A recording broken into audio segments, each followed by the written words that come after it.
Su Yang was heartbroken after being betrayed when the renowned campus goddess, Song Jianing, approached him, claiming to have given birth to quintuplets. It all began last year at a bar during a birthday celebration, when Su Yang and Song Jianing unexpectedly found themselves entangled in a passionate encounter. Faced with 5 little money-gobbling creatures, Su Yang was in a state of panic.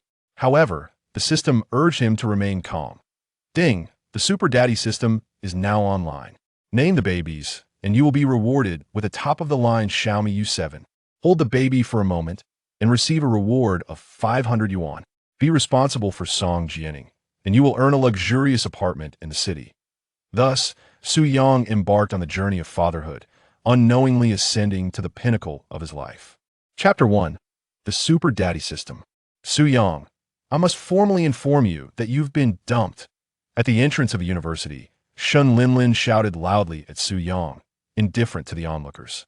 Su Yang, feeling wounded, responded, "Why? Could you give me a reason?" "Because you are weak." Shun Linlin scoffed, "I was initially attracted to your physique, but you've only gotten worse. I've had enough. Let's break up. Please do not contact me again." With that, Shun Linlin coldly walked away, getting into a wealthy man's car. "Huh, now you disdain me for being weak." Su Yang felt a mix of anger and helplessness, for the truth was he did indeed suffer from weakness, largely due to the demands placed on him by Shun Linlin. She was a quintessential gold digger, and to sustain her extravagant lifestyle, Su Yang had to juggle 3 part-time jobs simultaneously. Naturally, the overexertion took its toll on his health. In reality, Su Yang understood that her reason for breaking up was not merely his health, but rather her disdain for his financial status. Just as he was feeling dejected, a sudden exclamation erupted around him. "Everyone look! It's the campus goddess, Song Jianing." A strikingly beautiful girl appeared, standing at approximately 1.67 meters tall, her legs elegantly adorned in flesh-colored stockings and delicate silver flats. Before she even approached, a fragrant breeze wafted toward him. "It's been a while since we saw Song the goddess. She seems even more graceful now. Ah, goddess, may I add you on WeChat? I've admired you for so long." Yet, Song Jianing disregarded these voices entirely. She walked directly up to Su Yang and softly said, "Su Yang, do you remember me?" Su Yang stared at her, momentarily speechless. "Is it really you? How could he possibly forget her?" That was a secret he had intended to keep buried for a lifetime. About a year ago, he had accompanied a friend to a bar for a birthday celebration and encountered a girl in distress who had been drugged. In the course of helping her, they ended up at a hotel, and naturally, everything that could happen between consenting adults did occur that night. That it was her first time, just as it was his. The memory of the crimson stain on the white sheets left him feeling guilty for quite some time. "I'm glad you remember me," Song Jianing said, brushing her hair back. "Let me tell you something that may surprise you. I had a baby, and the child is yours." What? Su Yang's eyes widened in disbelief. "You have my child?" "Yes, and there are 5 of them." Boom! Su Yang stood there, dumbfounded. Not only had the campus goddess given birth to his child, but 5 at once? Goodness, this was utterly outrageous. "Are you certain? You're not joking?" Su Yang questioned skeptically. "It's hard to believe without seeing it for myself." Song Jianing anticipated his disbelief. Indeed, she understood that quintuplets seemed far-fetched, akin to a tale from a novel. Even twins were considered a remarkable occurrence in real life. However, she was not lying. "If you don't believe me, I can take you to see the children." Su Yang nodded. "All right, let's go see them." Half an hour later, Su Yang followed Song Jianing to a remote apartment in the city. Room 302. Knock, knock, knock. As Song Jianing tapped on the door, a strikingly attractive girl opened it. "Jianing, you're finally back." "Who is this?" This girl was Song Jianing's close friend, Feng Xinyu, around 1.65 meters tall, with a heart-shaped face and sparkling eyes, known for her fondness for white socks. Using an internet meme to describe her, she resembled a soft, sweet cake. Song Jianing introduced, "Xinyu, this is the biological father of the children I mentioned to you." What? Upon realizing Su Yang's identity, Feng Xinyu's expression soured instantly. She even confronted Song Jianing in front of Su Yang. "Why did you bring him here? This guy ruined your life. Have you truly forgiven him?" Only Feng Xinyu knew how challenging Song Jianing's life had been since her pregnancy. It could be said that Song Jianing's life had been irrevocably altered by the children. While other girls her age were carefree and enjoying life, She was consumed with anxiety over the cost of baby formula. Sinew, you can't entirely blame Su Yang for this. Song Jining offered a wry smile. After all, she had willingly participated that night, even taking the initiative a few times. Ahem, can I go in now? Su Yang interjected. Feng Sinew's attitude was of little concern to him. He merely wished to confirm with his own eyes the quintuplets that Song Jining spoke of. They're in that room. Follow me. With that, Song Jining led Su Yang into the bedroom. Upon entering, Su Yang was utterly astounded. Before him lay 5 adorable little bundles, sprawled on a large baby sofa. Su Yang. It was indeed quintuplets. He had truly become a father. Suddenly, an electronic voice echoed in his mind. Ding, congratulations, host, for meeting your own flesh and blood. The Super Daddy system is now online. This system will assist the host in parenting, enabling you to ascend to the pinnacle of life and become a paragon in the realm of fatherhood. Task 1. Detecting that the second baby is feeling uneasy. Please hold the second baby immediately. Reward, 500 yuan. Task 2. Be responsible for Song Jining. Reward, a luxurious flat in the city.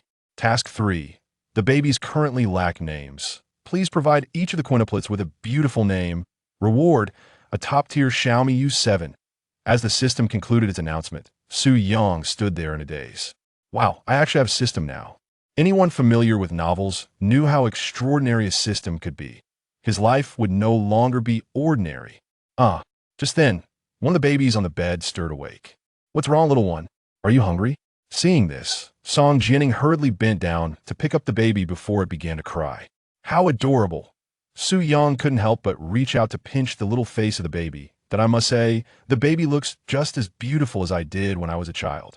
Su Yang exclaimed with a hint of nostalgia. How self-absorbed? Feng Sinew retorted, visibly displeased with Su Yang. The children clearly resembled Jia Ning much more, don't you think? Song Jining felt a bit awkward, as she did not entirely agree with Feng Sinew's assertion. Among the 5 babies, 4 were girls and 1 was a boy.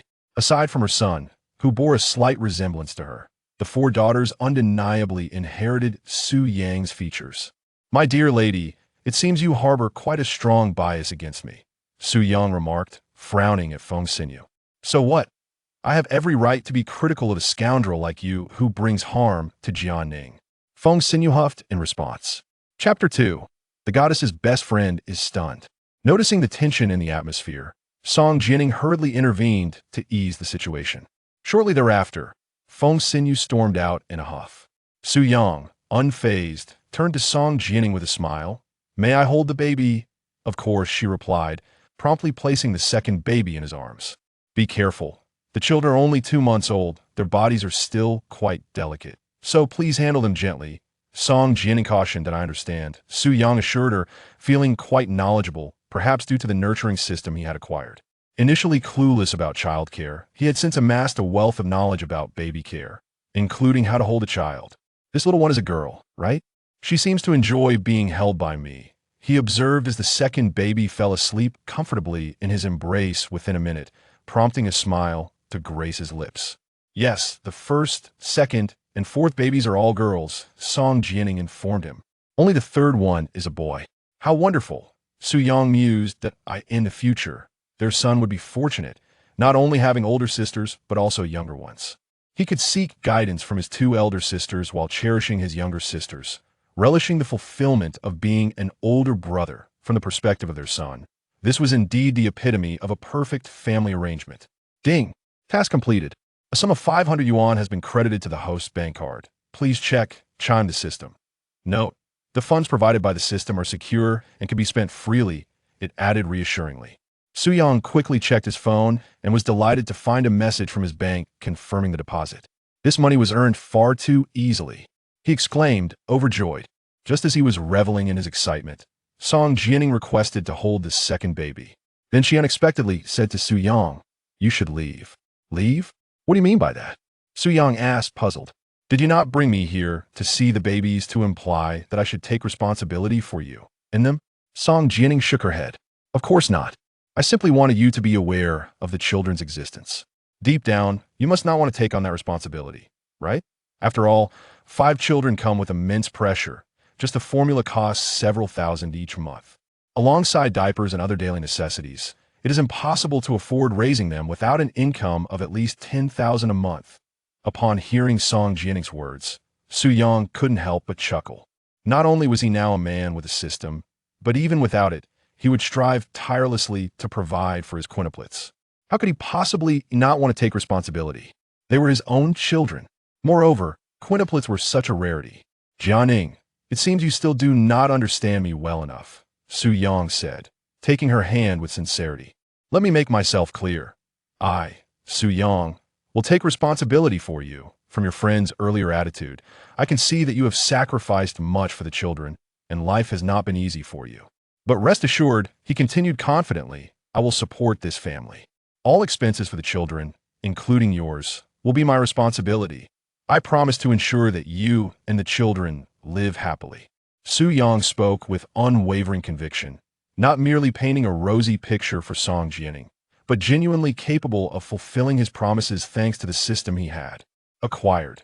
Song Jianning was taken aback by his words, feeling a surge of emotion. But this is really quite difficult, she began, but Su Yang interjected firmly. No matter how hard it is, I will not be deterred. His steadfast determination earned him newfound respect in Song Jianning's eyes. Ding! Task completed. Congratulations, host, for acquiring a luxurious penthouse in the bustling metropolis. The system kindly informs you. The penthouse is located in the vibrant Sehu district with renovations valued at approximately 7 million. It is ready for immediate occupancy. Additionally, the property deed and keys are stored within the system space and can be retrieved at your convenience. Su Yang was momentarily taken aback. So there existed a system space. Any items granted by the system would be temporarily stored there. Knock, knock. At that moment, a sudden knock at the door interrupted his thoughts. Feng Xinyu was outside, so she quickly opened the door. Hello, is this the place needing wall repairs? Two craftsmen stood outside, carrying an array of tools. Yes, yes. Feng Xinyu called out. Jianning, the repairmen you requested have arrived. At this point, Song Jianning and Su Yang had exited the room. Wow, they arrived quickly. Please come in, gentlemen. Curiously, Su Yang asked, what are the craftsmen here to repair? Song Jianning awkwardly explained, the apartment is quite old. A section of the balcony ceiling fell a few days ago, so I contacted them for repairs. With that, she led Su Yang to the balcony. Su Yang looked up and indeed saw a significant patch of wall missing, roughly the size of a third of a dining table. This is truly shoddy workmanship, he remarked. After a moment's thought, he suggested, why not consider moving to another place? The materials used in this apartment are far too inferior. If the babies were playing in the living room and a chunk of wall suddenly fell, the consequences would be dire. Song Jianning's expression turned somber at his words. How she wished to provide a better living environment for the babies. Yet her means were limited. Simply renting this apartment cost over 2,000 a month. How about this, gentlemen? Since you are already here, please proceed to repair it properly, she instructed. The two craftsmen replied, understood. They then began their work, dividing tasks among themselves. Su Yang turned to Song Jianning and said, once the repairs are completed, you should talk to the landlord about terminating this lease. You and the babies can come stay with me. With you? At that moment, Feng Xinyu interjected. Is your place really better than this? It must be a rental as well, right? No, it's actually my own home. Su Yang chuckled. He had not anticipated that the Tsuehu penthouse would be put to use so soon. Stay at your place? That might not be very appropriate, to be honest. Song Jianning had given birth to 5 children for Su Yang. Her feelings for him were undoubtedly present. Such emotions are currently quite rare. Moving into Su Yang's home all at once can be bluntly described as cohabitation, which she found rather difficult to accept. There's nothing wrong with it. Living with me will save on rent, Su Yang encouraged. Moreover, my apartment spans nearly 300 square meters, providing ample space for a more comfortable living experience. 300 square meters. Feng Xinyu was genuinely astonished. Are you exaggerating? Do you comprehend the concept of owning a property of several hundred square meters in the bustling metropolis? However, it dawned on Feng Xinyu that she knew very little about Su Yang. Could it be that he was from a wealthy family? Su Yang preferred not to elaborate. You'll understand once you see my place. Time was of the essence. After some persuasion, Song Jianning agreed. Su Yang promptly summoned a moving service online and by that afternoon, they successfully relocated to the luxurious Kwalaki residence in the metropolis. It must be said, a spacious flat is indeed remarkable. The apartment boasted 7 rooms, including a dedicated playroom for children. Furthermore, the materials used for the decor were all of exceptional quality and luxury, with the renovation costs likely amounting to several million. Initially, Feng Xinyu approached the visit with a skeptical mindset. Yet, upon surveying Su Yang's residence, she was utterly astounded. Chapter 3. A newfound respect for Su Yang. Is this house truly yours, and not a rental? Su Yang found himself at a loss for words. Reluctantly, he retrieved the property deed from the system space and presented it before Feng Xinyu. Take a look for yourself. Is my name not inscribed on the deed? After examining the document, Feng Xinyu was rendered speechless. In an instant, her demeanor towards Su Yang softened considerably. I must say, you possess quite a bit of strength, she remarked with a friendly tone. Given your wealth, you must ensure that Jianing is well taken care of. You have no idea how much she has sacrificed to bear your child. Throughout her entire pregnancy, you were absent, so you remain unaware of the hardships she endured. Su Yang was acutely aware of his indebtedness to Song Jianing. He promptly replied, that is certain. I will ensure that Jianing never experiences any distress or hardship again. I will make her the happiest woman in the world. As soon as he finished speaking, the room was suddenly filled with the sound of a baby crying. Su Yang and Feng Xinyu hurried to the bedroom, where they found Song Jianing in a flurry of activity. Xinyu, I'm a bit overwhelmed at the moment. Could you please help me prepare a bottle of formula? Song Jianing implored, cradling the 3rd baby in her arms. The little one had just awakened, and those familiar with caring for infants know that a baby of this age requires nourishment immediately upon waking. Otherwise, they will cry incessantly. Although Song Jianing had an ample supply of breast milk, it was insufficient to satisfy the 5 hungry mouths. Thus, on occasion, she had to resort to preparing formula for the babies. Of course, Feng Xinyu nodded.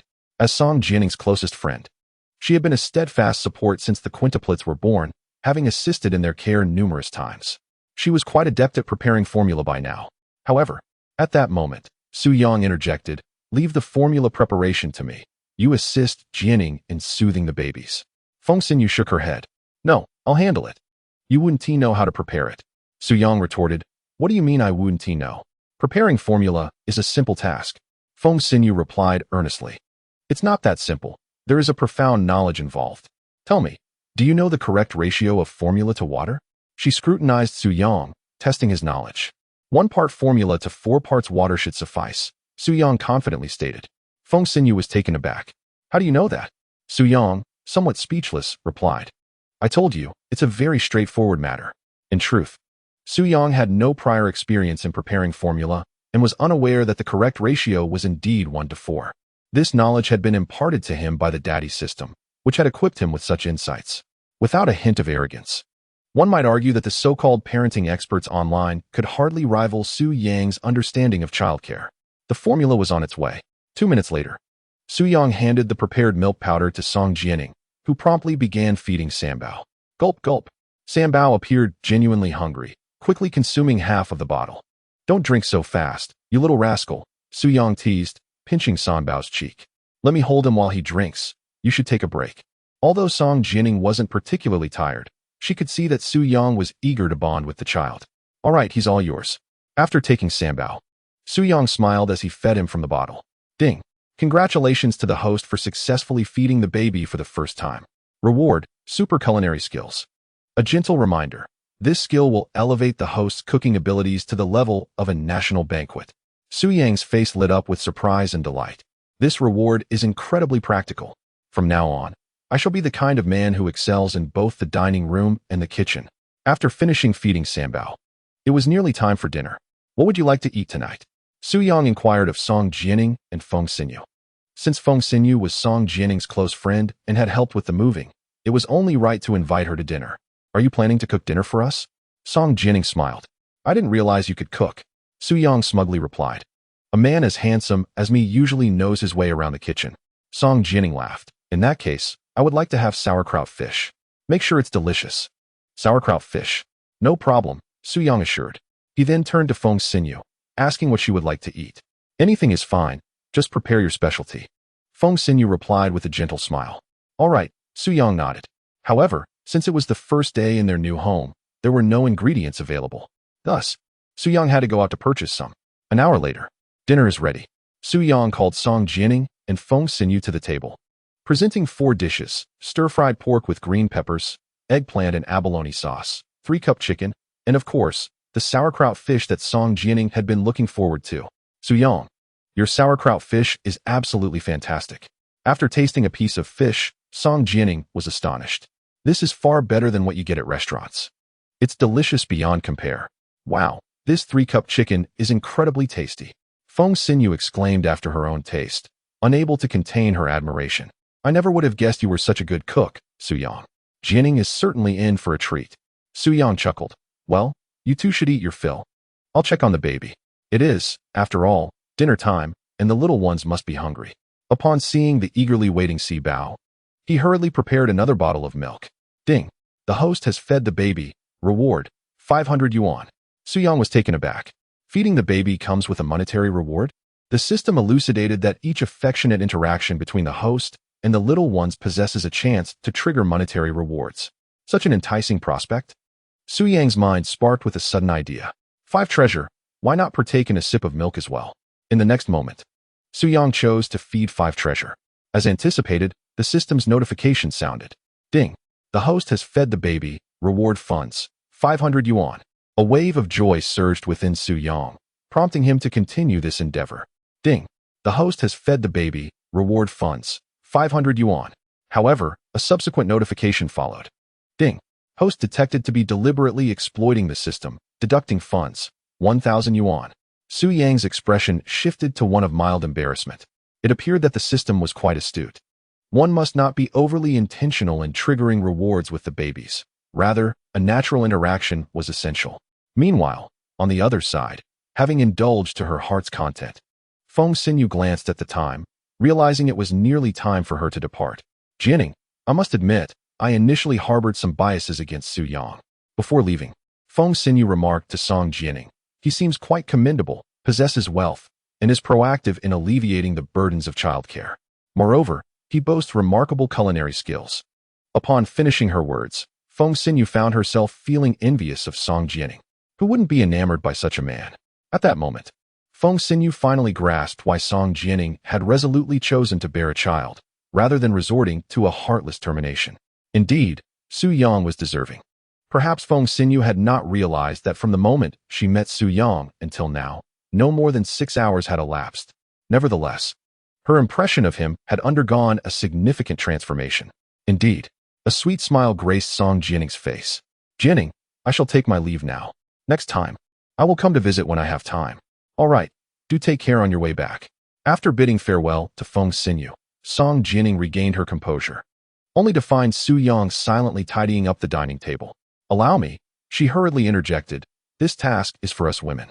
Su-young smiled indulgently, who decreed that only women should wash the dishes after a meal.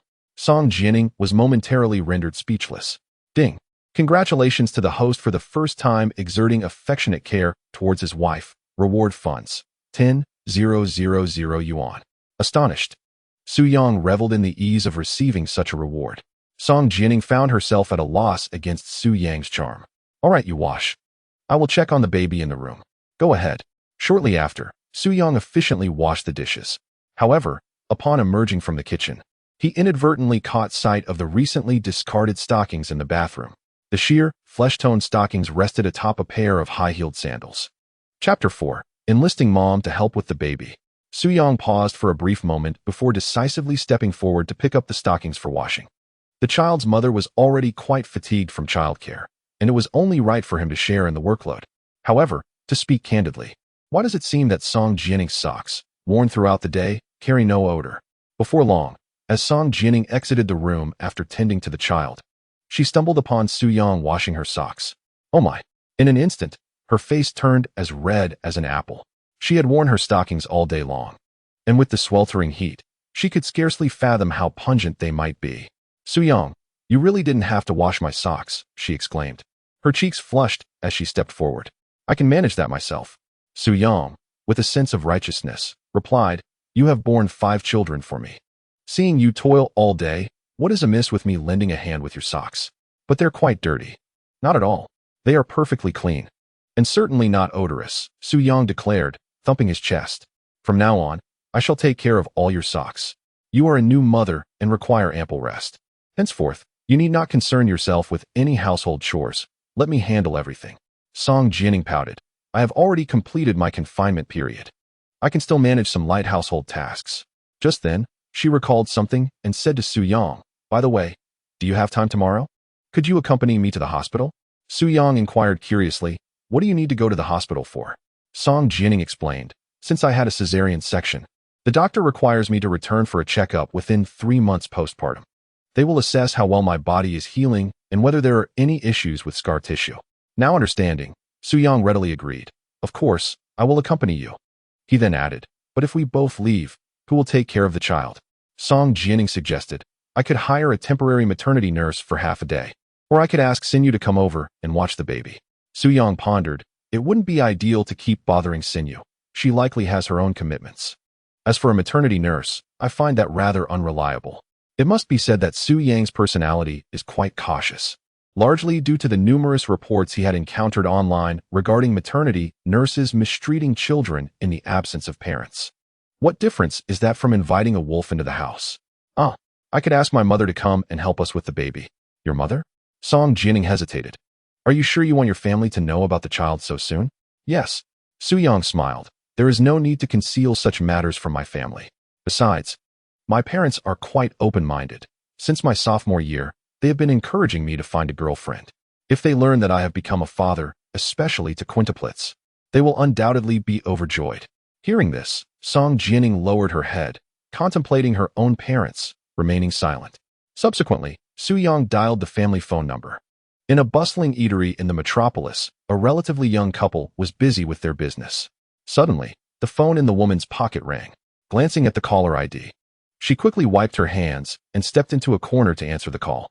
Hello, son. Mom is busy right now. What is the matter? The caller was Wulan, Su Yang's mother.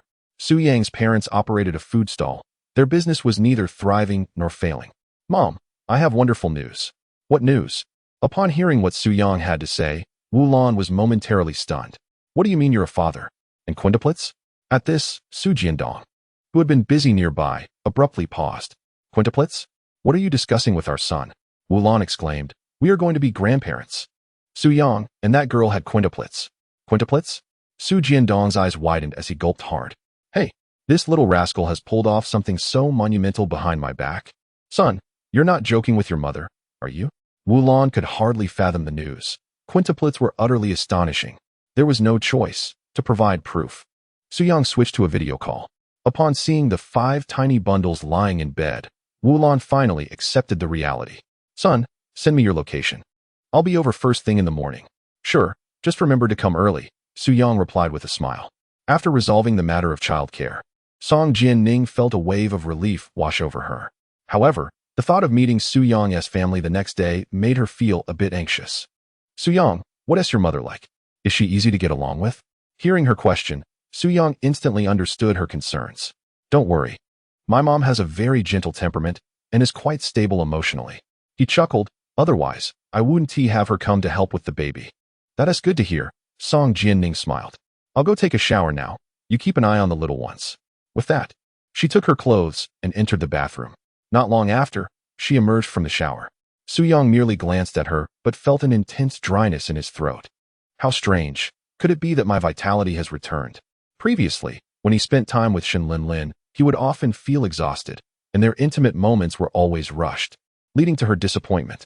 Yet now, upon seeing the freshly bathed Song Jianing, he felt invigorated, as if he were imbued with newfound strength. Su Yang, did you change to Bao's diaper? Su Yang. Noticing Su Yang staring at her with an almost infatuated gaze, Song Jianing's cheeks flushed crimson. Su Yang quickly snapped back to reality. You're just so beautiful. It's a bit disorienting. It's all right, Song Jianing said shyly. You should go take a shower. It's getting late. Sure. Su Yang nodded slightly, stating, once I finish my shower, I'll head to the adjacent room to sleep. You can take care of the children tonight.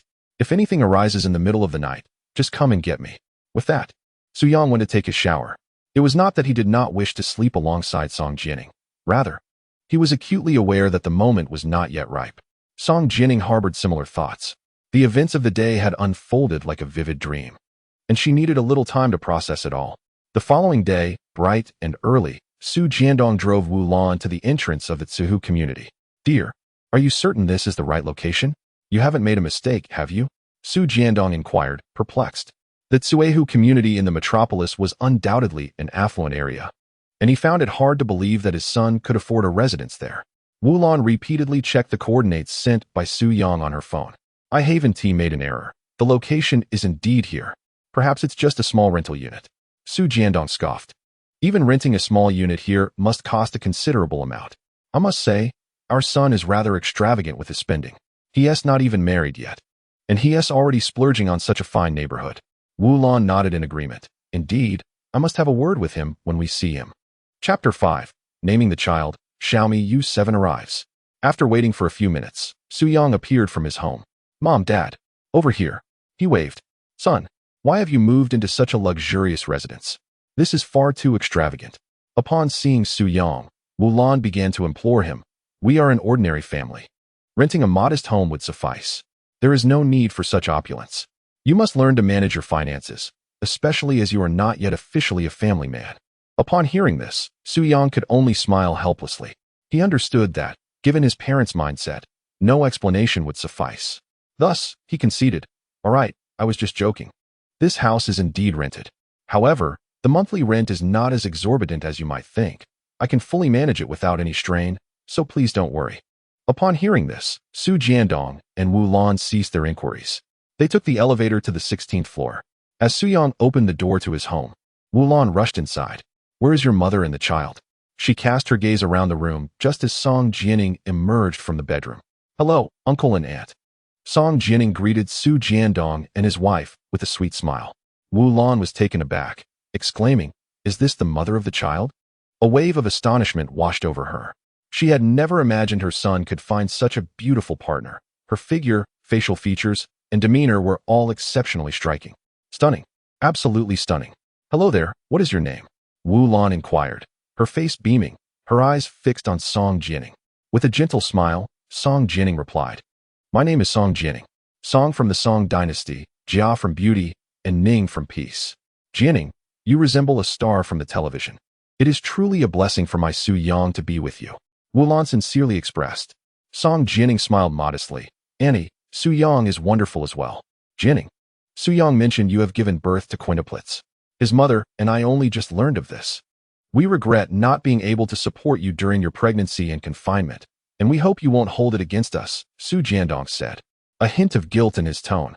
"It's all right, truly. I don't mind," Song Jianing replied, shaking her head with a smile. Wu Lan asked, "Are the children in the bedroom now?" "Yes, they just fell asleep," Song Jianing responded. "I'll go check on them," Wu Lan said cheerfully.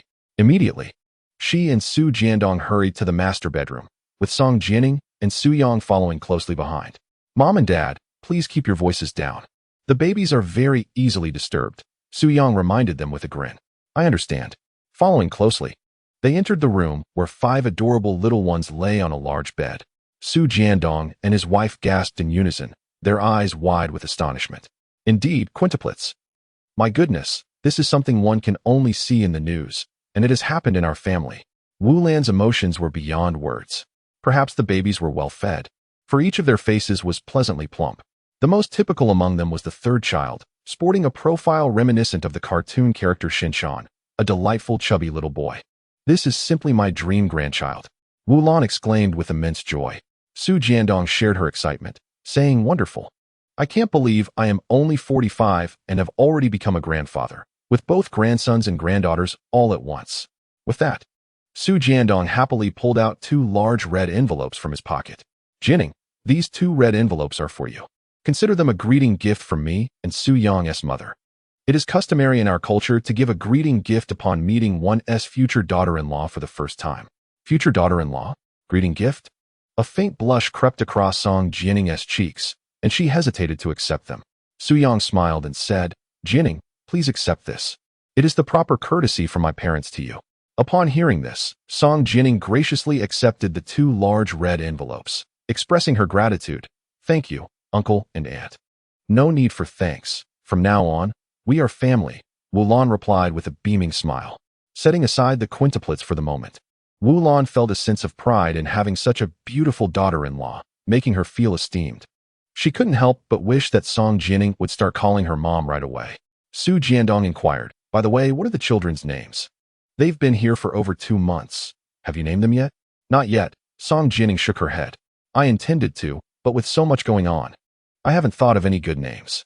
Just as she finished speaking, Su Yang cheerfully interjected, "I've already thought of names for the children."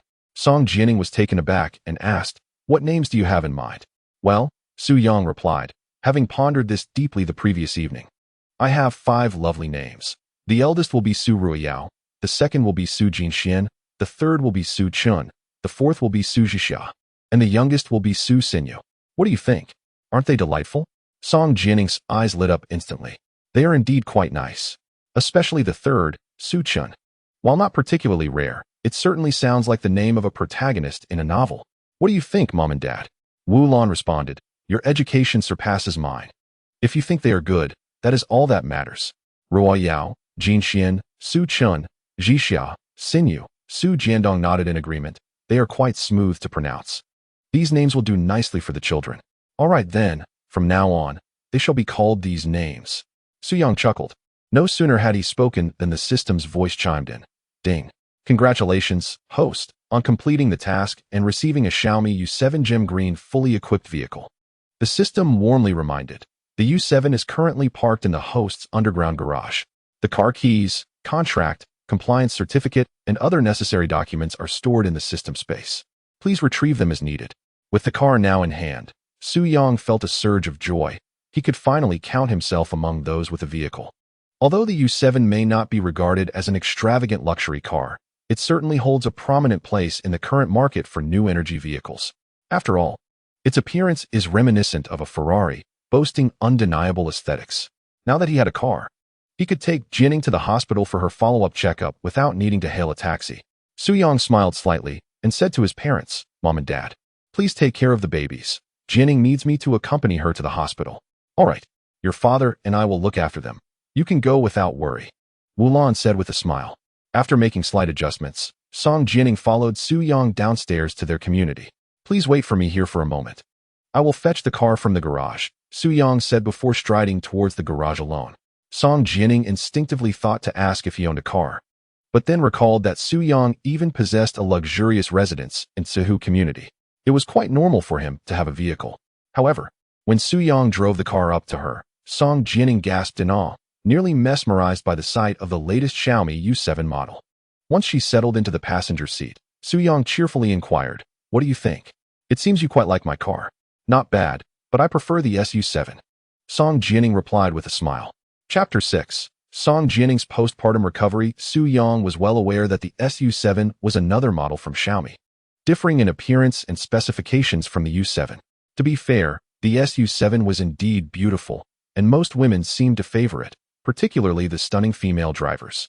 Indeed, but unfortunately, the SU7 is rather pricey. Even the base model costs 200,000, Song Jining lamented. 200,000? Su Yang mused that the price was reasonable. However, if he were to purchase a car for Song Jining, he would certainly not choose the lowest configuration.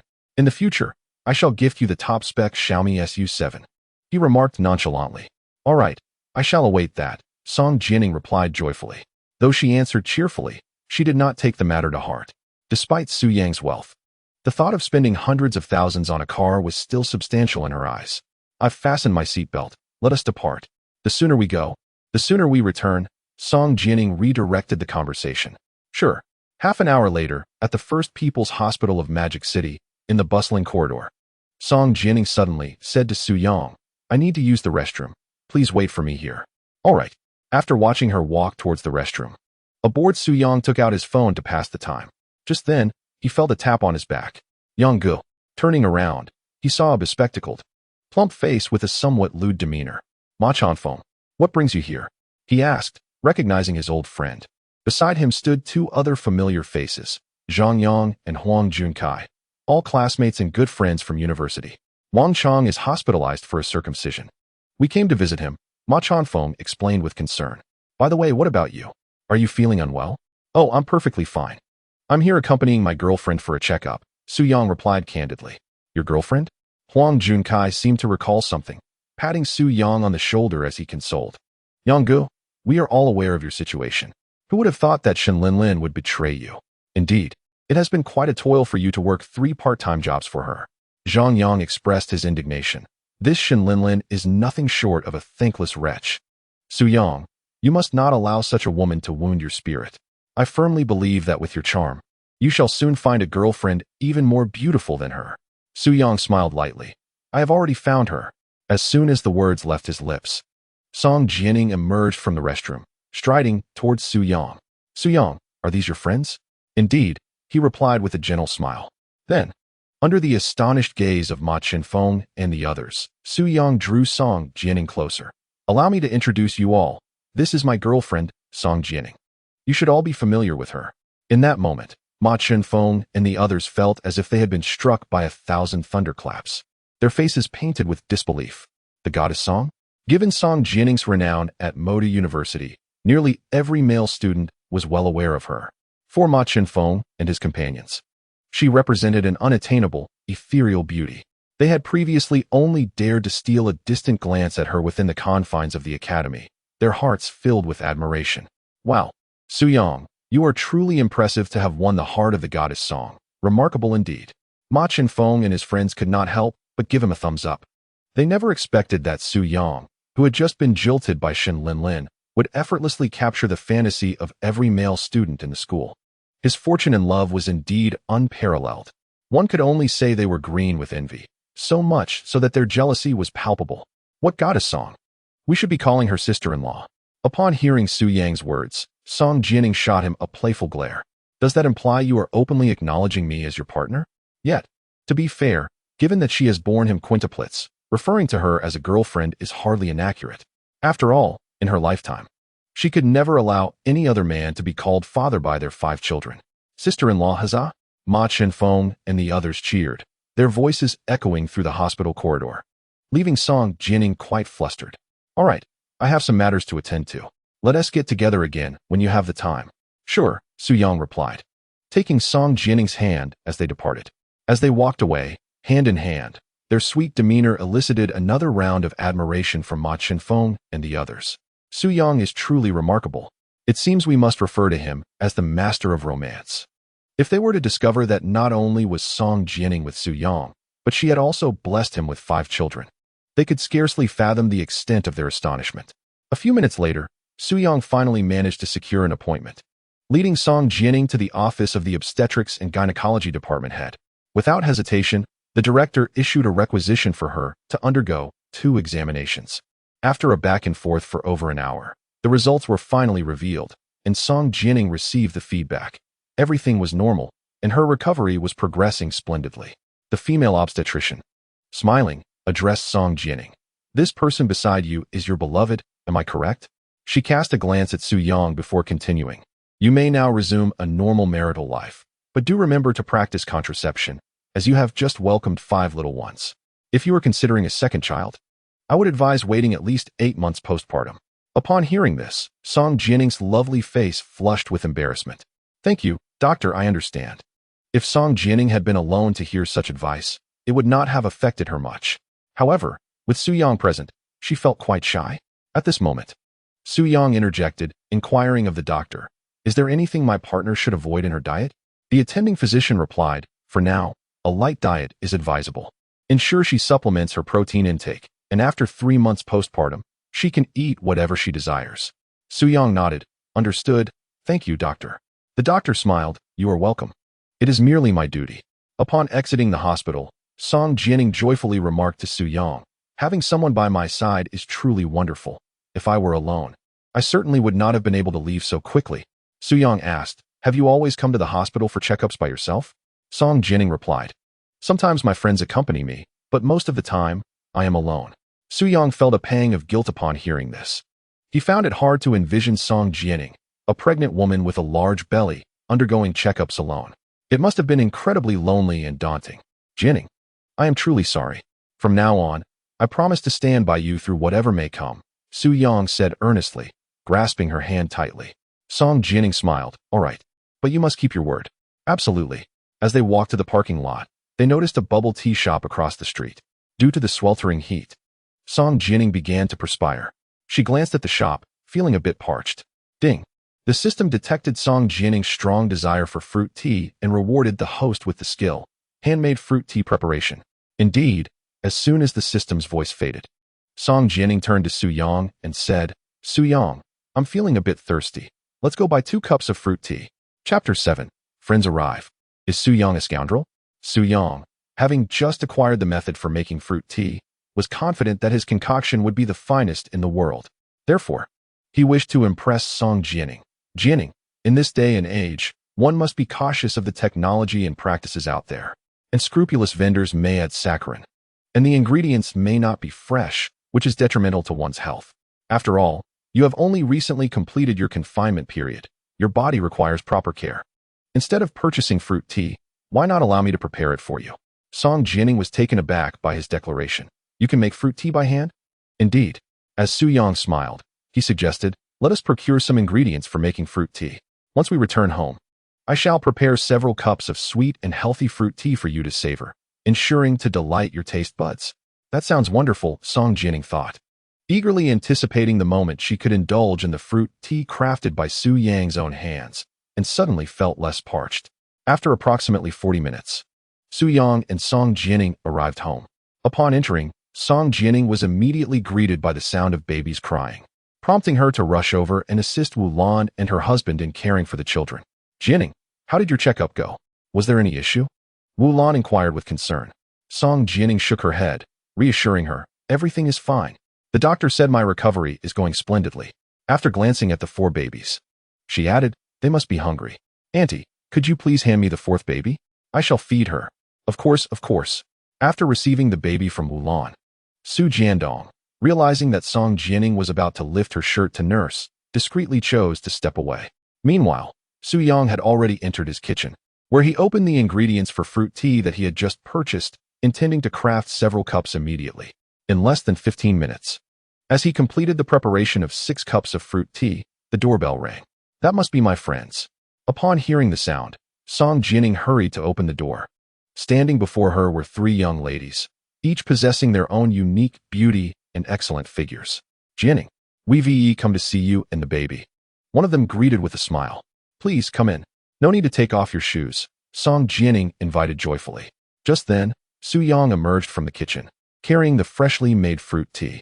Upon seeing him, one of the short-haired girls quickly asked, Jining, could this be the father of the child? Indeed. Song Jining replied with grace. This is Su Yang, as I mentioned to you before. Hello, everyone. Su Yang greeted Song Jining's 3 friends with a gentle smile. Hello, hello. The children resemble you quite a lot, the short-haired girl remarked, examining Su Yang with a sweet smile.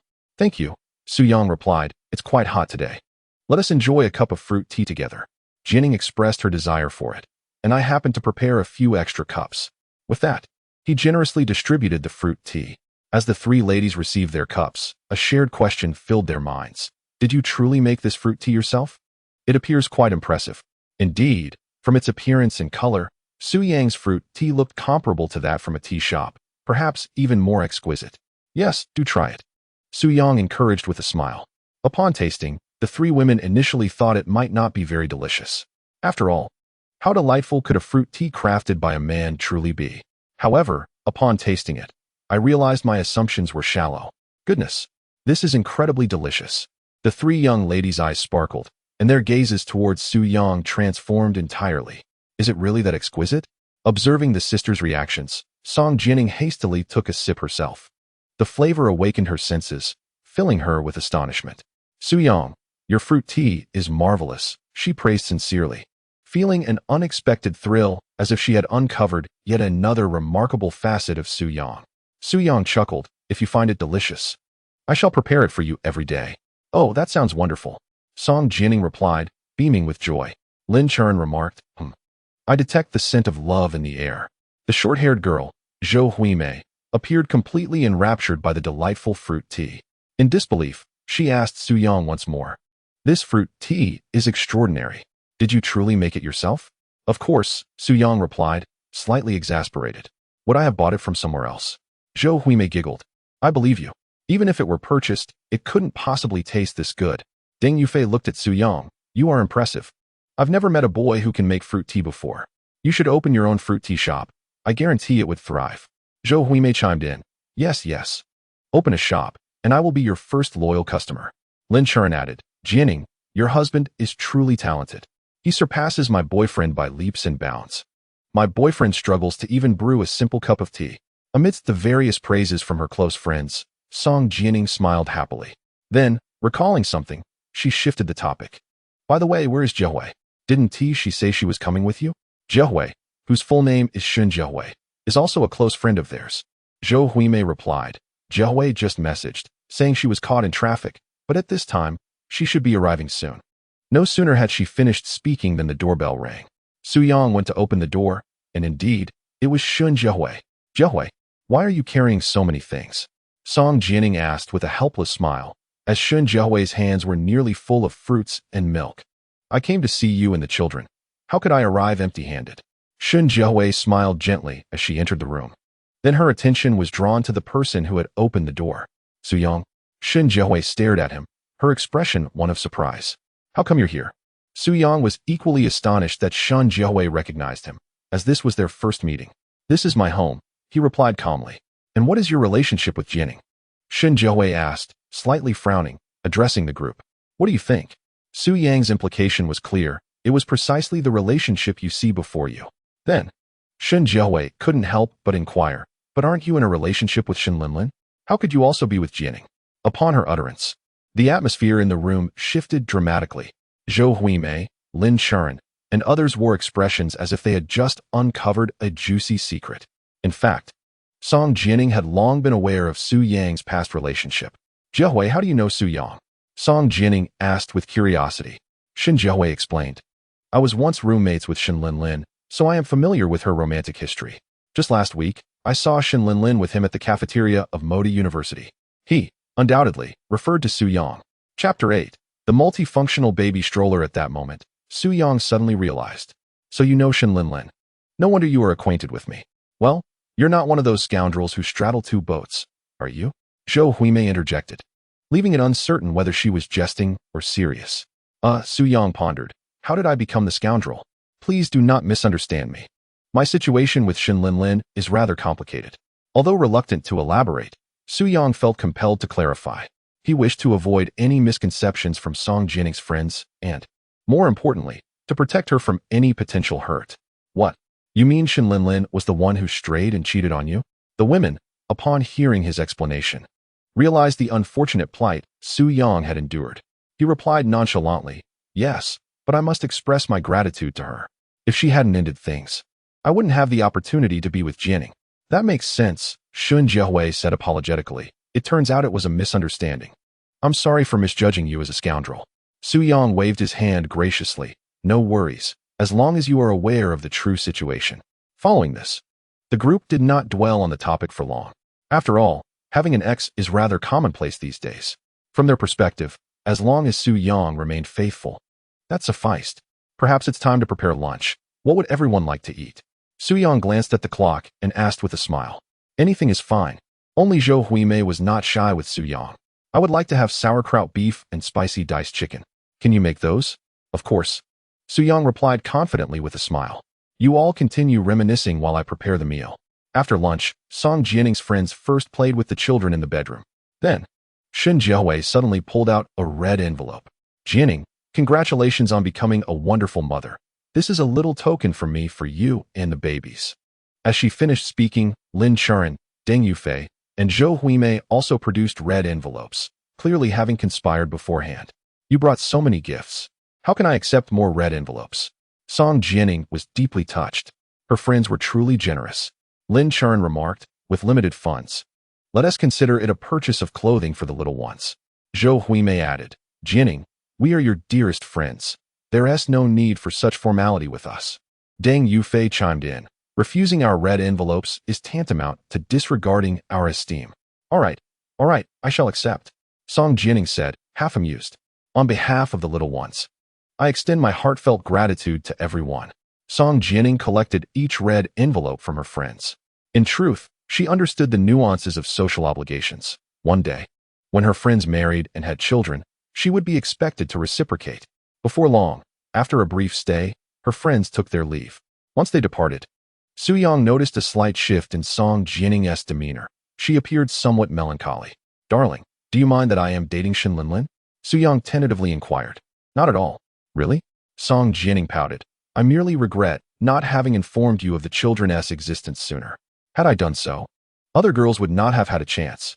Soo-young fell silent, reflecting on the matter.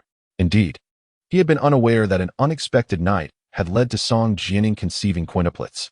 Had he known that she was carrying his children, his affections would undoubtedly have been solely directed towards her, and he would never have pursued relationships with other women.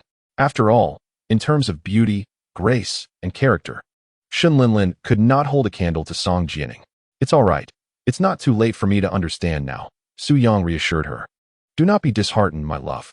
I have long since moved past my ex. In my heart, there is only you and the little ones. Both now and in the future." Song Jianning was relatively easy to console. Taking a deep breath to steady her emotions, she then broke into a smile. "I am not sad. See how happy I am now. Are you? Then let me give you a kiss." With that, Soo-young leaned in to plant a kiss on her cheek. Song Jianning did not flinch. After the kiss, her cheeks flushed with warmth. "You are incorrigible. Kissing me in front of the little ones." She chided him playfully. "Is that so? Have I crossed a line?" Soo-young mused. "You have yet to witness the extent of my mischief." After sharing laughter and light-hearted banter with Song Jianning, Soo-young made his way to the living room. "Son, come quickly. I've lulled the quintuplets to sleep," Wulan declared, a look of pride on her face. Earlier, when the quintuplets had awakened and cried out loudly, to prevent disturbing the others, Wulan had taken them into the living room to soothe them. "Mom, you have quite the knack for calming babies," Soo-young remarked with a smile as he approached. "However, you shouldn't let them sleep on their sides for too long. It's best to alternate their sleeping positions." Soo-young furrowed his brow slightly, having noticed that the quintuplets were lying on their sides. The little ones are still quite young, and their cranial bones have yet to develop fully. If they continue to sleep on their sides, it may lead to a flattened head. Wulan, upon hearing this, suddenly became aware. "Fortunately, thanks to your reminder, dear mother, I had forgotten such an important detail after not caring for a child for so long." With that, she promptly adjusted the sleeping position of her precious 5 baby. Luckily, her gentle movements did not wake the baby. Ding! The system announced that the host had imparted parenting knowledge to the family, rewarding them with cutting-edge technology, a multifunctional baby stroller. With these words, a wealth of extensive knowledge and information flooded Soo-young's mind. As the name suggests, the multifunctional baby stroller is a novel technology for manufacturing baby strollers that the system had bestowed upon Soo-young. It not only protects the baby from the sun in summer, but also wards off the cold in winter. It boasts over a dozen comforting features to assist the baby, far surpassing any stroller available on the market. This is truly remarkable. Soo-young was secretly astonished. His little one was at the perfect age to require a stroller, and he was determined to craft one for his baby. "Soo-young, where are you going?" Upon seeing him heading out, Song Jianning quickly inquired. "I'm just stepping out to purchase a few items. I'll be back shortly," Soo-young explained. In less than half an hour, he returned home, his hands laden with various materials.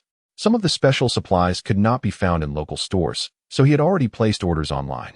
Ding dong. The doorbell chimed. "Hello, JD delivery person." As Soo-young opened the door, a courier entered, carrying a large box. "Just place it here. Thank you for your hard work," Soo-young said with a slight smile. The courier waved his hand. "No problem. Could you please sign here?" A few seconds later, after the courier departed, Soo-young closed the door behind him. "Soo-young, what have you purchased?" Song Jianning asked, puzzled as she glanced at the items. Soo-young did not keep it a secret. "These are materials I ordered online. I plan to personally craft a multifunctional baby stroller for our little ones." "Huh." Song Jianning was taken aback. "Isn't it easier to simply buy a stroller from the store? Why go through the trouble of making one yourself?" Chapter 9, Shopping Mall. Song Jianning's outfit. "It's different. Nothing bought from the store can compare to what I make." Soo-young smiled. "Darling, why don't you take care of the babies? Once my stroller is completed, you'll understand." "All right then." Song Jianning said nothing more and quietly returned to the room to tend to the children. 2 days later, utilizing the moments between caring for the children, Soo-young successfully crafted the multifunctional baby stroller. Measuring over 1 meter in length and nearly 1 meter in width, It comfortably accommodated all 5 babies without feeling cramped. The weather isn't too hot today. How about taking the babies out for a stroll? Su Yang suggested enthusiastically in the living room. Song Jianing chuckled helplessly. I'd love to, but how can I take 5 babies out? I can hardly carry them all. It must be said that this indeed presents a significant challenge for travel. Yet, Su Yang merely chuckled lightly. He promptly turned and made his way to the storage room, bringing forth the multifunctional stroller he had crafted himself. No worries, this will make things much more convenient. Song Jianing was momentarily taken aback. Is this the stroller you mentioned you would build with your own hands? Indeed. What do you think? Isn't it exquisitely made? Su Yang beamed with pride. With the spacious design of this stroller, accommodating 5 babies is absolutely no problem. But what if it rains later? Song Jianing interjected. I saw on the weather forecast that a heavy downpour might occur. Even with a stroller, taking the babies out could be quite precarious. Don't fret. Su Yang smiled gently, and, before Song Jianing's eyes, pressed a button on the stroller. Instantly, a transparent and breathable cover emerged, enveloping the stroller securely, ensuring that not a single drop of rain could penetrate. Wow! Song Jianing was utterly in awe. Darling, you are incredibly impressive. To think you could create such an avant-garde stroller. Su Yang chuckled. Of course. Have you forgotten who your husband is? The system chimed in. Could you manage without me? With this stroller, there is no need to worry about the troubles of taking the babies out. Song Jianing smiled with delight. Darling, let me change into another outfit first, and then I will accompany you out. Wait, what did you just call me? Su Yang questioned, wondering if he had misheard. Song Jianing's cheeks flushed. Apologies. That was a slip of the tongue. What slip? If you dare, say it again, Su Yang asserted confidently. Song Jianing replied with a playful M. I want to call you that. With a proud smile, Song Jianing retreated to the bedroom to change. Observing her haughty demeanor, Su Yang realized for the first time that she could be quite mischievous. A woman shouldn't be too cheeky. It seems I will need to train her a bit more in the future. 10 minutes later, Song Jianing emerged, attired in a white shirt and form-fitting blue jeans that accentuated her curves beautifully. She wore flat shoes paired with skin-toned stockings, exuding a charming aura of a young woman. Shall we stroll to the nearby mall at the foot of our building? Su Yang suggested. It's not far enough to warrant driving, to avoid the hassle. Sounds good. Song Jianing nodded. She then gently placed the 5 babies into the multifunctional stroller to ensure a smooth outing. Su Yang had taken care to feed the babies before they left. Before long, at the Wanda Mall, a notification chimed. Congratulations, host. This is your first outing with the babies. Reward, super physique. Warm reminder, your physical condition is now amplified 100-fold. As the system's words resonated, Su Yang felt a surge of immense energy coursing through his body. He had developed 8-pack abs. The prominent veins on his arms were a testament to his newfound strength, dispelling any notion of weakness. Upon realizing the transformation of his body, Su Yang's face radiated a sense of wonder. Goodness, I feel as though I could fell a black bear with a single punch. This system is truly remarkable. It has cured my deficiency. Which reader would dare mock me now? He thought of Shin Linlin and mused that if she were aware of his current prowess, she would likely regret her decision to leave him. Su Yang, are you all right? Song Jianing inquired with concern, noticing his momentary distraction. Oh, it's nothing, Su Yang quickly replied, flashing a grin. Come on, dear, let us head inside. As they entered the mall, a refreshing blast of cool air enveloped them, albeit a tad too chilly due to the air conditioning. Song Jianing worried that their little ones might not withstand the cold. Su Yang, perhaps we should take the babies outside. I fear they might catch a cold. With a reassuring smile, Su Yang responded, there's no need to worry. The temperature inside the stroller can be adjusted. He then crouched and pressed a button on the bottom of the multifunctional baby carriage. This was the thermostat switch. Once activated, the interior would maintain an optimal temperature regardless of the external climate. Afterward, Song Jianing reached into the stroller to feel the temperature and was pleasantly surprised by its comfort. Wow, this feature is impressive. She gazed at Su Yang with admiration. You're so clever. You thought of everything. Kudos to you. Su Yang merely smiled in response. Continuing their stroll, as they pushed the stroller forward, passers-by were drawn to their unusual sight. Goodness! Astonished by the 5 adorable little ones nestled within the stroller, onlookers were left speechless. Is this the legendary quintuplet? Incredible. I once read about a mother who had quadruplets, and I thought it was merely media exaggeration. Yet here we have quintuplets in reality. This gentleman must be quite affluent. After all, feeding 5 mouths is no small feat, some mused. Is it possible that he didn't intend to have so many? But if his wife ended up carrying 5, what could he do? Would he dare to terminate any? The conversation among the crowd revolved around Su Yang's quintuplets. Darling, do you see anything you'd like to purchase? Since we're out, we might as well bring something back, Su Yang said, disregarding the attention from bystanders. Let me think. We seem to be running low on baby wipes at home. We should buy some, Song Jining replied. Su Yang nodded. All right, let us go. After about 10 minutes of shopping, Su Yang and Song Jining gathered their items and prepared to head home. Just then, Song Jining noticed the lively commotion ahead, where a crowd had gathered, and she and Su Yang decided to take a look. Is there anyone else willing to take up the challenge? A female host held a microphone, standing beside an exhibition stand that displayed an enormous gold ingot. The sight of the dazzling gold ingot made the eyes of some onlookers gleam with desire. This ingot was likely worth no less than 500,000. Isn't it said that this ingot weighs a full 30 pounds? Based on today's gold price of 998 per gram, 30 pounds could be valued at nearly 30 million. Wow, 30 million.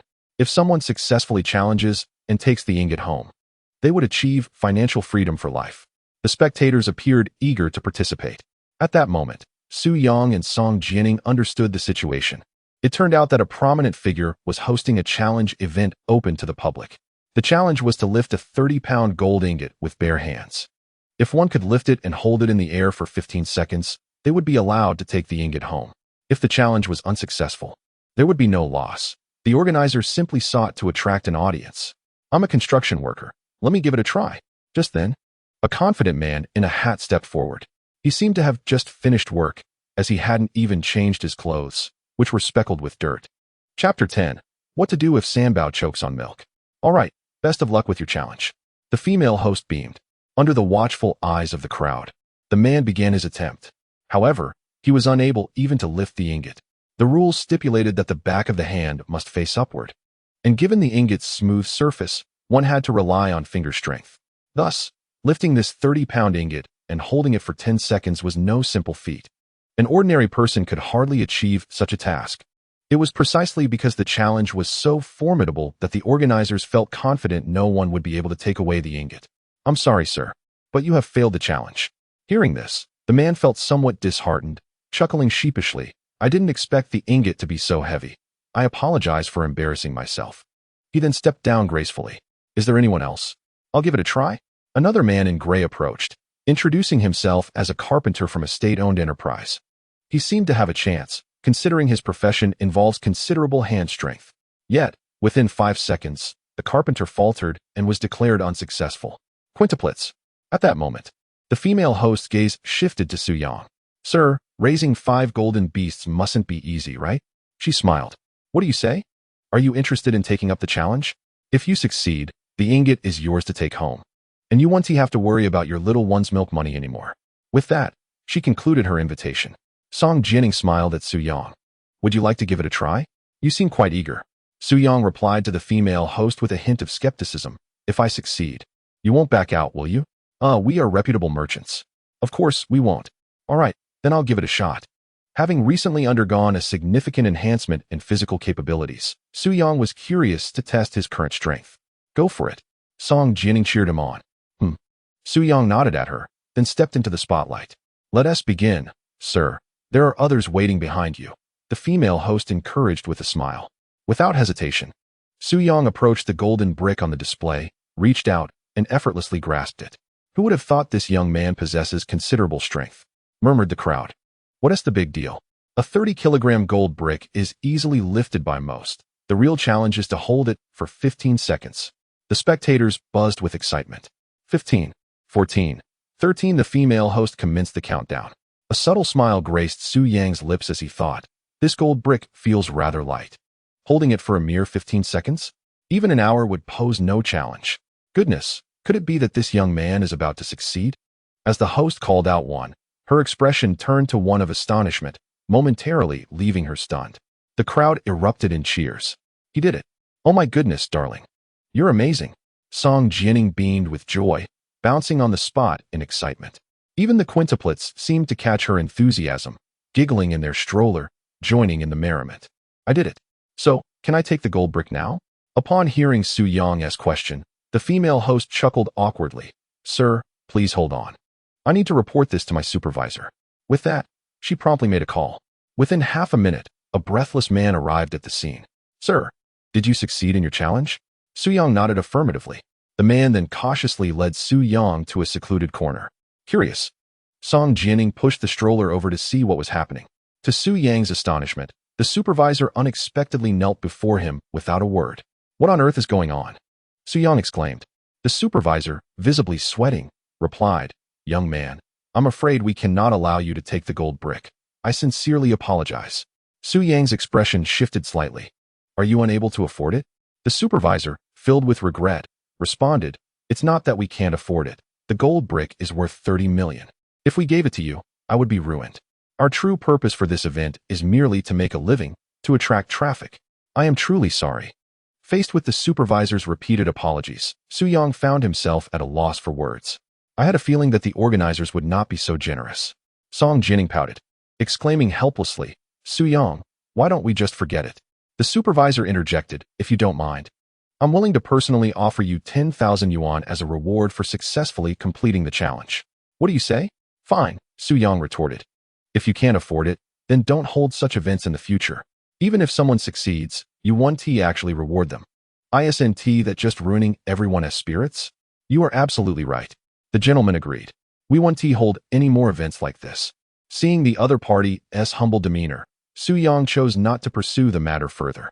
After receiving the 10,000 yuan, he left the mall with Song Jianing. Well, we've earned something. After stepping outside, Song Jianing worried that this incident might affect Su-Yang's mood and offered a word of consolation. Indeed, darling, Su-Yang smiled. Should we continue our stroll or head home directly? Let us go home. Song Jianing glanced at the baby carriage. I see the little ones are drowsy. All right. Su-Yang nodded. Unbeknownst to him, a pair of eyes were fixated on his baby carriage. What a splendid design. It was a bald man, adorned with an Hermes belt, exuding an air of affluence. If his company were to produce such baby carriages for sale, one could only imagine their popularity. With this thought, the bald man hurried forward, calling out to Su-Yang, Young man, please wait. Su-Yang turned to face him, surprised. What can I do for you? The bald man got straight to the point. I'd like to ask where you purchased this baby carriage. It looks incredibly fashionable and avant-garde. Seeing no malice in the man, Su-Yang replied, I didn't buy it. I designed this multifunctional baby carriage myself. Boom. The bald man was taken aback. He never expected that the young man before him was a designer. Wow, young man, that is impressive. The bald man gave a thumbs up. Allow me to introduce myself. I am Lu from Hongtai Company. You may not know me, but you might have heard of Hongtai Group. Su-Yang nodded. He had indeed heard of Hongtai Group, a well-known manufacturing enterprise in the bustling metropolis.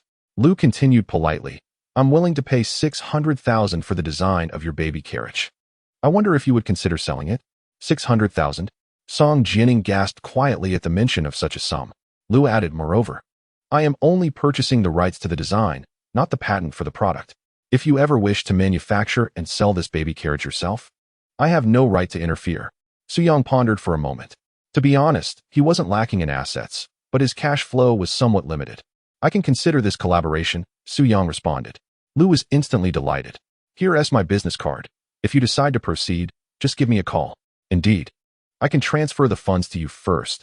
The information on the business card is entirely genuine, so there is no need to worry about my credibility. Su-Yang nodded in agreement. All right. Shortly thereafter, Lu Sheng departed. Upon returning home, Song Jianing and Wu Lan carefully lifted the babies from their strollers and carried them to the bedroom for a nap. After a brief moment of contemplation, Su-Yang resolved to enter into this partnership with Lu Sheng. The reason was simple. He was in dire need of cash flow. Otherwise, he wouldn't even be able to purchase the Xiaomi SU7 he wished to buy for Song Jianing. Moreover, in these times, having a bit more cash on hand indeed facilitates matters considerably. I can sell you the design drawings, Su-Yang communicated to Lu Sheng over the phone. And after a brief discussion, 6 million swiftly arrived in his account. As night fell, Wu Lan and Song Jianing were busy feeding the babies. Suddenly, Sambao, with a distressed expression, spat out the breast milk he had been nursing on, appearing to struggle to cough, but unable to do so. In an instant, Sambao erupted into a wailing cry. What was happening? Wu Lan, who was in the midst of feeding the fourth baby with a bottle, noticed this and her expression changed dramatically. It seemed that Sambao had choked on the milk. Chapter 11. Buying the SU-7 for Song Jianing. An unexpected encounter with Shun Linlin. Song Jianing, feeling anxious, was no stranger to instances of babies choking on milk. However, this time it appeared to be quite serious. What could be the cause? At that moment, Su Yang, having just finished his shower and hearing the commotion, entered the bedroom. Song Jianing, in a flurry, exclaimed, "I was just feeding Sambao, and it seems he accidentally choked. Sambao, please don't scare your mother." She gently patted Sambao's back, yet his cries grew even louder. "Quick, hand Sambao to me." Having acquired the daddy system, Su Yang possessed ample parenting experience. He knew precisely how to handle choking incidents. Without hesitation, he turned the little one upside down, positioning Sambao so that his face was directed towards the ground. Then, Su Yang began to pat Sambao's back rhythmically. After a series of vigorous bodily reactions, the air was finally released, and Sambao's cries gradually subsided. Next time such a choking incident occurs, simply lift the child upright with their face downwards and pat their back. Su Yang imparted this wisdom to Song Jianing. She nodded in acknowledgement, indicating that she had learned something valuable. Ding! The host has saved the baby from choking. Reward: Black Technology Development. Baby Language Translator. The system's voice suddenly resonated. A baby language translator? Su Yang was momentarily taken aback. As a wave of information flooded into his mind, he immediately understood what this reward entailed. This baby language translator could actually translate the needs of infants. How incredible! Su Yang marveled at this black technology, which was simply more impressive than a multifunctional baby stroller. Imagine a cherubic infant of just a few months, yearning for milk but unable to articulate their needs. In such a scenario, all one would need to do is let the baby language translator take a reading. The guardian can immediately comprehend what the baby wishes to convey. This is truly an unparalleled parenting artifact, thought Su Yang with delight. Subsequently, after finishing his bath, Su Yang found himself alone in the bedroom with the baby. Before long, Song Jianing returned from her bath. Clad in loose-fitting pajamas and wearing slippers, her feet appeared particularly fair. Many girls' feet are not particularly appealing, but Song Jianing's toes were perfectly aligned, adorned with a delicate coat of nail polish, exquisite and beautiful. "Darling, may we sleep together tonight?" Su Yang directly proposed, catching Song Jianing off guard. "Are you suggesting something untoward?" Her cheeks flushed slightly. She understood what Su Yang was implying. What do you think?" Su Yang playfully embraced Song Jianing, whom he affectionately referred to as his little cake. "Wife, could you wear sheer stockings? And perhaps some high heels?" With his physique now amplified 100-fold, even the strongest man in the world would seem like a younger brother before him. "You rascal," Song Jianing chided playfully. Soon after, a scene inappropriate for children unfolded. The following day, "Good morning, come have breakfast." When Su Yang awoke, Song Jianing had already prepared breakfast. Following their breakthrough the previous night, their relationship had reached a new height. The gaze Song Jianing cast upon Su Yang brimmed with affectionate tenderness.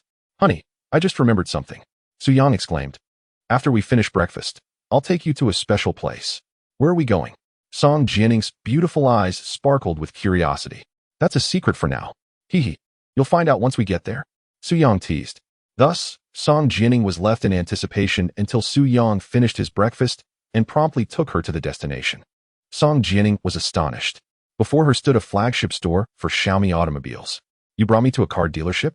Honey, I know you adore the Xiaomi SU7. And today I'm gifting you one outright." Su Yang took her hand. "I may not be particularly exceptional, but as long as it's something you cherish, I will do my utmost to fulfill your desires." Song Jianing was instantly moved. "Whoa, my husband is just too wonderful." However, Su Yang promptly interrupted her. "No buts. Your husband earned 6 million in cash yesterday. I have money in my pocket right now." With that, he led Song Jianing through the entrance of the flagship store. "Hello. Welcome." A cheerful female salesperson greeted them. "Are you two here to look at cars? The Xiaomi SU7? Su Yang nodded. "Indeed." The salesperson smiled. "Sir, you've arrived at the perfect time. Our flagship store just received a new batch of Xiaomi SU7 cars this morning, all produced this month. Please follow me." Under the guidance of the female salesperson, Su Yang and Song Jianing arrived at the designated area for the SU7. Suddenly, a familiar voice echoed, and Su Yang turned to see his ex-girlfriend, Shun Linlin. Beside her stood a man whom Su Yang recognized. Indeed, he was the wealthy heir whom Shun Linlin had recently become involved with. "Su Yang, are you ignoring me?" Shin Linlin demanded with an air of arrogance. Do you need something? Su Yang replied impassively. What are you doing here? Please don't tell me you brought Song Jianning to buy an SU-7. Shin Linlin's gaze inadvertently swept over Song Jianning, her displeasure palpable. Her irritation stemmed from the fact that she had been the one to end things with Su Yang, only to find him with the most renowned beauty from Moda University shortly thereafter. Who could bear such a blow to their pride? What I do is none of your concern. Su Yang responded coolly, then turned his attention to Song Jianning, a tender smile gracing his lips. Darling, which color of the SU-7 do you prefer? As for the configuration, I'll simply purchase the top model for you. I like the purple one. It looks stunning. Song Jianning replied with enthusiasm. Then let us go with the dawn purple, Su Yang said, circling the car. He had to admit that his wife had an excellent eye for aesthetics. The purple SU-7 exuded an air of sophistication. Huh, buying the top model? Do you think I'm unaware of how much money you have? Shin Linlin scoffed disdainfully. The reason she had broken up with Su Yang was that she found him lacking in financial means, though she had disguised it as concern for his health. However, just as Shin Linlin's derisive comments fell from her lips, an electronic notification sounded from Su Yang's side. Ding. The female salesperson smiled as she glanced at the figures on the POS machine. Sir, I have received the full payment for the vehicle. Could you please fill out these contracts? Su Yang returned her smile. Certainly. Hearing their exchange, Shin Linlin approached with disbelief, fixating on the POS machine in the salesperson's hand. The machine clearly displayed a transaction of 300,000. Her expression darkened instantly. Very well, Su Yang. You made excuses about not being able to afford a mere 20 or 30,000 for a handbag, while you've now paid for a car in full just days later. Were you concealing your financial situation from me all along? You truly are cunning. Shin Linlin's heart raced with envy, her composure crumbling. Su Yang cast a sidelong glance at Shin Linlin and addressed the female salesperson. Excuse me, I would appreciate some peace and quiet. The salesperson, eager to maintain Su Yang as a valued customer, flashed a polite but pointed smile at Shin Linlin. Madam, please do not disturb my client. Otherwise, the security may need to intervene shortly. Chapter 12. Song Jianning's parents remain unaware of the baby news with the salesperson's intervention. Shin Linlin had no choice but to sulk off to the side. Then, she watched in astonishment as the saleswoman presented flowers to Song Jianning, accompanied by the sound of 2 ceremonial cannons. Congratulations to Ms. Song for becoming the esteemed owner of the SU-7. Several salespeople applauded, and Song Jianning, cradling the flowers, radiated joy. Darling, could you take a few pictures for me? I want to post them on my social media later. She beamed at Su Yang. Su Yang chuckled. Of course, my dear. I assure you, my photography skills will capture your unparalleled beauty. Hee hee, sounds wonderful. Click, click. With Su Yang's adept maneuvers, the photos with the new car were swiftly taken. Meanwhile, Shin Linlin had also come to see the SU-7, and her encounter with Su Yang was purely coincidental. Hello. Miss Shin, how have you considered the quotation I provided earlier? If you decide to purchase the base model of the SU-7, I can offer you 2 complimentary maintenance services. A man spoke up. He was the car salesman coordinating with Shin Linlin. How about it? Why not just go for it? Spoke the muscular young heir accompanying Shin Linlin. His name was Wang Yong, whose family owned a chain of supermarkets, and he was Shin Linlin's new boyfriend. It was Wang Yong who was financing the purchase of the SU-7 for Shin Linlin this time. Previously, Shin Linlin would have gladly accepted the base model. However, upon seeing Su Yang buy the top model for Song Jianning, she disdainfully replied, No way, Yongge, you must get me the highest configuration. What? Wang Yong was taken aback. Didn't you just agree to buy the base model? Why the sudden change of heart? The base model of the Xiaomi SU-7 was priced at 220,000, whereas the top model cost 300,000, a difference of a full 80,000. In truth, Wang Yong was reluctant to buy even the base model for Shin Linlin. Were it not for his desire for her, he would never part with that amount of money. The base model was more than sufficient. The higher configuration offered poor value for money, he thought. Wang Yong attempted to dissuade Shin Linlin, but she began to pout playfully. No, I want the highest configuration right now. You've already spent over 200,000 on a car for me. Can you really not spare another 80,000? Hearing her assertive tone, Wang Yong became irate. No way, I don't have that much money. Shin Linlin's expression shifted. When you were pursuing me, didn't you say you would get me anything I desired? Is it so difficult to part with an additional 000? You don't even lack for this amount. Wang Yong, infuriated, retorted, what do you think? That my money grows on trees? To hell with it. I've changed my mind. I want to even buy you the base model. Shen Linlin was left dumbfounded. You would treat me like this? Wang Yong snapped, so what? Greedy woman. Get lost. I'm breaking up with you. With that, he rose and departed from the flagship store. The male sales representative stood in shock, bewildered by the unfolding drama. Was this how a perfectly good deal fell apart? Upon departing from the Xiaomi flagship store, Song Jianing, being a novice, felt a tinge of trepidation about taking the wheel. Hence, the new vehicle was driven by Su Yang. Seated in the passenger seat, Song Jianing, brimming with joy, posted a delightful moment on her social media. The happiest day? Thanks to my husband for the SU7. The accompanying images featured her with the car, as well as a snapshot with Su Yang. Shortly after her post, a flurry of comments from friends ensued. Lin Sharon exclaimed, "Wow, I'm so envious." Deng Yufei added, "Ah, Jianing, your husband is truly wonderful. This car could serve as a down payment for a house, and he just gifted it to you." Zhou Huimei congratulated her, saying, "Congratulations on the new car." Shen Jiahui chimed in, "The SU7. I dream of owning one.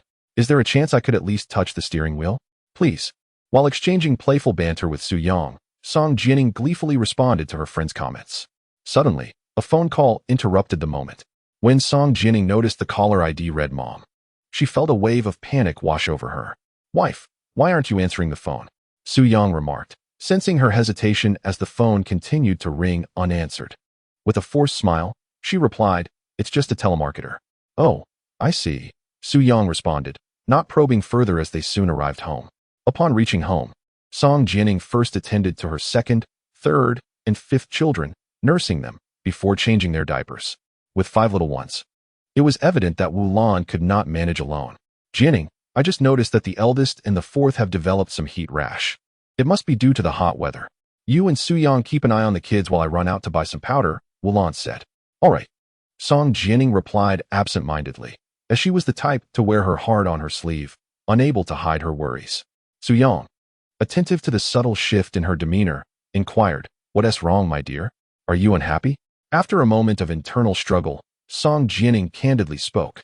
"Su Yang, there are certain matters regarding me that I feel compelled to share with you." What is it?" he asked, intrigued. "Actually, that call earlier wasn't just a telemarketer. It was from my mom." "Your mother?" Su Yang replied, astonished. "And why didn't you answer her call?" Song Jianing lowered her gaze. I was afraid to." "Why?" Su Yang asked, puzzled. In response, Song Jianing finally revealed the truth. "My family is still unaware that I've had a child." This revelation left Su Yang utterly bewildered. The child was already over 2 months old, and considering the 10 months of pregnancy, it had been nearly a year since the news could have been shared. Su Yang was taken aback that Song Jianing had managed to keep her pregnancy a secret from her family for such a long time. "In the eyes of my parents, I am the obedient and well-behaved daughter. When I became pregnant, I did not dare to inform them, fearing their inability to accept the news. Especially considering my mother has a heart condition and cannot endure great emotional distress." Song Jianing expressed her inner turmoil. "The last time I visited home, I was only 4 months along. At that time, my condition was not apparent, thus my parents remained oblivious." Su Yang calculated the time. "So, you haven't returned home in 7 or 8 months?" Song Jianing replied with a heavy heart. "Yes.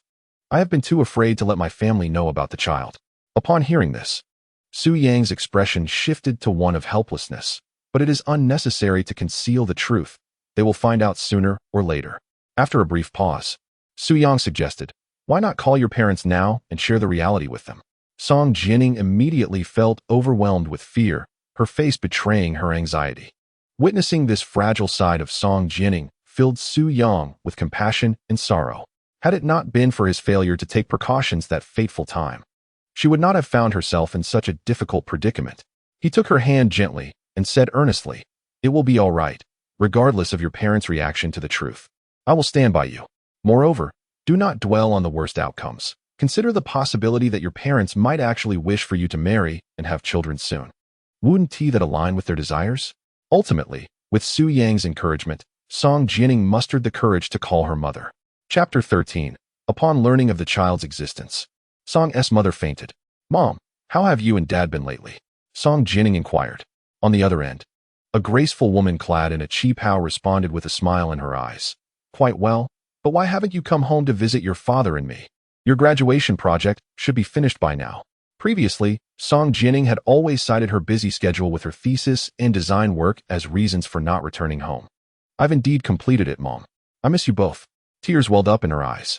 Su-young, standing nearby, gently patted her shoulder in silent comfort. Why don't you just come home, silly girl? Why have you been so reluctant? Jiang Yuro had already sensed something was amiss. Are you being honest with Mom? Is there something you haven't been able to share that's preventing you from coming home? Yes, Song Jining glanced at Su-young. This time, she did not evade the truth. Mom, I have a secret to share with you. Please brace yourself. What secret? I've had a baby. Jiang Yuro was instantly taken aback. A baby? Is it the kind of baby I think it is? Yes, you are now a grandmother. Song Jining replied with a bittersweet smile. And I gave birth to quintuplets, 4 girls and 1 boy. A thunderous silence followed. Song Jining's words struck like thunder in Jiang Yuro's mind, leaving her in a state of bewilderment. For a moment, she was utterly lost. Mom, are you all right? Jiang Yuro's emotions began to escalate. Jining, are you jesting? With quintuplets on the way, do you truly believe I would accept this? In response, Song Jining could only manage a wry smile. Mom, you know me. I have never been one for jokes. If you doubt me, I can show you the children. Jiang Yuro replied. Very well, show me. Moments later, they initiated a video call.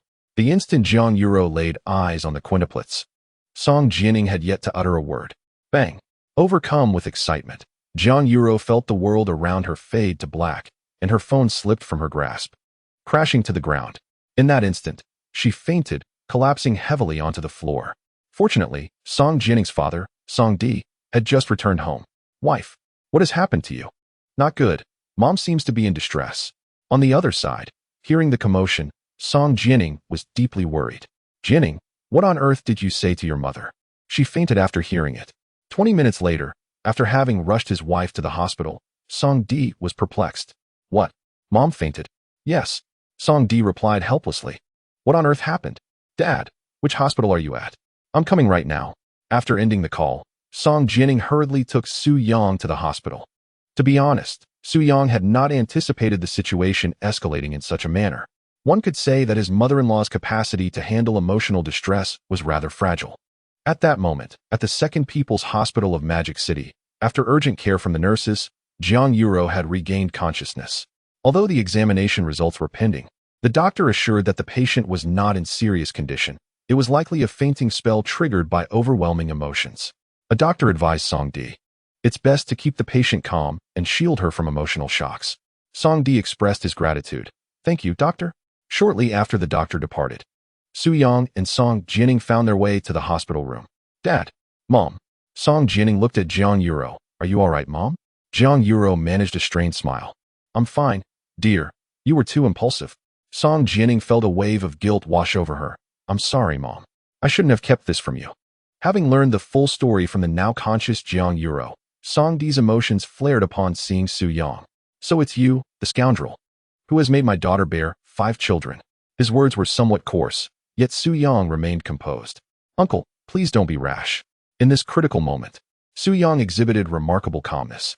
He stood calmly within the gaze of Song Di and Jiang Yuro, speaking in a gentle tone. Uncle and Aunt, I believe it is necessary for me to introduce myself. My name is Su-young, and I attend the same prestigious 985 university as Jining. Currently, I reside in a spacious flat in the vibrant city of Shanghai, which I purchased outright. I also own a car, acquired in the same manner, free of any debt. Furthermore, my savings exceed 1 million. More importantly, I hold genuine affection for Jining. We are truly in love with each other. Uncle and Aunt, I share this not for any ulterior motive, but to convey that I possess the ability to bring happiness to Jining and our future children. Naturally, I must apologize for concealing the matter of having children from you.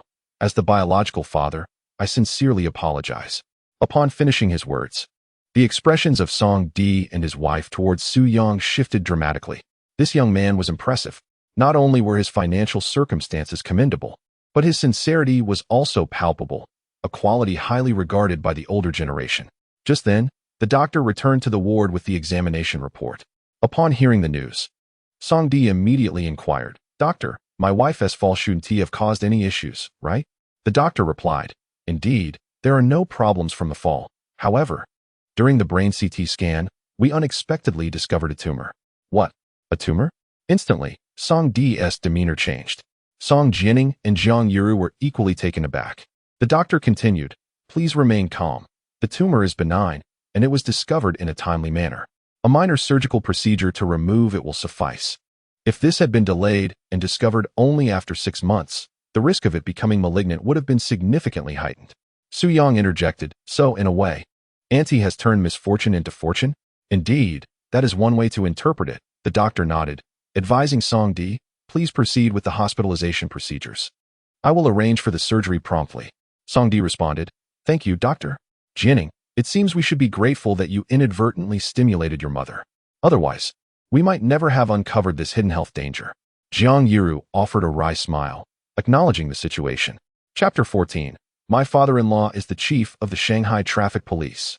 Song Jianing remarked, "I was nearly terrified when the doctor mentioned a tumor. Thankfully, it is benign." At that moment, the considerate Su Yang brought over a glass of water. "Auntie, please have some water. There's no need to worry. A benign tumor can be resolved with a simple surgery." "Thank you," Jiang Yuru replied, taking the glass and scrutinizing Su Yang. It must be said, he was quite handsome, with striking features and captivating eyes, qualities that endear him to the elders. "Your name is Su Yang, correct?" Jiang Yuru inquired. Su Yang smiled and affirmed, "Yes, Auntie." Jiang Yuru nodded slightly, asking, "What is your profession? Are you an only child?" Upon hearing this, Su Yang immediately became alert. This was an inquiry from his future mother-in-law. However, there was no way to avoid it. Anyone meeting their partner's parents for the first time inevitably encounters such questions. "Auntie, I am an only child. As for my job, it is somewhat irregular. As I am involved in investments," Su Yang replied. Jiang Yuru pressed further, "What kind of investments?" After all, the term investment is rather vague. She sought greater specificity. Su Yang elucidated. "For instance, I invest in the development of innovative products. Just a few days ago, I successfully developed a multifunctional stroller." This was something that Jiani was also aware of. Beside him, Song Jiani quickly interjected, Yes, Mom, let me tell you, Su Yang is truly remarkable. He developed a multifunctional stroller that caught the attention of a wealthy entrepreneur, earning him 6 million directly. 6 million. Upon hearing this figure, Jiang Yuru's gaze towards Su Yang transformed once more. "Su Yang, you are quite the moneymaker. No wonder you can afford a house near Tsuehu." Su Yang humbly replied, "It's not a big deal. It's all thanks to the daddy system." "But could he really say that?" Jiang Yuru remarked, "With your ability to earn, Jiani won't have to suffer alongside you, which puts my mind at ease." This statement was somewhat too direct. Su Yang merely smiled without responding. In truth, Jiang Yuru's sentiments were not unusual. What parent does not wish for their child to find an exceptional partner? In the following days, as Jiang Yuru was hospitalized for surgery, Su Yang and Song Jiani would visit her whenever they had the opportunity. Since Jiang Yuru was unaccustomed to the takeout and cafeteria food, Su Yang diligently prepared meals at home for several consecutive days, packing them in thermal containers to deliver to her. This left a fellow patient in Jiang Yuru's ward quite envious. "Sister Jiang, is he your son? The meals he brings smell delicious. The dishes are exquisitely prepared, like a state banquet."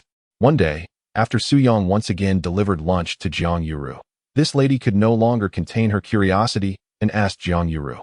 "No, he isn't," Jiang Yuru replied. "Not? Then why does he care for you so well, bringing you meals every day?" The lady appeared confused. Jiang Yuru chuckled and said, "Well, in a sense, he could be considered a son. He is my daughter's partner." The lady instantly understood. "Ah, so he's your son-in-law. Your son-in-law is quite commendable, bringing you meals while you're hospitalized. A man who can cook is certainly not to be underestimated." The woman's words reflected her high regard for Su Yang. Jiang Yuru nodded with a smile. "Indeed, my future son-in-law is quite exceptional." Thus, through their increasing interactions, Jiang Yuru's attitude towards Su Yang underwent a significant transformation, which also extended to Song Di. Given Su Yang's unwavering dedication in visiting the hospital daily, both individuals had taken notice. A week later, Jiang Yuru's surgery concluded successfully. The following morning, Su Yang took the initiative to visit the hospital and settled her hospitalization fees, amounting to a total of 50,000 yuan. Upon discovering this, both Jiang Yuru and Song Di were taken aback, insisting on repaying Su Yang. "There's no need for that, Auntie. We are family, after all. Why quibble over a mere 10,000? Su Yang declared, displaying an air of generosity. Jiang Yuro shook her head, responding, No, that won't do. After all, you and Jining are not married yet. Su Yang, we truly appreciate your kindness, but this is a matter of principle. We must return the money to you. Song Di added. Both elders were adamant about reimbursing Su Yang, believing it inappropriate to accept his generosity without reciprocation. Seeing their insistence, Su Yang chose not to press the issue further. At that moment, Song Di received a phone call. After the conversation, he appeared exceedingly anxious and, with a grave expression, turned to Su Yang, saying, Su Yang, did you drive here? I have an urgent matter related to work. Could you please take me to South City Road? Without a moment's hesitation, Su Yang replied, Of course, I would be glad to. He then drove his Xiaomi U7, ferrying Song Di to the location he mentioned. During the journey, their conversation revealed Song Di's occupation. He was the chief of the traffic police in the bustling metropolis, a cadre of considerable rank. Song Di's destination on South City Road was to apprehend a suspect who had evaded a checkpoint. Captain Song, you've finally arrived. Upon reaching the site, Su Yang observed that the area was already teeming with armed police. What is the situation? Song Di inquired. A subordinate responded, Captain Song, we have cornered the suspect in a dead end, but he is uncooperative. We may need to take a more forceful approach. Song Di nodded, understood. I will compel him to surrender. A subordinate cautioned, Captain, be careful. The suspect may be armed. Nevertheless, Song Di's resolve as the commanding officer shone through. He exhibited no fear. Su Yang, wait here for me. I will be back shortly, he said, before leading several subordinates into the perilous area ahead. Within half a minute, Su Yang suddenly heard the sounds of a struggle. This is bad. An ominous premonition gripped Su Yang's mind. Simultaneously, a notification chimed. Danger detected for future father-in-law. Risk level 5 stars. System rewards host with super god martial arts. As the system's words echoed in his mind, Su Yang transformed into an extraordinarily formidable martial artist, proficient in various forms of combat, with a power level potentially 100 times that of Bruce Lee. Subduing a peak Tyson with a single move was no challenge. Uncle Song, don't be afraid. I'm coming. As Su Yang rushed forward, he indeed discovered his future father-in-law injured and lying on the ground, along with several armed police officers who had also sustained varying degrees of injuries. Su Yang, you must leave this place at once. Upon seeing Su Yang approach, Song Di exclaimed in alarm. At that moment, a robust man, towering at least 6 feet 3 inches and adorned with tattoos, let out a sinister laugh. Is it true that you officers are so feeble? Do you dare attempt to apprehend me? Allow me to send you on your final journey. With that, the man picked up a brick, intending to strike first at Song Di. You truly are a lawless scoundrel. With these words, Su Yang launched himself at the adversary. Who is this little punk? Seeking death. The man's eyes glinted with malice. He was a drug dealer, having undergone specialized combat training in his youth, which enabled him to take on multiple opponents. However, in the face of Su Yang, his martial prowess was nothing more than child's play. With a resounding thud, Su Yang's fist connected with the man's face, sending him sprawling to the ground, searching for his teeth. The man's 250-pound frame soared through the air, landing several meters away, illustrating the tremendous force behind that punch. Staring in disbelief, the man's eyes widened. Then darkness enveloped him as he collapsed, having been knocked out cold by Su Yang. Witnessing this scene, Song Di stood agape, nearly dropping his jaw in astonishment. Captain Song, are you all right? At that moment, the armed police officers who had been on standby outside rushed in. I'm fine. Song Di looked at Su Yang in shock. Incredible. You are exceptionally strong. Have you trained in boxing? Chapter 15. The first meeting of both sets of parents. His gaze brimmed with admiration, tinged with a hint of reverence. Boxing? Not really. I've merely dabbled in a bit of Sanda. Su Yang offered an explanation. No wonder. Song Di nodded, astonished that such a young man could possess skills in Sanda, which earned him newfound respect. Captain Song, who is this individual? One of the injured subordinates queried. Thanks to his intervention, we would have surely met our demise today. Upon hearing this, Song Di beamed with approval, feeling both proud and satisfied as he replied, This is my future son-in-law. What? Future son-in-law? The subordinates were momentarily taken aback. In the entire traffic division of Modu, who was unaware that Captain Song had a daughter of remarkable beauty, this handsome young man was indeed fortunate. It was speculated that Captain Song would soon be promoted to a deputy division chief. We all dreamt of being his son-in-law. Yet, who could have imagined that Captain Song's daughter was already taken? The heavens have collapsed. All the young officers present gazed at Su Yang with envy. A future father-in-law of at least deputy division chief status, and a wife of extraordinary beauty. This was truly the life every man yearns for. A day later, given that the man involved in this incident was a significant drug dealer, he was successfully apprehended. Song Di has also been bestowed with the noble title of a drug enforcement hero, receiving accolades and commendations from above. Yet, only Song Di is aware that the apprehension of the drug traffickers was not his doing at all. It was solely the merit of Su Yang. Su Yang, the higher-ups have praised me for that incident and mentioned that I will be promoted to deputy section chief next year. I must express my gratitude to you. Song Di conveyed to Su Yang at his home in the vibrant city of Shanghai.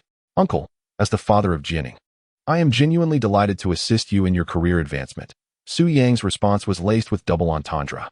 The reason I intervened that day was not for any other cause, but entirely because you are the father of my beloved wife. How could Song Di fail to discern the underlying implication? He couldn't help but think, Jining has indeed chosen a remarkable man. Perhaps it is time for me to take the initiative in facilitating their union. Su Yang, I must say, your home is extravagantly decorated.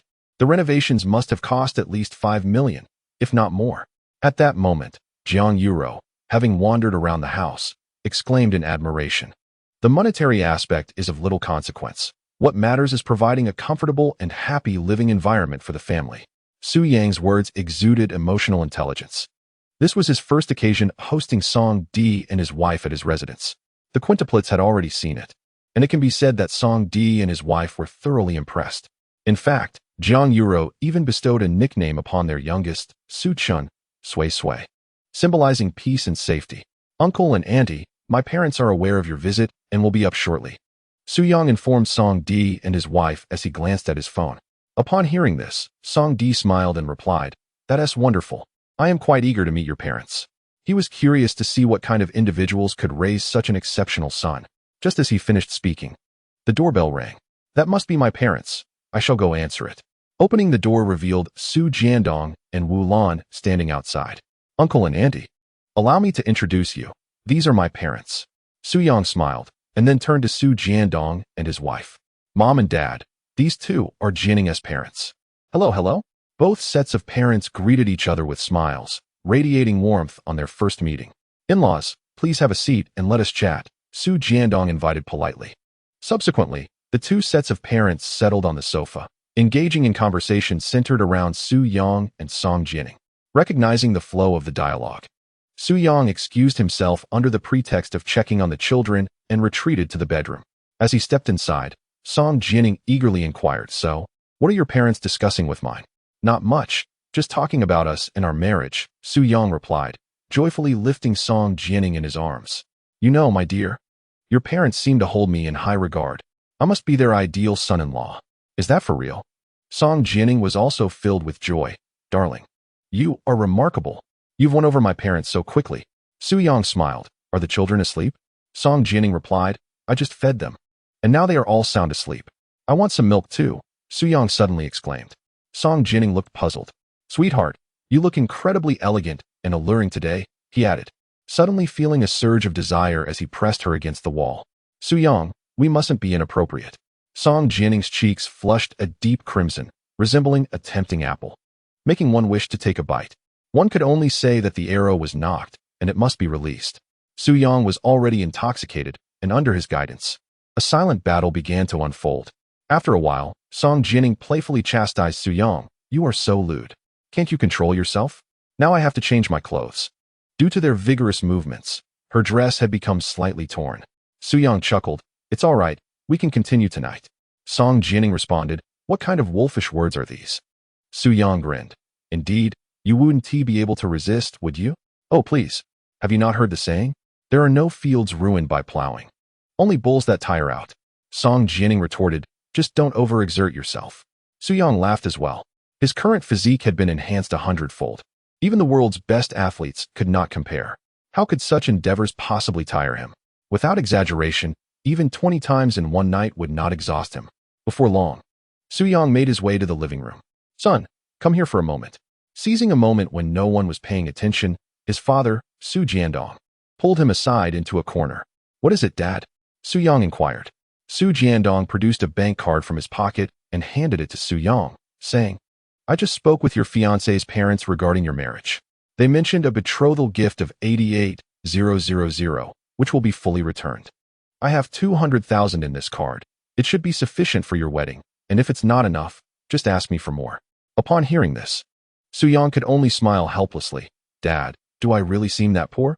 I will not need your money for the wedding. I have sufficient funds. Currently, Su Yang had around 6 million in cash flow. Even 10 weddings would not deplete his resources. His parents worked tirelessly to run a food stall, and he did not wish to touch their retirement savings. No, your money is your money, but assisting you in finding a wife is our responsibility. Completing this task does not impose any pressure on me. Su Jiandong insisted firmly. Chapter 16. The ex-girlfriend's attempt to join the company. Su Yang was taken aback. What kind of futile thinking was this? Were parents obligated to provide for their sons' marriages? Wasn't it enough to raise them until 18? All right, I accept. Su Yang relented, helplessly taking the card. Su Jiandong smiled and said, That's more like it. Remember, if you need more, just ask me. I know. A week passed in the blink of an eye, and today, the little ones officially turned 3 months old. At this age, infants often experience a reversal of their sleeping patterns, sleeping during the day and being quite fussy at night. This situation has driven Song Jianing to the brink of exhaustion. However, thanks to Su Yang, Wu Lan, and Jiang Yuru, who have been there to assist with the childcare, Song Jianing has managed to cope. Ding! The host has driven away mosquitoes, safeguarding the peacefully sleeping baby. Reward, 60 shares of Tianxin Group. Upon hearing this, Su Yang was taken aback. Tianxin Group? Isn't that one of the most renowned enterprises in the Magic City? Holding 60 of the shares essentially means he has taken over the company. Incredible. This reward from the system is astonishing. Su Yang could hardly fathom how much the shares would be worth if liquidated. Surely in the billions. Honey, I need to head to school for a bit. Please take good care of the baby while I'm gone, Su Yang said, regaining his composure. I shouldn't be gone long. I'll be back in half a day. Song Jianing asked curiously, What do you need to go to school for? There's a graduation recruitment fair. My advisor has been calling me incessantly, insisting that I go and submit my resume. Su Yang replied with a hint of exasperation. But I'm about to graduate. After that, I won't need to go to such places anymore. I'll be at home with you to take care of the baby. How can that be? If we both stay at home, we'll deplete our resources. Song Jianing remarked. We still need to earn money. Are you going to stay home with the baby while I work? Sure, why not? Su Yang joked. Little did he know, Song Jianing took his jest seriously. After Su Yang left the house, she immediately logged onto a job search website to explore which prominent companies in the Magic City were hiring. Just then, her best friend, Feng Xinyu, called. Jianing, your baby is 3 months old now, right? Have you considered returning to work? Due to her maternity leave. Although Song Jianing was a top student from the Magic City University, she had not graduated normally like Feng Xinyu. During her pregnancy, she had worked for a few months out of necessity but had to resign as her due date approached. Of course, I'm actively looking for a job. Song Jianing replied. Where are you searching for jobs? Where else? On job recruitment websites. Song Jianing responded helplessly. But given my situation, I doubt it will be easy. If only I had a degree from Magic City University. Most large companies require at least a bachelor's degree. Feng Xinyu said, Jianing, I saw a company called Tianxin Group is hiring. The benefits seem quite good, and they are accepting candidates with diplomas and above. How about we apply for this company together? Song Jianing exclaimed in surprise. You want to apply with me? I must have misheard you. Don't you already have a job? The compensation was unsatisfactory, so I resigned yesterday. Feng Xinyu replied. Oh, I see, Song Jianing said. Then let us apply to Tianxin Group together, though I may not necessarily get hired alongside you. Let's give it a try. After all, submitting a resume doesn't cost anything. Feng Xinyu encouraged. You are right, Song Jianing acknowledged. At that moment, to prepare for the job fair, Su Yang had already arrived at Moda University driving his Xiaomi U7. As soon as he parked, a throng of students gathered around, captivated by the sleek vehicle. Your Xiaomi U7 is so cool. Can I take a picture with your car? Don't worry, I won't scratch it. A girl with twin ponytails and a JK uniform approached Su Yang, her tone pleading. Go ahead, Su Yang replied generously. Thank you, big brother. The girl beamed with joy. Just then, Su Yang's phone in his pocket rang unexpectedly. It was an unfamiliar number without a contact name. Upon answering, a sweet, sultry voice greeted him. Boss, this is your assistant Zheng Yuanyuan. Tianxin Group is currently hosting a campus recruitment fair at Moda University. Would you like to come and oversee it personally? Suyang paused. I'm at Moda University right now. Where exactly are you? I'll come find you. After sharing his location, she arrived in less than 5 minutes. A stunning beauty with an alluring figure. Dressed in a sexy office uniform, she stood at least 1.7 meters tall, akin to a model, and with her high heels, she was nearly eye level with Su Yang. Mr. Su. Yes, Su Yang responded, appearing somewhat aloof. Zheng Yuanyuan's eyes sparkled. Only half an hour prior, she had received news of Tianxin Group's imminent new president. She never expected the new president to be so young and handsome, her contemporary. Taking a deep breath, Zheng Yuanyuan resolved to make a lasting impression on her new boss. Where is our recruitment area? Su Yang casually inquired. Please follow me, Mr. Su. I'll take you there. Zheng Yuanyuan replied enthusiastically. Soon after, she guided Su Yang to the venue of the campus recruitment fair. Everyone, gather around. I would like to formally introduce our new president of Tianxin Group, Su Yang. Instantly, the gazes of numerous executives fixed upon Su Yang, their expressions filled with astonishment. Our new president is so young. Could he possibly be a super-rich heir from a prominent family? A wave of respect surged within them, recognizing the remarkable capability required to manage a company at such a young age. My name is Su Yang, and I look forward to working with all of you, he said with a gentle smile, his demeanor unpretentious. This inexplicably endeared him to all his subordinates. Just then, a familiar voice broke the silence. Su Yang, what are you doing here? Turning around, Su Yang was met by none other than his ex-girlfriend, Shun Linlin. What is the matter, Su Yang? Are you hoping to submit your resume to Tianxin Group? She scoffed. I advise you not to indulge in such daydreams. Even with a degree from Moda University, you, who consistently ranked at the bottom of your class, stand no chance of being accepted by Tianxin Group. You might as well settle for those mediocre companies. Her tone was vehement, clearly revealing her resentment towards Su Yang. After all, she had been with him for quite some time without reaping any benefits. And now, seeing Su Yang purchasing a high-end Xiaomi Su7 for Song Jianing, it was no surprise that she felt infuriated. How can you speak to the president like that?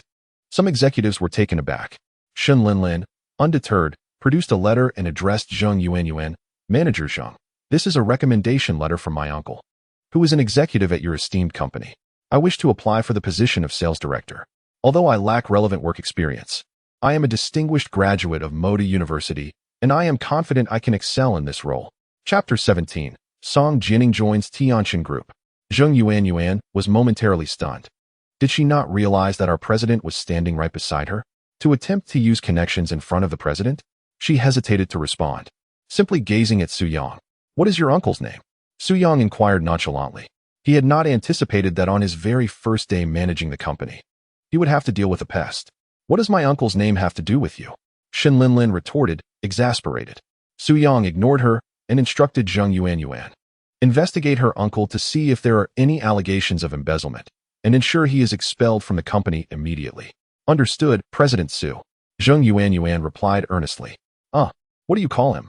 Watching Su Yang's retreating figure, Shun Linlin felt a wave of confusion wash over her. Zheng Yuanyuan remarked, President, since your uncle has already helped you, didn't he mention that we have a new president at the company? What? Su Yang is the newly appointed president of Tianxin Group. Shin Linlin was struck as if by lightning, her entire demeanor collapsing. While she could begrudgingly accept Su Yang purchasing a Xiaomi Su7 for Song Jianing, the revelation of him being the president was simply beyond her comprehension. How deceitful of you. Su Yang, no wonder you had the means to buy that high-end model for Song Jianing. Shin Linlin erupted in frustration, feeling utterly shattered. However, it didn't take long for her to realize an important fact. She was Su Yang's ex-girlfriend. She had known him before Song Jianing and had shared intimate moments with him. As the saying goes, a day spent at the bedside is worth 100 days of kindness. She could not bring herself to believe that Su Yang harbored no feelings for her whatsoever. With this thought in mind, Shin Linlin suddenly felt a surge of joy and rushed towards Su Yang, catching him off guard as she embraced him from behind. What are you doing? Su Yang retorted coldly, pushing Shun Linlin away with such force that she fell to the ground. However, she quickly sprang back, clinging tightly to his leg. Despite the discomfort of her bosom being squished, she remained undeterred, pleading earnestly. Su Yang, can we reconcile? I know you must still love me. That Song Jianing is merely a substitute, isn't she? That's not true, Su Yang replied, delivering a swift kick that sent Shen Linlin sprawling. The moment she chose to betray him for a wealthy and muscular heir, he had lost all affection for her. Now, her attempts to win him back only struck him as pathetic. She was not anyone's stand-in, and they could never return to the past. Please, have some self-respect. With that, Su Yang turned and walked away, leaving Shen Linlin collapsed on the ground, tears of regret streaming down her face. Before long, his assistant, Zheng Yuan, rejoined him. Mr. Su, I have thoroughly investigated. Shen Linlin's uncle, Shen Jia, is our company's public relations manager, and he has been dismissed. Well done, Su Yang nodded in satisfaction. The downfall of some large companies often stemmed from the presence of incompetent parasites in positions of power. He would not allow such occurrences within his own company. By the way, I have a task for you. What is it, boss? Zheng Yuan inquired. Su Yang then organized a document on his computer and, after adding Zheng Yuan on WeChat, sent her the file. Upon opening it, Zheng Yuan discovered it was the design blueprint for a baby language translator. Boss, what exactly is this baby language translator? Is it akin to an early education device? Su Yang clarified, it is unrelated to early education tools. This is a high-tech device capable of translating infant language. In essence, it is a groundbreaking product that will elevate our Tianjin group to one of the top 10 companies in the magical city. Zheng Yuan was taken aback. Is it truly that remarkable? Mr. Su, what specifically should I do?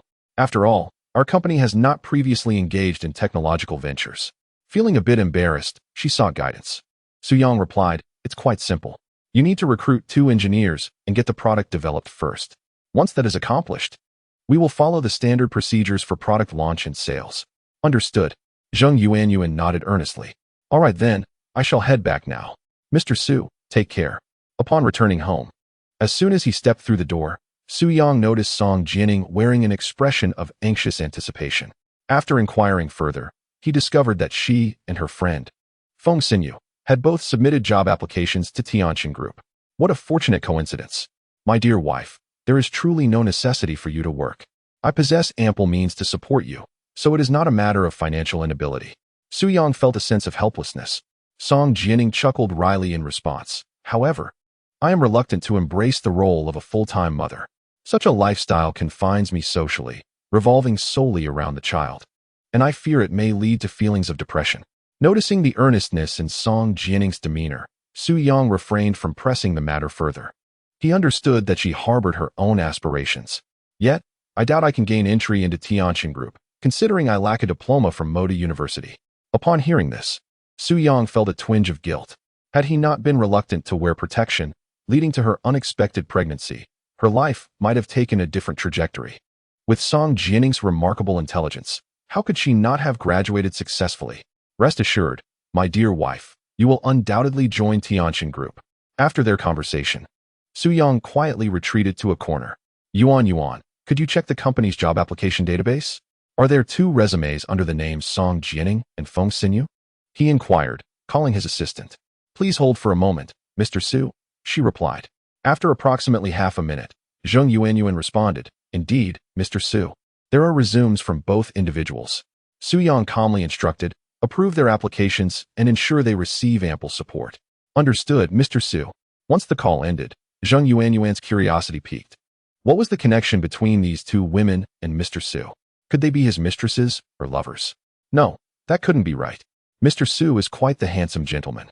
Surely, any woman aspiring to be his girlfriend would have to queue all the way to France. There would be no need for affairs or mistresses. They must be relatives or simply friends. Yes, that must be it. With this thought, Zheng Yuan promptly called Song Jianing and Feng Xinyu. Congratulations. You have both been accepted by Tianjin Group. Please come to work next Tuesday. Meanwhile, upon receiving this news, Song Jianing felt as though she were in a dream. She had merely applied to Tianjin Group with a glimmer of hope. To her astonishment, her application was accepted so effortlessly. Moreover, the position she sought was that of a Japanese translator, with a monthly salary of 18,000 yuan. In that moment, Song Jianing felt a renewed sense of self-worth. She was absolutely elated. Darling, do you know? Tianjin Group has accepted my job application, and I can start working next Wednesday. Witnessing his wife's joy akin to that of a child, Su Yang felt immense satisfaction within. Silly wife, do you wish to know the truth? I was the one who assisted you. Su Yang revealed. Indeed, I am the president of Tianjin Group.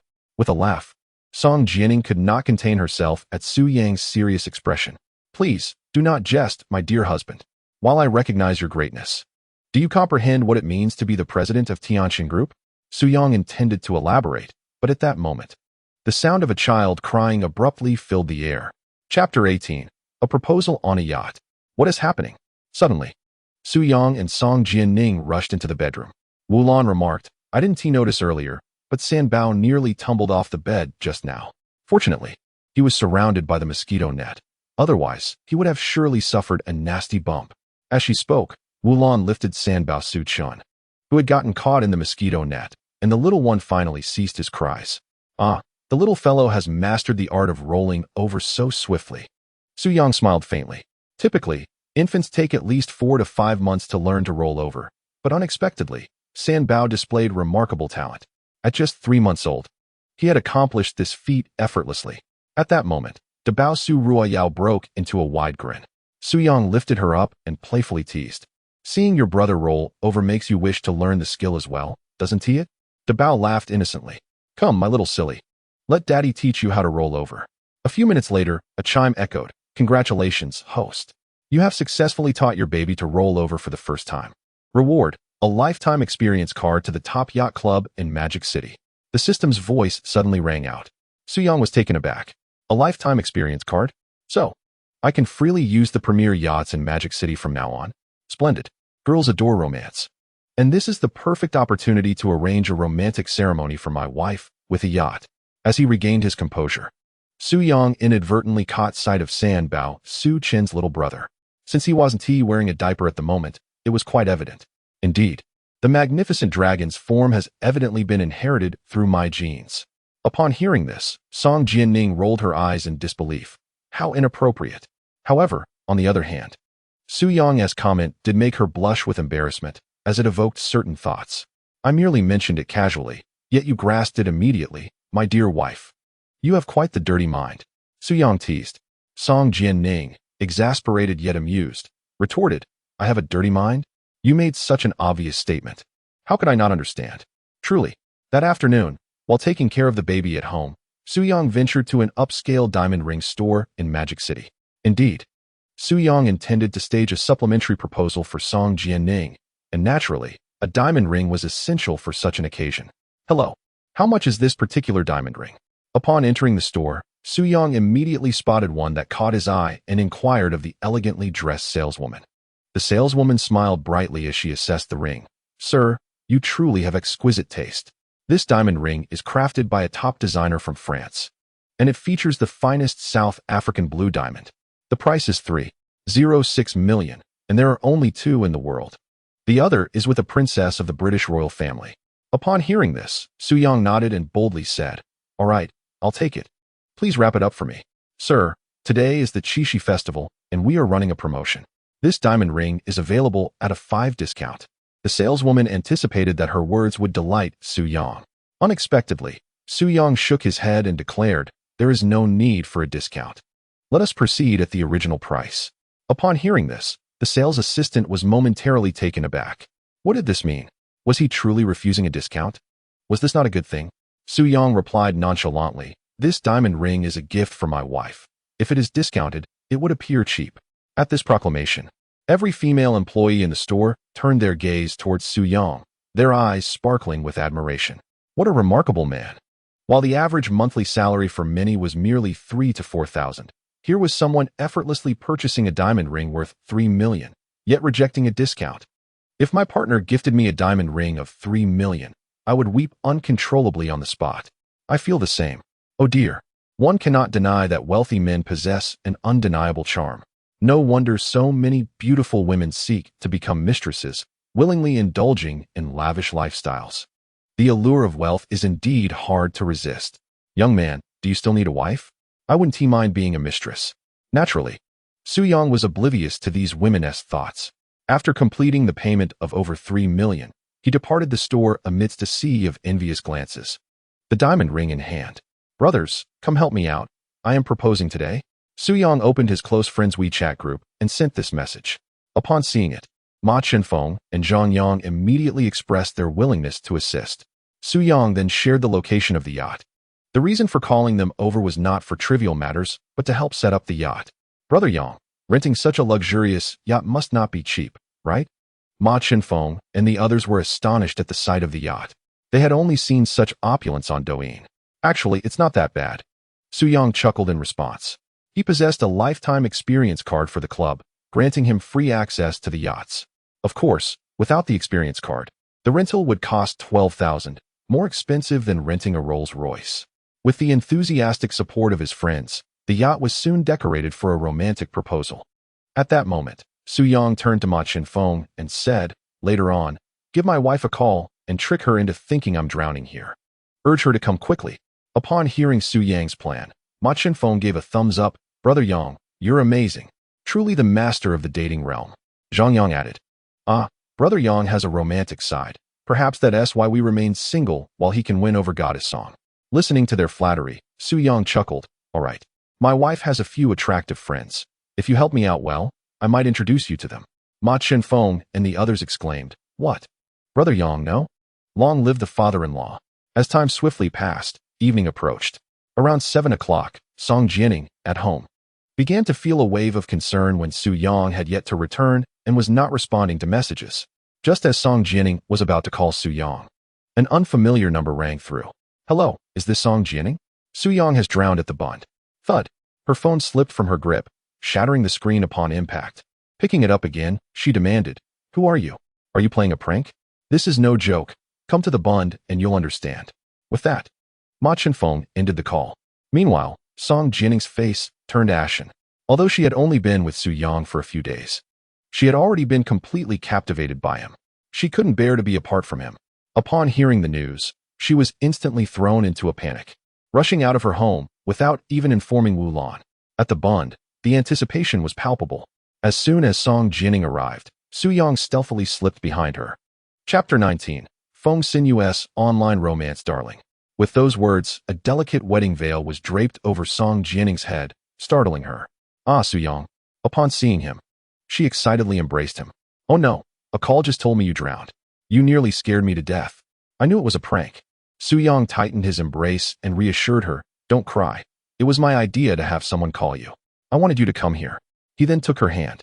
Come, let us board the yacht together. Song Jianing was momentarily taken aback, but when she saw the yacht's decorations, realization struck her. Su-Yang, is this a proposal? The sound of her footsteps echoed on the yacht's deck. Suddenly, with a dramatic gesture, Su-Yang knelt on one knee, presenting a diamond ring worth over 3 million. My dear, this is a belated proposal. I may lack the gift of eloquence, but I have one question. Will you marry me? As he spoke, the yacht drifted smoothly along the water. In the vibrant bund of Shanghai, tourists were abundant, even at night. Look, someone is proposing on a yacht. A voice rang out, drawing nearly every gaze toward them. Many onlookers instinctively pulled out their phones to capture the moment. A yacht proposal was indeed a romantic and novel spectacle.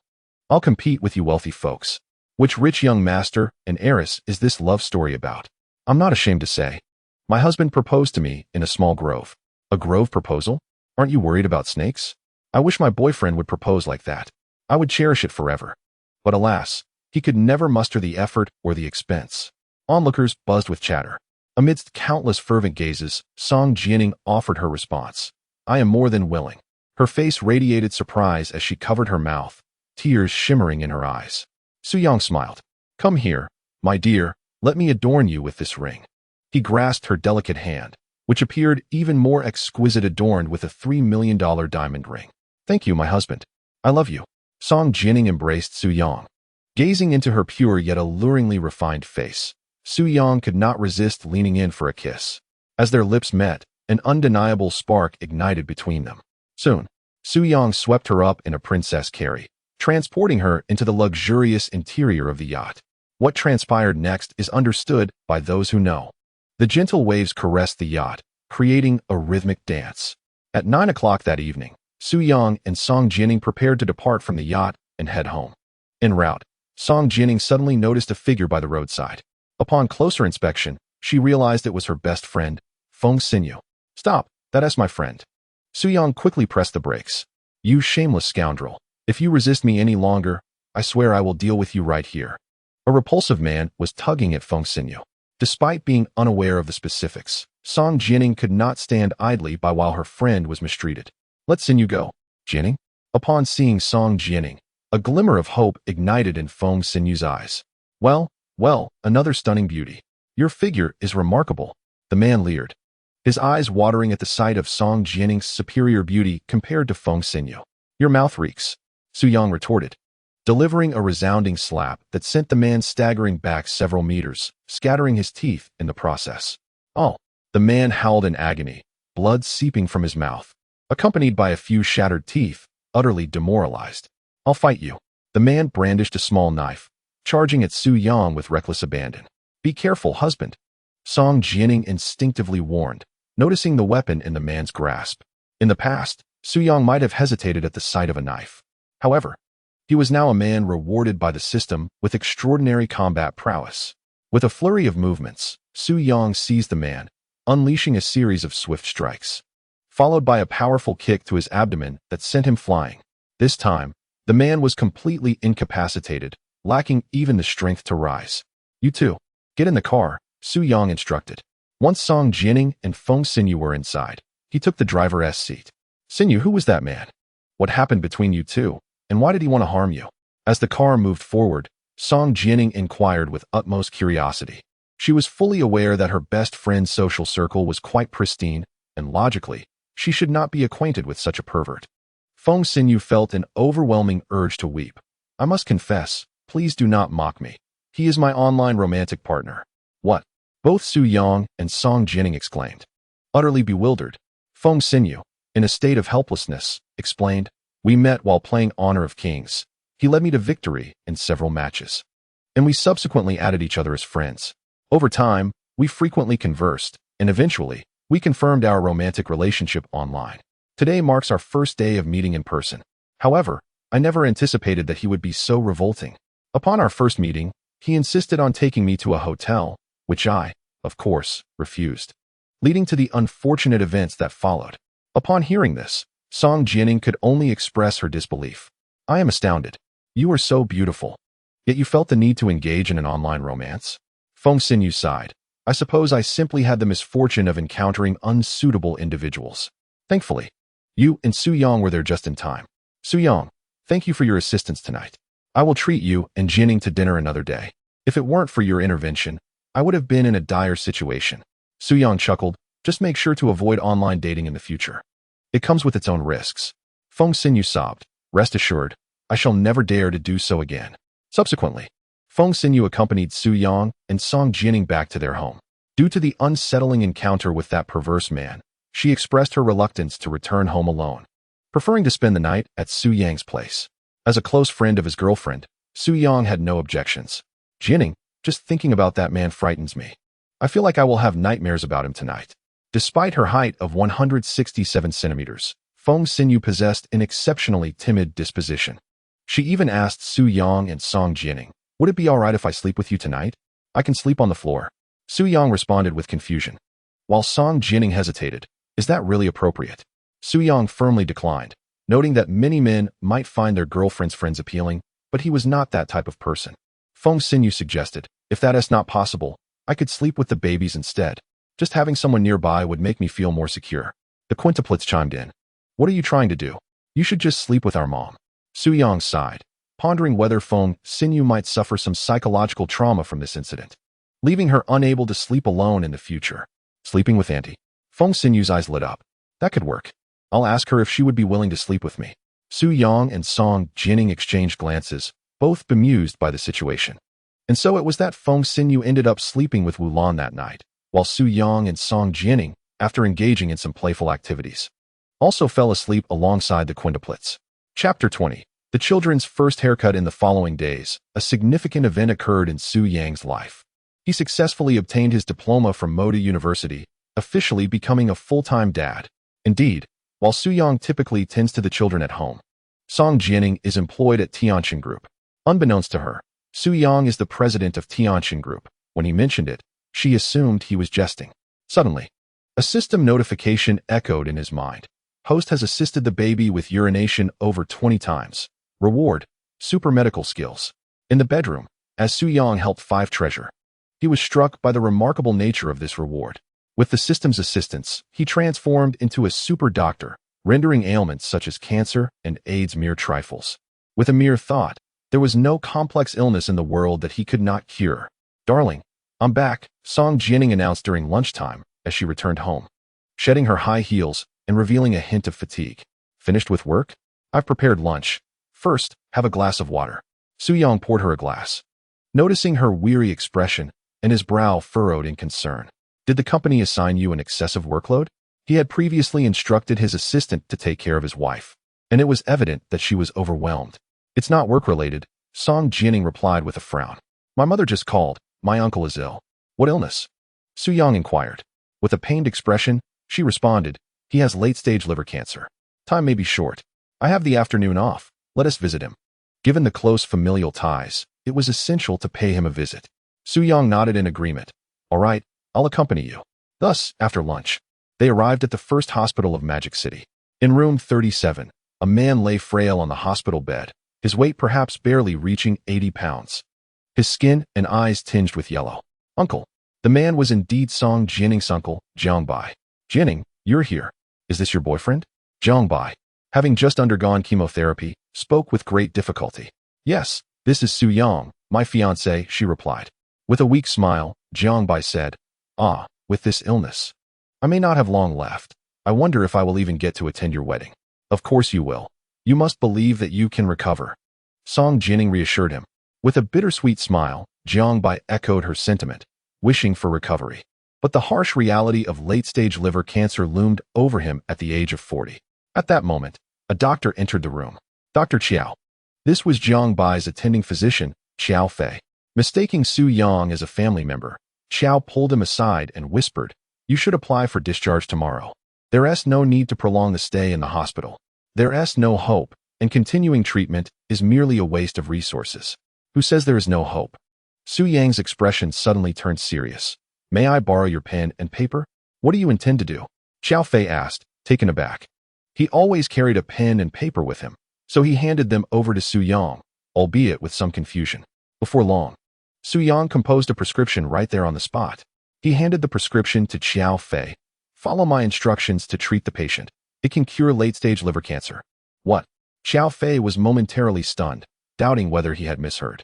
He glanced at the prescription and, upon seeing several traditional Chinese medicinal ingredients, concluded it was merely a folk remedy.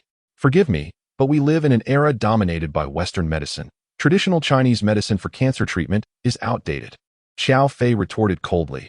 "Using traditional methods to treat cancer only hastens death. Steve Jobs, the CEO of Apple, is a prime example." Su Yang sighed in exasperation. "This prescription is a priceless treasure. If you do not take it back to study, it will undoubtedly be a significant loss in your life." With a slight smirk, Qiao Fei replied, "All right, then give it to me." However, despite his words, Qiao Fei did not genuinely regard the prescription Su Yang had written. He was merely being dismissive. Upon returning to the office, Qiao Fei casually placed the prescription on his desk. With the window left open, a sudden gust of wind swept through after he departed, sending the prescription fluttering into the hospital corridor. It was soon discovered by an elderly gentleman in his 70s. Oh, this elder, named Jiang Ping, was the most esteemed traditional Chinese doctor in the hospital and dedicated to researching traditional methods for cancer treatment. At that moment, Jiang Ping was deep in thought over a difficult problem, his head bent low. As he walked, he suddenly noticed the prescription on the ground. He promptly picked it up. Upon reading the contents, the conundrum he had been pondering began to clarify in his mind. "Brilliant, simply brilliant," Jiang Ping exclaimed with great excitement. "So this is how the medicinal ingredients for treating liver cancer can be combined. Ha ha, what a treasure I have found." His joyous laughter echoed in the corridor, leaving the passing nurses bewildered. Immediately, Jiang Ping rushed into the laboratory and began preparing the medicines based on the prescription's contents. After finishing their visit, Su Yang and Song Jianing returned home. Their spirits remained unaffected by the encounter. Once home, their focus shifted entirely to their child. "Wife, it seems the baby's hair is getting a bit long," Su Yang remarked. "Have we not given them a haircut since their birth?" Indeed, Song Jining replied. I've heard that delaying the cutting of a baby's hair is beneficial, as it results in thicker and shinier hair in the future. Su Yang chuckled in disbelief. My dear, that is utterly unscientific. A child's hair quality is determined by parental genes and has nothing to do with when their first haircut occurs. Is that so? Song Jining mused, glancing at Su Yang's own hair. Your hair quality looks quite good, dear. Surely, our baby's hair will not be lacking in quality either. Of course. Su Yang chuckled, suggesting that it was unnecessary for the children to keep their natal hair for too long. With such lengthy locks, it would be best to take them for a trim. Song Jining concurred, asking if he knew of a barbershop with superior skills. Su Yang's face donned a contemplative expression before he swiftly recalled a childhood friend. Let us visit my old buddy. Following this, Su Yang gently placed each of the quintuplets into a multifunctional stroller, and together with Song Jining, they ventured out with the little ones. Half an hour later, they arrived at Old Soldier Barbershop, an establishment owned by Su Yang's childhood companion. This friend had dropped out of middle school to pursue barbering, and over the years, his skills had become undeniably impressive. Long time no see, young girl. Here for a haircut? Greeted a rather scruffy-looking young man, Chen Zebang, with a wide smile upon Su Yang's entry. Old soldier, it's not for me, but I need your help with my baby's natal hair, Su Yang replied with a grin. Babies? You're a father now? Chen Zebang exclaimed, clearly astonished. At that moment, Song Jining wheeled in the multifunctional stroller. The sight of the 5 adorable little ones left Chen Zebang momentarily speechless. Wow. 1, 2, 3, 4, 5. Are these quintuplets? Yanggu, please don't tell me this is your doing. Indeed, they are my little ones. Su Yang chuckled, as Chen Zebang stood in awe. It had not been long since they last met, and now Su Yang was a father of quintuplets. Moreover, his wife was exceptionally beautiful, possessing a grace that surpassed even that of many actresses, eliciting envy from Chen Zebang. How hard can it be to give 5 children a trim? Su Yang remarked. Chen Zebang confidently patted his chest, asserting, it's absolutely no pressure. As long as the babies cooperate, it will be quick. Su Yang nodded, expressing his trust in Chen Zebang's expertise. With a cheerful demeanor, Chen Zebang turned to the stroller, asking, who wants to go first for a haircut? Noticing that the third child, Su Chun, appeared the most spirited, Su Yang said, all right, my son, you're up first. You seem to be in the best mood. As he spoke, he lifted Su Chun from the stroller. 3 treasures are strong little boys. He wants to cry for his first haircut, right? Song Jining chimed in, though she sensed that Su Chun's expression was already on the verge of tears. Don't worry, little one. Uncle has excellent skills and will give you a splendid haircut, Chen Zebang assured as he picked up the clippers and began his work on Su Chun, who was nestled in Su Yang's arms. As a small tuft of natal hair was sheared away, Su Chun's little mouth pursed, and his expression transformed into one of bewilderment, as he thought, what on earth is this strange sensation on my head? Oh, why does my hair keep falling out? It makes my face so itchy. Why am I the first victim and not my sister or younger sibling? Woe is me. The aggrieved Sanbao could no longer contain her emotions and burst into tears. Su Yang smiled and comforted her. Don't cry, Sanbao. Uncle will finish your haircut soon.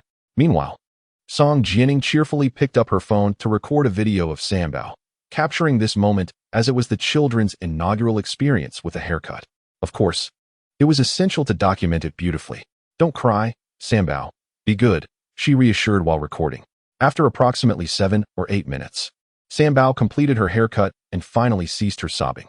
Simultaneously, a system notification echoed in Su Yang's mind. Ding. The host has taken the children for their first haircut. Reward, Super Handicraft Mastery. In an instant, Su Yang transformed into a top-tier master craftsman.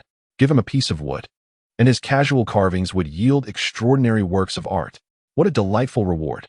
Another practical skill added to his repertoire. Su Yang was thoroughly satisfied. Who shall be next for a haircut? After tidying up, Chen Zebang smiled at the adorable infants in the stroller. Let's have the eldest. The 4 sisters would take turns in order to avoid any accusations of favoritism. Su Yang grinned, and Sanbao exclaimed, then why was I first? Am I some kind of promotional offer? Woe is me, daddy favors girls over boys. As an hour passed, all 5 children unlocked a new achievement. Their first haircut. Brother, how much do you charge for this haircut? I'll transfer the money. Su Yang pulled out his phone. Chen Zebang quickly replied, no need, no need. Discussing money feels too formal. Consider it a free haircut from your uncle. That is not acceptable, Su Yang insisted. You really must accept this payment. Otherwise, I won't come here for haircuts again. He recognized that barbershops were ubiquitous and that business was fiercely competitive. It wasn't easy for a friend to earn a little money. If he were to cut the hair of just one child, a waiver could be justified out of friendship. But this was for 5 little ones. Thus, no matter the circumstances, Su Yang felt compelled to compensate him. Hearing Su Yang's firm stance, Chen Zebang had no choice but to relent. By the way, Yang, although you have become a father, you haven't had a wedding banquet yet, have you? When the time comes, remember to invite me to the feast. Su Yang smiled confidently, affirming that it would certainly happen. After a casual chat with Chen Zebang, he returned home with the little ones. Upon their arrival, Song Jining promptly brought a warm, damp towel to wipe the children's heads. Concerned about the aftermath of their haircut, Su Yang had opted not to wash their hair at the salon, leaving them with a few stray locks. Darling, I'll step out for a moment and we'll be back shortly, he announced. Song Jining, surprised, watched him leave, wondering why he was venturing out again so soon after returning home. Before long, Su Yang reappeared, clutching a package in his hand. It was a collection of harmless teething toys. Indeed, he intended to carve some delightful playthings for the children from this safe material. For the entire afternoon, Su Yang remained indoors, engrossed in his creative endeavors. What are you up to, my love? Song Jining inquired, her eyes lighting up at the sight of his handiwork. Wow, did you carve these little animals yourself? You are amazing. On the table beside him lay a plate adorned with lifelike sculptures of a rabbit, a monkey, and even a dragon. Yes, I crafted them with my own hands, Su Yang replied, and Song Jining's gaze filled with admiration. She had never imagined he possessed such skills. In her mind, only seasoned artisans were capable of such artistry. Actually, these are toys for the little ones, Su Yang explained. Song Jining chuckled, but they are only 3 months old. How would they know what to play with? They certainly will. Su Yang laughed. These toys are made of non-toxic teething material. Serving a dual purpose, they can be bitten and chewed. As children reach 3 to 4 months, they instinctively seek to gnaw on objects, often resorting to their fingers. With these teething toys, they will avoid developing the habit of finger-sucking. After hearing this, Song Jining nodded appreciatively. I see, you truly are thoughtful, my dear. In another part of the world, in a laboratory, a triumphant laughter echoed, belonging to none other than Jiang Ping. Ever since he stumbled upon that prescription, he had been tirelessly engaged in compounding experiments. With an abundance of cancer patients at the hospital, Jiang Ping wasted no time in conducting clinical trials as soon as he prepared the medication. To his astonishment, the results were nothing short of miraculous. Chapter 22. Song Jining's cousin disapproves of Su Yang. Merely 10 minutes after administering the medication, 70% of the cancer cells within the patients had been eradicated. After 20 minutes, 90% were destroyed, and within 30 minutes, all cancer cells were eliminated, achieving clinical remission. An hour later, even patients in the advanced stages of cancer found new vitality, able to leap and walk freely once more. A miracle. This is truly a miracle. All the doctors in the hospital, including the dean and 2 vice deans, surrounded Jiang Ping, their expressions radiating fervent admiration. Dr. Jiang, you are indeed the savior of humanity. I believe that from this moment forth, your name will be renowned across the globe. Indeed, cancer has long posed the greatest challenge in the medical field. And now you have conquered it. You deserve to be honored in the highest regard. Hearing such accolades, Jiang Ping shook his head with a wry smile, saying, It's not as impressive as it sounds. According to feedback from clinical trials, this medication is remarkably effective only for liver cancer patients. The response for other types of cancer has been rather mediocre.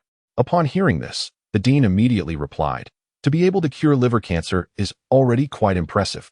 Yes, Dr. Jiang, don't place too much pressure on yourself. Take it one step at a time. I believe you can conquer liver cancer. And surely you will tackle other types of cancer as well. Dr. Jiang, since this medication has just been developed, it must still be unnamed. Why don't you give it a name? Jiang Ping nodded. It certainly deserves a name. He then appeared thoughtful. Let us call it liver cancer tablets. Soon, the news of conquering liver cancer made headlines across major outlets in the country. Weibo, a certain miraculous medical expert group in Shanghai, has conquered liver cancer. Jihu, what are your thoughts on Dr. Jiang Ping's development of liver cancer tablets? Billy, the entire process of developing liver cancer tablets has been leaked. The content will exceed your imagination. UC browser, shocking. A late-stage liver cancer patient has been cured, and the medication used is. In short, this matter quickly became the hottest topic of the moment, with nearly every household engaged in discussion. Meanwhile, at Su Yang's home, Su Yang, I'm going out to buy some groceries. My cousin will be coming over for dinner later. Song Jining informed Su Yang. Your cousin? Su Yang replied in surprise. Song Jining explained, yes, her father is my uncle Jiang Bai. She is currently a junior at Shanghai University of Science and Technology, just 1 year younger than us, and will graduate next year. I see, all right. Su Yang nodded, but let my mom handle the grocery shopping. You don't need to go. Your mom is taking care of the children. It's fine, I'll go just the same. With that, Song Jining headed out. Approximately 20 minutes later, when Song Jining returned with the groceries, she was accompanied by a girl. She was dressed in a delicate JK uniform, sporting twin tails, and was quite beautiful, though her beauty paled slightly in comparison to others. However, her legs were stunning, resembling those of an anime heroine, slender, long, straight, and fair. Su Yang. This is my cousin Jiang Mengyao, Song Jining introduced. Su Yang smiled slightly and took the initiative to greet Jiang Mengyao hello.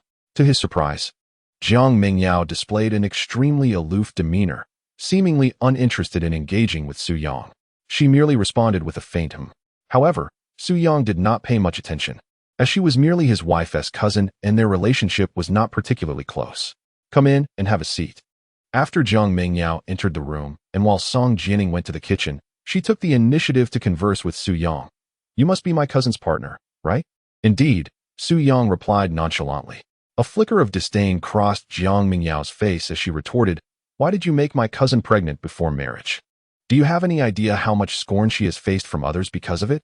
Upon hearing this, Su Yang couldn't help but exclaim, goodness.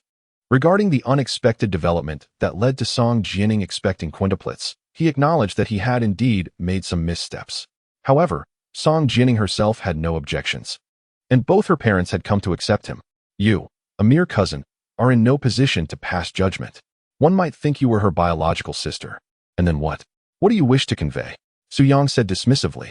The rice has already been cooked. I cannot change anything now. Jiang Mengyao disdainfully remarked. Although my cousin has accepted you, I shall never acknowledge you as my cousin-in-law. Your methods are too despicable. Otherwise, how could my cousin possibly be with you? She deserves a far superior man. Su Yang was nearly amused to the point of laughter, pondering whether Jiang Mengyao held herself in too high regard. She seemed utterly delusional. What are you two discussing? At that moment, Song Jining emerged from the kitchen, and Jiang Mengyao waved her hand. Oh, nothing, cousin. Let me go see the quintuplets. All right, Song Jining said as she led Jiang Mengyao into the bedroom. It was evident that Jiang Mengyao adored children. Upon seeing the quintuplets, her eyes sparkled with delight.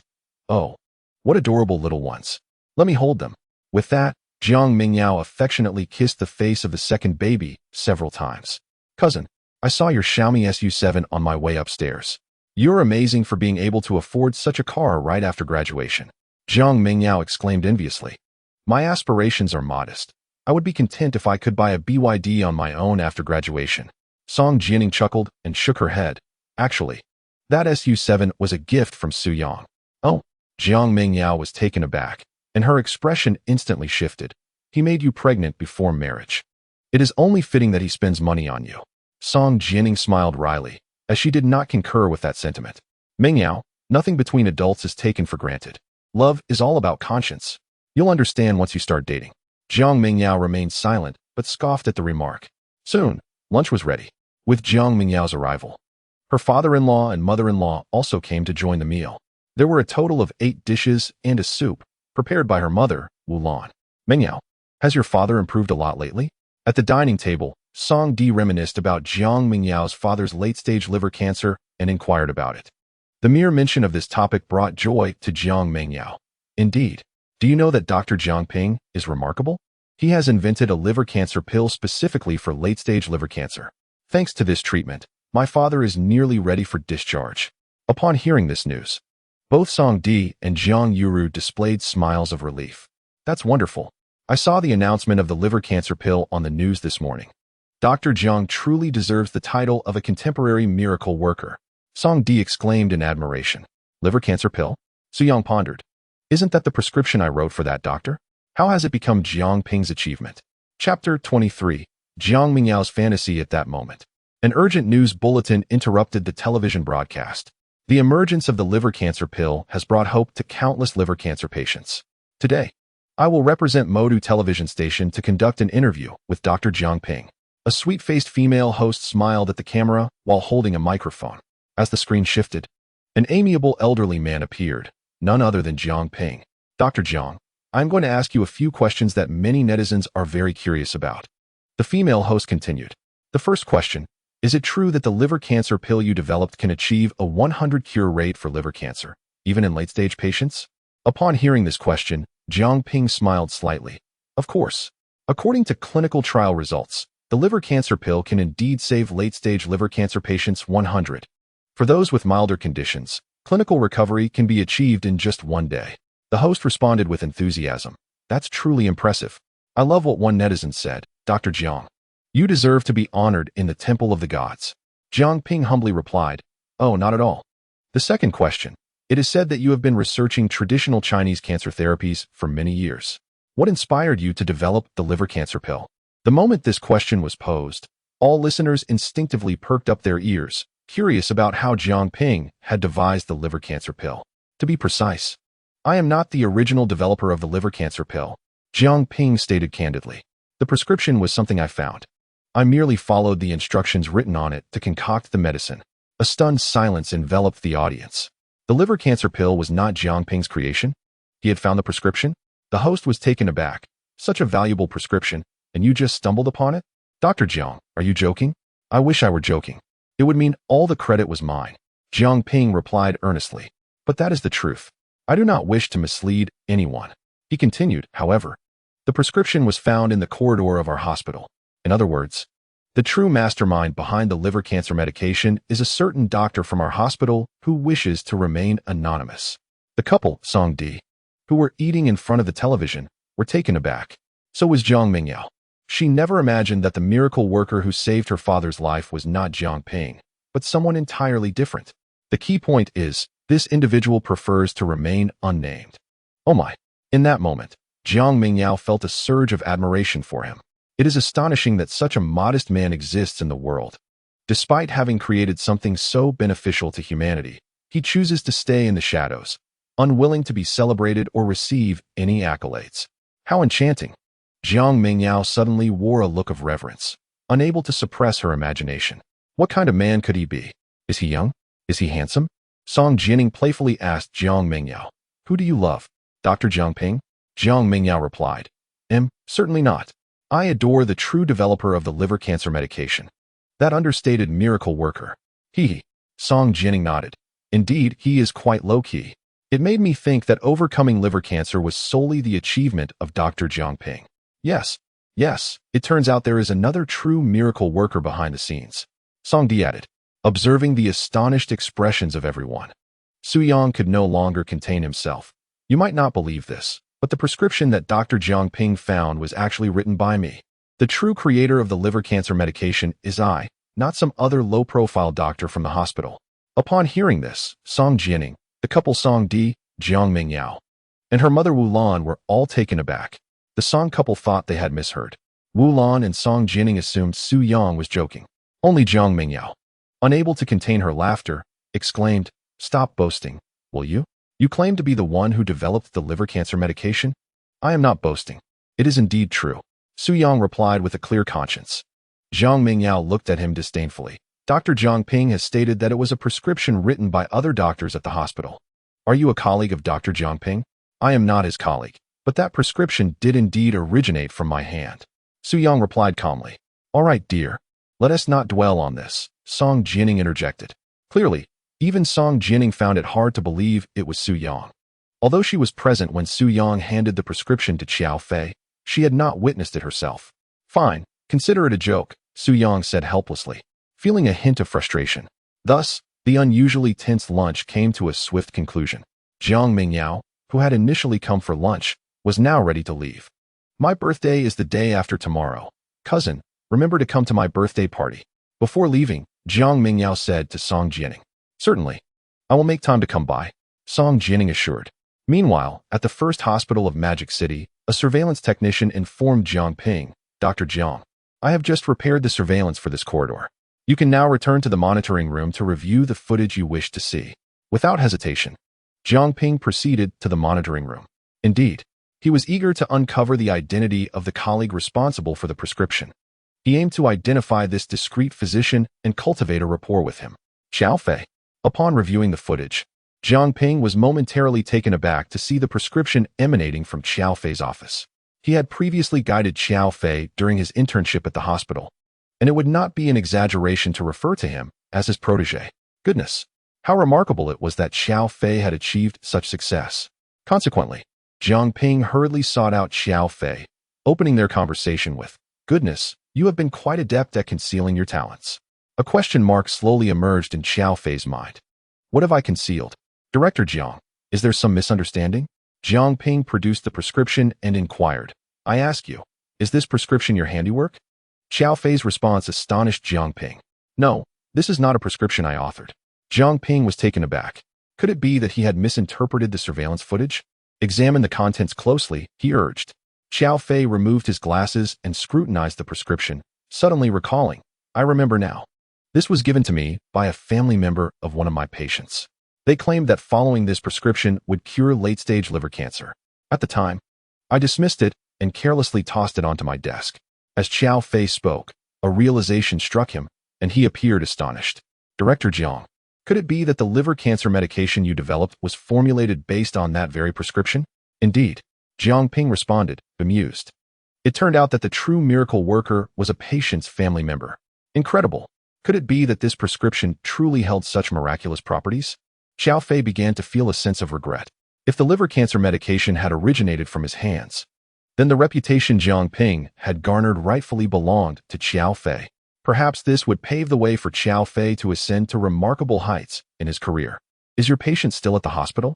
Jiang Ping inquired. "Yes, they have not yet been discharged." Following this, at Jiang Ping's request, Xiao Fei escorted him to meet Jiang Bai. At that moment, Jiang Bai was preparing for discharge. From the diagnosis of late-stage liver cancer to now being cured and ready to leave, Jiang Bai felt as though he had experienced a surreal dream. "Dr. Qiao?" Upon seeing Xiao Fei enter, Jiang Bai and his wife paused their packing. Xiao Fei inquired with concern, "How is your recovery? Are you thinking of being discharged now?" "Indeed. Didn't you mention yesterday that I could leave at any time given my current condition?" Jiang Bai replied with a faint smile. Xiao Fei nodded affirmatively. Then, shifting the conversation, he asked, "May I inquire about a personal matter? That handsome young man who visited you in the hospital, what is his relation to you?" "Handsome young man." Jiang Bai pondered for a moment and soon recalled Su Yang, for no other young man had come to see him during his hospitalization. "Oh, he is the boyfriend of my niece." Jiang Ping interjected eagerly. "Do you have his contact information? Would you be able to share it with me?" Jiang Bai shook his head. "I do not." A hint of disappointment washed over Jiang Ping. Yet, Jiang Bai's next words rekindled a glimmer of hope within him. "However, obtaining his contact details is not a challenge. I can simply call my niece to ask." Curiously, Jiang Bai inquired, "Is there something significant you wish to discuss with him?" "I could convey it to my niece on your behalf." Jiang Ping exclaimed excitedly. "Yes, it is indeed of great importance." Xiao Fei then recounted the entire sequence of events to Jiang Bai. Upon learning that his life had been salvaged by the prescription written by Su Yang, both Jiang Bai and his wife were stunned into silence, their minds buzzing with disbelief. That night, Su Yang was in the bedroom, changing the diaper of his child. Su Zhixia, when Song Jianing approached him, her face alight with admiration. "What is the matter, darling? Why are you looking at me like that?" Su Yang chuckled. "My uncle just called me," she replied, "and I discovered that it was you who wrote the prescription that cured his liver cancer. You are truly remarkable. By the way, how did you come to possess such medical knowledge?" In the face of Song Jianing's admiration, Su Yang chose not to reveal the existence of the system. "I've self-studied a bit of medicine. I happen to understand your uncle's illness. You could say it was a case of a blind cat stumbling upon a dead mouse." Song Jianing seemed to believe him. "Is that so? But you have conquered liver cancer. That is simply extraordinary. I could never have imagined you had such a talent." Su Yang smiled modestly, indicating that it was merely a basic skill. Song Jianing then shifted the topic. "Speaking of which, I have a pimple on my face that hasn't gone away for 2 days. Since you know about medicine, do you have any remedies to make it heal faster?" Hearing this, Su Yang smiled lightly. "That is quite simple. Pimples generally arise from hormonal imbalance. If we engage in more physical activity tonight, The pimple will heal itself. Song Jianning's delicate face flushed a deep crimson. She certainly understood what Su Yang meant by physical activity. With a playful glare at Su Yang, she chose to ignore him and went to prepare formula for the baby. As the clock struck 11 that night, in an effort to help Song Jianning's acne heal more swiftly, Su Yang and she embarked on a journey of exercise together. The following day unfolded without any particular distinction. Su Yang visited Tianxin Group in the morning, where his assistant, Zheng Yuan, informed him that the company had successfully recruited several engineers. The much-anticipated baby language machine was slated for release by the end of September. Su Yang felt a flicker of excitement, as this would be the first high-tech product the company independently launched since he took the helm of Tianxin Group. However, he remained uncertain about how the market would respond. Upon returning home, as he cradled their baby, Su Xinyu, to sleep, Song Jianning inquired, "Darling, tomorrow evening is my cousin's birthday party. It wouldn't be appropriate to arrive empty-handed, so I wish to prepare a birthday gift for her. I've pondered over what to gift for quite some time and am somewhat conflicted. Do you have any thoughtful suggestions?"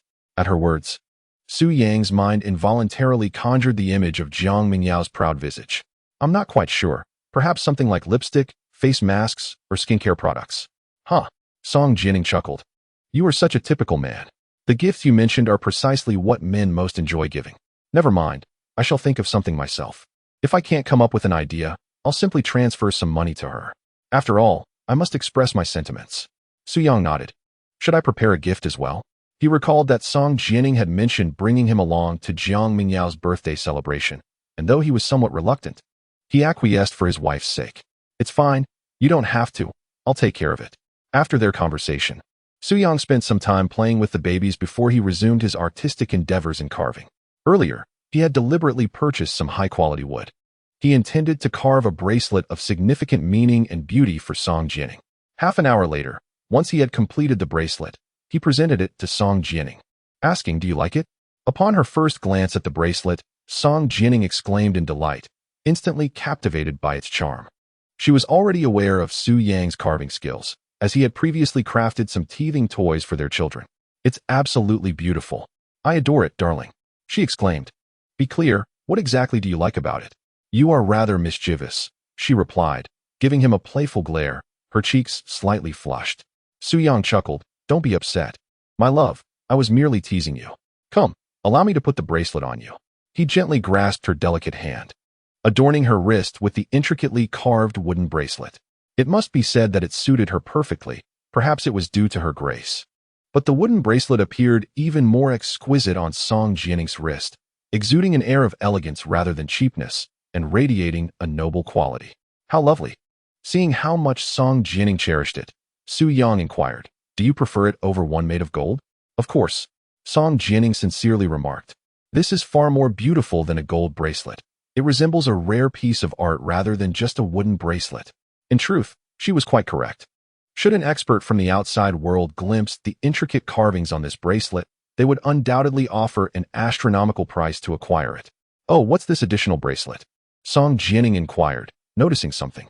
Su Yang explained, "This bracelet is crafted from the excess wood. I thought, since tomorrow is your cousin's birthday, if you're uncertain about a gift, you could present her with this bracelet." Chapter 25. The unappreciated birthday gift. At these words, Song Jianning's mind sparked with excitement. "Absolutely. Such a beautiful bracelet. She will surely love it. Darling, you've alleviated my dilemma of what to gift for her birthday," she exclaimed. Su Yang embraced her. "You are my treasure. I must help you with your worries." "Hee, you're the best, dear." The following day, as tonight marks Jiang Mingyao's birthday celebration, Song Jianning specifically informed her supervisor that she needed to leave early. At 8 in the evening, they arrived at Suolong Restaurant. As Su Yang and Song Jianning appeared at the entrance, Jiang Mingyao promptly introduced her to her circle of friends. "Let me present my cousin. I've told you how stunning she is. Did I deceive you?"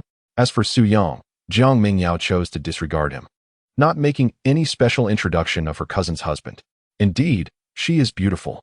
Your cousin resembles a movie star. Her grace surpasses even Louis Fei. Mingyao, I truly envy you for having such a gorgeous cousin." Song Jianning felt a tad bashful as she received compliments from Jiang Mingyao's friends, as she was inherently shy. "Now that everyone is here, let us head inside." Jiang Mingyao guided everyone to a private room. Including Su Yang, there were a total of 13 individuals. with a notable imbalance of women to men. Jianing, happy birthday. Here is a gift I prepared for you. Upon entering the room, Jiang Mingyao's friends immediately presented their gifts, which included lipsticks, face masks, and bags. One boy gifted Jiang Mingyao the latest Apple model, though she exchanged few words with him. He seemed to be merely a sycophant. Happy birthday, Yao Yao. Wishing you eternal youth, and here is my gift for you. Witnessing this, Song Jianing hastily offered her own gift as well. Wow, thank you, cousin. Jiang Mingyao exclaimed with evident delight. Cousin, this box is exquisitely beautiful. May I open it now? She inquired. Song Jianing replied with a smile, of course. Without hesitation, Jiang Mingyao tore open the exquisite box. To everyone's expectation, given the box's beauty, the contents should be equally splendid. However, upon opening, nestled within was a wooden bracelet. A wooden bracelet? Jiang Mingyao's smile momentarily froze as whispers of her friends echoed nearby, seemingly mocking her. Cousin, could this gift possibly be hand-carved by you? One of them remarked, it truly is exquisite. Jiang Mingyao felt a pang of disappointment. Although she did not particularly cherish the gift, she could tolerate it. Song Jianing did not take credit, saying, Oh, I lack such skill. This was meticulously carved by your cousin's husband. I find it holds significant value. What? Jiang Mingyao was taken aback. He made this. Instantly, her expression soured, revealing her profound disappointment. What's wrong? Is it not to your liking? Song Jianing inquired, puzzled. Jiang Mingyao pondered the implications of revealing her true feelings to her cousin, knowing it would surely displease her, especially since she held such affection for Su Yang. Thus, after a moment of hesitation, she forced a smile and replied, I like it. This gift is quite special, and one can tell your husband's craftsmanship is exceptional. With that, she cast a meaningful glance at Su Yang. Su Yang, perceptive as always, discerned the insincerity in Jiang Mingyao's words. However, since he was only there due to his wife's insistence, he paid no mind to her opinions. Thank you, cousin. I'll gladly accept this gift. Jiang Mingyao placed the bracelet aside. You're welcome, as long as you like it. Song Jianing smiled. Following this, the gift-giving segment concluded, and the waitstaff began serving the dishes. Naturally, a birthday celebration called for cake. Jiang Mingyao's friends had pre-ordered a magnificent 36-inch cake for her. After nearly an hour of feasting, Jiang Mingyao's friends suddenly pulled her aside for a chat. Yao Yao, your cousin really missed the mark. To gift you something so inexpensive.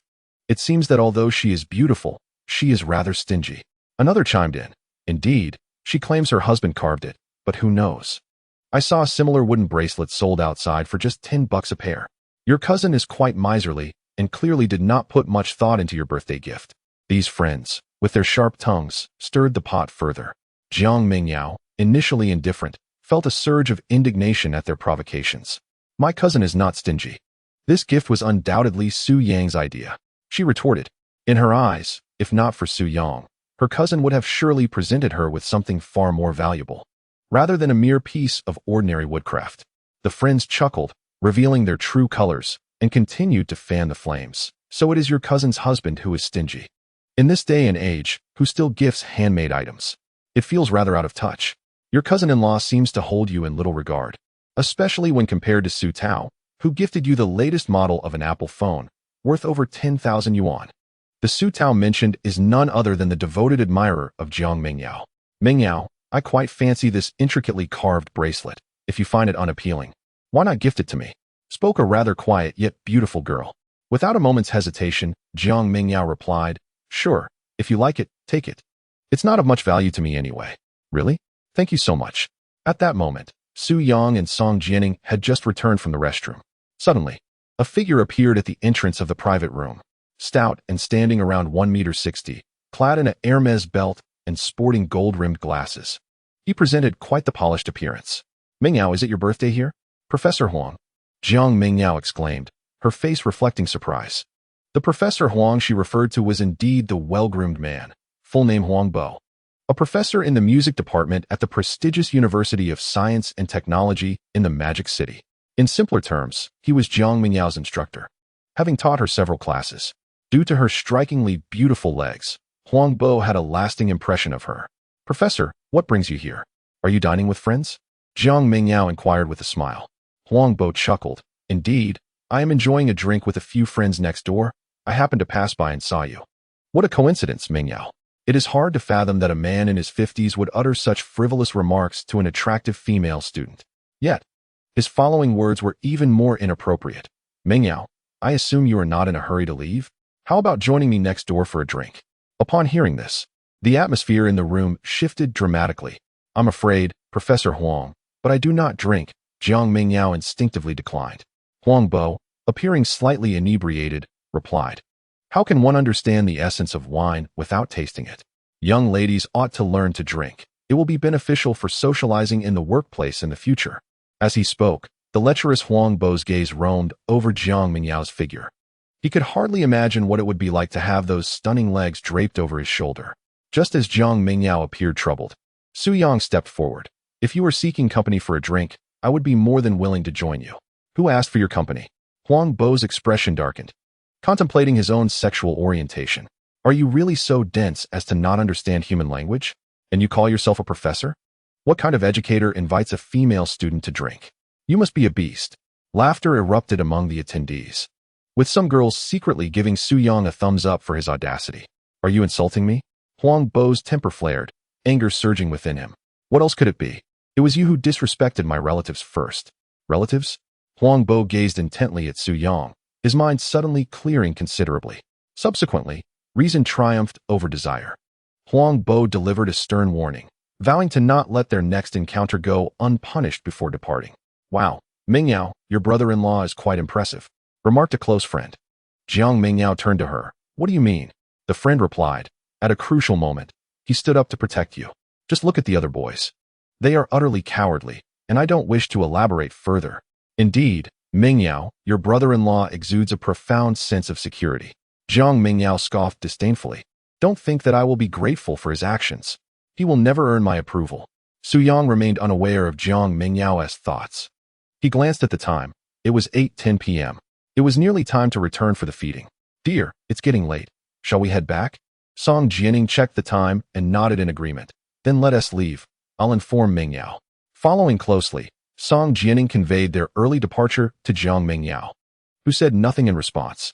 After all, she understood that her cousin had a child to attend to. However, no sooner had they left than Jiang Mingyao's phone rang. It was her father, Jiang Bai. Mingyao, what are you up to right now? Oh, I'm out celebrating a birthday with friends. Is there something wrong, Dad? Nothing much. Just wanted to check in. I wanted to let you know that I'm back home from the hospital. Jiang Mingyao felt a surge of happiness. That's wonderful. I have a day off tomorrow, and I'll come home to see you. Yes. Speaking of which, your father's life was saved thanks to Jianing's husband, your brother-in-law. Jiang Mingyao was taken aback. Thanks, Su Yang? Why should we thank him? It is Dr. Jiang Ping we ought to be grateful to. If it weren't for the liver cancer medication he developed, before she could finish, Jiang Bai interrupted. Mingyao, you may not know this, but the formula for the liver cancer medication was obtained from your brother-in-law by Dr. Jiang Ping. Your brother-in-law is the true miracle worker. A thunderous shock reverberated through Jiang Mingyao's soul, leaving her momentarily speechless. The man she had looked down upon, whom she claimed would never gain her recognition, was actually a miracle worker? The development of the liver cancer medication was his achievement? He had saved her father's life? Dad, are you sure you're not mistaken? Jiang Mingyao struggled to comprehend. How did you know that Su Yang was responsible for the medication? Who told you? Of course, it was Dr. Jiang Ping himself. Jiang Bai replied. Mingyao, what's wrong? Jiang Bai sensed through the phone that his daughter's emotions were amiss. It's nothing. I was just asking. Oh. Then when you return, let us pay a visit to your brother-in-law's home to express our gratitude in person, Jiang Bai suggested. Jiang Mingyao, in a state of confusion, said, all right, and hung up the phone. Her heart was a whirlwind of emotions, an indescribable feeling engulfing her. Mingyao, what's wrong? Her concerned friend inquired, noticing her unusual demeanor. I'm fine, Jiang Mingyao replied. Are we still going to the KTV to sing later? Didn't you say you wanted to go yesterday? Her friend asked. I'm sorry. I've suddenly lost the desire to go. Perhaps we should save it for another time. Upon realizing the truth, Jiang Mingyao felt entirely devoid of any inclination to enjoy herself. All she wished for was to return home and sleep. At that moment, an exquisite figure entered the private room, fixated on a particular girl, or rather, on the wooden bracelet adorning her wrist. Excuse me, beautiful. May I have a closer look at your bracelet? Rest assured, I am a shareholder of this establishment. I want to run off with it. The man, who introduced himself as Shun Lang, had a passion for carving and collecting antiques, and was a mysterious tycoon from the bustling metropolis. The girl hesitated for a brief moment before handing the bracelet to Shun Lang, asking, "What makes this bracelet so special?" As she inquired, Jiang Mingyao had already approached her side. Shun Lang produced a magnifying glass, scrutinizing the intricate carvings on the bracelet, his brow gradually lifting in astonishment. "May I ask how you acquired this bracelet?" he inquired. The girl pointed to Jiang Mingyao. "It was a gift from my friend." Shun Lang turned his gaze to Jiang Mingyao. "And how did you come by it?" Jiang Mingyao stammered. "A relative gave it to me." "What is the matter?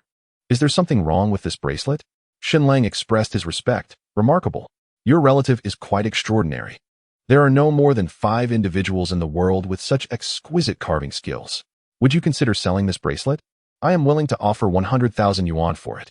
The figure of 100,000 stunned everyone in the room. Jiang Mingyao was bewildered. A mere wooden bracelet was valued at such an exorbitant price? "You can't be serious," she weakly queried. "I am not joking. Do I appear to be jesting?" Shun Lang assured her. "If you agree to sell it to me, I can provide you with 100,000 yuan immediately, whether in cash or via Alipay." The girl was at a loss for words, and Jiang Mingyao shared her speechlessness. She never imagined that the bracelet gifted to her by Su Yang was so precious. Not only did she fail to appreciate Su Yang for it, but she had also held it in disdain, believing it to be a trinket of little worth compared to the latest iPhone given to her by a persistent admirer. To make matters worse, she had already given the bracelet to her friend. Technically, it no longer belonged to her, but was now her friend's possession. "I'm sorry, but we are not selling." Jiang Mingyao herself could not fathom the source of her courage in uttering those words. Her mind was consumed by a singular thought. This bracelet absolutely must not be sold. Chapter 27. Obtaining the marriage certificate with Song Jianing. Upon hearing this, Shun Lang let out a sigh. "Are you truly not selling it? Perhaps I could grant you some time to reconsider?" "I'm sorry, but I genuinely cannot part with it. The person who gifted me this bracelet holds great significance in my life." Noticing Jiang Mingyao's resolute tone, Shun Lang lamented, "What a pity. Such a rare and exquisite piece cannot be mine." Ultimately, Shun Lang, still unwilling to relent, handed Jiang Mingyao a slip of contact information. "In that case, should you ever wish to sell it in the future, please do not hesitate to reach out to me." After Shun Lang departed, Jiang Mingyao pulled her friend aside, pleading, "Qianqian, might you return the bracelet to me? I regret giving it to you." Wang Qianqian was taken aback, but replied with a smile, "Of course. It originally was a gift from your brother-in-law." Although reclaiming a gift was somewhat impolite, Wang Qianqian could empathize with Jiang Mingyao. To be honest, even if Jiang Mingyao had not requested it, she would have returned the bracelet after hearing Shun Lang's offer, for it was simply too valuable, worth a staggering 100,000 yuan. "Thank you so much." Jiang Mingyao could no longer contain her emotions, tears streaming down her cheeks, her heart filled with guilt towards Su Yang. "Mingyao, why are you crying? Please don't." Wang Qianqian was momentarily at a loss for how to console her, unable to comprehend the reason behind Jiang Mingyao's distress. "I am not crying. I merely have sand in my eyes," Jiang Mingyao replied, curling up as she squatted down, her tears flowing like a rain-soaked pear blossom, evoking deep sympathy. "I'm sorry, Su Yang. How am I ever to face you again?" At that moment, Su Yang and Song Jianing were unaware of the events unfolding in the private room after their departure. Around 8:30 in the evening, the two had returned home. Having attended Jiang Mingyao's birthday banquet, Song Jianing wore high heels. Those familiar with high heels know that prolonged wear often leads to foot pain. Thus, upon entering the house, Song Jianing angrily kicked off her high heels. Noticing this, Su Yang jested, kicking them off? "Is this how you treat my lunchbox?" Song Jianing's mind momentarily stalled. "What lunchbox? These are high heels." Su Yang chuckled. "Indeed, your high heels are nothing but my lunchbox." Clearly, Song Jianing had not yet been sufficiently educated by Su Yang and did not grasp the joke. She merely rolled her eyes at him, saying, "You are such a peculiar man. Hurry and take a shower. After you finish, help with the kids, and then I will go wash up." "At your command, my dear wife," Su Yang replied. Before long, it was 10 o'clock at night. The 5 little ones had already been lulled to sleep by Su Yang. At that moment, Song Jianing lay beside him, clad in a delicate silk nightgown. "Today, my dear wife, are your feet weary from walking? Allow me to offer you a soothing massage." With a beauty by his side, Su Yang, a typical man, felt a stir of desire. Song Jianing pouted, saying, "By the way, we have yet to obtain our marriage certificate." Without legal recognition as a married couple, why do you insist on calling me wife? Soo-young thought to himself. But you often call me husband as well. It is indeed a sign of the times. Nowadays, it is quite common for couples, even those who have only been together for a mere 10 days or half a month, to affectionately address one another as husband and wife. Soo-young was even aware that some women refer to their boyfriends as daddy, while men might call their girlfriends mommy. Why don't we go get our marriage license tomorrow? Soo-young suggested. Song Jianning's interest was piqued. After all, they had already welcomed a child, their parents had met, and Soo-young had proposed to her, presenting a diamond ring worth a fortune. The timing for obtaining a marriage certificate seemed quite ripe. Let me check tomorrow's date, she said, tapping on her phone's calendar. Tomorrow isn't a particularly special day, is it? Should we really go for it? Soo-young chuckled. Is your idea of a special day something like May 20th? The Qixi Festival or Valentine's Day? Are those the only days suitable for getting married? Song Jianning smiled. Well, that's not exactly what I meant. Soo-young replied with a grin. In my opinion, we should seize the day and obtain our certificate. After all, as the saying goes, there's no better day than today. And remember, for two people truly in love, every day is like Valentine's Day. Song Jianning absorbed his words. All right, then let us rise early tomorrow. The following morning, after breakfast, Soo-young and Song Jianning hurried to the Civil Affairs Bureau. Naturally, for such an occasion, a bit of preparation was in order. Soo-young donned a sharp suit, his hair styled meticulously, and polished shoes that exuded charm. To describe him in one word, dashing. As for Song Jianning, she wore an exquisite pink qipao, complemented by sheer stockings and flat shoes, radiating an aura of pure and enchanting femininity.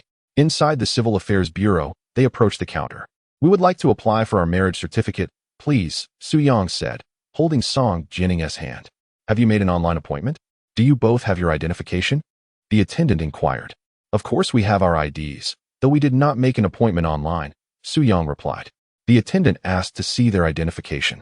Upon examining their IDs, the first thing she checked was their birth years, as age requirements must be met to obtain a marriage certificate. Once it was confirmed that Soo-young was over 22 and Song Jianning was over 20, the attendant began to guide them through the necessary procedures for obtaining their certificate. First, please queue to fill out the marriage registration declaration form. Then submit your documents for review and proceed to the swearing-in area. After listening to the words of the other party, Soo-young turned to Song Jianning and said, My dear, please wait for me here for a moment. With that, Soo-young went to fetch the marriage registration statement. Just as he walked away, a man, also there to obtain a marriage certificate, stood beside Song Jianning and remarked, Why are other people's wives always so alluring and enchanting? She is stunning. That guy must be incredibly fortunate. If I had a wife who loved to wear sheer stockings and flat shoes, I could easily stay indoors for a week. Suddenly, he came to understand Chow Chow. Alas, one unfortunate fellow, while sneaking a glance at Song Jianning, was caught by his partner. Did you not see enough? His partner, fierce as a tigress, confronted him with an imposing demeanor. The man, feigning innocence, replied, What do you mean by not seeing enough, dear? What are you talking about? Yet, she insisted, Don't think I didn't see you sneaking glances at other beauties.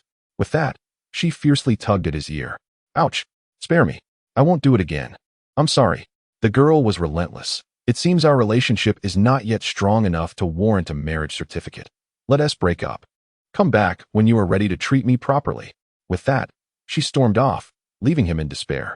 This might be the unluckiest man in the world.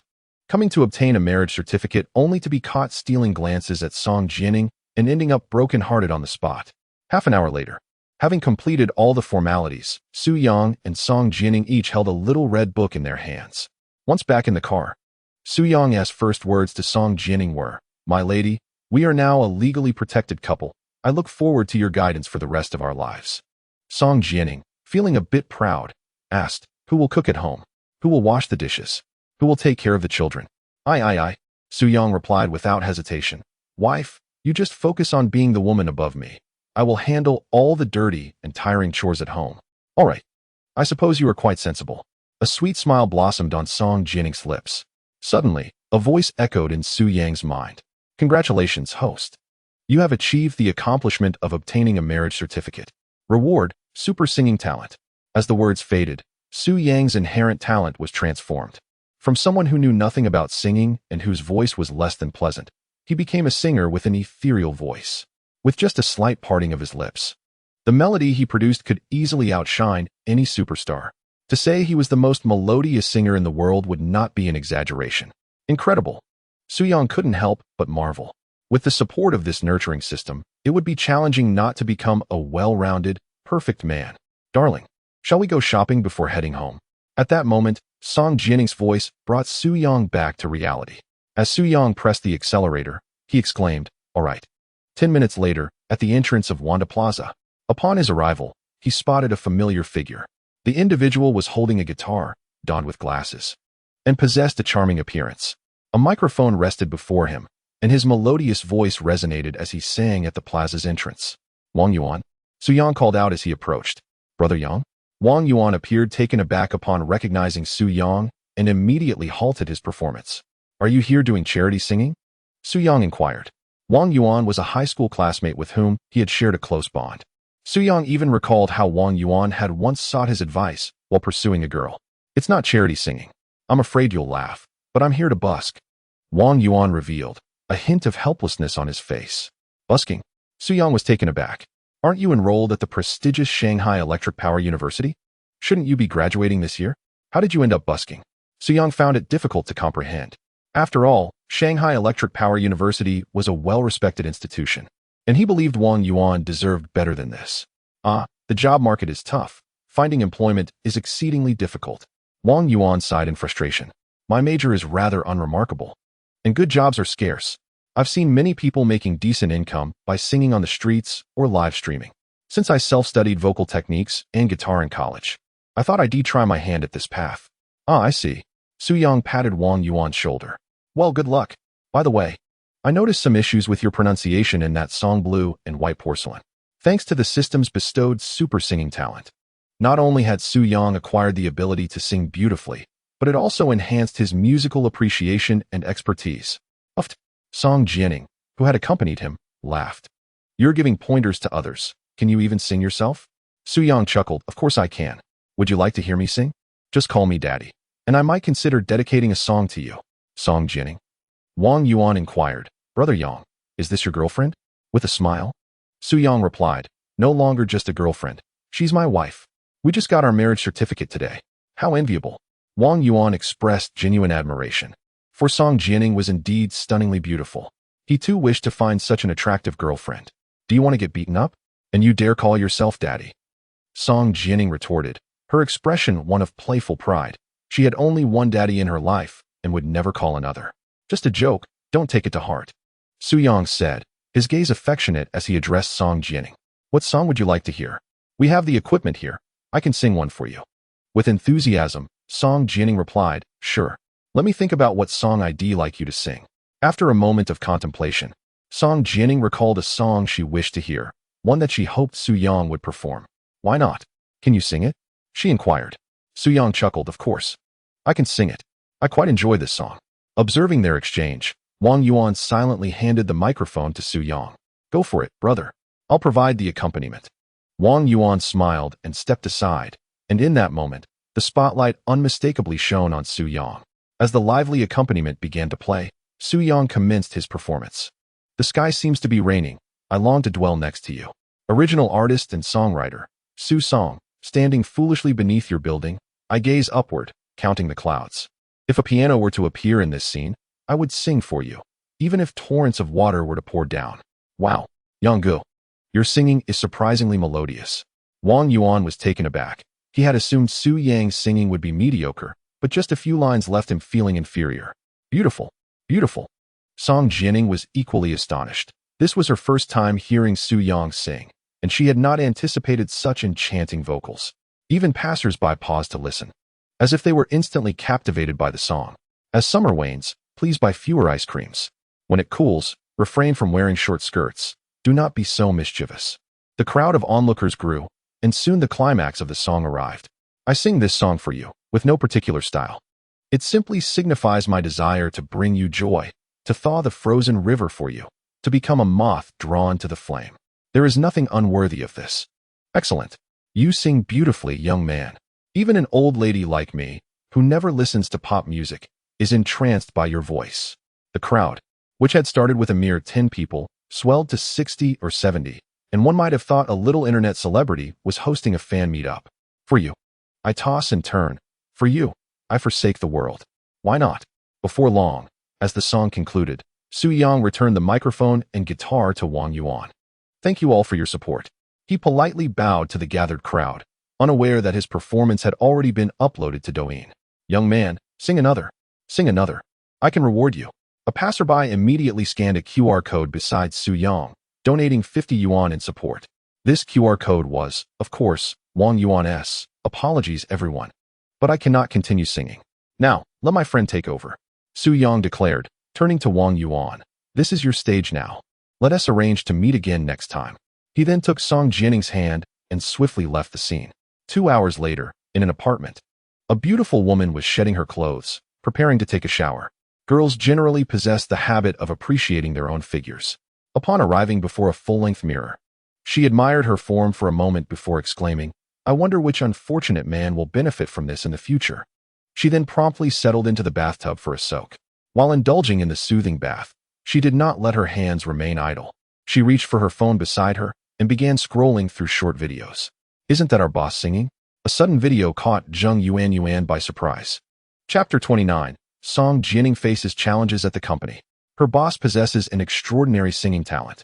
After listening to the song What's Wrong With That, Zheng Yuan felt a stir of admiration for Su Yang. Being sensitive to male voices, she found Su Yang's singing utterly captivating. I can't bear it. Zheng Yuan, struggling to contain her fluttering heart, forwarded the video to Su Yang with the message, Boss, you've gone viral. Upon returning home, Su Yang had just settled onto the sofa when he spotted a message from his assistant. I've gone viral? Curiosity piqued. He opened the video and exclaimed, wow.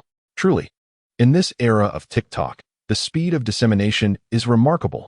The video showcased him singing What's Wrong With That at the mall entrance, with a clear view of his face.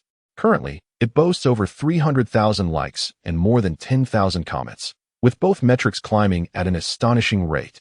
As he casually perused the comments, he chuckled at remarks such as, wow, this handsome guy sings remarkably well. My ears might just conceive. He is simply a singing deity. So handsome, with a prominent nose, but alas, already taken.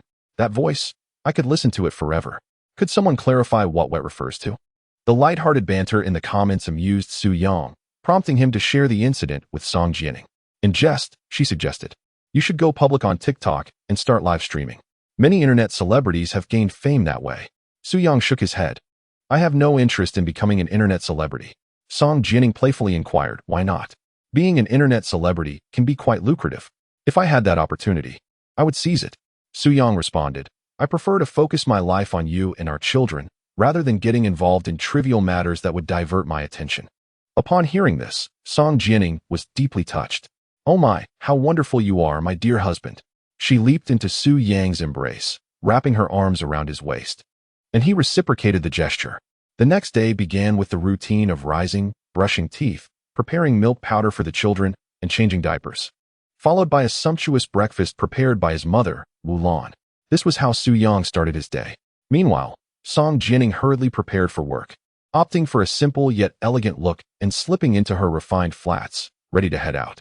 Su Yang, noticing his wife's attire, felt a surge of interest and pulled her back into the room. Dear, can you stay at home a little longer? What do you have in mind? Wasn't last night enough? Not nearly. Once again, time has slipped away, and upon glancing at the clock, Song Jianning realizes with dismay that she is going to be late for work. It's all your fault. I'm going to be reprimanded by my supervisor.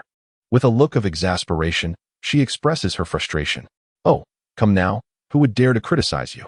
Su Yang retorts confidently, just let me know, and I'll have them dismissed.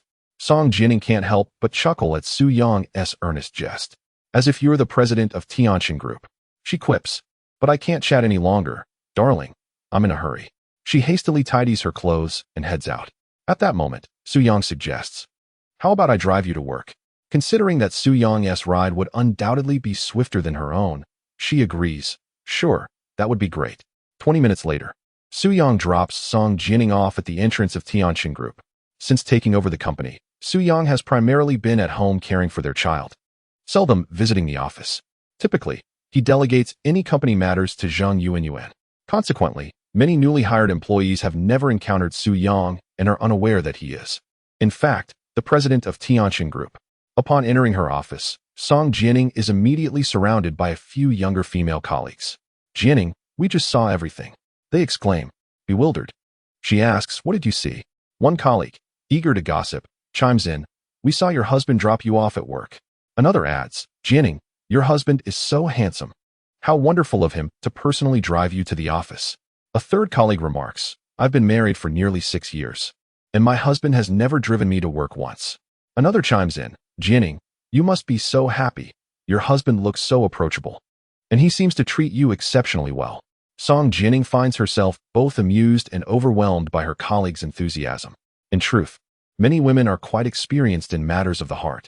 When chatting with friends, their discussions often revolve around men, sometimes even delving into the intimate aspects of their relationships. Noticing the conversation taking a more daring turn, Song Jianing chooses to disengage and quietly focuses on her work. Soon, it is 11:40 a.m., and she prepares to leave for lunch. Suddenly, a figure rushes in front of her, sporting what he believes to be a charming smile. Dressed in a white suit, he appears youthful, with one hand casually tucked in his pocket and towering at nearly 6 feet 3 inches. "Who are you?" Song Jianing inquires, not recognizing him. "Hello. I'm Bai Yuchen, the supervisor from the HR department. May I have the pleasure of getting to know you?" Bai Yuchen introduces himself with a certain grace. Realizing his intentions, Song Jianing deduces that he is likely interested in pursuing her. In fact, since joining Tianjin Group, Bai Yuchen marks the 5th man to approach her. She had previously dismissed the advances of the first 4. Naturally, she would not pay any attention to Bai Yuchen. "I'm sorry, it's rather inconvenient," Song Jianing declined. "I am already married." To her surprise, Bai Yuchen replied, "I am aware that you are married." Song Jianing was taken aback. "If you know I have a husband, what is there to discuss?" She was perplexed. Bai Yuchen chuckled. "Does marriage truly constrain a woman's right to socialize and her freedom? Moreover, we work at the same company. Is it too much to add each other on WeChat?" Bai Yuchen had investigated Song Jianing 2 days prior and was aware that her husband was a stay-at-home dad. Meanwhile, Song Jianing was employed at Tianjin Group. In Bai Yuchen's perspective, such a barrier was best dismantled. After all, her husband possessed little ambition, merely being a homemaker. Women, by nature, are drawn to strength. Bai Yuchen could not fathom that his status as a department head, his tall and handsome stature, his home, his car, and his substantial monthly salary would hold no allure for Song Jianing. "Can we not just add each other on WeChat? Can we not be friends?" Bai Yuchen pressed on, somewhat shamelessly. "No," Song Jianing firmly replied, and with that, she turned her back on Bai Yuchen. Yet, he gazed longingly at her exquisite silhouette, unwilling to concede. Song Jianing, "I shall not give up." Unbeknownst to him, this scene was being silently observed by a figure not far away. Her name was Li Jinfeng, 27 years old, Song Jianing's superior. Indeed, she was also a pursuer of Bai Yuchen. Watching the man she could not attain pursue her subordinate, Li Jinfeng felt a pang of jealousy and simmering anger. "Song Jianing, just you wait." At 2:30 in the afternoon, after feeding her baby, Song Jianing drove back to Tianjin Group. She had barely settled into her chair when she found herself the target of Li Jinfeng's scrutiny. "Song Jianing, I am assigning you a performance task. It is also an assessment since you have recently joined the company." Li Jinfeng's lofty demeanor suggested that while she could not directly harm Song Jianing, she could certainly make her life difficult. After all, she was her superior and could exert pressure to force Song Jianing out of the company. "Performance assessment?" Song Jianing questioned in confusion.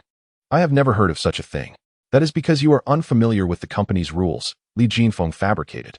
"Every new employee at Tianjin Group must face an assessment. If you pass successfully, you may remain. If not." The implication was clear. "Is that so?" Song Jianing scoffed. Indeed, Li Jinfeng placed a document before Song Jianing. "This is your assessment task. Take a look for yourself." With that, Li Jinfeng departed. Song Jianing casually flipped through the documents. Her assessment criteria glaringly stated, "Sell 1 million of the company's independently developed medical devices within a week." The sheer magnitude of that figure left Song Jianing utterly astounded. 1 million in sales? An overwhelming sense of pressure surged within her, rendering her breathless. Meanwhile, at Su Yang's home, an unexpected visit from a couple, Jiang Bai and his wife, brightened the atmosphere, though Jiang Mengyao was absent, unable to face Su Yang just yet. "Su Yang, I cannot express enough gratitude for your remarkable research that saved my life," Jiang Bai's wife exclaimed, fervently grasping Su Yang's hand. Jiang Bai stood beside her, tears of gratitude glistening in his eyes. "We're all family here. No need for such formality," Su Yang replied with a warm smile. "By the way, where is Jianing?" Jiang Bai inquired. "She has gone to work," Su Yang informed. "Ah, that reminds me," Jiang Bai continued. "Can you share your phone number with me? A prominent figure wishes to connect with you." "Who?" Su Yang asked, intrigued. "Dr. Jiang Ping, the vice president of the first hospital in the Magic City." At the mention of Jiang Ping, Su Yang immediately recalled the liver cancer medication. Without a moment's hesitation, he surmised that Jiang Ping must be aware that the prescription originated from him. Otherwise, there would be no reason for him to seek a connection. Of course, Su Yang promptly shared his phone number with Jiang Bai, acting as the intermediary. Half an hour later, after the Jiang couple had visited to see the quintuplets, Su Yang received a call.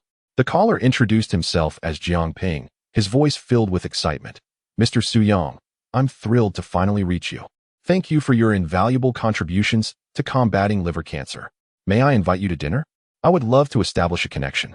Although Su Yang now possessed the capabilities of a nanny system, he recognized Jiang Ping as a significant figure capable of mobilizing extensive medical resources throughout the Magic City. He had no reservations about forming this acquaintance. After all, one could never know when such connections might prove beneficial. "Dinner? I currently lack the time. Perhaps we can arrange something for another day," Su Yang replied, glancing at the quintuplets beside him, aware he was occupied with parenting duties. Jiang Ping expressed his understanding, genuinely content that Su Yang had provided him with the opportunity to connect. "All right, just let me know when you're available, and we can set up a dinner." As the afternoon sun dipped below the horizon, Song Jianing returned home from work, though her demeanor appeared somewhat distracted. Her mood seemed clouded with worries. Su Yang quickly noticed her troubled expression. As she sat on the sofa sipping water, he approached and wrapped his arms around her. "Darling, have you been mistreated at work? Why do you seem so downcast upon returning home?" Song Jianing forced a faint smile onto her face. "No, not at all. Not yet. Your unhappiness is etched on your face." Su Yang comforted. "What on earth happened? Do share with your husband." Listening to Su Yang's words of concern, Song Jianing reluctantly opened her heart. "It's just something at work. I might soon be dismissed by Tianxin Group." Su Yang furrowed his brow. "Dismissed? Why would they dismiss you? Who would dare to do that?" Song Jianing pouted. "My department had assigned me a daunting task, demanding I achieve 1 million in sales within a week. She claimed it was an assessment for new employees. I joined Tianxin Group at the same time as Feng Xinyu, but when I just asked her, she said she hadn't received such an assessment.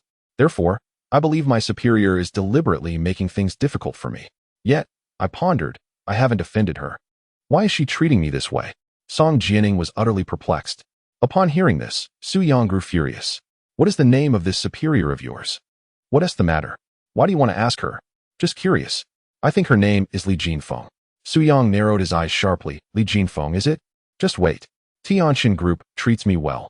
I do not wish to leave," Song Jianing said. "Thus, I will strive hard. I cannot be a burden to you or hold you back." Su Yang chuckled. "We are already legally married, and you speak of burdens. You could never be a burden to me.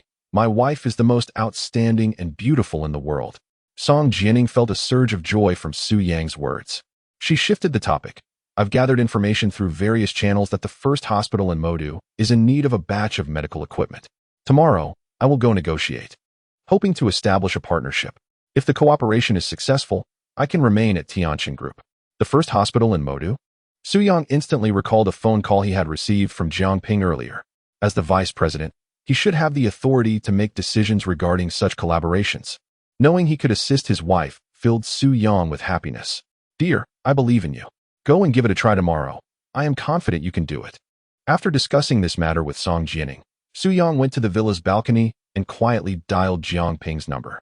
The next day, emboldened by Su Yang's encouragement, Song Jianing approached the first hospital in Modu with newfound bravery and confidence. To her surprise, a hospital staff member seemed to be waiting specifically for her.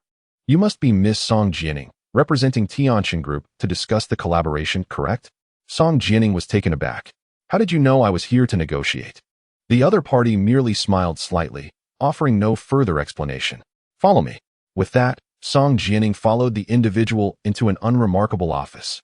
To her astonishment, Jiang Ping had been waiting in the office for quite some time. "Greetings, I am Song Jianing from Tianxin Group. I intended to introduce the advantages of the medical equipment produced by our company to Jiangping. However, before I could finish my thoughts, Jiangping, with a smile, interrupted me, saying, "Hello, please show me the cooperation documents." Unbeknownst to me, Su Yang had already informed Jiangping in advance. Thus, I was quite puzzled upon hearing Jiangping's request. Is it already time to review the cooperation documents? Here, Dr. Jiang, please take a look.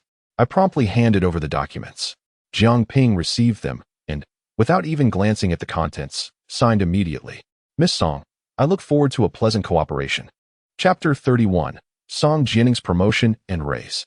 Jiangping joyfully returned the signed documents to me. I was stunned, feeling as though the ground beneath me had shifted. Did I mishear? The other party had readily agreed to collaborate with me? Vice Dean Jiang, are you serious? You didn't even examine the cooperation terms closely. Of course. I am serious, Jiangping replied with a smile. The medical equipment produced by Tianjin Group enjoys a stellar reputation in the city, and its quality is entirely trustworthy. I have long desired to partner with your esteemed company, and I never expected Miss Song to approach me today. I remain bewildered. Is that so? Thank you for your trust in our products. You are most welcome, Jiangping said with a slight grin. Subsequently, I left with the cooperation documents in hand. Upon exiting the first hospital, I felt an overwhelming sense of unreality, as if I were in a dream. I pinched my skin lightly. Ouch, I am not dreaming. I have truly achieved the million performance target. Once I regained my composure, I hurriedly shared this splendid news with Su Yang. Darling, I did it, I exclaimed joyfully. I won't be laid off by Tianjin Group. Today's negotiation at the hospital went exceptionally smoothly. On the other side, Su Yang's lips curved into a smile. He knew that his wife's heart was brimming with accomplishment. The truth was inconsequential. Her happiness was what mattered. Wife, you are incredible, Su Yang praised. You achieved 1 million in performance all at once. How impressive. You truly are my most capable wife. Tianjin Group is fortunate to have you. Hee. It's just that I might have been lucky, I replied modestly, feeling genuinely delighted by Su Yang's praise. No, it's definitely because you are extraordinary. I laughed. Darling, I will tell you more later. I need to take the cooperation documents back to the company. Half an hour later, I returned to Tianjin Group. However, as soon as I entered the office, I overheard discussions about Li Jinfeng. I was taken aback to learn that Supervisor Li had been dismissed. How sudden. I had long harbored a dislike for that old woman. Her dismissal was indeed a relief. It is said that the dismissal of Li Jinfeng is the will of the president. What? The president? Has she somehow displeased him? Listening to her colleagues murmur, Song Jianning felt quite taken aback. Li's supervisor has actually been dismissed? When did this happen? The crowd looked at Song Jianning, and someone replied, just a moment ago. Song Jianning pursed her lips, displaying a sense of helplessness. Does this mean my efforts were in vain? She had just secured a performance of 1 million, passing the assessment given by Li Jinfeng, and now she is being informed that Li Jinfeng has been dismissed? At that moment, a voice broke through, unexpectedly belonging to the poised assistant, Zheng Yuan. Manager Zheng? Song Jianning looked at Zheng Yuan, who smiled and said, the president is already aware of your achievement of 1 million in performance. In light of your contributions to our Tianjin, the position previously held by Li Jinfeng will now be yours. Miss Song, you are now poised to become a mid-level manager in our Tianjin Group. Congratulations. Upon hearing this, Song Jianning felt an overwhelming sense of joy. My goodness, she had been with Tianjin Group for less than half a month and was already stepping into a managerial role? Thank you. Realizing the gravity of the situation, Song Jianning expressed her gratitude profusely. No need to thank me. This is all the president's decision. Zheng Yuan offered a gentle smile before departing. As soon as she left, a group of female colleagues surrounded Song Jianning, cheering with excitement. Congratulations, Jianning, you've been promoted. You'll be our boss from now on. Oh, Jianning, you must take care of me in the future. The salary for a supervisor is over 40,000. Jianning, you've struck it rich. You must treat us to a meal when the opportunity arises. Song Jianning smiled, feeling quite pleased. Don't worry. Even though I've been promoted, we are still good friends. I will definitely treat you all to dinner when I get the chance. The female colleagues exclaimed, Jianning, you are so kind. Outside, Zheng Yuan continued to handle company matters, her high heels clicking crisply against the floor. Suddenly, a figure rushed towards her and, with a thud, knelt before Zheng Yuan. Manager Zheng, could you please speak to the president on my behalf? I truly do not wish to leave Tianjin Group. I beg you, let me stay? This person was none other than Li Jinfeng. After hearing the news of her dismissal from Zheng Yuanyuan, Li Jinfeng found it impossible to accept and was now unwilling to pack her things and leave the company. Zheng Yuanyuan's eyes turned cold. Your expulsion from the company is precisely the president's decision. Li Jinfeng was momentarily taken aback. Why? I don't even know what the president looks like. How have I offended him? Li Jinfeng racked her brain in confusion. Zheng Yuanyuan replied coldly. You have not offended President Su himself, but rather others in the company whom you should not have crossed. Upon hearing this, Li Jinfeng asked in bewilderment. Who? I have always coexisted peacefully with my colleagues. Have I offended someone? No comment. Zheng Yuanyuan's expression flickered with impatience. Hurry and pack your things and leave. And you, do the same and depart immediately. Zheng Yuanyuan glanced at Bai Yuchen in the distance. The once onlooker, Bai Yuchen, was suddenly bewildered. What does this have to do with me? Bai Yuchen exclaimed in protest. Manager Zheng, this is utterly unreasonable. Am I at fault simply for standing here? I toiled day and night for the company's advancement, diligently, and you inexplicably wish to terminate my employment? Zheng Yuanyuan felt disdain internally. She had already conducted her investigation. Bai Yuchen was indeed a suitor of Song Jianing. Moreover, Li Jinfeng harbored feelings for Bai Yuchen. The troubles faced by Song Jianing were entirely due to Bai Yuchen. Indeed, Bai Yuchen had no significant work-related errors or issues. Yet, he was a hidden element. Who could foresee if he would one day suffer unrequited love and act irrationally towards Song Jianing? After all, Song Jianing was someone the president had specifically requested to be looked after. This indicated that her relationship with the president was not trivial. Perhaps they were even family. Thus, to entirely eliminate such latent risks, Bai Yuchen must also leave the company alongside Li Jinfeng. After all, Bai Yuchen's position carried little value. It would be no trouble to recruit someone anew. In any case, there must be a reason for your dismissal from the company. Zheng Yuanyuan spoke calmly. The reasons are simply inconvenient to disclose. Pack your things and leave with some dignity. Seeing that the situation could not be reversed, Bai Yuchen erupted in a furious tirade against Zheng Yuanyuan. You shameless harlot. Don't think I'm unaware that you are the president's mistress. What are you trying to portray? Being the president's assistant must be quite delightful, right? You can terminate employees without consequence. Just wait. I will apply for labor arbitration against you. Go ahead. Zheng Yuanyuan replied with indifference. Should Bai Yuchen pursue labor arbitration, the worst that would happen is that he would receive a few months' wages. Tianxin Group's financial status was robust. They could easily afford it. Chapter 32. Did the counselor once have feelings for Song Jianing? After work, upon returning home, Song Jianing was in high spirits due to her promotion and salary increase. She eagerly shared the news with Su Yang. Although Su Yang was already aware, she feigned surprise. Wow, my darling, you are simply amazing. With your new salary, can you support me so I can stay home and take care of the children without having to work? Absolutely. Song Jianing replied joyfully. My current income can effortlessly cover our living expenses. You can enjoy your time at home. This response took Su Yang by surprise, as it is known that women generally dislike men who lack ambition. Even if the young man is wealthy, if he spends all day idly at home, he is bound to be looked down upon. Perhaps it is not spoken aloud, but it weighs on the heart. Darling, how about we dine out tonight? My treat. Song Jianing proposed, eager to celebrate her recent promotion and raise by treating her beloved husband. Su Yang smiled in response, of course. But what shall we eat? I don't have a particular craving at the moment. Why don't you suggest something? After pondering for a couple of seconds, Song Jianing replied, how about we enjoy some grilled oysters? We could also have some other barbecued dishes. Su Yang considered this. It seemed they had never indulged in barbecue together since becoming a couple. He nodded in agreement, and then informed Wulan before Song Jianing fed the children. The two then ventured out. They arrived at a renowned food street in the bustling metropolis, a haven for various snacks and street vendors, filled with the aroma of street food. Suddenly, a slender young man, exuding a vibrant energy and dressed in AJ sneakers, approached and blocked Song Jianing's path. At that moment, Su Yang had stepped away to fetch their drinks. The spirited young man boldly addressed Song Jianing.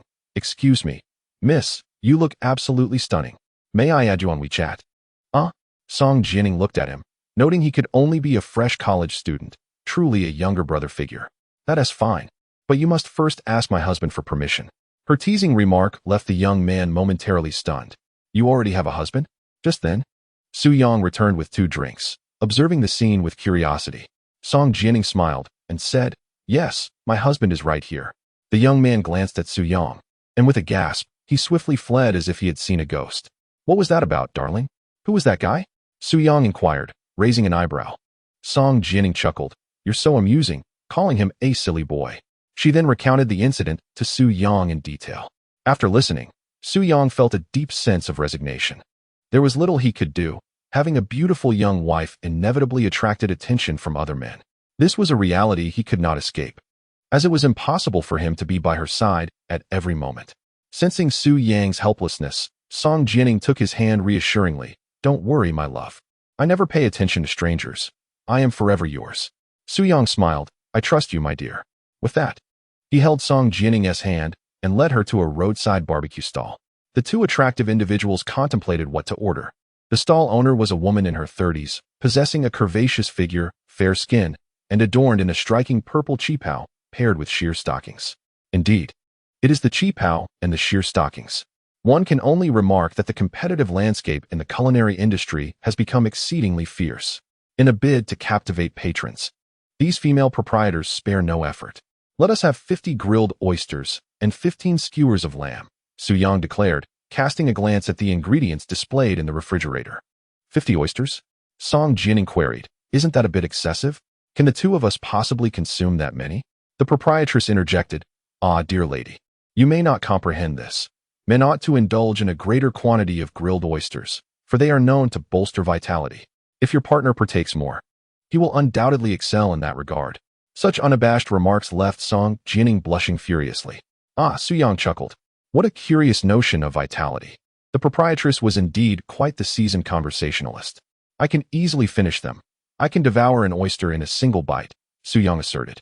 Song Jianing pondered for a moment. "Then let us also order 2 bottles of cold beer.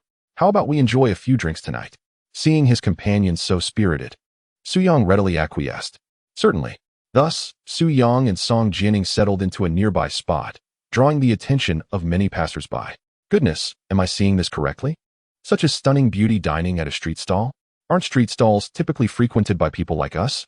To be fair, it is indeed rare for such beauties to seek out street food, as they often prefer upscale dining experiences. The individual seated beside her must be her boyfriend. To accompany him to a street stall surely signifies genuine affection. How enviable. When might I find a lovely partner willing to join me at a street stall? The thoughts of the bystanders were unbeknownst to Su Yang and Song Jianing. "Su Yang." Suddenly, a voice called from nearby. Su Yang turned to see none other than Fan Xin. Fan Xin, who had once served as Su Yang's counselor at Moda University. Now in his 30s, balding, and still single, he was not particularly striking in appearance, yet he possessed a kind disposition. During their university days, Su Yang had often skipped classes, yet Fan Xin had never caused him any trouble. Song Jianing? Upon spotting her, Fan Xin paused momentarily. The sight of a lone man and woman dining together inevitably conjured thoughts of their relationship. "Old Fan, I didn't know you were here as well."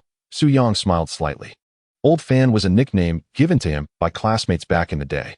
Fan Xin clapped Su Yang on the shoulder, expressing his admiration. "Wow, you've just graduated and already won over our university, Belle?" Su Yang instinctively smiled. "Do you know my partner? How do you recognize her as the Belle?" "Of course. Song Jianing's reputation is quite prominent. Even our circle of teachers is aware of her." At hearing Fan Xin's words, Song Jianing felt a tinge of bashfulness. In truth, Fan Xin's true acquaintance with Song Jianing stemmed from the fact that he had once been captivated by her charm. Indeed, it is not uncommon for a teacher to develop feelings for a student during university life. After all, Fan Xin was a seasoned bachelor, while Song Jianing was an exquisite beauty. Who could resist the allure of such beauty? Which normal man would not be moved? However, despite his feelings, Fan Xin did not pursue Song Jianing, for he was her teacher and felt it inappropriate to lower himself to such pursuits. He believed that courting a student would violate the ethics of his profession. Chapter 33. The affection of Su Chun for foot delights. Is my wife really that well known? Su Yang chuckled. Fan Xin then inquired, "You two are not married yet, are you? When will the wedding take place? Be sure to invite me for drinks." "Of course." Su Yang nodded. After exchanging a few casual remarks, Fan Xin took his leave. At this moment, the female proprietor had prepared the grilled oysters. "They are still quite hot, so be careful while eating. If you need anything else, just call for me," she reminded with a smile. Okay. Soo-young promptly opened a bottle of beer and filled Song Jianning's glass. Darling, let us toast.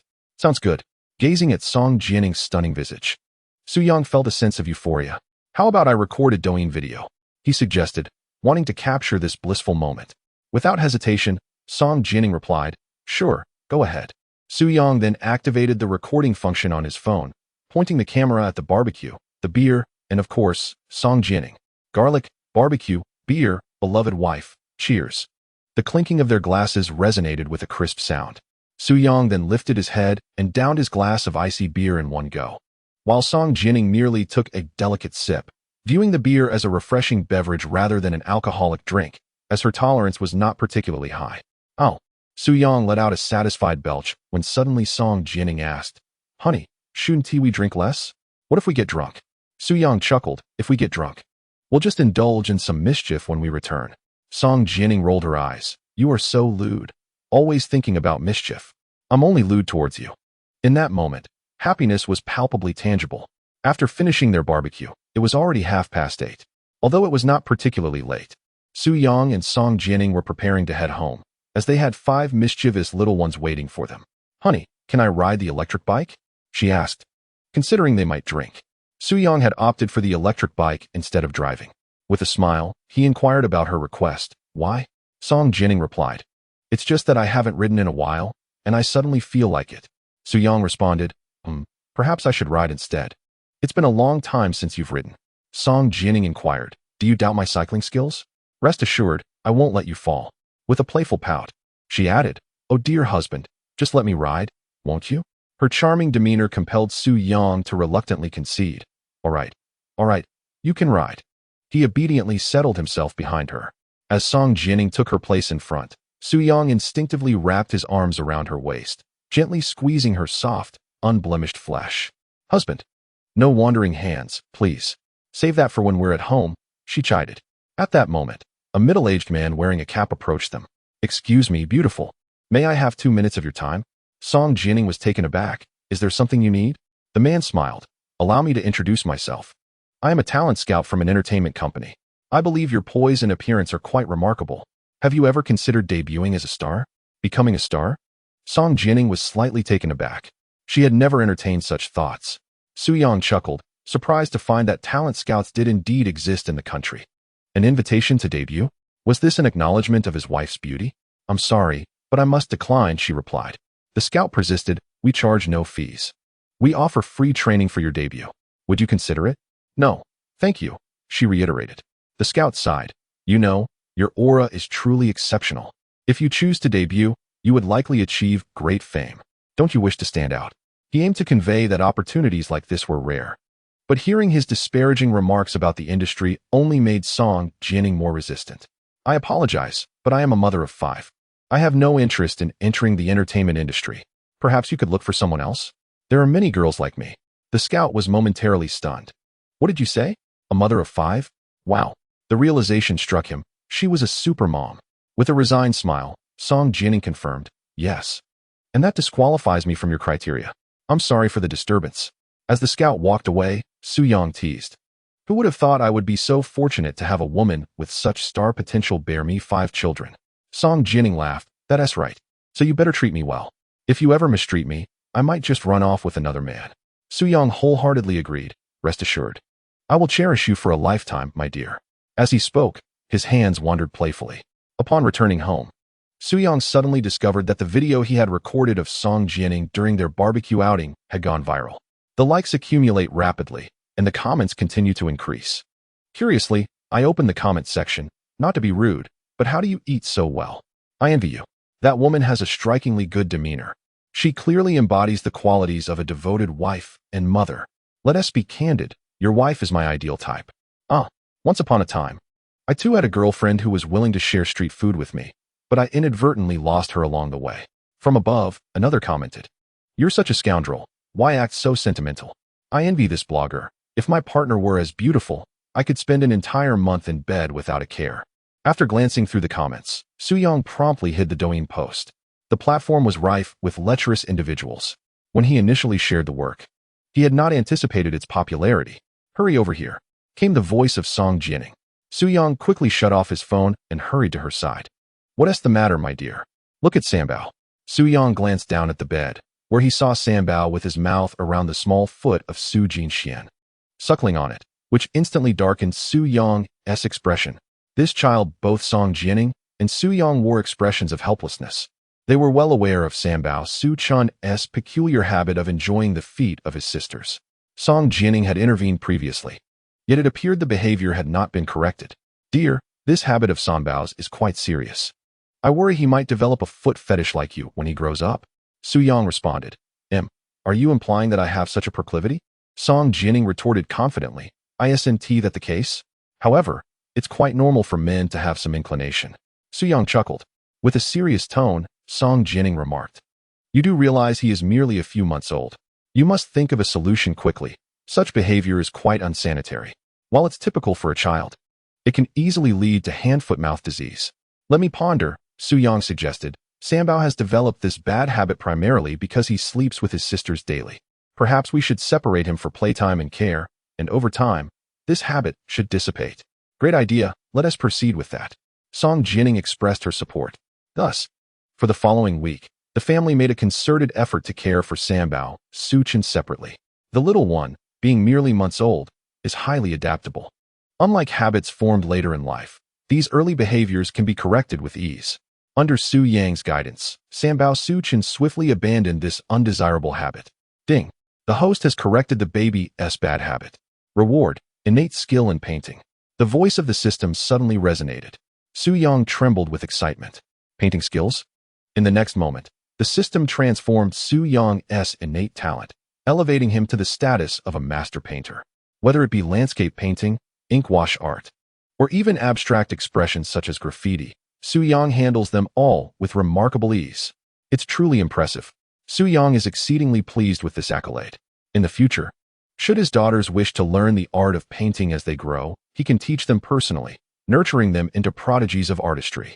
While they may never surpass his own prowess, achieving a level of excellence in painting is certainly within reach. The following day, Song Jianing went to work at the office, while Su-young took on the role of caregiver at home. A phone call arrived, and the caller was none other than Dr. Jiang Ping.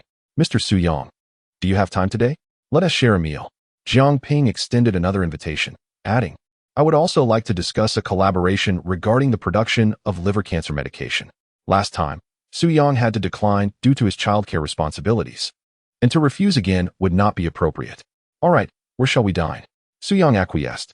Jiang Ping joyfully replied, I'll send you the restaurant's location via WeChat. The call concluded, and soon an address arrived. At noon, as lunchtime approached, Su-young entrusted his mother and mother-in-law with the children and set off in his Xiaomi U7. Upon arriving at the Red Star Grand Hotel, he parked his car and was about to enter when a woman in sunglasses approached him. Excuse me, could you do me a favor?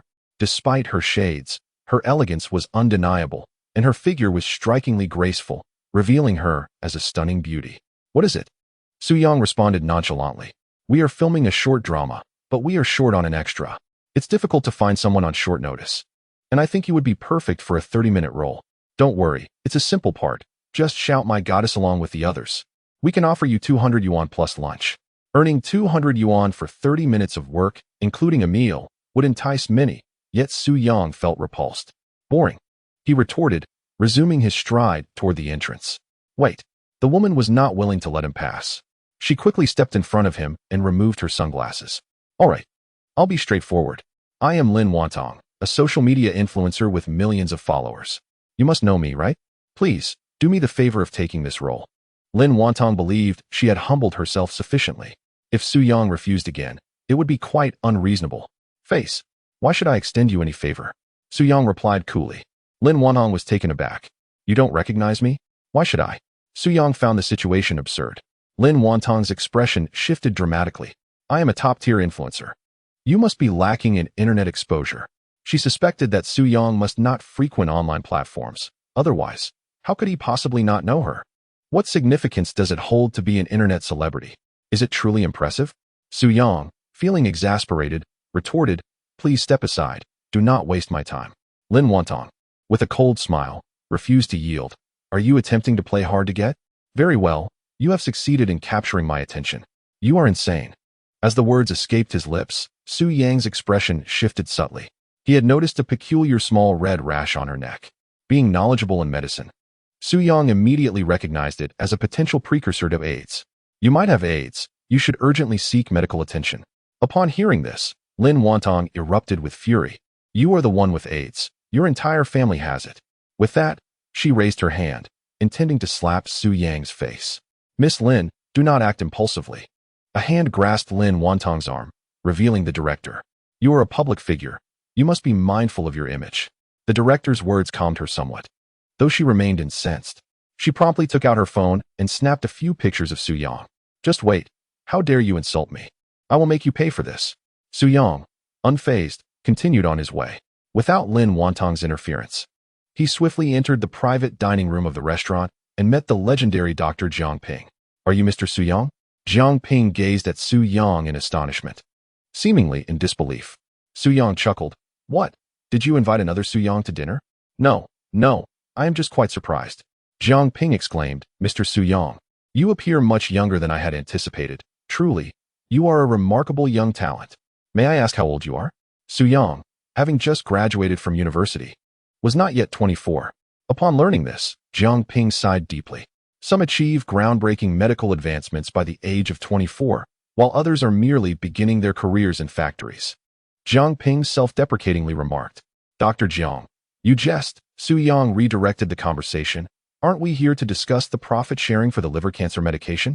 Indeed, Jiang Ping replied earnestly. The number of liver cancer patients is increasing, and with media exposure, many are flocking to the city for treatment. My studio's supply of the liver cancer medication is already insufficient. And then, Su Yang inquired. Therefore, I have an idea. That is to establish a pharmaceutical company dedicated to the large-scale production of this liver cancer medication. Mr. Su Yang, you are the true genius behind it. Once I establish this company, I hope you will grant me the commercial rights to the medication. In return, you will receive 50% of the profits. Upon hearing this, Su Yang posed a single question. Will this pharmaceutical company require my financial investment? Jiang Ping explained. Naturally, there is no need for you to concern yourself with anything. You need not exert any effort, as it amounts to passively enjoying a 50% profit annually. Upon hearing this, Su Yang felt a stirring of interest. Although the profits from Tianxin Group had already afforded him financial freedom, who would ever complain about an abundance of wealth? After all, he had 5 children to consider. If he were to provide each child with a luxurious residence in the future, it would entail expenditures amounting to several hundred million. Not to mention the costs associated with their upbringing. If his daughters wished to study abroad, that too would be quite costly. Very well, please proceed, Su Yang acquiesced. Instantly, a broad smile spread across Jiang Ping's face. Come, Mr. Su Yang, let us toast to a fruitful collaboration. Chapter 35. The Su family in the imperial capital. While Su Yang and Jiang Ping enjoyed their meal and conversation, Lin Wantong had already returned to her hotel room. The mere thought that Su Yang had the audacity to curse her with AIDS left her trembling with rage. After all, she had grown up under the adoration of many, never once encountering defiance, let alone being confronted as Su Yang had done. If I do not avenge this grievance, I shall not be called Lin Wantong. She seethed through gritted teeth. Soon, an idea for revenge against Su Yang struck her. She logged into a Weibo account boasting over 3 million followers. Thereupon, she crafted a post that read, Today, I encountered a revolting man who nearly drove me to my wit's end. Without immediately revealing the details, she sought to guide her followers' emotions. Indeed, within a minute of her post, comments flooded in with concerned inquiries. Goddess, what happened? Are you all right, Goddess? Which disgusting man dared to offend you? Tell me his name, and I shall deal with him. Don't be upset, Goddess. Here is a comforting hug. It's not worth getting worked up over a vile man. Indeed, don't let it affect your health. We, your true fans, care deeply. Can anyone who knows the truth please clarify what exactly transpired? Who is this despicable man she speaks of? The comments multiplied rapidly. Seeing her intent achieved, Lin Wantong posted another ambiguous Weibo update. Sigh, I hadn't planned to share this, but everyone's concern truly touches me. It was merely a trivial matter. Today, while filming a short drama, the crew unexpectedly needed an extra. I sincerely approached a passerby with an invitation, clearly stating that generous compensation would be provided. To my astonishment, not only did he refuse the role, but he also insulted me and even cursed me. I find it utterly perplexing. What did I do wrong? Why must I endure such unprovoked scorn? In summary, my delightful mood today was utterly destroyed by this individual. With Lin Wantong's explanation, her fans erupted in outrage. After all, her words unmistakably portrayed her as the victim. Countless fans rallied in support of Lin Wantong. How repugnant this man is. If you are unwilling, then simply refuse. Why resort to insults? This man is truly ungrateful. Were Lin, the goddess, to personally invite me, I would gladly don any role, even that of her loyal companion. This man is oblivious to the fortune he possesses. Someone summon a portal. I must unleash my wrath upon him. Lin, dear goddess, are you aware of the personal information of that man who insulted you? Please reveal it. We devoted fans will avenge you. Indeed, this is utterly excessive. We must stand up for Lin, our goddess. After more than an hour of brewing tension, Lin Wantong successfully turned Su Yang into a target of her fans' ire. Consequently, she posted a third message on Weibo, which facilitated Su Yang's online harassment. Here is a photo I took. This is the repulsive visage of that man. I hope everyone refrains from online bullying him. After all, aside from his foul mouth, he seems to have committed no grave offense. Alas, perhaps my charm is insufficient. Despite Lin Wantong repeatedly urging her fans not to engage in online harassment, she clearly intended otherwise by posting Su Yang's photo. After receiving the image, her fervent fans promptly began to expose Su Yang online. It is essential to recognize the tremendous power of the internet today. Coupled with the sheer number of Lin Wantong's zealous supporters, many of whom are quite adept. It took less than half an hour for some of Su Yang's personal information to be leaked. Su Yang, a graduate of Shanghai University, age 24. Phone number, 182X×X×X×X. Meanwhile, Su Yang had just returned home after dining with Jiang Ping. Upon arriving, he noticed his phone buzzing incessantly. Upon checking, he found a barrage of messages criticizing him. Confused, Su Yang searched online and soon realized he was being targeted by an online mob, specifically Lin Wantong's fans. Darling, what is happening? Why is this Lin Wantong girl attacking you? What conflict occurred between you two? At that moment, Song Jianing hurried home, appearing before Su Yang. She typically does not follow online news, and had it not been for a colleague's reminder, she would have remained oblivious to the fact that Su Yang was being besieged by Lin Wantong's fans. It's nothing, just a bit of bad luck today. Stepped in some dog waste. Su Yang chuckled, reassuring Song Jianing not to worry. Yet, how could she possibly refrain from concern? As the saying goes, a couple united in heart shares both glory and disgrace. What exactly transpired? Under Song Jianing's persistent inquiry, Su Yang recounted the events as they unfolded. Upon learning that her husband was innocent and a victim, Song Jianing was filled with indignation. That Lin Wantong is utterly despicable. She is bullying others simply because she has a large fan base, isn't she? My dear, I suggest we report this to the authorities. What do you think? Su Yang replied with a faint smile. Such trivial matters do not necessitate troubling Uncle Mao. After all, Lin Wantong's fans are rather limited in their capabilities. They merely uncovered my phone number and the university from which I graduated. I possess 2 phone cards, and I can simply deactivate the one that was leaked. It poses no threat to my life whatsoever. Seeing that Su Yang appeared unaffected, Song Jianing asked, "But you are clearly the victim. Doesn't the online harassment make you feel frustrated?" Su Yang chuckled lightly. What is there to feel frustrated about? Lin Wantong has AIDS. Her suffering is yet to come. Besides, if bitten by a dog, retaliating only results in one's mouth being filled with dog fur.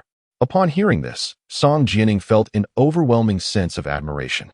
Online, many assert that when marrying a man, one should choose someone emotionally stable and composed in crisis. She perceived Su Yang's demeanor as exceptionally steady. If she were to face such a situation, she would undoubtedly be devastated. Yet, Su Yang remained unfazed. Bravo, my husband, I commend your mindset. Song Jianing gave a thumbs up in praise of Su Yang. Su Yang chuckled. All right, my dear, you should tend to the children now. I will prepare dinner. Meanwhile, in the imperial capital of Long Nation, the Su family is among the most prestigious clans. They hold sway in various sectors across Long Nation, with their enterprises spanning the globe and assets immeasurable. Even the family maid drives a Rolls-Royce to buy groceries. In the serene estate, Su Xingwen was resting in the garden with his eyes closed. At over 70 years of age, he is the sole decision-maker of the Su family. Master, something has happened to Su Yang. Suddenly, A Su family guard approached to report news to Su Xingwen. Slowly opening his eyes, Su Xingwen inquired, "What has transpired?" He has been subjected to online harassment by a female internet celebrity. Online harassment? Indeed, this female influencer is quite prominent, considered a top-tier celebrity in the country. The guard, speaking cautiously, added, "You instructed me to observe Su Yang. Now that he is facing such trouble, should we take action?" Su Xingwen fell into silent contemplation. Although he had yet to formally acknowledge Su Yang as his grandson, he had been quietly observing Su Yang's growth. Furthermore, Su Xingwen was one of the few who knew that the president of Tianjin Group is, in fact, Su Yang. This particular identity is something even Song Jianing remains unaware of. After all, as a descendant of the Su family, how could he allow a mere internet celebrity to create chaos? Su Xingwen remarked, "Let us give the other party a taste of their own medicine." The guard, Zheng, nodded affirmatively. "Yes, my lord." Chapter 36. The collapse of Lin Wantong. The intervention from the Su family marked a pivotal moment in Lin Wantong's experience of online harassment. Initially, she was taken aback to find her various social media accounts suspended. Following this, her agency delivered the disheartening news of her contract termination. All her business collaborations, advertisements, and even the short drama she was currently filming were abruptly taken down overnight. Her entertainment career was effectively halted.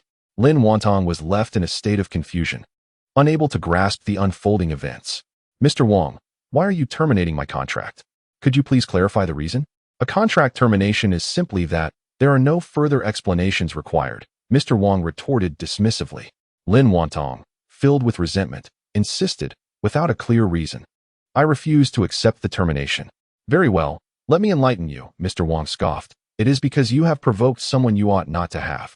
Are you aware of the Su family in the capital? You truly are a fool, daring to provoke them? With the Su family's decree of prohibition, who would dare to work with you henceforth? Your dreams of being a celebrated star are over. You might as well find a factory to screw bolts." A heavy dread settled in Lin Wantong's heart. What? Have I truly offended the Su family? She had heard whispers of the Su family in the capital. They were a force that even the most powerful capitalists dared not cross. To be told she had incurred their wrath was devastating. The loss of her celebrity status was merely a prelude to more dire circumstances. A call from a close friend shattered her world. "Wantong, do you know? I have something to tell you. Gao Wan was diagnosed with HIV yesterday." Gao Wan, as mentioned by her friend, was Lin Wantong's ex-boyfriend. Upon hearing this, Lin Wantong felt as though her mind was engulfed in a thunderous roar. "What did you say?" Her friend, reveling in schadenfreude, responded, "Gao Wan has HIV. He cheated on you, and now this scoundrel has finally met his comeuppance. Thank goodness you were not intimate with him. Otherwise, you could have contracted a sexually transmitted disease from such a wretched man." Lin Wantong, on the verge of tears, felt her world collapsing. "Why aren't you speaking, Wantong? Didn't you dream of this cheating scoundrel's demise? Now that he has HIV, you should be elated." Lin Wantong, in utter despair, confessed, "Actually, I was lying to you. We were intimate." At this revelation, her friend was gripped by panic. "You must rush to the hospital for an HIV test. There is no time to lose." With no thought left for her career being jeopardized, Lin Wantong hailed a cab, her destination set for the city hospital. Meanwhile, at Jiang Ping's residence, he had learned the previous day of Su Yang's experience of online harassment. After a night of contemplation, Jiang Ping resolved to stand up for Su Yang. After all, they had shared meals together, forged a business partnership, and had become good friends. Most importantly, if it were not for the liver cancer medication developed by Su Yang, Jiang Ping would still be an obscure doctor, rather than the celebrated physician with a multitude of admirers he is today. Let us cease the online harassment of Mr. Su Yang. Jiang Ping took to the internet to declare, "Mr. Su Yang and I are good friends. We dined together yesterday. I can speak to Mr. Su Yang's character with authority. He is certainly not the petty individual described by Miss Lin, one who resorts to insults at the slightest provocation. In fact, what many may not know is that Mr. Su Yang is the true innovator behind the liver cancer medication. He is a hero of our nation, and heroes should not be subjected to such online vitriol. From this moment forth, patients cured by the liver cancer medication should not express their gratitude to me. Rather, they should thank Mr. Su Yang." This statement, upon its release, immediately ascended to the top of trending topics, reversing public sentiment entirely. The true creator of the liver cancer medication was revealed to be not a seasoned physician, but a mere 24-year-old, Countless netizens felt a shiver run down their spines. Who exactly is this Su Yang, and how has he achieved such extraordinary feats? I cannot help but suspect he possesses a system akin to that of the protagonists in novels. How else could he accomplish such a monumental achievement at the tender age when most are just graduating from university? It would not be an exaggeration to call him a prodigy. Indeed, my father is a beneficiary of the liver cancer medication. Had Dr. Jiang Ping not clarified, I would have remained oblivious to the fact that the developer of the medication is named Su Yang. Mind your words, he should be referred to as Mr. Su Yang. The fervent fans of Lin Wantong, sensing a shift in the narrative, quickly emerged to incite further discord. So what if he developed the liver cancer medication? It does not alter his despicable nature. Indeed, one cannot equate achievements with a lack of respect for women or the casual denigration of our goddess. An apology to Miss Lin Wantong is in order. The fans of Su Yang, however, were resolute in their defense. Can you all stop barking here? Your idol's work has been removed from all platforms and is likely facing cancellation, yet you persist in your complaints. Mr. Su Yang developed the liver cancer medication, saving countless families devastated by this disease and making significant contributions to our nation's healthcare. What has Lin Wantong done for the country? Apologize? Have you even matured enough to be pursuing stardom? Your minds must be utterly clouded. The very notion of supporting Lin Wantong seems to have lost its appeal. As an increasing number of netizens rallied behind Su Yang, Lin Wantong's admirers found themselves likened to rats scurrying through the streets, facing widespread disdain. Darling, Dr. Jiang Ping has spoken up for you. He seems to hold you in high regard. At home, Song Jianing was constantly monitoring the online developments regarding Su Yang's harassment. Upon seeing Jiang Ping's post, she hurriedly relayed the news to Su Yang. Su Yang smiled, of course. I have already reached a commercial partnership with him. He will soon establish a pharmaceutical company dedicated to producing liver cancer medication, in which I will hold a 50% stake. Wow, a pharmaceutical company. Song Jianing exclaimed joyfully. Darling, you will have your own enterprise in the future. Congratulations. What she did not realize was that Su Yang had already ventured into business. The Tianxin Group, where she worked, was indeed his enterprise. Honey, may I ask you a question? Song Jianing eagerly began. If you were to earn an immense fortune in the future, would you entrust half of it to me for safekeeping? Of course, Su Yang chuckled. The money I earn is intended for you and our child. There's no need to wait for the future. I could hand it all over to you for safekeeping right now. Song Jianing felt an overwhelming sense of happiness, giggling. You are truly wonderful, dear. But I was just joking. I really don't need your money. 2 days later, Su Yang's reputation took a complete turn. Meanwhile, Lin Wantong had been diagnosed with AIDS, spending her days in tears, feeling as though the world had collapsed around her. She contemplated suicide but lacked the courage to go through with it. Naturally, Su Yang showed no concern for Lin Wantong's plight, devoting his days to either working at the company or caring for his child. One day, his father-in-law, Song Di, visited to see the child, bringing along a gift. Chapter 37. The Shrimp Drawn by Su Chenryo, Jin Xian. Do you like the drawing book your grandfather bought for you? Song Di asked, sitting beside the quintuplets. Holding a large, beautifully illustrated children's drawing book, his present for the children. Hey, ya. The children, unable to speak, crawled around Song Di, occasionally interacting with him like adorable little puppies. Jiang Yuro rolled her eyes. The children are not even 4 months old. Do you really think they can appreciate such things? Song Di sighed. Of course they can. They are not as foolish as you imagine. Jixia, don't you agree with your grandfather? He teased Su Jixia, his smile radiant as a blooming chrysanthemum. At that moment, Su Yang approached and glanced at the children's drawing book that Song Di had purchased.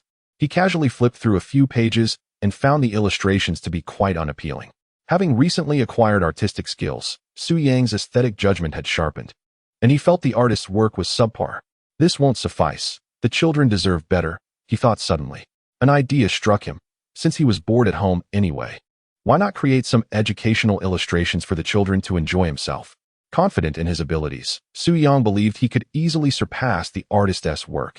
Without hesitation, he ventured out to purchase exquisite drawing paper and an array of vibrant pens. Then he locked himself in his room, ready to unleash the imagination swirling in his mind.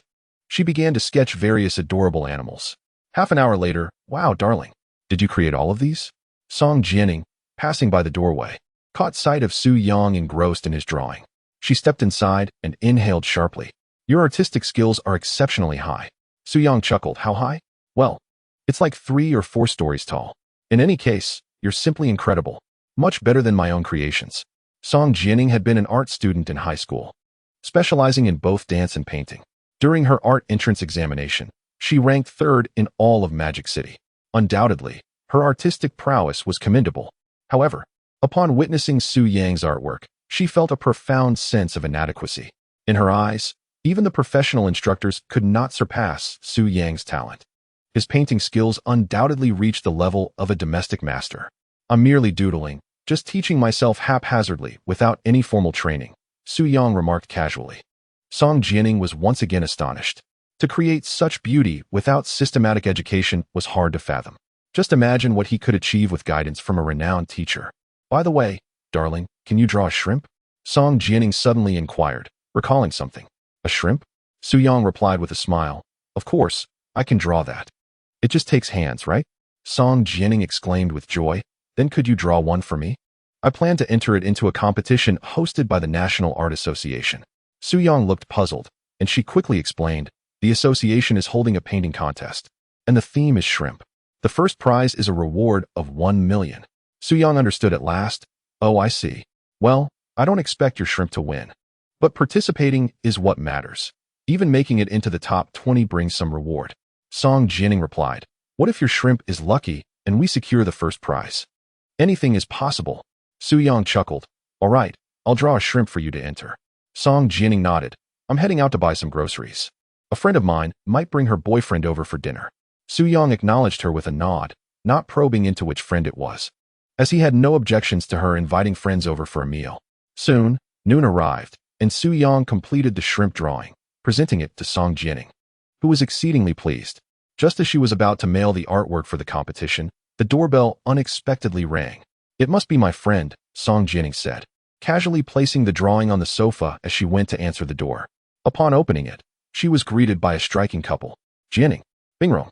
The girl was clad in tight jeans, her long legs accentuating her graceful figure, as she held a few gifts in her hands. As for the man, he was tall and slender, yet his complexion was not particularly healthy, giving the impression of indulgence. Bingrong, you finally arrived. I've been waiting for you for quite some time. Song Jianing smiled. Come inside. Subsequently, Shen Bingrong entered the house with her boyfriend. At that moment, Su Yang helped by picking up a few cups and poured water for the two. Here, have some water, Su Yang offered politely. Thank you, Shen Bingrong said, casting a brief glance at Su Yang. You must be Jianing's husband, right? I saw the photo of you two getting your marriage certificate on Jianing's Moments a few days ago. You make a lovely couple. Indeed.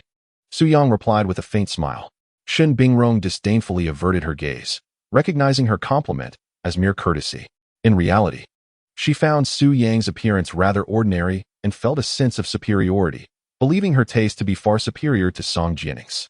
Allow me to introduce my boyfriend. Cheng Bo. Shen Bingrong cheerfully presented him to Su Yang and Song Jianing. Hello, it's a pleasure to meet you, Cheng Bo greeted with a charming smile.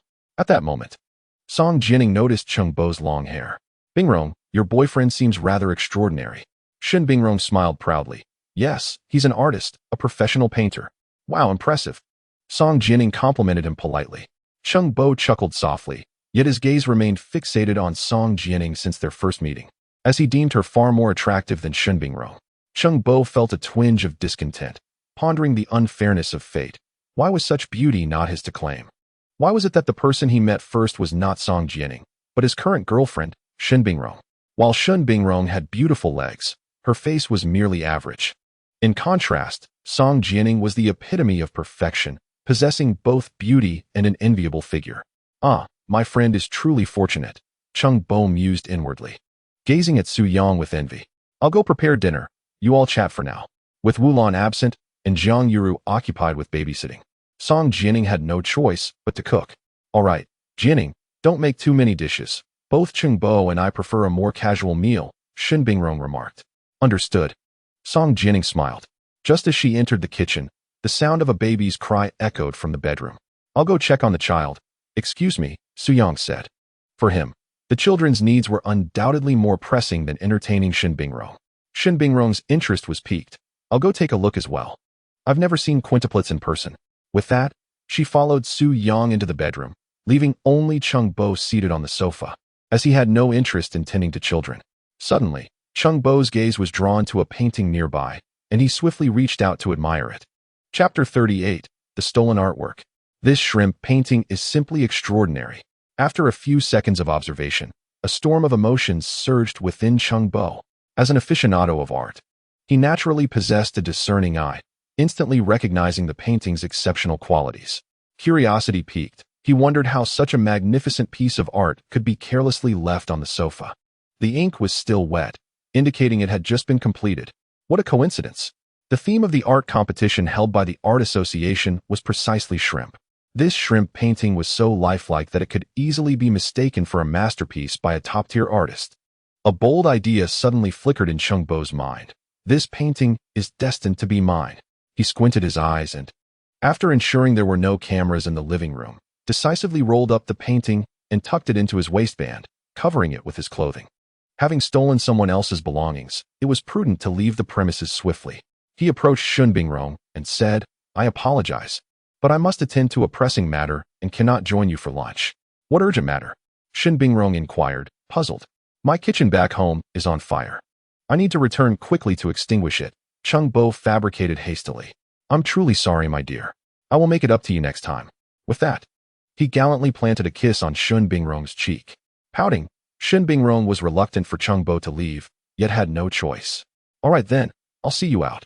Once downstairs, Chung Bo, clutching the painting, made a swift exit without looking back.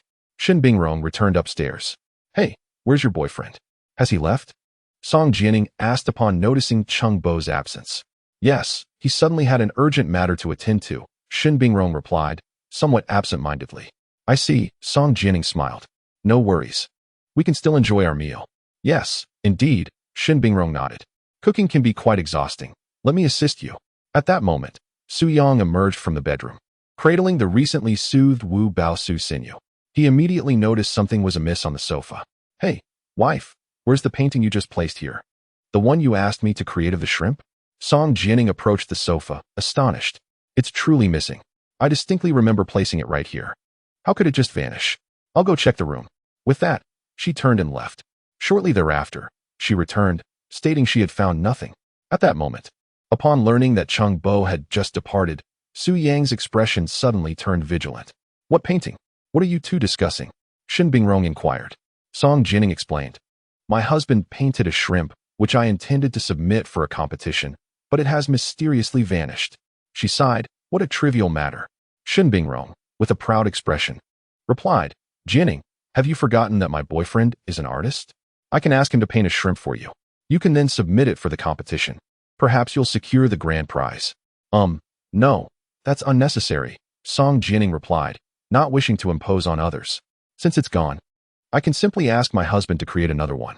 Although Chung Bo is a professional artist, I have witnessed Su Yang's painting skills firsthand. I believe Chung Bo's artistry may not surpass that of my husband. We're good friends. Why would I hold this against you? Shin Bingrong chuckled helplessly. However, the next moment, Su Yang's words caused Shin Bingrong's expression to freeze. "Your boyfriend has significant character flaws." Indeed, Su Yang suspected that Chung Bo had taken the painting, given that it was clearly visible before Chung Bo's arrival and had vanished upon his departure. If it were not Chung Bo who had stolen it, it would be akin to a haunting. "What?" Shin Bingrong was taken aback. "Su Yang, what do you mean? Are you implying my boyfriend has character issues?"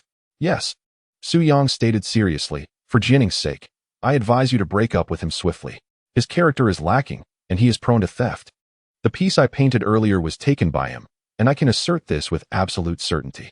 Upon hearing this, Shin Bingrong let out a derisive laugh. "That's the funniest joke I've ever heard.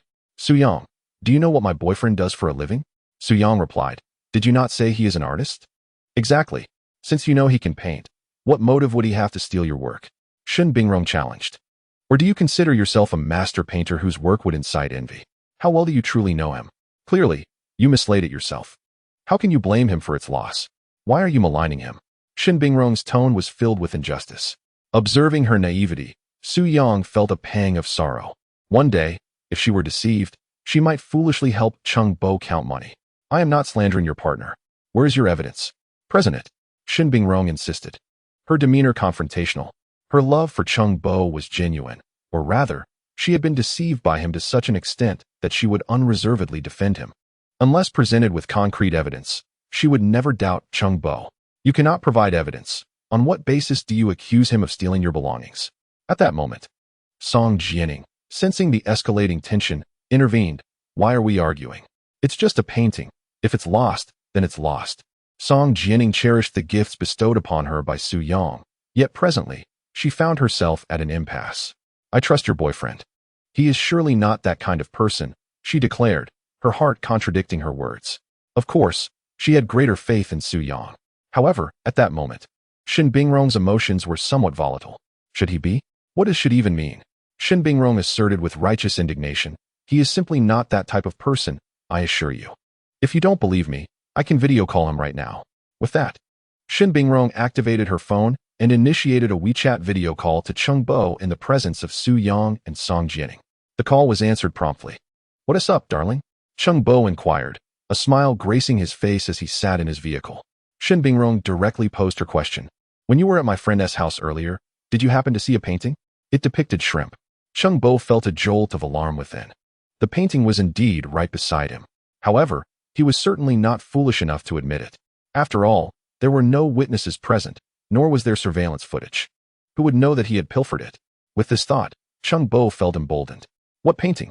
I have no idea what you're talking about, he outright denied. Did you hear that? Shin Bingrong clarified. He genuinely did not take it. He doesn't even know what I'm referring to. Su Yang sighed despondently, huh? Shin Bingrong is truly a naive child. What thief would ever confess to their crime? He decided to let the matter rest, suggesting, let us not dwell on this. If the painting is lost, it's lost. Shin Bingrong and Song Jianing refrained from further discussion. Half an hour later, a sumptuous lunch was prepared. However, Shin Bingrong found the meal tasteless, and the atmosphere in the room was devoid of any joy. Thus, as soon as they finished eating, she expressed her desire to leave. Jianing, I must take my leave. I have matters to attend to this afternoon. This red envelope is for your little ones. Shin Bingrong produced an envelope and pressed it into Song Jianing's hand. This is too generous. You have only just begun working. Song Jianing attempted to decline the envelope, feeling it was excessive for Shin Bingrong to bring a gift and then offer a monetary token. This is separate. You must accept this red envelope as if it were money for toys for the children, Shin Bingrong insisted, leaving no room for refusal, and swiftly exited.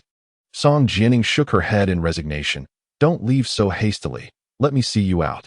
After Shin Bingrong departed, Su Yang immediately ordered a high-definition surveillance camera for the living room online. By 5 that afternoon, the delivery person brought the monitoring device to his door. Su Yang personally installed it in the living room. Song Jianing jested, Darling, are you worried that something might go missing in our home again? Which is why you hastily installed the surveillance cameras. Su Yang elucidated, that is but one aspect. The installation of monitoring devices offers another advantage. Once the children are older and able to walk, we can keep an eye on them through the cameras while they play in the living room, even in our absence. Should any unforeseen incidents occur, we can review the footage afterward.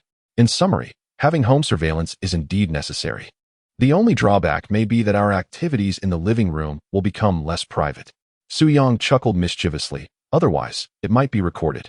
Upon hearing this, Song Jianing playfully pinched Su Yang, her cheeks flushing with embarrassment. Humph, it's not that enjoyable in the living room anyway. It's just that you often pull me there. Su Yang teased, pinching her cheek. Hee hee, my dear, you look adorable when you're angry. Next time, I want to drag you to the living room. Let us go to the balcony instead. Song Jianing responded with confusion. Meanwhile, Chung Bo returned home. He unwrapped the stolen painting and admired it in solitude. The more he gazed upon it, the more satisfaction he felt. It was nothing short of a masterpiece.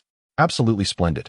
If submitted to the Art Association for competition, winning first place would be a certainty, with a prize of $1 million. Chung Bo was filled with excitement. Soon, I, Chung Bo, shall become a millionaire. $1 million might not be substantial for many wealthy individuals, but for Chung Bo, it was an astronomical sum. Coming from a rural background, he possessed neither education nor connections and lacked a legitimate job. He claimed to be an artist, but in reality, he was an obscure figure on the brink of starvation. Only a vain woman like Shin Bingrong would fall for his ruse. Hello, I have created a remarkable piece of art. May I inquire how to enter the competition? Chung Bo called the hotline of the Art Association. The staff on the other end responded, simply send the painting to us. If it does not win, we will return it to you. Understanding the instructions, Chengbo promptly dispatched the painting to the Longhua Art Association to make the artwork feel like his own. He even added a personal seal in the lower right corner. Hey, Bingrong, could you lend me some money? Subsequently, Chengbo called Shun Bingrong.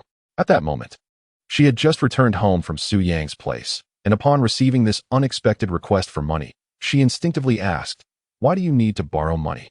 Did I not mention that my family's kitchen caught fire? I urgently need funds for repairs," Chengbo explained. After a moment of hesitation, Shun Bingrong inquired, "How much do you wish to borrow?" After all, he was her boyfriend, and being a hopeless romantic, she had no doubts about Chengbo's reasons for borrowing money. Chengbo smiled slightly. "Could you lend me 30,000? 30,000.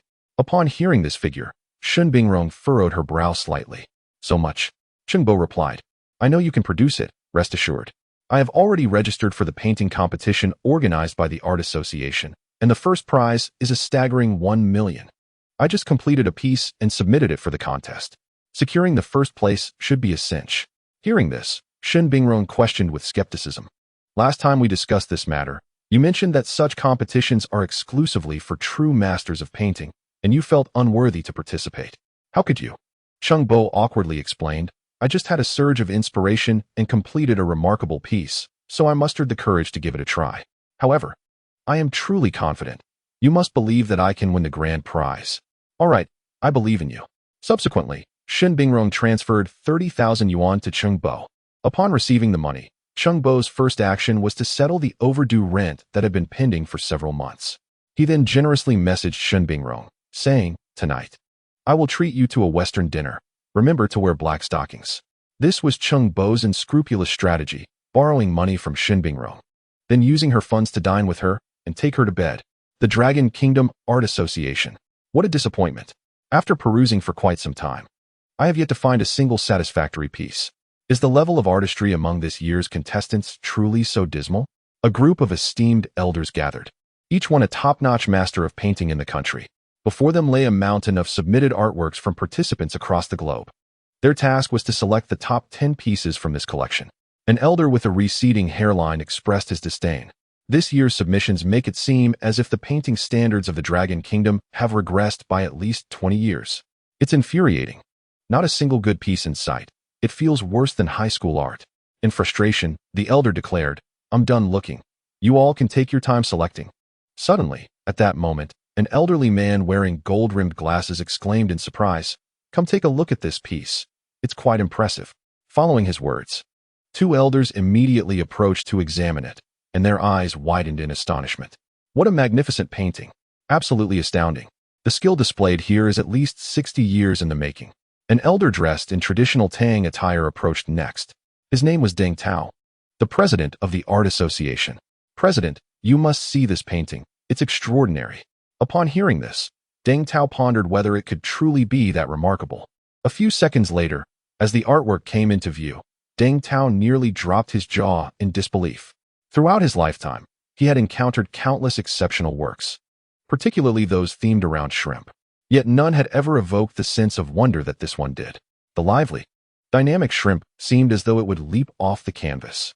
The artistic conception. This painting possessed a profound sense of meaning.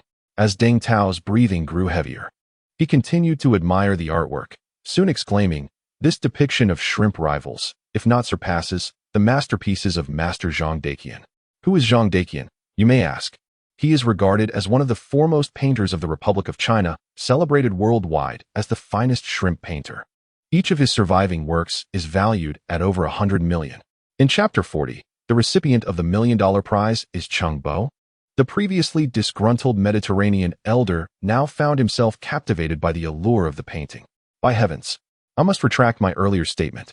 This artwork has undoubtedly elevated the standards of Chinese painting by 3 decades. All the esteemed artists present concurred. It was indeed a magnificent piece. It was astonishing to witness someone render shrimp with such perfection for the first time. Deng Tao waved his hand decisively. No need to deliberate further. I hereby declare that the first prize, along with its $1 million reward, belongs to this artwork. The Mediterranean elder exclaimed, "I wholeheartedly agree. What is the name of the artist behind this remarkable talent? Surely, they cannot be an obscure figure." All eyes in attendance simultaneously gravitated towards the two characters on the seal. Chengbo gasps of surprise filled the air as the crowd pondered. Who is this Chengbo? Is he a notable figure in our nation's art scene? Why have I not heard this name before? Perhaps he is a rising star who has yet to gain recognition. Deng Tao responded, this is of little consequence. With this shrimp painting alone, he is destined to carve a place for himself in the future of Chinese art. 3 days later, the Chinese Art Association publicly announced the results of the competition online. The first prize, without a doubt, was awarded to Chengbo. To ensure transparency, the association also made all winning artworks accessible online for everyone to view. Considering the substantial monetary reward, many netizens from across the country were keenly following the results of this competition. Wow, the first place piece is simply incredible.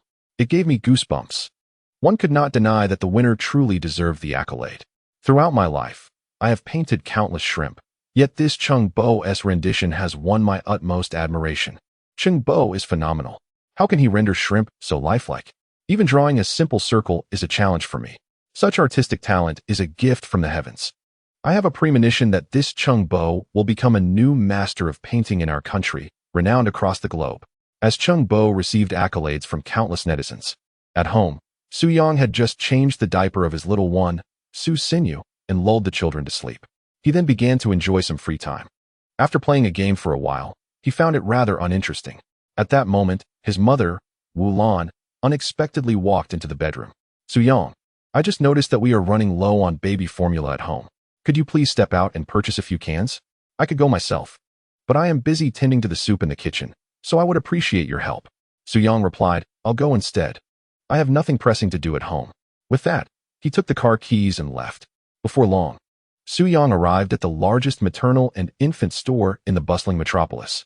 Meanwhile, not far from him, Chengbo and Shun Bingrong were enjoying a leisurely shopping spree. Suddenly, Chengbo received a phone call. Hello, is this Mr. Chengbo? I am a director from the Art Association. I'm calling to inform you that you have won an award. Moreover, it's the first prize. Please provide us with your card number, as the million-yuan prize will be transferred to your account within 2 days. Upon hearing this, Chengbo appeared remarkably composed, as if he had anticipated this victory all along. All right, I'm currently out, and it's not convenient for me to provide that right now, but I will send you my card number shortly. Chengbo smiled slightly. The staff member replied, very well. After the call ended, Shun Bingrong eagerly inquired, what is going on? Who called you? The Art Association, Chengbo exclaimed with joy. Didn't I tell you I entered their million-yuan competition? Yes, and what is the outcome? I won. Shun Bingrong was momentarily taken aback. Really? Her eyes sparkled with profound surprise. Why would I deceive you? Otherwise, why would they call me to discuss this? The million-yuan prize is soon to be in my hands. Chengbo felt as if he had won the lottery, his spirits soaring. Wow, that is amazing. Shun Bingrong looked at him with admiration. With her partner achieving such success, she naturally felt a sense of pride as well. Chengbo playfully caressed Shun Bingrong's waist, grinning mischievously. Given my splendid achievement, might I be rewarded tonight? I'd love to see you in uniform. Shun Bingrong rolled her eyes. How shameless. Must you say such things in public? Can it wait until later? Just then, a familiar figure appeared, carrying several cans of baby formula, unexpectedly passing by. Su Yang? Shun Bingrong exclaimed in astonishment, realizing he was the husband of her close friend, Song Jianing. As for Chengbo, upon seeing Su Yang, he felt as anxious as a mouse encountering a cat, quickly grasping Shun Bingrong's hand, eager to leave. Wait. I wish to speak with Su Yang for a moment, Shun Bingrong said to Chengbo. Why? What do you want to discuss with him? Su Yang halted, surprised to encounter the two. The Art Association recently held a million-yuan painting competition, and the results are out. Can you guess who took home the grand prize? Su Yang replied, I have no idea, nor do I wish to guess. Shun Bingrong assertively declared, let me be straightforward. The recipient of the million-dollar prize is my boyfriend. Chengbo, and what of it? Su Yang's eyes sparkled with intrigue. Shun Bingrong continued, you previously accused my boyfriend of stealing your artwork. I believe you owe him a sincere apology. It's laughable. My boyfriend effortlessly secures first place in art competitions. Why would he need to pilfer your painting? At that moment, Jianing was beside me, and I refrained from confronting you. So, I must ask, do you still believe my boyfriend stole your painting? Upon uttering these words, Chengbo appeared utterly embarrassed, his guilt palpable. He feigned generosity, telling Shun Bingrong, let it go. I won't hold this against you. However, Shun Bingrong retorted. What is there to fear? The Art Association has acknowledged your artistic prowess. What we seek now is merely an acknowledgement of your stance. Su-yong, will you apologize to my boyfriend or not? Su-yong gazed at this exceedingly foolish woman, shaking his head in resignation. He previously regarded Shun Bingrong as pitifully naive. But now it seemed she was deserving of her deceit. You will surely regret this. He left her with a parting remark before walking away. Shun Bingrong attempted to pursue him, but Chung Bo, stricken with guilt, restrained her. Upon returning home, Song Jining coincidentally arrived just as she finished work. Darling, have you seen the news online? The Art Association has announced the results of the painting competition. I envy those who have won the $1 million prize. We could have had a chance. After Chung Bo had taken the painting, Song Jining had initially planned for Su Yang to create a new piece for the competition. Unfortunately, by the time Su Yang completed his work, the submission deadline had already passed. Hence, Song Jining could only watch in despair as the $1 million prize went to someone else. Chapter 41.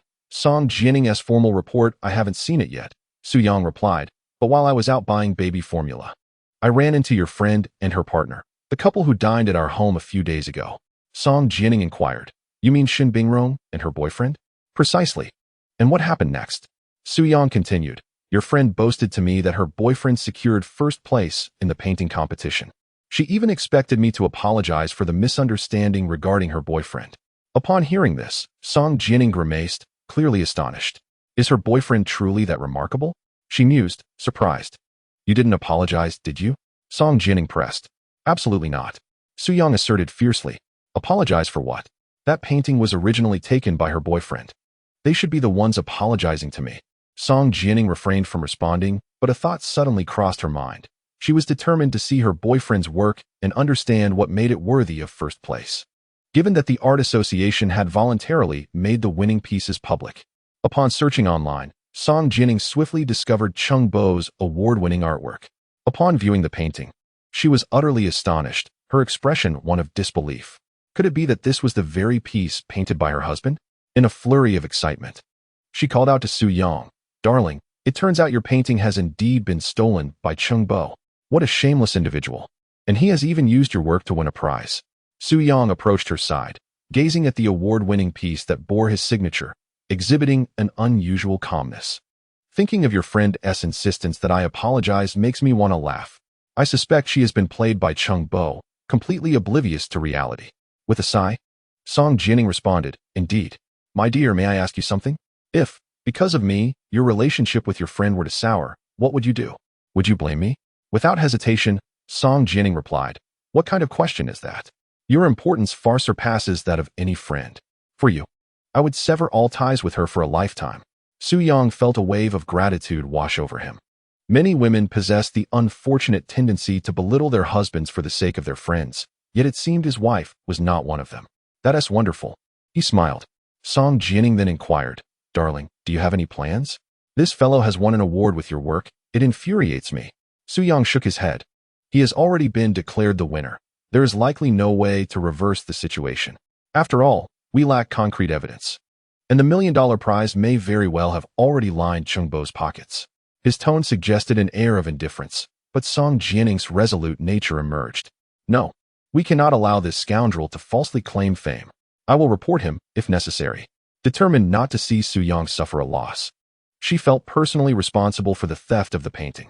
Had she placed it more securely instead of carelessly leaving it on the sofa, it might not have been so easily taken by Chung Bo. Rest assured, my love, I will find a way to reclaim your rightful benefits and honor. Su Yang chuckled. And how do you intend to do that? With a serious demeanor, Song Jining declared, I will report Chung Bo to the Art Association. Without delay, she swiftly located the contact number on the Art Association's official website and made the call. Hello, may I inquire what the matter is? Came the voice of a staff member. I wish to file a formal complaint against Chung Bo, the first prize winner of your painting competition. The awarded piece, Water-Playing Shrimp, is not his own. Upon finishing her statement, the staff member was left bewildered. If it is not his, then whose is it? Song Jining proudly proclaimed, It was painted by my husband. This Chung Bo has stolen my husband's work and brought it here to compete and win an award. The staff gasped, clearly taken aback. We have received your feedback. I will immediately report this matter to the president, they assured her. If convenient, Could you please leave your phone number? We may need to contact you later. Song Jianing provided her number, and the call concluded. Did she think that was the end? Subsequently, Song Jianing posted on Weibo, attempting to defend Su Yang's rights. The results of the Art Association's competition had just been announced today, making the news quite fresh. Numerous netizens, following this issue, were eager to learn more. No way, is this for real? This is sensational. Upon seeing Song Jianing's revealing post, many netizens were astonished. The fact that Chung Bo's competition piece was allegedly stolen from someone else raised the question of whether another individual deserved the title of the new generation's master painter. It was utterly unbelievable. Anticipation grew for what would unfold next. Was the blogger spreading rumors, or was Chung Bo indeed a fraud? The Longhua Art Association must conduct a thorough investigation to reveal the truth. Meanwhile, in a hotel room, Chung Bo and Shun Bingrong had just finished. Chung Bo silently lit a cigarette, his expression one of complete satisfaction. Dressed in her uniform, Shun Bingrong lay on his chest, engrossed in her phone. Suddenly, a trending topic appeared, causing her expression to shift. What is going on? After reading the trending news, her face became increasingly complicated. She inquired of Chung Bo, "Why is someone posting online claiming your award-winning piece was stolen from others?" Chung Bo, already accustomed to weaving lies to deceive Shun Bingrong, embraced her calmly and said, "That is purely slander. Do you really believe what netizens say? In this day and age, if 1 in 10 online exposés is true, it's already remarkable." Noticing Shun Bingrong's silence, he insisted, "Darling, you must believe me. You know my painting skills." "Of course, I believe you." Shun Bingrong smiled faintly, appearing somewhat bewitched. Chung Bo, feeling he had successfully regained her trust, boldly asked, "Sweetheart, could you lend me another 20,000? Shun Bingrong's expression changed. "Another loan? Didn't I just lend you 30,000? "Yes, but unfortunately, the renovation costs back home exceeded my budget." Chung Bo lamented, "You know how quickly money disappears these days." In truth, half of the 30,000 he previously borrowed from Shun Bingrong had been spent on their outings, while the other half was given as tips to a beautiful live streamer. Now, he found himself utterly devoid of funds. Shun Bingrong furrowed her brows and said, "But I only have 20,000 yuan left. If I lend it all to you, how will I survive?" Chapter 42, Mr. Su Yang. "So you are the master of painting." Chung Bo deceitfully replied, "It's all right. My million-yuan prize will be in my hands tomorrow. I promise to return the money to you at the first opportunity. It won't affect your livelihood. Baby, please. I know you will lend it to me, right?" Under Chung Bo's sweet words, Shun Bingrong found herself once again ensnared. At the Art Association, upon receiving a report from Song Jianing, the staff immediately informed President Deng Tao. Upon learning this news, Deng Tao could hardly believe it. Just when everything seemed settled, such an unexpected turn of events occurred. "Vice President, President, what should we do now? The key issue is that we are uncertain whether the report is genuine. If it is true, then the million-yuan prize must not be disbursed tomorrow." Hearing this, Deng Tao's expression turned grave. The report could not be ignored. This matter indeed required thorough investigation. After all, it involved a million-yuan prize and the association's reputation. After deep contemplation, Deng Tao sighed and addressed the group. "Very well, I will contact Chung Bo first. Tomorrow, we will personally fly to the Magic City, establish contact with the informant, and gather evidence publicly. Regardless of whose work playing with water shrimp truly is, we must provide an explanation to the vast online community. Public opinion must be taken seriously." The vice presidents nodded in agreement. Understood. Soon after, Deng Tao requested Chung Bo's phone number from his subordinates. When submitting his entry, the participants had left basic personal information. "May I speak to Mr. Chung Bo?" Deng Tao quickly connected the call. "Yes, who is this?" Chung Bo was currently enjoying watching a female streamer, preparing to use the 20,000 yuan he had just borrowed from Shun Bingrong for a new round of donations. "I am Deng Tao, the president of the Dragon Country Art Association." Upon hearing the authority on the line, Chung Bo's heart sank, a sense of foreboding creeping in. "Oh, it's the president. What can I do for you?" he asked, attempting to remain calm. "You must have seen the online report regarding your entry, right?" "Yes." "That is pure slander. Please do not believe it, President.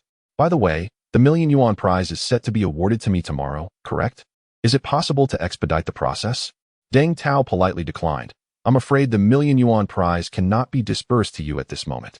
Before that, we need to verify the authenticity of the online claims. I hope you understand, Mr. Chung Bo, all right?" Cheng Bo maintained a calm exterior, though internally, he was cursing vehemently. I will personally fly to the Magic City tomorrow. Mr. Cheng Bo, I see that your information indicates you are currently in the Magic City as well. Am I correct? Deng Tao remarked. At that time, it may be necessary for you to confront the informant. Furthermore, we might need to assess your artistic skills on-site. I hope you can cooperate with us tomorrow. The mention of an on-site assessment of his painting skills darkened Cheng Bo's expression. He nonchalantly replied, "All right. I will cooperate with you. I apologize for disturbing you at this hour, Mr. Cheng." After exchanging a few more words, Cheng Bo angrily hung up the phone. Get lost. What a worthless association. Cheng Bo was engulfed in frustration.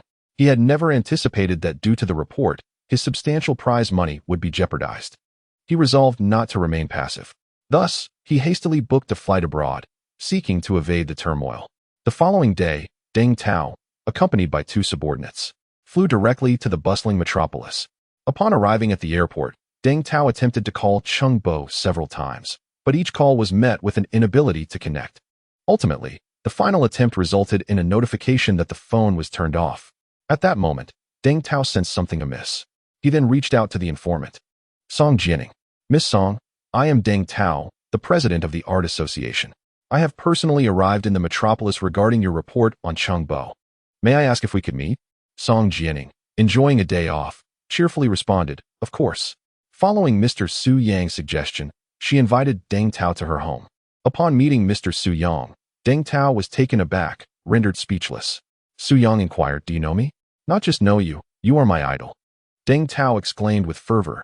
It was indeed an unusual sight to witness a septuagenarian referring to a younger individual as an idol. Mr. Su Yang, you may not be aware, but I was recently diagnosed with mid-stage liver cancer. It was your developed liver cancer medication that saved my life. Deng Tao gazed at Su Yang with admiration. I had long wished to visit you. I never imagined you would be Miss Song's husband. This serendipitous encounter is truly remarkable. Haha. Upon hearing this, Su Yang realized the extent of the impact his work had, even reaching a figure of such stature. A smile graced his face as he said, President Deng, let us dispense with pleasantries and discuss the matter at hand. The artwork for which Cheng Bo won the award indeed originated from my hand. Should you require proof, I can create another piece for comparison.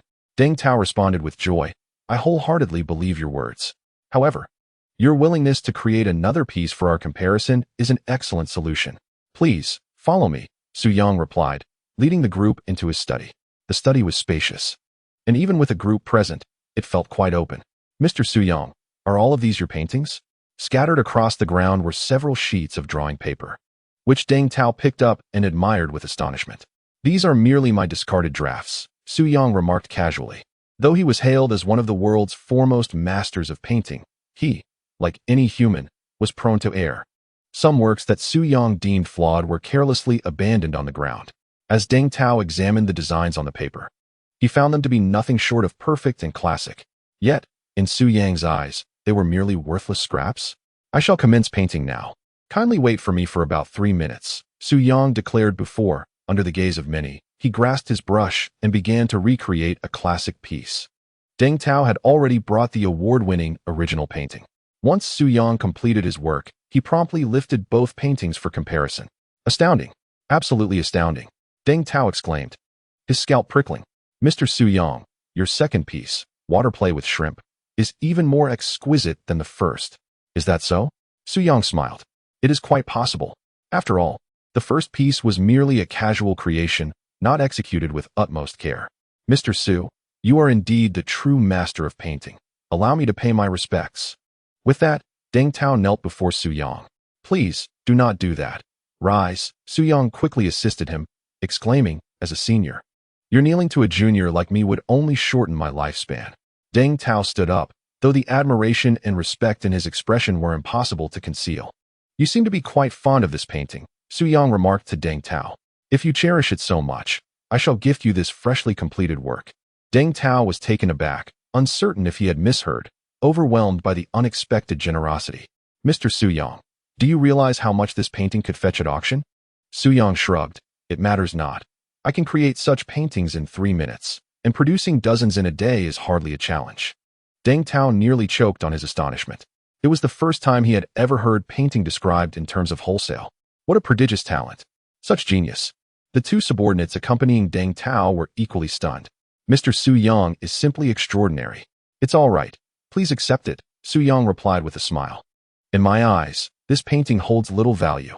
Deng Tao was momentarily at a loss for words, but ultimately accepted the painting with great delight. I shall take this home and frame it to display prominently in my living room, he declared, elated. Then, shifting the conversation, he added, rest assured, Mr. Su, I will ensure that Chung Bo's theft of your artwork for competition is rectified. The $1 million prize rightfully belongs to you. Su Yang nodded in agreement. Very well.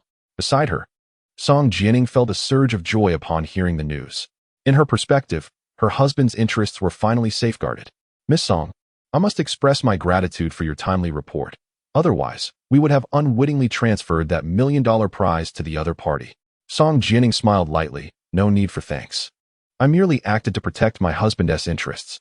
Deng Tao nodded in acknowledgement and lingered in the room for a while before taking his leave. Before departing, he instructed his subordinates to procure some gifts for Su Yang's family, having noted that Su Yang had children. One could only commend Deng Tao's emotional intelligence. His future prospects appeared quite promising. The following day, a formal announcement shook the airwaves. A clarification post from the Dragon Nation Art Association ascended to the top of trending topics. Upon investigation, it was revealed that the artwork by Chung Bo, originally designated as the first-place winner of the painting competition, was indeed plagiarized. The true creator of the piece was none other than Mr. Su Yang. Yes, the very same Su Yang who developed the liver cancer medication. He not only made remarkable contributions to the medical field, but is also a prodigious painter. Due to Chung Bo's despicable actions, the association revoked his qualification. Consequently, the competition's $1 million prize would be awarded to Mr. Su Yang. The association expressed gratitude to all netizens for their vigilance and to every participant in the competition. The news exploded. Instantly, countless netizens flocked to witness the drama unfold. Wow! Such a classic masterpiece was indeed crafted by Mr. Su Yang. Unbelievable. What a twist. Mr. Su Yang is also an artist? Impressive. It's as if he has reached the pinnacle in both the medical and artistic realms. Recently, Su Yang has been quite the sensation. Does anyone know his personal social media account? I wish to follow him. Upstairs, can't you find it yourself? Don't bother us every time something comes up. Meanwhile, in a Starbucks in the enchanted city of Mo, Shun Bingrong was enjoying coffee with a few friends. Whenever the topic of her boyfriend arose, her face radiated pride as she recounted Chung Bo's many admirable qualities. Suddenly, a girl engrossed in her phone exclaimed, Bingrong, is what you just told us true? Your boyfriend Chung Bo won first place in the art competition organized by the Art Association? Shin Bingrong responded with confidence, Of course. Why would I deceive you? The girl scratched her head and remarked, But that contradicts what I just saw. The Art Association's official statement says the first place went to someone named Su Yang, and your boyfriend was disqualified for submitting Su Yang's work. In an instant, Shun Bingrong was left dumbfounded. This cannot be true. The girl sighed. If you don't believe me, check online. Shin Bingrong immediately logged onto Weibo, locating the trending topic. After reading the news, her expression shifted dramatically, turning pale and distressed. This is impossible. How could he deceive me? That day, when the Art Association personally called him, I was present. How could it be that his work is now claimed to be someone else's? Shin Bingrong could not accept this reality. At that moment, a friend suggested to her, Why not call your boyfriend and inquire about the situation? Shin Bingrong promptly complied. However, the response indicated that the recipient's phone was turned off. Thus, she had no choice but to reach out to the Art Association. She found the number on their official website and dialed it directly. Hello. I would like to inquire about the incident concerning Chung Bo. Why has the outcome changed to him allegedly stealing Su Yang's work? The staff member patiently replied. What you see now is the truth. No, that cannot be. I am Chung Bo's girlfriend. He told me personally. Before she could finish, the staff member interrupted. You are his girlfriend? Then you must have been deceived. Our president even flew to Shanghai to clarify the situation. If your boyfriend claimed that playing with shrimp is his original work, he is certainly lying to you. His character is questionable. The true owner of this painting is Mr. Su Yang. The revelation struck Shin Bingrong like a thunderbolt, draining the color from her face. She could not fathom that Chung Bo would betray her trust. If one person claims that another's character is flawed, it might be a mere coincidence. But what if two or three? Just then, a peculiar call came through to Shin Bingrong. Hello, We are from the online lending company. You borrowed 80,000 yuan from our platform last month, and the repayment deadline is approaching. Please ensure you repay the principal and interest promptly. Thank you. Shin Bingrong was utterly astonished. Online loan. I did not borrow from your platform. You must be mistaken. Let me verify that for you. Please hold. After a few seconds of verification, the respondent replied, no mistake here. You secured the loan using your vehicle registration certificate as collateral. Please repay the money promptly to avoid affecting your credit score. Vehicle registration certificate? Shin Bingrong suddenly remembered that she had lent this document to Cheng Bo, and he had yet to return it. Realization dawned upon her. This 80,000 yuan loan must have been taken out by Cheng Bo in his name, using her vehicle registration certificate as collateral. That treacherous Cheng Bo. With this thought, Shin Bingrong nearly fainted from the shock, pounding her chest in regret. Su Yang had long warned her about Cheng Bo's questionable character, advising her to end the relationship sooner. Ironically, she had foolishly sided with Cheng Bo, even accusing Su Yang of wrongdoing. How heartbroken must Su Yang have felt? Shin Bingrong cried. She crouched down, hugging her knees and weeping like a child, utterly pitiable. Su Yang, I am sorry. I should have listened to you. Chapter 44. Preparing to add another 7-seater nanny vehicle to the family. At that time in Su Yang's home, the babies had unknowingly reached the tender age of 4 months, a period marked by distinct characteristics. For instance, the little ones seemed less inclined to drink milk, requiring a quiet environment to do so. Otherwise, their attention would easily be drawn away by their surroundings. Moreover, they had become quite adept at rolling over, often falling asleep with just a gentle pat in their arms, without needing to nurse. My dear, Su Yang remarked, having not closely observed for over a month. It appears that our son's little worm has grown.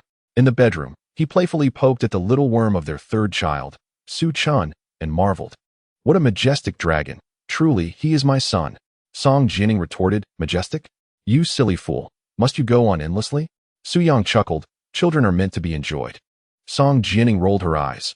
Wait until you're old and lying in a hospital bed. When your son pulls off your oxygen mask, you'll see. Haha. My little one would never do such a thing. Right, Suchin? Su Yang teased, pinching the baby's cheek.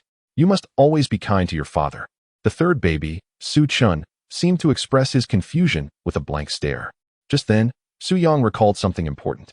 He turned to Song Jining and said, the day after tomorrow, I'll take you and the children back to my hometown to stay with my father for a few days. We've been together for so long, and I haven't yet taken you home. Besides, it's my mother's birthday, making it the perfect opportunity. That sounds wonderful. Song Jining replied eagerly. What is your hometown like? How many rooms are there? Su Yang smiled. As long as there's enough space for us, that's what matters.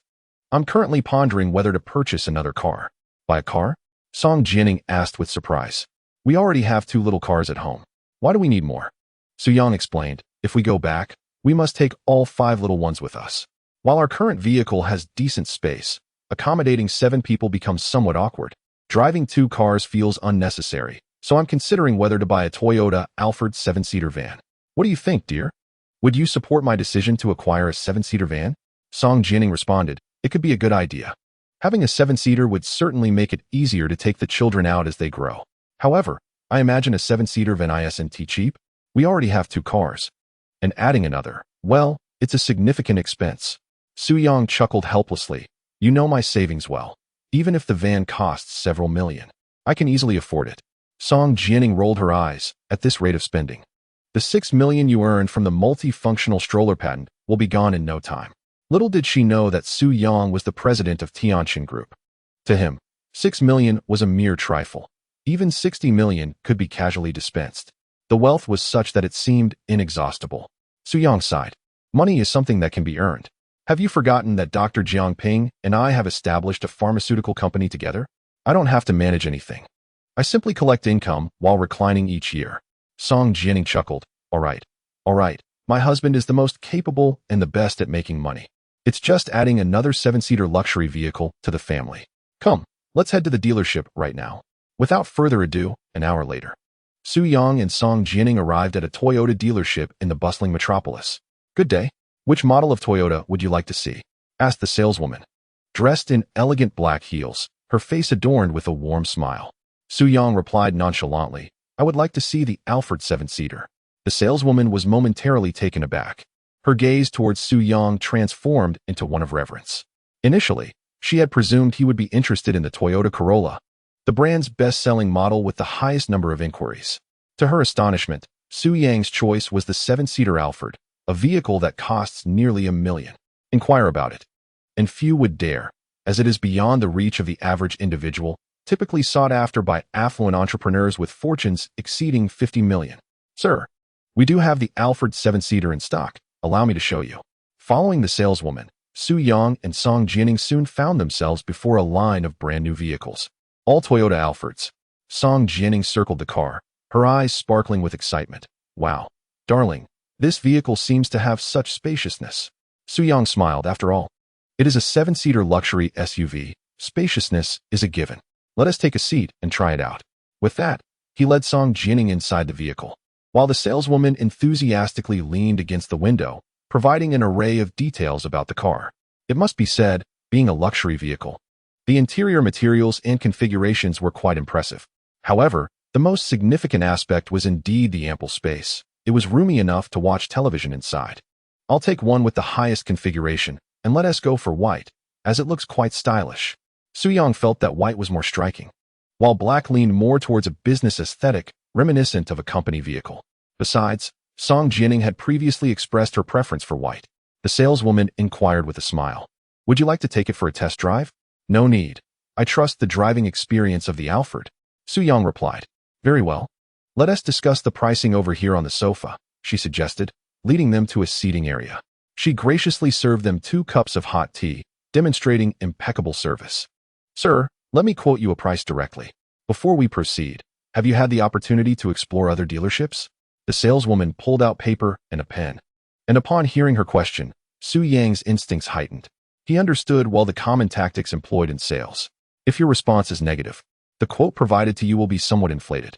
Conversely, if your response is affirmative, it implies that you have inquired about prices at other dealerships. Naturally, the quote will be slightly lower.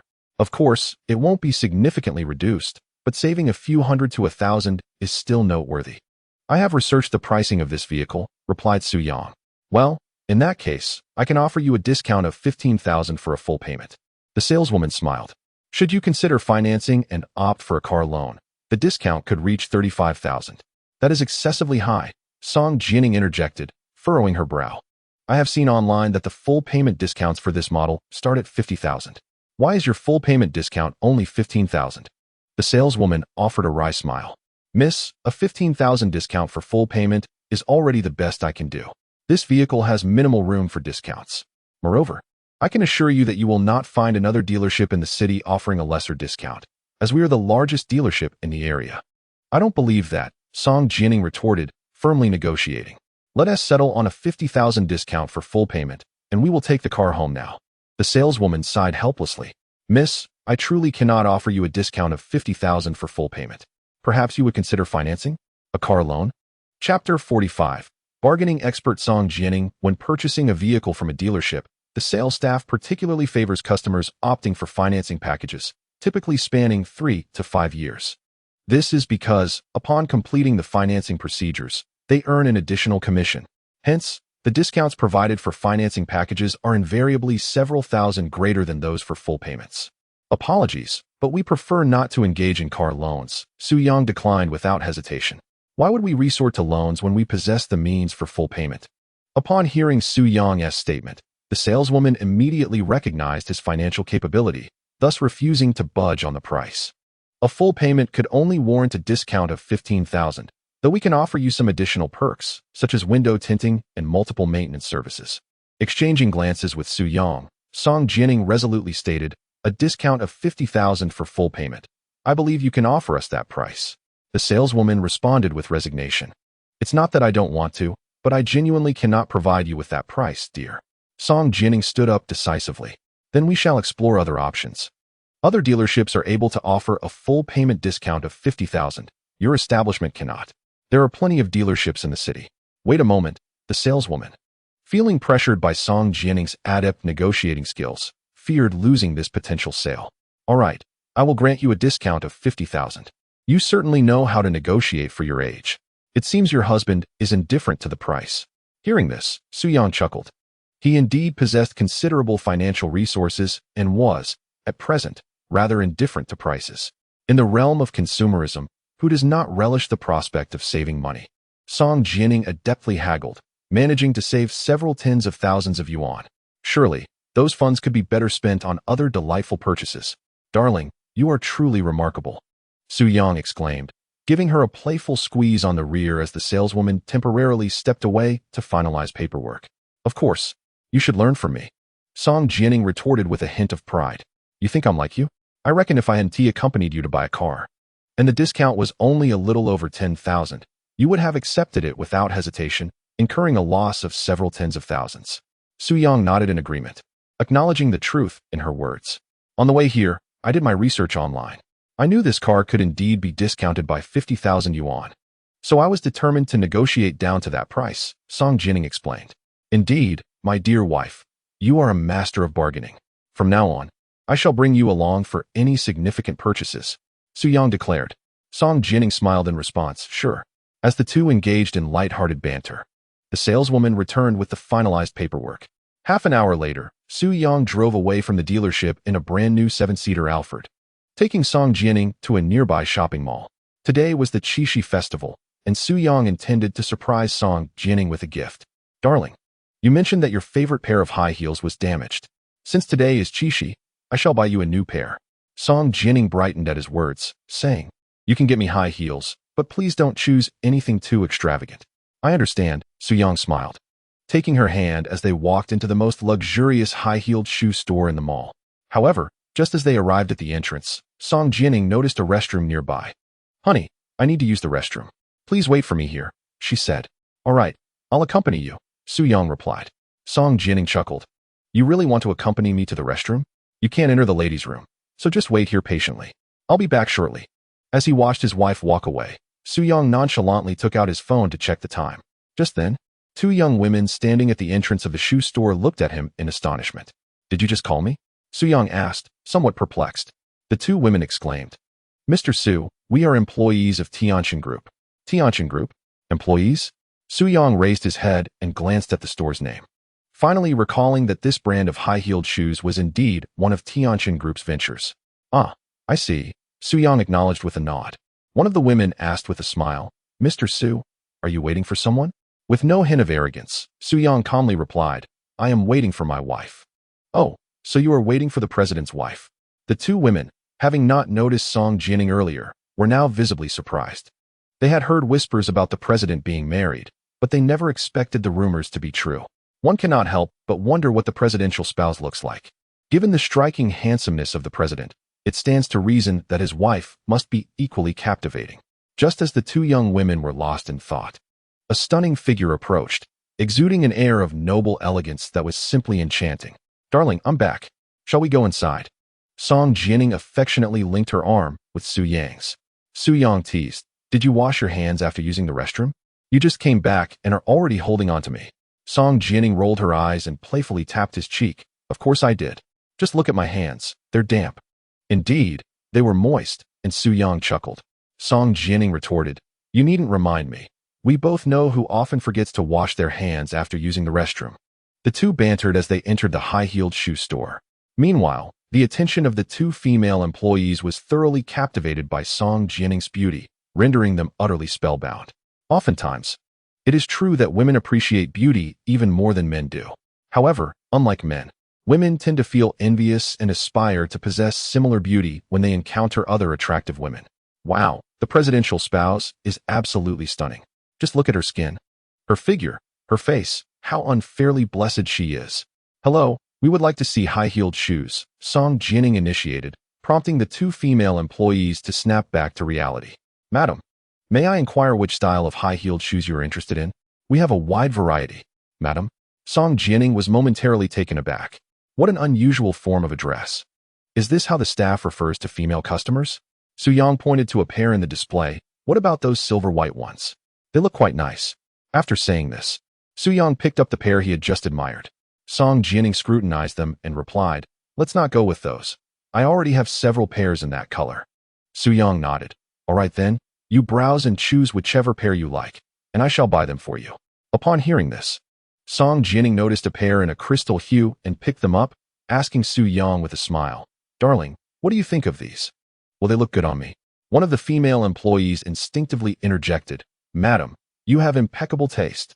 This pair of high heels is our store's prized possession. They are called Crystal Romance. There are no more than 10 pairs in the entire world, designed by the finest designer in England. The materials used are incredibly luxurious and rare. They are difficult for the average woman to wear, but they would be perfectly suited for a stunning beauty like you." Song Jining couldn't help but marvel at the compliment. Truly, salespeople possess the gift of eloquence. Su Yang encouraged, "Why don't you try them on? I think they will be truly breathtaking." Song Jining nodded with a smile. "All right." With that, she took a seat on a nearby low stool, slipping off her flat shoes to reveal her flawless, delicate feet. Su Yang then offered, "Let me help you put them on." Chapter 46. Shen Bingrong apologizes to Su Yang. Su Yang knelt before Song Jining, assisting her in removing her socks. In an instant, a delicate blush graced her exquisite face. When at home, Song Jining felt no embarrassment when Su Yang helped her with her socks and shoes. However, with two female employees observing, she felt a twinge of shyness. The elegance of the president's wife was undeniable. Her feet were so dainty and attractive. Even as a woman, I find myself enamored. The two female employees were filled with their own musings. In no time, Su Yang helped Song Jining slip into her high heels. "My dear, stand up and take a few steps to see if they fit comfortably." Song Jining promptly rose and walked a few paces, discovering they were an impeccable fit. The luxurious high heels felt remarkably comfortable, without pinching her feet. "They look stunning. This pair of high heels suits you perfectly. Let us purchase them," Su Yang exclaimed, utterly captivated. Song Jining was equally delighted. "Wonderful. How much do these high heels cost?" Su Yang turned to inquire of the two female employees. This move left them momentarily stunned. "President Su, you are the CEO of Tianjin Group. Surely you need not ask the price for items from your own company?" Yet, upon reflection, they considered that perhaps President Su simply wished to know the cost. "President, this pair of high heels is priced at 87,000. One employee replied. "What?" Upon hearing the price, Song Jining felt a pang of regret. Nearly 100,000 for a pair of high heels. That was exorbitant. It wasn't that she couldn't afford them. Su Yang had entrusted her with ample funds, but she felt it unnecessary. A pair costing a few thousand would suffice and serve its purpose. "That's too expensive, no way." Song Jining pouted, "I'll choose a more affordable pair." The female employees were once again taken aback. Why would the president's wife consider it too costly?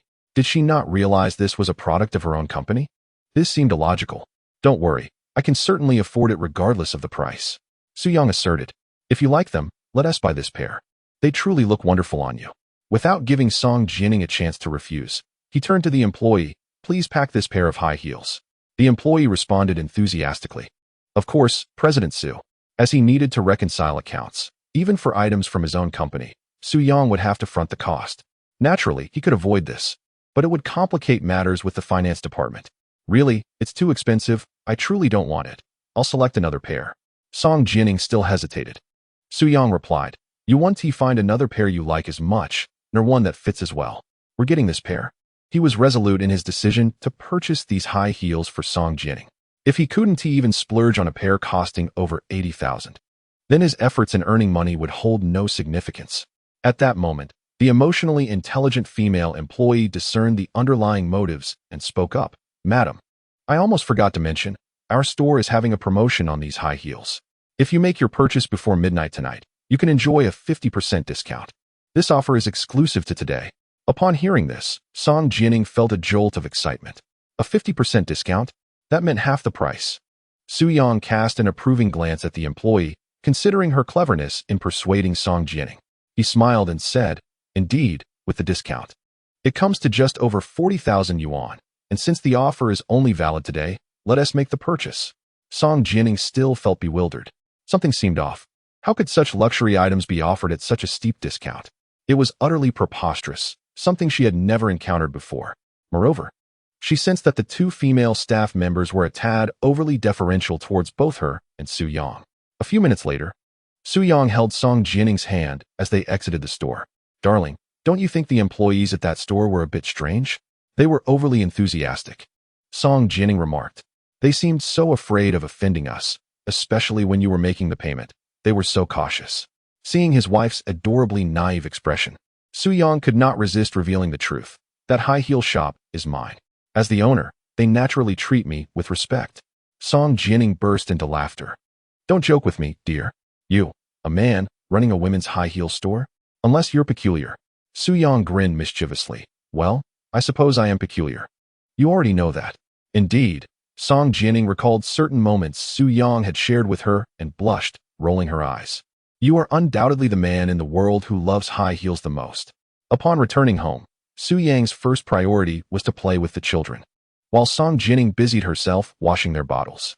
Being somewhat of a neat freak, she preferred to personally ensure that the bottles were cleaned properly, rather than relying on her in-laws. Before long, an unexpected guest arrived, Shun Bingrong. Bingrong?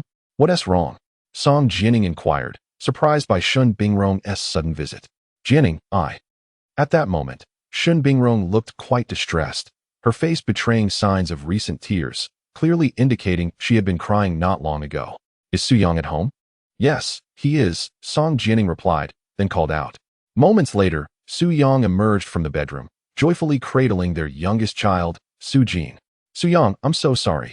Upon seeing Su-young, Shun Bingrong could no longer hold back her emotions, tears streaming down her face. Su-young was taken aback. What is going on?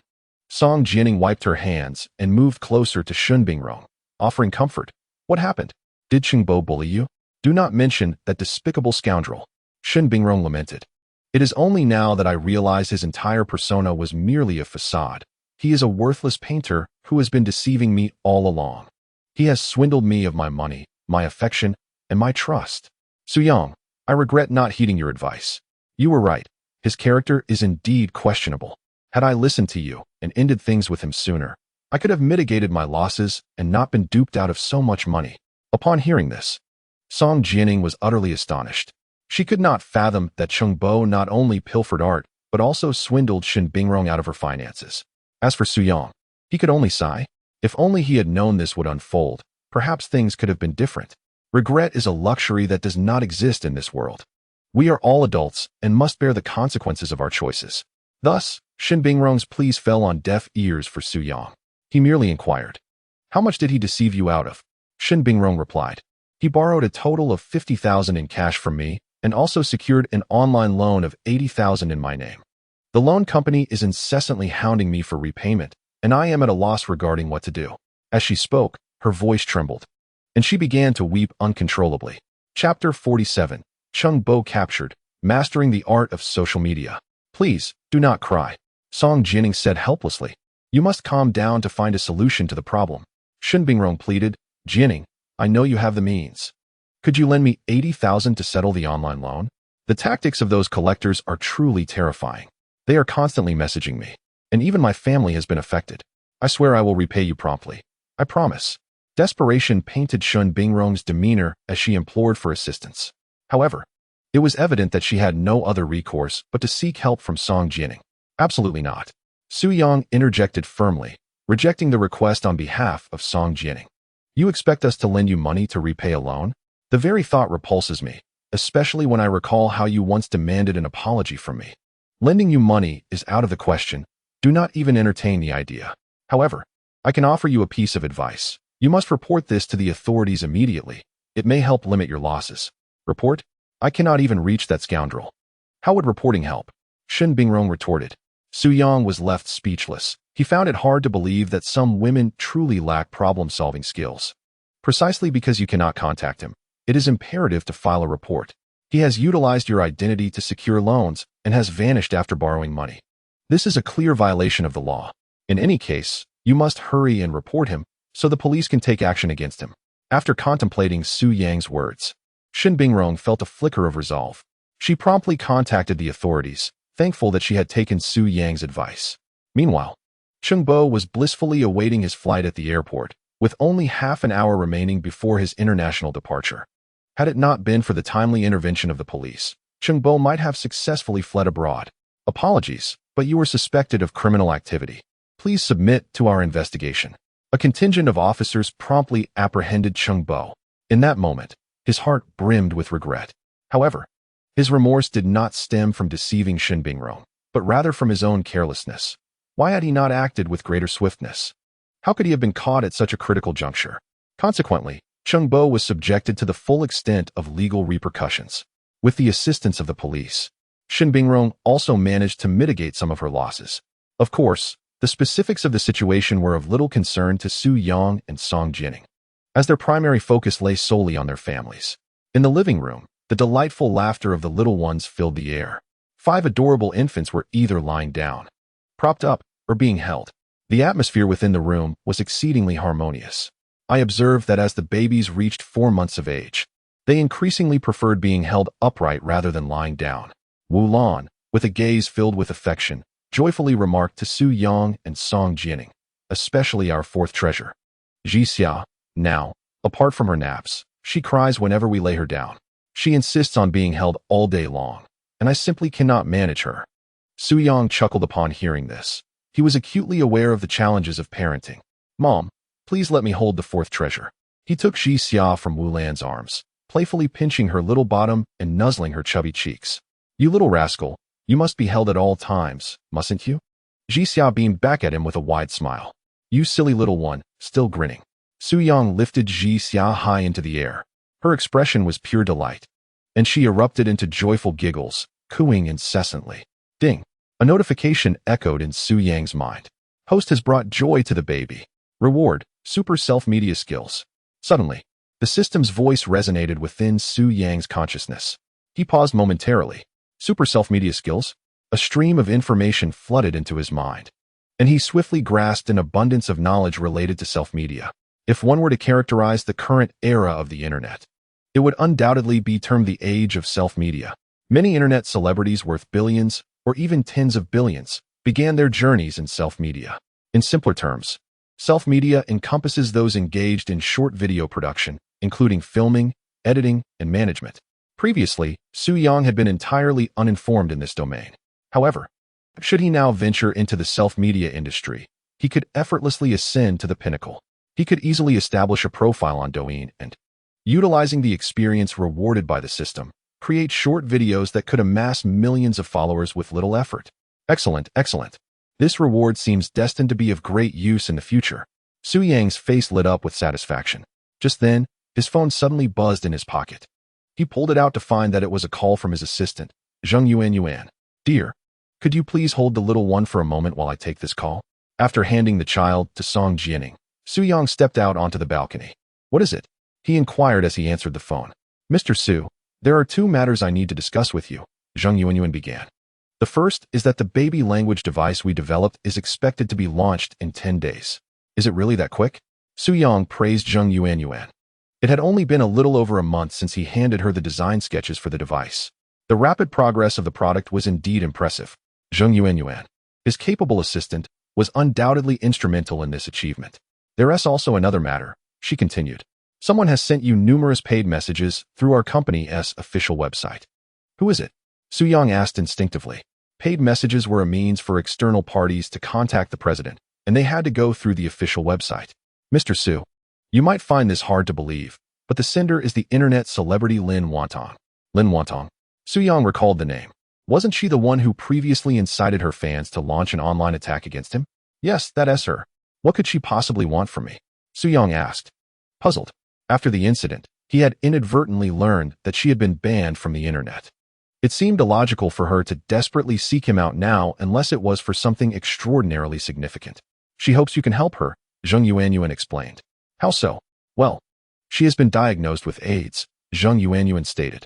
Now she feels there is no other option. She believes you saw through her illness from the beginning, and, as the developer of the liver cancer medication, you are regarded as a miracle doctor. She thinks you might have a way to save her. At this, Su Yang found it quite amusing. How deluded this woman was. Initially, she had sought to attack him online, and now, after facing the consequences of her actions and being banned, she had inadvertently discovered her condition. The notion that she would now seek his assistance was rather preposterous. Tell her. AIDS is incurable, Su Yang replied nonchalantly. Understood, Mr. Su. Zheng Yuan concluded the call.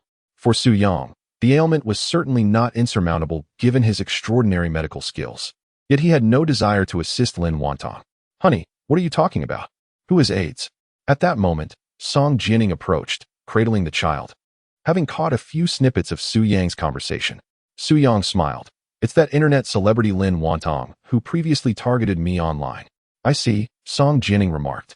Isn't AIDS currently untreatable with existing medical methods? How could she even think of seeking your help? Indeed, Su Yang replied with a hint of exasperation. Such a celebrity must be engaging in reckless behavior behind the scenes. Contracting AIDS is simply a fitting consequence. Song Jining nodded in agreement.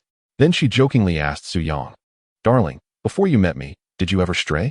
Su Yang, feeling a cold sweat, replied, How could I possibly stray? I am an honest man. Song Jining continued.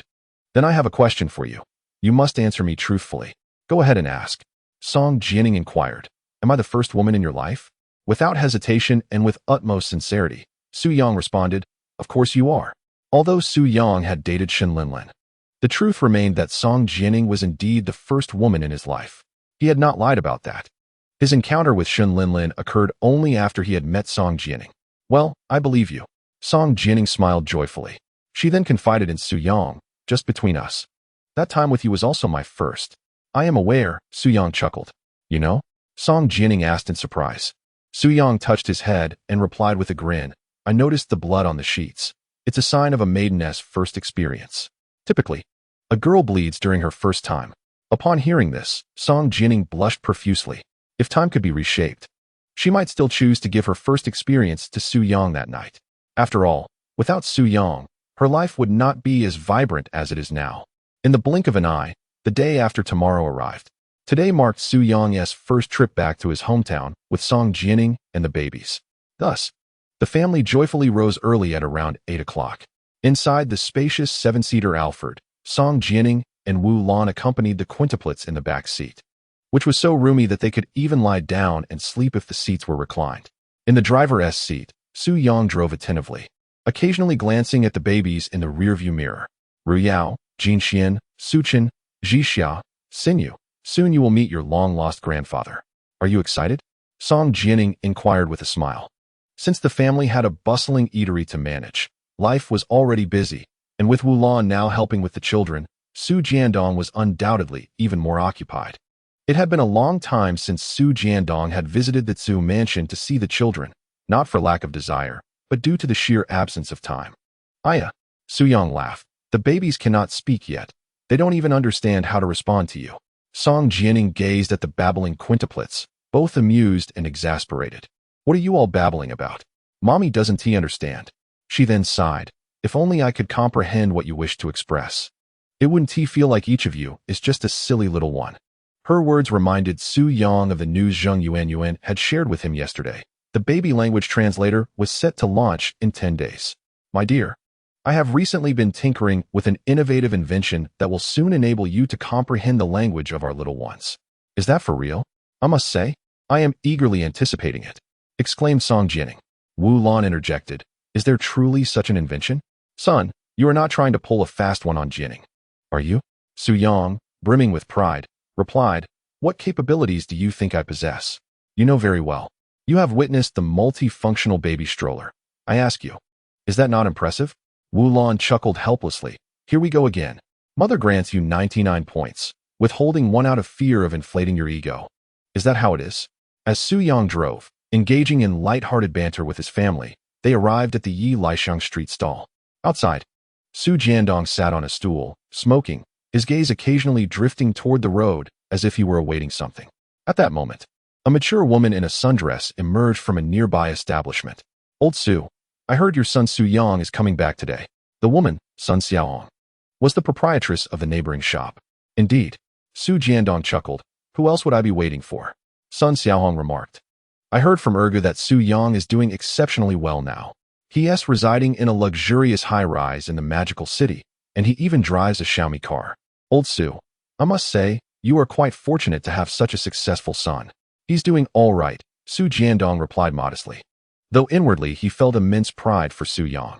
Operating a street stall, he toiled endlessly for minimal profit, while Su Yang resided in a top-tier luxury apartment. No matter how long he ran the stall, he could never accumulate enough to afford such a dwelling. His son, Su Yang, undoubtedly surpassed him by leaps and bounds. Before long, a Toyota Alphard with 7 seats slowly approached. Jining, we have arrived. Wu Lan smiled. I will step out first to retrieve and set up the stroller. Then we will take the children out together. Okay, Mom. Just then, an Audi A6 suddenly appeared around a corner. Su-yang jolted, swiftly turning the steering wheel to avoid a collision. Had it not been for his quick reflexes, a crash would have been inevitable. Are you trying to court disaster? The Audi driver shouted, rolling down the window to berate Su-yang. Do you even know how to drive? What is so impressive about a mere Toyota? Don't you know to yield? The Audi driver, a bald man adorned with a dragon tattoo on his arm, appeared quite menacing. How dare you? Su-yang retorted, not backing down. You should yield when turning, do you understand? Perhaps you should go back and retake the driving test. The tattooed man was taken aback by the audacity of a mere Toyota driver daring to respond so defiantly. He was known in the area, and everyone referred to him as Big Brother. What was this Toyota driver trying to prove? I think you were just asking for a beating. Upon finishing his words, Neo Batian pushed open the door of the Audi, ready to vent his frustrations on Su-yang. Just then, a pair of hands grasped him from behind. Brother Neo, don't act impulsively. This is not an ordinary Toyota. It's a Toyota Alphard 7-seater. It costs over $1 million. The speaker was a man in sunglasses, Lu Tahua, Neo Batian's cousin. Neo Batian was momentarily taken aback. What? That Toyota costs over $1 million? That can't be true. I've never even heard of such a brand. Indeed. It's enough to purchase 2 or 3 of your Audi A6. Lu Tahua replied with a resigned smile. Neo Batian remained unconvinced. So what? Just because someone drives a car worth over $1 million, does that make them impressive? I can afford that too. Ah, Brother Neo, you don't understand. Generally, those who drive luxury vehicles of this caliber are genuine big shots. They might even have a Rolls-Royce and a Lamborghini at home. Just think about it. If someone can buy $1 million luxury vehicle, how wealthy must they be? It's evident that the other party is a significant figure. It would be wise for us not to provoke them lightly. After listening to his cousin Lu Tahua's advice, Neo Batian quickly regained his composure. Indeed, after all, he had not sustained any tangible loss, and it was evidently unwise to offend an unidentified powerful individual. Let us go. Neo Batian, still reluctant, gritted his teeth and drove away. Dear, what just happened? Did we almost collide with that Audi? After Su-yang parked the car, Song Jianing asked with concern. She had thought the other party was looking for trouble, yet unexpectedly, they had just driven off, leaving her bewildered. Yes, we encountered a reckless driver, Su-yang mused, glancing at the Audi. Fortunately, they left quickly. Otherwise, my impressive combat skills would not have been a mere show. Jianing, let us take the children out of the car together. Su-yang, you come help too, Wu Lan interjected, having already exited the vehicle to retrieve the multifunctional stroller from the trunk, promptly unfolding it. Following suit, the quintuplets were gently lifted from the car and placed into the spacious stroller. Son. At that moment, Su Jiandong approached with a smile. He had been sitting at the store entrance, pondering whose 7-seater was so stylish, only to realize it belonged to his son, Su-yang. Goodness, you've changed vehicles again? Su-yang explained. Yes, this is the Alphard 7-seater. It offers ample space, making it a suitable choice for our large family. Su Jiandong nodded in agreement. Then his gaze fell upon the quintuplets in the stroller. It's been a while. The babies seemed to have grown a bit. His eyes sparkled with affection as he greeted the little ones. The quintuplets looked at Su Jiandong, their grandfather, with a hint of recognition, cooing and giggling in response. Let's go inside, Su Jiandong called out, then proactively helped carry items, leading the way for Song Jianing, who was visiting for the first time. Just then, the plump proprietress from the neighboring shop appeared, and upon seeing the 5 little ones in the stroller, she trembled in shock. Goodness gracious! Are these quintuplets yours, Su? She exclaimed. Indeed, Su Jiandong responded proudly. Impressive. In my 40 years of life, I've never encountered quintuplets before. Truly a marvel, she remarked, her gaze shifting to Su Yang and Song Jianing, captivated by Song Jianing's striking beauty. At that moment, Wang Fei, Sun Xiaohong's son, happened to exit through the front door. Upon seeing her less than ambitious son, Sun Xiaohong's frustration bubbled over. Look at your old classmate Su Yang. You are the same age, yet Su Yang has bought a house, started a business, and has a family. Meanwhile, here you are, over 20 and still living off your parents without even a girlfriend. I'm at a loss for words. Sun Xiaohong wished she could send her son back to be remolded, although her family's circumstances were slightly better than Su Jiandong's. Witnessing the stark contrast between her son's life and Su Yang's left her feeling exasperated. Mom, I admit your words are valid. But have you considered how few peers can match Su Yang's achievements? Wang Fei responded, feeling aggrieved. You can't expect me to reach such heights. It's not like I don't want to buy a house, a car, or start a family. How dare you talk back? Go wash the dishes. Sun Xiaolong shot back. And with a stern glare, Wang Fei obediently went to wash the dishes.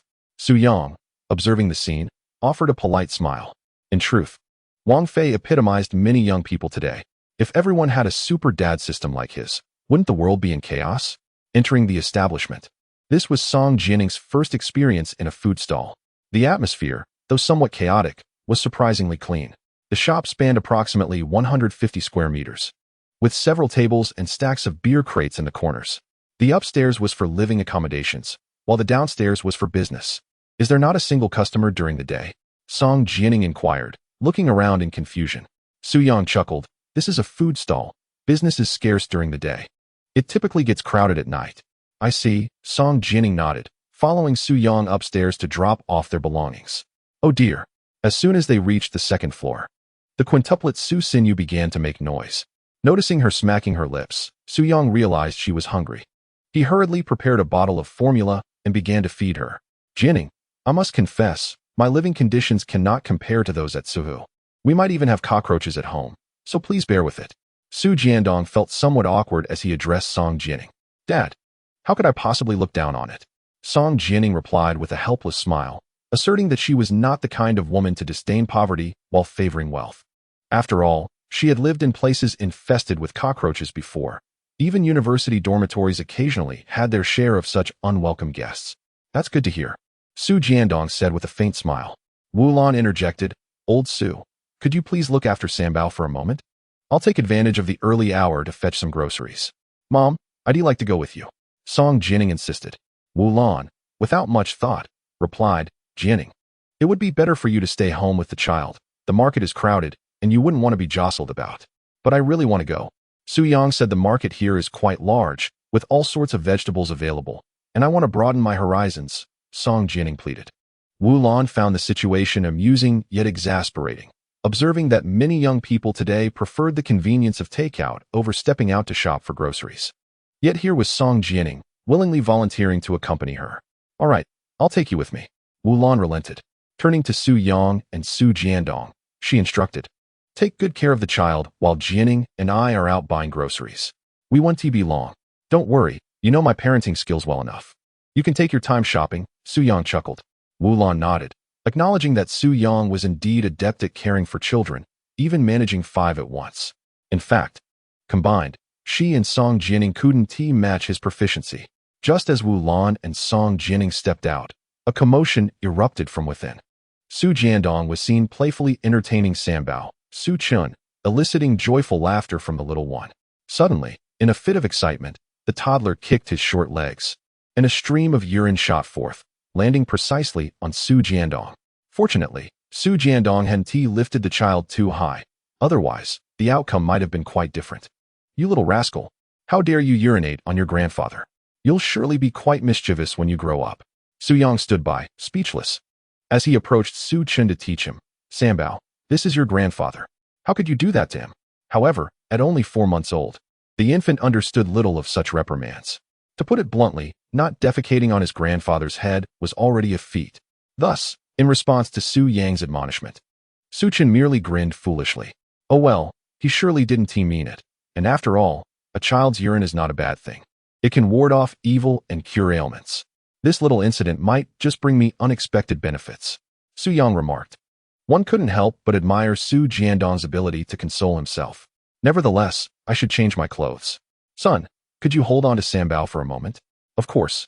Shortly thereafter, Su Jiandong emerged, freshly attired, ready to join Su Yang in childcare duties. Suddenly, a noise erupted from downstairs. Is anyone there? Upon hearing a noise, Su Jiandong quickly addressed Su Yang. It might be the store reviewer I invited. A store reviewer? Su Yang felt intrigued and followed Su Jiandong downstairs with the little ones in tow. Hello. Are you the one known as family with 5 grandsons, who messaged me last night on Douyin for collaboration? A poised young lady in knee-high boots and nude stockings approached Su Jiandong. Despite her youth, she exuded the charm of a captivating young woman. Yes, that's me. Su Jiandong replied eagerly. Are you the influencer Wang Zai Xiaoyu? Indeed, she nodded. With a following of 30,000 on Douyin, she specialized in store reviews. While this number may seem modest compared to larger influencers, Douyin offers considerable support for this niche, resulting in her videos garnering substantial views. Several local establishments had collaborated with her. Dad, why are you looking for a store reviewer? Is business not doing well lately? Su Yang, standing beside Su Jiandong, inquired with concern. Indeed, business has been sluggish, Su Jiandong confessed. I noticed that other shops in the area are hiring influencers on Douyin for promotion. So I thought I would give it a try to see if it could boost our business and popularity. Su Yang understood his father's well-intentioned efforts and simply asked, how much does it cost to have her promote the store on Douyin? Su Jiandong replied nonchalantly, 3,000 yuan for a promotional video. It's not too much. Su Yang found the price reasonable, considering that most store reviewers charge significantly more, often starting at 10,000. 3,000 seemed quite modest. Thus, Su Yang chose not to intervene in the matter. If there are no other issues, I can begin shooting the promotional video for your store now. By the way, what are your signature dishes? Wang Zai Xiaoyu inquired. Understanding the menu would facilitate better promotion and attract more traffic. Our signature dishes are sand turtle, secret recipe goose king, and... After Su Jiandong and Wang Zai Xiaoyu exchanged information, she and her accompanying photographer commenced filming. Meanwhile, Su Jiandong and Su Yang observed from the side. After a while, Su Yang noticed that the photographer's skills were lacking, as he was unable to execute a continuous shot effectively. Hey there, are you the photographer? Su Yang, invested in the family business, approached the photographer. Of course, can't you see I'm filming?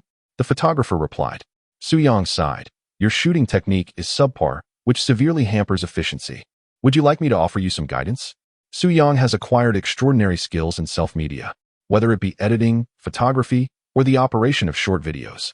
None can rival his prowess. Come on, I'm a professional, scoffed the photographer, pondering why a seasoned artist like himself would need instruction from someone like Su Yang. Allow me to show you how to capture a shot in one take. Observe closely. With that, Su Yang seized the photographer's camera and aimed it at Wang Zai Xiaoyu. Initially, the photographer felt a twinge of annoyance at Su Yang's audacity, contemplating a retort. However, as he watched Su Yang's filming techniques, his furrowed brow began to ease. It appeared this young man genuinely possessed talent. Relinquishing his reservations, the photographer decided to let Su Yang take over, standing aside to watch. Approximately 5 minutes later, the promotional video was complete. Upon viewing Su Yang's seamless shot, the photographer was astounded. Wow, impressive. Did you learn your filming techniques from the esteemed Zhang Yi? Su Yang chuckled. Of course not. I taught myself. Incredible. You achieved this level of skill through self-study? The photographer's face was filled with admiration. He eagerly asked Su Yang, do you take on apprentices? Would you consider teaching me how to shoot in one take? I would gladly pay you for your lessons. Before Su Yang could respond, Wang Zai Xiaoyu chimed in. Your shots have more cinematic flair than those of major film directors. The results are truly remarkable. I dare say this video will go viral. Have you ever considered being my part-time photographer? I can offer you a monthly salary of 10,000 yuan. If she had known that Su Yang was the president of Tianxin Group, she would have found her own offer amusing. No, thank you, Su Yang firmly declined. I have no desire to be a photographer, nor to teach others. The latter statement was undoubtedly a rejection of the photographer's request for mentorship. All right then. Wang Zai Xiaoyu and the photographer felt somewhat disheartened. From their perspective, it seems Su Yang genuinely did not need the money. Well, the video is finished. I shall take my leave now, Wang Zai Xiaoyu informed Su Jiandong. I will post the video on my Douyin around 3 or 4 this afternoon. So you can check it out then. Su Jiandong nodded. All right, take care. After Wang Zai Xiaoyu and the photographer departed, it wasn't long before Song Jianing and Wu Lan returned from their grocery shopping. Is it hot outside? I see you're sweating, commented Song Jianing as she wiped her brow. It is a bit warm, Su Yang replied. Come on. I'll take you to my room to enjoy some air conditioning. This was Song Jianing's first glimpse into Su Yang's childhood home. Simple, yet impeccably tidy. By the window, there lay an old photograph of Su Yang from his infancy, clad in a rather revealing pair of open-crotch pants. Song Jianing lifted the picture, and upon merely glancing at it, she nearly burst into laughter. Ha ha ha, my dear, you bore an uncanny resemblance to little Shin in your childhood. Su Yang, puzzled, inquired. Which little Shin? The one from Crayon Shinchan. Song Jianing could hardly contain her amusement. It seemed that every couple indulged in playful banter upon viewing each other's childhood photos. It's hilarious, You were even wearing those open-crotch pants. Everything is on display. Su-young responded with a raised eyebrow. Chapter 51. Did Song Jianing really cause the pot to explode while boiling an egg? This must have been when I was just over a year old. What else could I have worn? Su-young remarked with a hint of resignation. My dear, is your focus a tad peculiar? Not at all. You often jest about our third child's dragon-like appearance. I just wanted to see how you looked as a child. Song Jianing replied with a smile. Su-young was left speechless. Song Jianing teased. The third child indeed resembles you. It seems your genes are remarkably potent. With that, she activated her phone's camera, aiming it at Su-young's childhood photograph. Su-young, feeling anxious, asked, "What are you doing?" "I'm merely capturing this moment for posterity." No. What's there to commemorate about a photo of me in open-crotch pants? Relax. I won't share it with anyone else. What are you so worried about? Under Song Jianing's persistent persuasion, Su-young reluctantly consented to let her take the picture. Little did he know, after capturing the photo, Song Jianing promptly shared it on her social media with the caption, "Who hasn't seen my husband's childhood photo?" Upon seeing this, Su-young nearly choked in disbelief. My dear, is this what you meant by not sharing indiscriminately? If you want me to face social death, just say it. Feeling exasperated, Su-young urged, "You must delete this post immediately. Otherwise, how will I ever show my face to your friends?" With a sly smile, Song Jianing defended her actions. This is social media. Does posting here count as indiscriminate sharing? I haven't posted it on Douyin or Weibo, which is already commendable. Besides, it's just a picture of you in open-crotch pants. My friends are all commenting on how adorable you were as a child. My dear, you're quite disobedient today. Seeing Song Jianing's stubbornness, Su-young was suddenly overwhelmed by the urge to discipline her. He felt that Song Jianing was increasingly defying him. If this continued, wouldn't his standing in the family be at risk? With this thought, Su-young swiftly scooped Song Jianing into a princess carry, transporting her from the living room to the bedroom. Su-young, stop. Your parents are downstairs. They might hear us. Song Jianing was well aware of Su-young's intentions and warned him with a slight panic in her expression. It won't be an issue, he replied, shaking his head. Time passed, and soon, 2 tables filled with patrons arrived at the food stall. Su Jiandong was entertaining guests while Wu Lan watched the children. Song Jianing and Su-young descended from upstairs, both wearing expressions of immense satisfaction, particularly Song Jianing, who appeared utterly relaxed, her spirits elevated to a new height. The events that had just transpired were a mystery to us. Dad, are you cooking? Song Jianing inquired upon seeing Su Jiandong busily engaged in the kitchen. He replied with a smile, Yes, we have 2 tables of guests coming in. Jianing, perhaps you should head upstairs to play. The kitchen is quite smoky, he suggested. However, this was Song Jianing's first visit to her husband's family home, and her prior interactions with Su Jiandong had been brief, leaving her with little opportunity to impress her father-in-law. Now, she perceived this moment as an excellent chance to connect. Dad, I'm not bothered by the smoke. I often assist Su-young when he cooks at home, she declared. Su Jiandong chuckled. Is that so? I see you're working hard on your own. Is there anything I can help you with? Not necessary. You should go upstairs and take care of the kids, he replied, shaking his head. At that moment, Song Jianing noticed a bowl of eggs that Su Jiandong had brought out. How will you prepare these eggs? Will they be fried or boiled? Boiled, he answered. Seeing her eagerness to share the task, Su Jiandong hesitantly suggested, Jianing, do you know how to boil eggs? Perhaps you could help by boiling 10 for me? Upon hearing this, Song Jianing's excitement surged. Of course I can. In Su Jiandong's view, boiling eggs was a simple endeavor, requiring only heat to cook them through. Yet, in the next moment, Song Jianing's mind faltered. How exactly does one boil eggs? Though she was familiar with cooking, her repertoire consisted solely of exceedingly simple dishes. And she had never boiled eggs before. Surely, it must just involve cooking them until they were done. That seemed easy enough. With that thought in mind, she washed 10 eggs thoroughly and placed the clean eggs into a hot pan, completely forgetting to add water to the pot. She unwittingly embarked on a dry boiling method. Meanwhile, Su Jiandong was too engrossed in his cooking to notice her actions. After about 2 to 3 minutes, as the dry pan continued to heat, a tremendous explosion reverberated through the kitchen, leaving everyone stunned. Even the 5 little ones jumped in surprise. What just happened? Su-young exclaimed, bewildered. Did we just experience an earthquake? Mom, I'm going downstairs to check. He hurriedly left the children with Wu Lan and rushed downstairs. Cough, cough. Jianing, what did you just put in the pot? A bomb.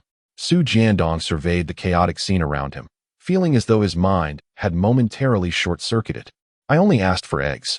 Song Jianing, witnessing the turmoil before her, felt incredulous. Her intention had merely been to assist in boiling a few eggs. Yet she had inadvertently caused such a disaster. Oh no, I've caused trouble. At that moment, Su Yang approached her, inquiring about the situation.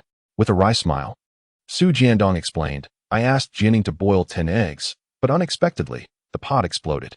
Exploded? Su Yang turned to Song Jianing, asking, Dear, how did you attempt to boil the eggs? Please recount the steps. Without hesitation, she recounted the events in detail. Upon hearing her account, both Su Yang and Su Jiandong broke into a cold sweat. My dear, you boiled the eggs without adding water, using a dry pot instead? Song Jianing, perplexed, replied. I placed everything in the pot. Isn't it meant to heat up? Shouldn't water be added? Naturally, water must precede the boiling of eggs. Su Yang sighed. How could you boil them without water? I forgot. Song Jianing pouted, feeling a bit wronged as she lowered her head. Su Yang couldn't bear to scold her. It's all right, darling, he reassured. Both he and Su Jiandong understood that Song Jianing had acted with good intentions. She merely wished to help. What fault was there in that? Sweetheart, perhaps it's best if you refrain from entering the kitchen in the future. Leave it to me. Su Yang chuckled helplessly. His wife was indeed quite clever. But nearly exploding the kitchen while boiling an egg was a bit much for anyone to endure. Indeed, Jianing, perhaps you should focus on the children. Traditionally, it has always been the men of the Su family who cook. Su Jiandong chuckled awkwardly. All right, Song Jianing replied, feeling a twinge of defeat. Yet, this feeling quickly transformed into determination. No, I, Song Jianing, shall become a woman capable of both elegance in the parlor and skill in the kitchen. From this day forth, I shall study recipes diligently and learn to cook, so that my family can enjoy the delicious meals I prepare. Resolute in her decision, Song Jianing temporarily ascended upstairs to tend to the child. Boss, what just happened? Did your kitchen explode? Will I still be able to enjoy the secret roasted goose I ordered? A customer inquired as Su Jiandong emerged from the kitchen. Of course you will. Su Jiandong replied with a smile. It was merely a minor mishap in the kitchen. Nothing to worry about. That's good to hear, the customer nodded, not dwelling too much on the incident.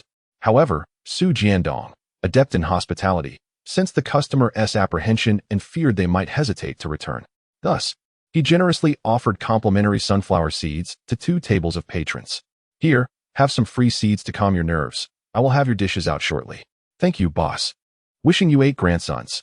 Su Jiandong's expression darkened at the remark. 8 grandsons? What a malicious curse. The following day, early in the morning, Su Yang was roused from his slumber by the cacophony of honking vehicles outside.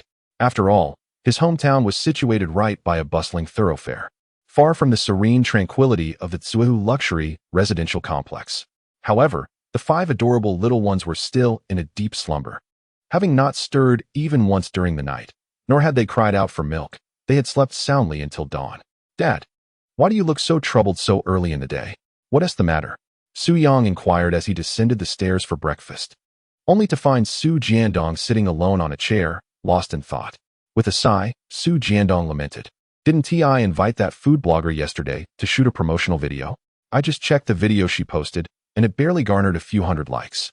The promotional videos she made for others all received thousands of likes. I can't fathom why ours has such low engagement.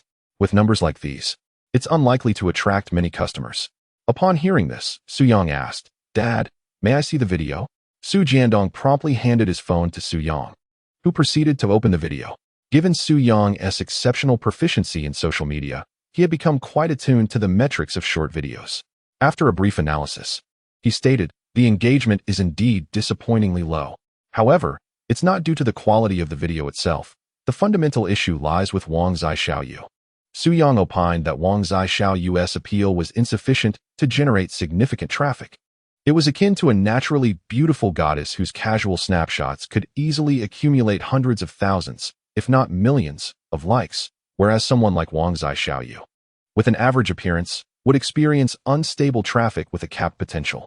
It would take an extraordinary stroke of luck for it to go viral. Not to worry, the lackluster engagement is a personal issue. Clearly, inviting Wang Zhixiaoyu for promotion was a misstep. To alleviate his father's concerns, an idea suddenly sparked in Su Yang's mind. Dad, What if I suggested bringing someone else to film a video announcing our establishment? I assure you, it would go viral. Would you believe that? Su Jiandong, taken aback, asked, who possesses such charm? With a slight smile, Su Yang replied, my wife. Su Jiandong was momentarily perplexed. What do you mean?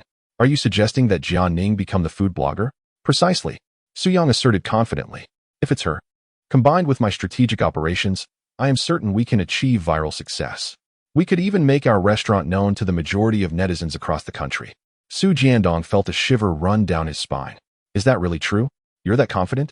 As he contemplated, he realized that, in terms of beauty and charisma, Song Jianing certainly outshone Wang Zhixiaoyu by a considerable margin. Yet, Su Yang's claims felt exaggerated. To make a humble eatery known to the majority of netizens? What a concept. Yes, I am that confident, Su Yang replied with a smile. However, I must first consult Jia Ning about this matter. If she is unwilling to appear on camera, then I have no alternative. Su Jiandong nodded. All right. Why don't you ask her now? Subsequently, Su Yang approached Song Jianing and conveyed the matter to her. Without a moment's hesitation, Song Jianing readily agreed to participate in the filming. However, she remarked, darling, if I am to appear on camera, I should at least dress up nicely, right? I didn't bring any decent clothes with me. Contemplating this, Song Jianing posed a dilemma. What if I wear a skirt with stockings? Upon hearing this, Su Yang shook his head. You cannot wear that, especially not stockings on camera. Why not? Song Jianing inquired with a smile, perplexed. It's simply isn't appropriate. Su Yang replied sternly. Come on, can anyone truly appreciate you in stockings? Especially if it goes on Douyin. I can only imagine the comments from unsavory individuals. In Su Yang's view, Song Jianing's alluring attire was solely for his eyes. I recall you brought a pair of jeans, right? Just wear those, Su Yang suggested. As for shoes, your current flats will suffice. Jeans paired with flats exude a chic aura. Song Jianing effortlessly embraced various styles. All right, I'll heed your advice. She chuckled before dutifully changing her outfit. A little over 10 minutes later, Song Jianing re-emerged from the room, clad in form-fitting blue jeans that accentuated her long, shapely legs, capturing attention effortlessly. Darling, you look stunning, Su Yang exclaimed. Song Jianing rolled her eyes. It's not like it's the first time you've seen me in these jeans. True, but I feel you grow more beautiful each time, he complimented. After the flattery, Su Yang said, let's start filming now. I'll first teach you how to appear on camera. Under Su Yang's guidance, approximately 10 minutes later, a new promotional video featuring Song Jianing as a store explorer was completed. Su Yang maintained a continuous shot style. However, the subject was no longer the favored brand of fish snacks. Wife, if I post this video on Douyin, you need to prepare for something, Su Yang remarked with satisfaction after reviewing the footage. Song Jianing, intrigued, asked, what should I prepare for? Su Yang replied, naturally, for it to go viral. Song Jianing chuckled. I don't believe it. There are countless beautiful ladies on Douyin. It's not that easy to gain popularity. My looks aren't that unique. Well, just wait and see. I assure you it will. Following this, Su Yang uploaded the video to Douyin and invested a few $100s to promote it. Then he set it aside. Since it was Song Jianing's first visit to his hometown, Su Yang was eager to show her around the county. Darling, would you like to go out and explore the shops? Sure. Song Jianing agreed without a moment's hesitation. She had long desired to accompany Su Yang on an outing. Please wait a few minutes. I need to change my outfit, she said. Su Yang was about to remark that she had just changed clothes for the video. But in the next moment, he noticed a wet stain on her jeans. How did your pants get wet? He inquired. It's because of Belle. She replied with a hint of exasperation. I was helping Belle relieve herself, and the little rascal was so mischievous that I didn't notice her urine splashed onto my pants. Su Yang quickly reassured her. It's all right, just change into another pair. Then I'll have to wear a skirt with stockings, she lamented. I don't have any other clothes. Had I known, I would have brought a few more outfits. After all, I only intended to stay for 2 days. Who would pack so many clothes? Su Yang nodded in understanding. Sure, go ahead and change. Soon, Song Jianing emerged in a fresh ensemble. She wore a light yellow t-shirt paired with a floral skirt, complemented by a pair of silver flats, with sheer stockings elegantly enveloping her lovely legs. The entire look exuded a delightful fragrance.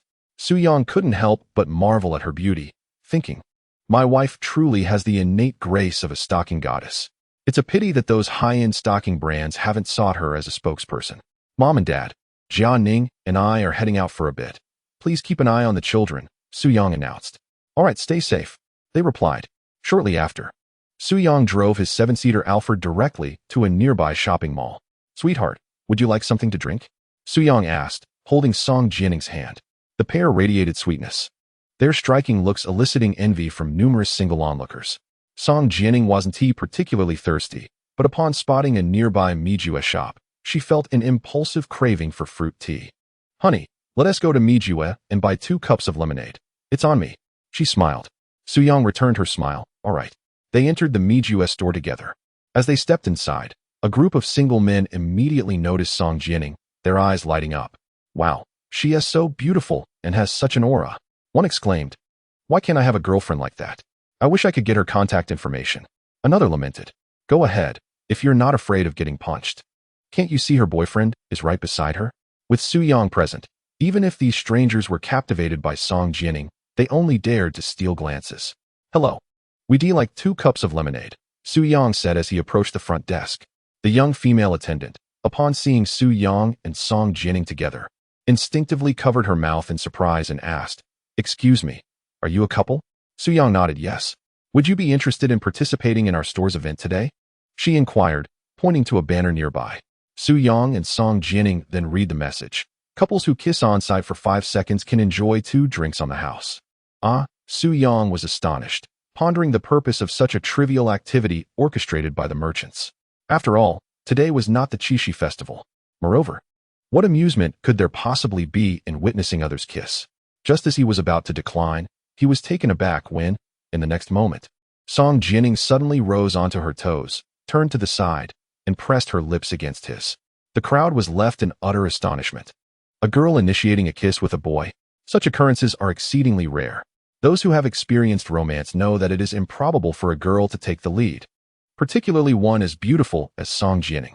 Typically, stunning women are quite reserved and reluctant to exhibit such displays of affection in public. My dear, Su-young was rendered speechless. Yet, he did not push Song Jianning away. In response to his wife's unexpected kiss, Su-young decided to reciprocate, gently caressing her face. This action sent ripples of excitement through the onlookers, particularly the girls. Wow, am I witnessing a Korean drama? What incredible chemistry they share. They are such proficient kissers. It turns out that kissing can be such a romantic affair. It makes me yearn for love. Indeed, observing others fall in love is often more delightful than being in love oneself. Even some boys were captivated by the scene. From their perspective, if a girl is bold enough to kiss a boy, it signifies her genuine affection for him. Ding. The host and his wife have shared a public kiss, delivering a devastating blow of affection to the single onlookers. Reward, exceptional driving skills. The system's voice echoed unexpectedly. In the blink of an eye, Su-young found himself transformed from an average driver into a world-class racing champion. Be it high-speed overtakes, gear shifts, or drifting, he executed each maneuver with finesse. Should the world's most renowned race car drivers challenge Su-young to a race, he would effortlessly outclass them. Incredible. I used to revel in racing games as a child. Who would have thought that one day I would become a racing god? A smile crept onto Su-young's lips, finding this turn of events quite amusing. Hello. We've just kissed for 5 seconds. May we redeem our 2 beverages now? Song Jianning smiled at the server. I would like 2 glasses of lemonade, please, with ice. Certainly. Please wait a moment while I prepare them, the server replied. After a brief wait of 2 minutes, Song Jianning, holding 2 glasses of lemonade in one hand and happily linking her arm with Su-young's in the other, left the establishment with joy. My dear, your sudden kiss nearly left me speechless, Su-young chuckled. To be honest, I was a bit surprised. How much could those 2 glasses of lemonade possibly cost? I could have paid for them myself. Why kiss for others to see? You only think about paying, Song Jianning retorted. We have 5 little money-devouring beasts at home. We must learn to be a bit frugal. Moreover, why would one decline a complimentary beverage? Observing Song Jianning's expression as she spoke, for words materialized in Su-young's mind. Virtuous wife and good mother. All right, you are right. Su-young chuckled. He then strolled through the mall with Song Jianning, sipping on lemon water and relishing the moment. If the employees of Tianxin Group were to witness Su-young in this light, they would undoubtedly find it amusing. The president of such a large corporation, indulging in a 4-yuan cup of lemon water? How refreshingly down to earth. My dear, there is a renowned clothing store here. Shall we venture in to see if anything catches your eye? Su-young suggested. Did you not mention that you brought only a few outfits? I shall purchase 2 for you now. Song Jianing politely declined. No need, my husband. There are plenty of clothes at home. And I do not require more at this time. Su Yang smiled. You indeed possess an ample wardrobe. Yet which girl would ever consider having too many clothes? Song Jianing found herself at a loss for words, for Su Yang understood women too well. Upon entering the clothing store, they were greeted by a cheerful sales assistant at the entrance. Hello, welcome to both of you. Su Yang nodded and, holding Song Jianing's hand, made his way directly to the most expensive section. My dear, how about this one? The color seems perfect for you. When Song Jianing focused on the item in Su Yang's hand, she saw a light blue, fitted t-shirt. The design was quite novel, but she did not favor such fitted styles. Su Yang inquired curiously, why not? Because it accentuates my bust, Song Jianing replied, her cheeks flushing. Su Yang chuckled. Isn't that a good thing? Then he quickly corrected himself. No, my dear, you are already exceptionally gifted. You truly do not need a fitted t-shirt to highlight that. With that, Su Yang returned the t-shirt to its place. Song Jianing shot him a sidelong glance, pondering whether she truly was exceptional. Lowering her gaze, she realized she could barely see her own toes. Chapter 54, An Unexpected Incident. Escorting someone to the maternal and child health hospital, your aura is quite remarkable. Allow me to recommend a few of the latest styles, the sales assistant enthusiastically offered. No, thank you. I prefer to browse on my own, Song Jianing responded. She was not fond of unsolicited recommendations. Her sense of aesthetics and fashion was commendable, save for Su Yang's suggestions. After a while, Song Jianing selected 2 garments and a skirt, which Su Yang took to the cashier. How much is it? He inquired. The sales assistant at the front desk replied, Sir, please hold on for a moment. After a brief computer operation, she announced the total, Sir. It comes to 6,370 yuan. Before Su Yang could respond, the assistant continued, Sir, would you like to apply for a diamond membership card? For a mere 30,000 yuan, you can enjoy a lifelong discount of 15. Every year during holidays, the brand's company sends greetings and gifts, such as rice dumplings for the Dragon Boat Festival, mooncakes for the Mid-Autumn Festival, and a lavish gift package for the New Year. Before the sales representative could finish speaking, Song Jianing interjected to Su Yang. I don't want it. 30,000 yuan is far too expensive, even if it is a lifetime membership. However, Su Yang held his own convictions. All right, I shall apply for a diamond membership card. With that, he retrieved his phone to enable the payment. Song Jianing exclaimed in disbelief.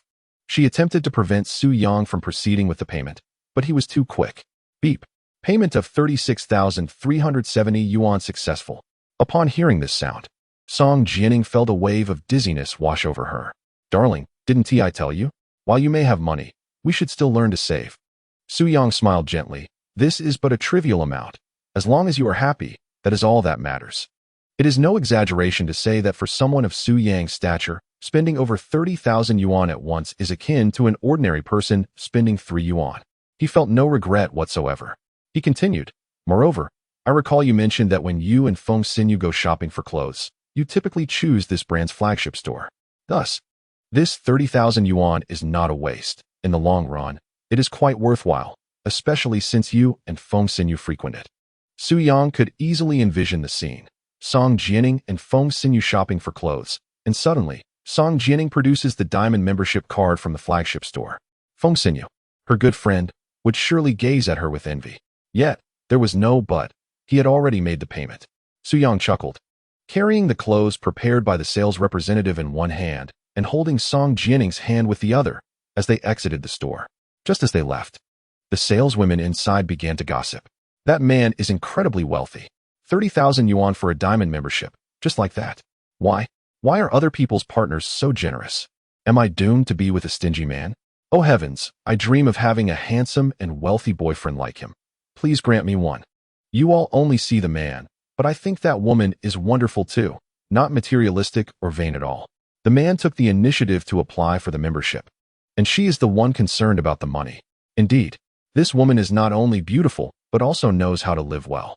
Having a partner willing to spend on her is certainly well-deserved. Unbeknownst to Su Yang and Song Jianing, they were the subject of the saleswomen's gossip. Half an hour later, after a satisfying outing, Su Yang remarked, Darling, it's time for us to head back. Song Jianing nodded, her face brightening as she replied, All right. It was evident that her spirits were lifted from the delightful outing with Su Yang. Following closely, Su Yang, carrying the items, led Song Jianing to their parked vehicle. Just as they settled into the car, Su Yang had yet to turn on the ignition. Suddenly, a figure rushed towards them from the front. It was a man, approximately 25 years of age. "Hello, could you do me a favor? I beg you." His expression was filled with urgency and sincerity.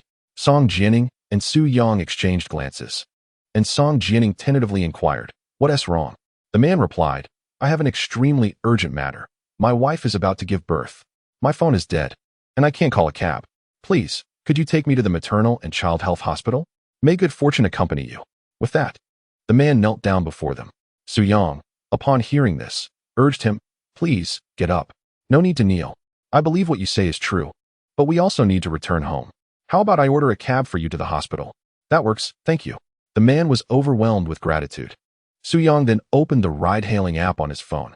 However, upon entering the destination, they were informed that a prestigious international car race was taking place, causing significant traffic congestion, and no drivers were accepting rides to that location. It seems we can't get a cab. They said there's a racing event happening," Su Yang said with a resigned smile, turning to the man. "Never mind, I will personally drive you there. Please, get in the car." "All right, thank you." The man hurriedly took a seat in the back. Perhaps it was his first time in such a luxurious vehicle, as he appeared cautious and his demeanor was anxious. Vroom. Su Yang pressed the accelerator, and the car surged through the parking lot barrier, heading straight for the maternal and child health hospital. 2 minutes later, the man suddenly received a phone call. After the conversation, his anxiety intensified. "Can you drive a little faster? My wife entered the operating room 50 minutes ago. I promised her I would see her before she went in." He implored Su Yang, his tone desperate. 50 minutes ago? Su Yang glanced at the time. "That might be a bit challenging. Please, I'm begging you." The man pleaded. Getting agitated, "Want help? I cannot exceed the speed limit recklessly," Su Yang replied. "I will do my best to get you there before the 50-minute mark. Thank you." Tears streamed silently down the man's face. Shortly thereafter, Su Yang's Toyota Alphard reached a peculiar stretch of road, surrounded by the roaring race cars zooming past. "Honey, why are we at a racing venue?" Song Jianing asked, gazing at the speeding cars. Su Yang, equally perplexed, replied, "I intended to take a shortcut, but I didn't realize the race was taking place here. However, since there are no traffic lights and no pedestrians, we might reach the maternal and child health hospital more quickly." With that, Su Yang pressed the accelerator, increasing their speed to 100 miles per hour. "Dear benefactor, could you possibly go a bit faster?" urged the man in the back. To be frank, Su Yang felt somewhat vexed. Nevertheless, adhering to the principle of delivering one to their destination, he begrudgingly accelerated.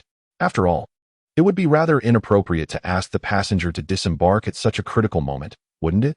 110 miles per hour, 120 miles per hour, 160 miles per hour. Soon, Su Yang's speed rivaled that of professional racing cars. A 7-seater Toyota Alphard? Behind him, a striking young man in a race car observed Su Yang's vehicle with a puzzled expression. Chapter 55. Unbelievable. I am being outrun by a minivan.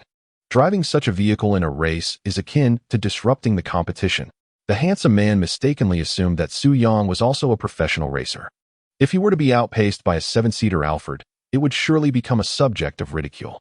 Contemplating this, the dashing driver pressed the accelerator, overtaking Su Yang to take the lead. Simultaneously, in a wildly popular live-streaming room on a certain platform, wow, Brother Fei Yu is now leading by a considerable margin. It seems this national championship is losing its suspense. Brother Fei Yu is simply too charming. But why is someone competing in a 7-seater vehicle? Clearly, many viewers believed Su Yang to be a contestant as well. However, astute netizens quickly discerned the anomaly. That 7-seater was likely not part of the race, but merely an intruder on the circuit.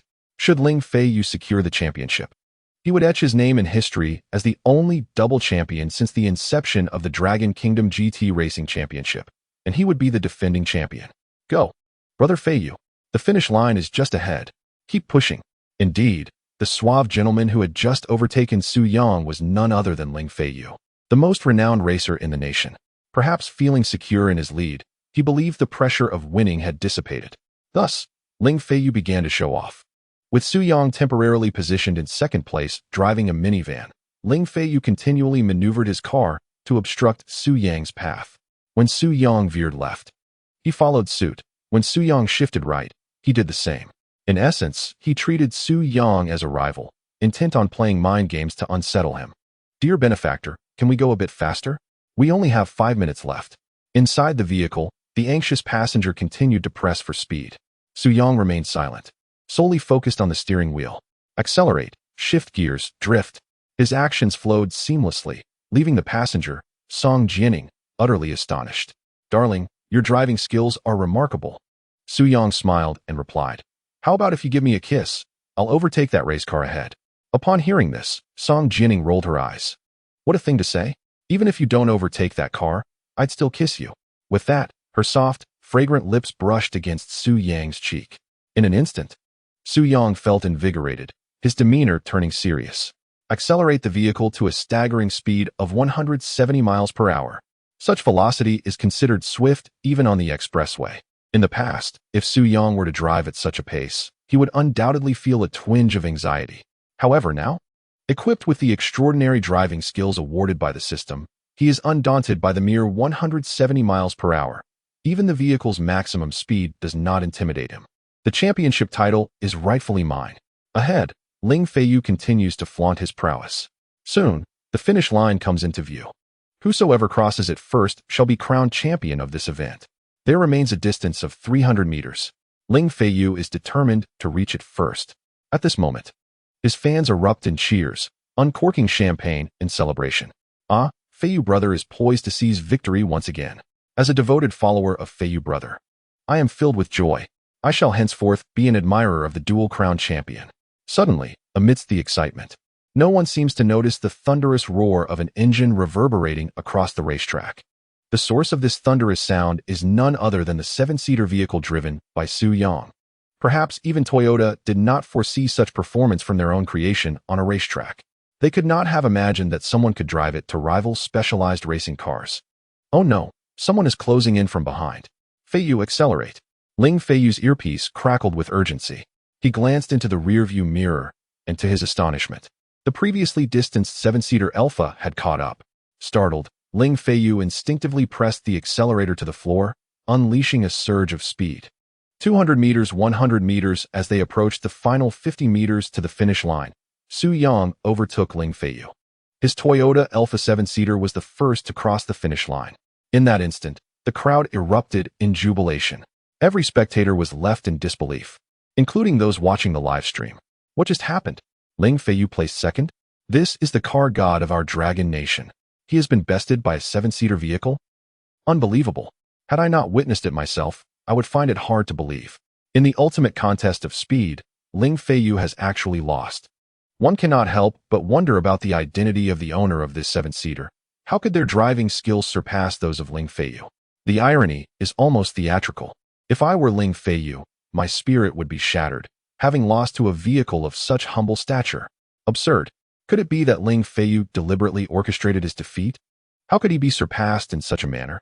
This is a disgrace to the title of the car god of the Dragon Nation. Meanwhile, Ling Feiyu sits bewildered within his vehicle. I have lost in a race. To his 7-seater vehicle, no less? Ling Feiyu gazed at the diminishing tail lights, his hands striking the steering wheel with force, gritting his teeth. Damn it. A minute later, the maternal and child health hospital. Upon crossing the finish line first, Su Yang did not linger, but accelerated directly toward the hospital. Finally, 50 minutes later, he successfully delivered the man to the hospital entrance. Thank you, benefactor. The man nearly knelt before Su Yang, exclaiming, a good person shall live a peaceful life. I, Huang Renfu, will remember you for a lifetime. Su Yang smiled. Isn't your wife about to enter the operating room? Go see her. Yes.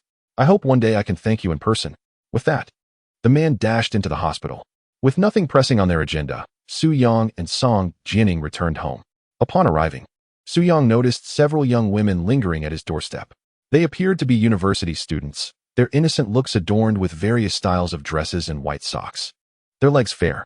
Excuse me, is this the famous Yi Laixiang roadside eatery that has gone viral online? One girl approached Su Yang, stating, we saw a video on Douyin where netizens praised this place for its delicious food, so we came to try it. Upon hearing this, Su Yang's expression brightened. It seemed the promotional video featuring Song Jianing's perspective had indeed borne fruit. Yes, indeed this is the place, Su Yang replied with a smile. If you wish to savor the flavors, do come inside. I assure you, you will not be disappointed. The three young women nodded in agreement. However, in the next moment, they suddenly noticed Song Jianing arriving behind Su Yang. In an instant, they exclaimed in awe, "Wow, it's the very Miss Shisher of the roadside eatery. I knew dining here would allow us to meet her." The three girls gazed at Song Jianing, displaying immense surprise and envy. Song Jianing was momentarily taken aback. "What did you call me?" One girl dressed in a JK uniform replied, "Miss Shisher of the roadside eatery. After your exploration video went viral, that's what netizens have been calling you." Song Jianing chuckled. "Honey, did the exploration video you filmed for me really become popular? Even Miss Shisher has come." The appellation made Song Jianing want to laugh. Did netizens truly refer to her this way? It felt rather quaint. "It must have gained traction," Su Yang remarked. "But the video was posted on my father's Douyin. I'll go ask him." With that, Su Yang and Song Jianing sought out Su Jiandong, who was busy cooking, as not only the three girls, but also several other tables of guests had arrived prior. "Dad, may I see your phone?" Su Jiandong wiped the sweat from his brow. "What for?" Su Yang remarked. "Let me take a look at the video of Jianing's store visit you posted on Douyin. Have you not noticed that the business has been quite bustling today? It must be the effect of that video. Is that not so?" "I haven't checked Douyin in quite some time," Su Jiandong replied. "My phone is in my pocket. Feel free to grab it yourself as my hands are greasy." With that, Su Yang reached into Su Jiandong's pocket and retrieved the phone, accessing Douyin. Upon glancing at the like count, Su Yang and Song Jianing were astonished to see it had surpassed 50,000. "Wow, that's an impressive number of likes," exclaimed Song Jianing, somewhat bewildered. "Hasn't it been less than 24 hours since the video was posted? And it has garnered this many likes already?" Su Yang nodded, "Indeed. But that's not the most significant part. The crucial detail is that the number of likes is still increasing at a visibly rapid pace. Who knows how many likes it will ultimately reach?" At that moment, Su Jiandong, who was busy cooking, approached. "Did you say the video has over 50,000 likes?" He seemed skeptical. "Let me take a look." Su Yang then allowed him to see the screen. "Wow." Su Jiandong was utterly taken aback. "I didn't check for just half a day, and it's already gone viral?" His excitement was palpable as he marveled. Jianing's appearance certainly has a remarkable effect. It outshines that one Zai Xiaoyu by several streets. That video from one Zai Xiaoyu didn't even reach 10,000 likes. Had I known Jianing would have such an impact, I wouldn't have sought out one Zai Xiaoyu and could have saved 2,000 yuan. Just then, as Su Jiandong, Su Yang, and Song Jianing were engaged in conversation, two male customers entered. "Boss, do you have the secret dish, the Goose King? Please serve me a portion." With that, the two men casually chose a spot to sit. Su Yang inquired, "Did you also discover my restaurant through Douyin?" One of the male customers replied, "Yes. I stumbled upon your store visit video while scrolling through Douyin at noon. I must admit, the store visit lady is as beautiful as a celestial being. But I didn't come solely for her. I was unsure of what to have for lunch, so I decided to come here. I saw that previous visitors recommended the secret Goose King dish, and I hope it meets my expectations." Su Yang, appearing assured, responded, "Rest assured, my friend. You will not be disappointed. If it's not delicious, you won't have to pay." Su Yang held great confidence in Su Jiandong's culinary skills. After all, their father had been in the kitchen for over 20 years. Although he could not compare to his own exceptional culinary talents, he certainly possessed considerable skill. The male customer remarked, "Given your bold promise of no charge, my anticipation is heightened." Just then, a couple entered, one male and one female. The girl, a young lady, wore a charming skirt with dual ponytails and a black choker around her neck, standing at no more than 5 feet tall. "Boss, is there any seating available?" she asked Su Yang in a sweet, high-pitched voice. "Yes, we have space." To be candid, Su Yang encountered numerous young ladies during his university days. Typically, such young women would not frequent eateries like roadside stalls. They prefer to frequent upscale restaurants for their dining experiences. Aside from the possibility presented by a viral video, Su Yang could not fathom any other reason for their presence. The owner was closely following the influx of customers, as patrons arrived in a steady stream. Su Jiandong found it increasingly difficult to maintain his composure.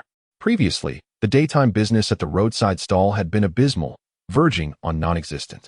Yet today, as mealtime approached, it suddenly brimmed with patrons. It is no wonder that restaurants have embraced promotional strategies on platforms like Douyin. The power of such social media is indeed formidable. Given that this was the first time the roadside stall experienced such flourishing business during the day, even surpassing nighttime sales, Su Yang, who initially planned to spend time playing with the children, found himself compelled to assist Su Jiandong. There was no alternative. As business surged, the staff proved insufficient. It had been quite some time since he felt this exhausted.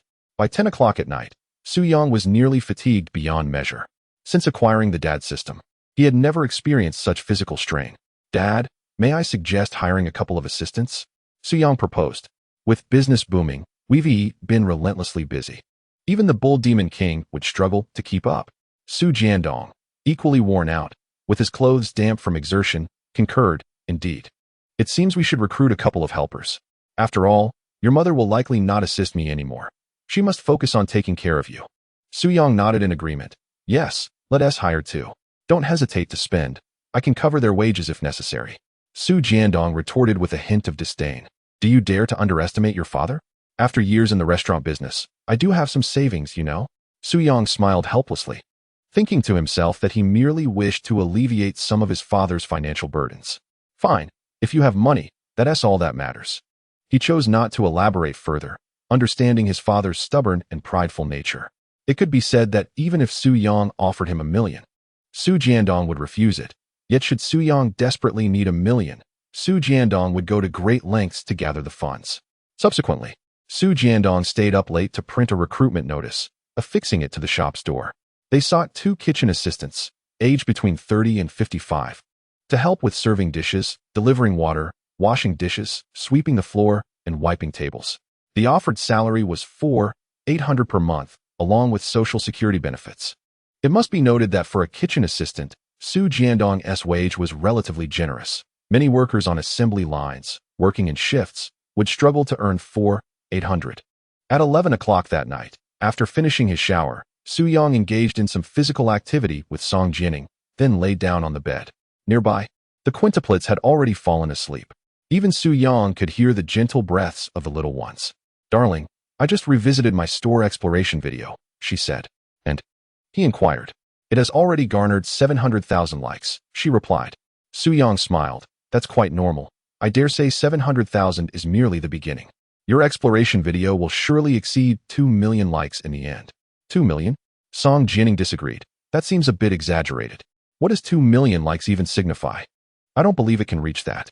Breaking 1 million would be impressive enough." Su Yang chuckled at her words. "I believe it can surpass 2 million. If you think that's too far-fetched, why don't we make a bet?"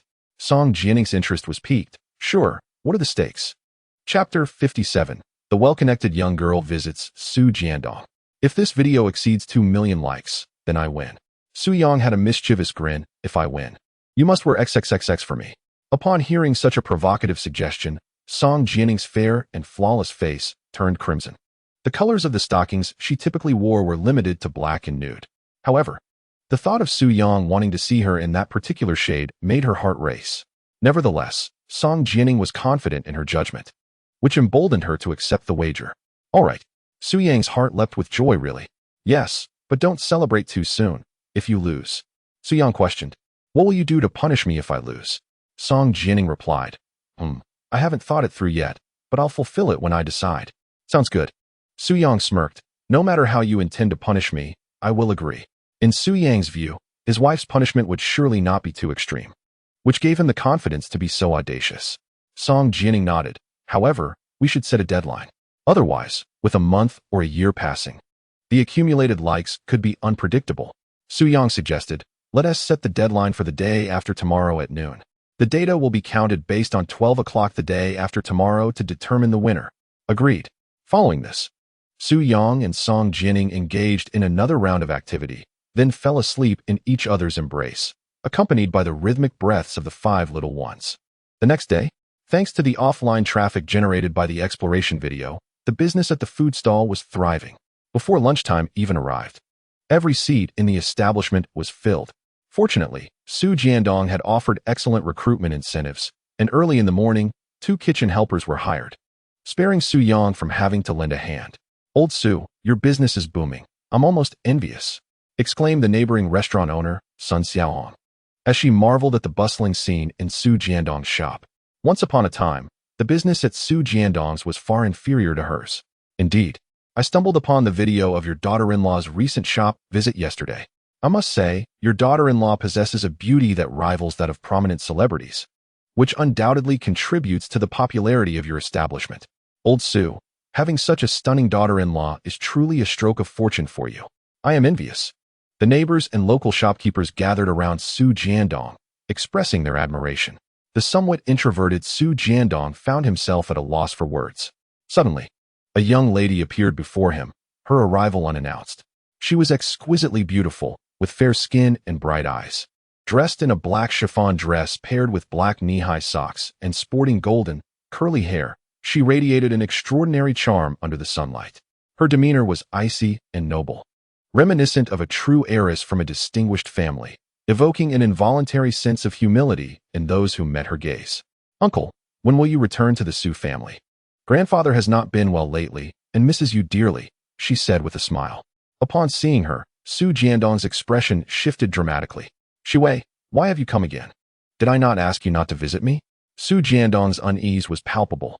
Just then, Su Yang stepped out, witnessing this unexpected encounter. His mind momentarily faltered, captivated by the young lady's unique aura. Brother, you're here, Shui exclaimed, catching Su Yang off guard. Did I hear you correctly? What did you just call me? He stammered. I called you brother. She replied with a playful grin. Su Jiandong's hair stood on end. Shui, you. Su Yang turned to his father, bewildered. What is going on, Dad? Who is she? When did I get a sister? Su Jiandong, flustered, hurriedly explained. She's just a regular customer of my shop. She was joking when she called you brother. Don't take it seriously. Really? Just a joke? Su Yang felt a lingering doubt. Her tone did not seem to suggest jest. There must be some underlying truth. Suddenly, an unsettling thought crossed his mind. Could she possibly be his father's illegitimate daughter? The mere notion sent a wave of discomfort through Su Yang. He pressed Su Jiandong for answers, yet Su Jiandong remained tight-lipped, persistently distracting Su Yang with trivialities, even advising him not to overthink matters. Eventually, out of options, Su Yang resorted to subtly probing his mother, Wu Lan. Mom, how was your relationship with Dad back in the day? Back in the day? How long ago are we talking about? Su Yang recalled the image of Su Shi, who appeared a couple of years younger than him. It was during the years surrounding my birth, in the subsequent years. Su Yang ventured, during that time. Was your relationship with Dad as harmonious as it is now? Seeing Su Yang's serious demeanor left Wu Lan both amused and perplexed. How peculiar. Why the sudden interest in your parents' past relationship? Su Yang shrugged, just a casual inquiry. Wu Lan's smile brightened. From the moment we got together, your father and I have shared a wonderful bond. Perhaps even better than you might imagine. Although I often tease him, we've never truly quarreled. Su Yang nodded in agreement. He had indeed experienced a joyful childhood. Though his parents had not amassed great wealth, their home radiated warmth and harmony, surpassing that of 99% of other families. Is there anything you and Dad have kept from me? This question momentarily tempered Wu Lan's expression, as it evoked a secret long hidden from view. However, she clearly had no intention of divulging it. No, your father and I have nothing to hide from you. You seem unusually curious today. Did something happen? Wu Lan inquired with concern. Not having received the answer he sought, Su Yang casually replied, nothing much. I just saw a news story about a super-rich second-generation heir whose father possesses hundreds of billions in assets. Yet, this heir lived abroad and believed his family was ordinary until, at 20, he learned of his father's immense wealth, discovering he was actually the son of a billionaire. So, I wondered if you and Dad might also have some astonishing secret that would leave me utterly speechless. Chapter 58. The head of the Su family is my grandfather. Upon hearing this, Wu Lan's lips twitched slightly, her expression becoming somewhat strained. Certainly not. Your father and I are just ordinary people. Where did you come across this news? It's quite bizarre. As the evening unfolded, Su Jiandong concluded a long day in the restaurant industry, exhausted from the day's influx of customers, prompting an early closing to avoid overexertion, for after all, money can always be earned anew. Old Su, take a break. I'll help you clean up, Wu Lan offered as she stepped forward.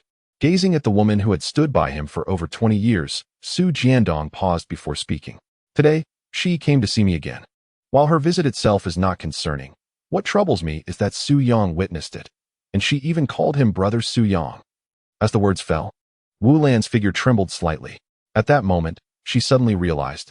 No wonder. No wonder Su Yang inquired about our past relationship today, and asked if I was concealing any secrets from him.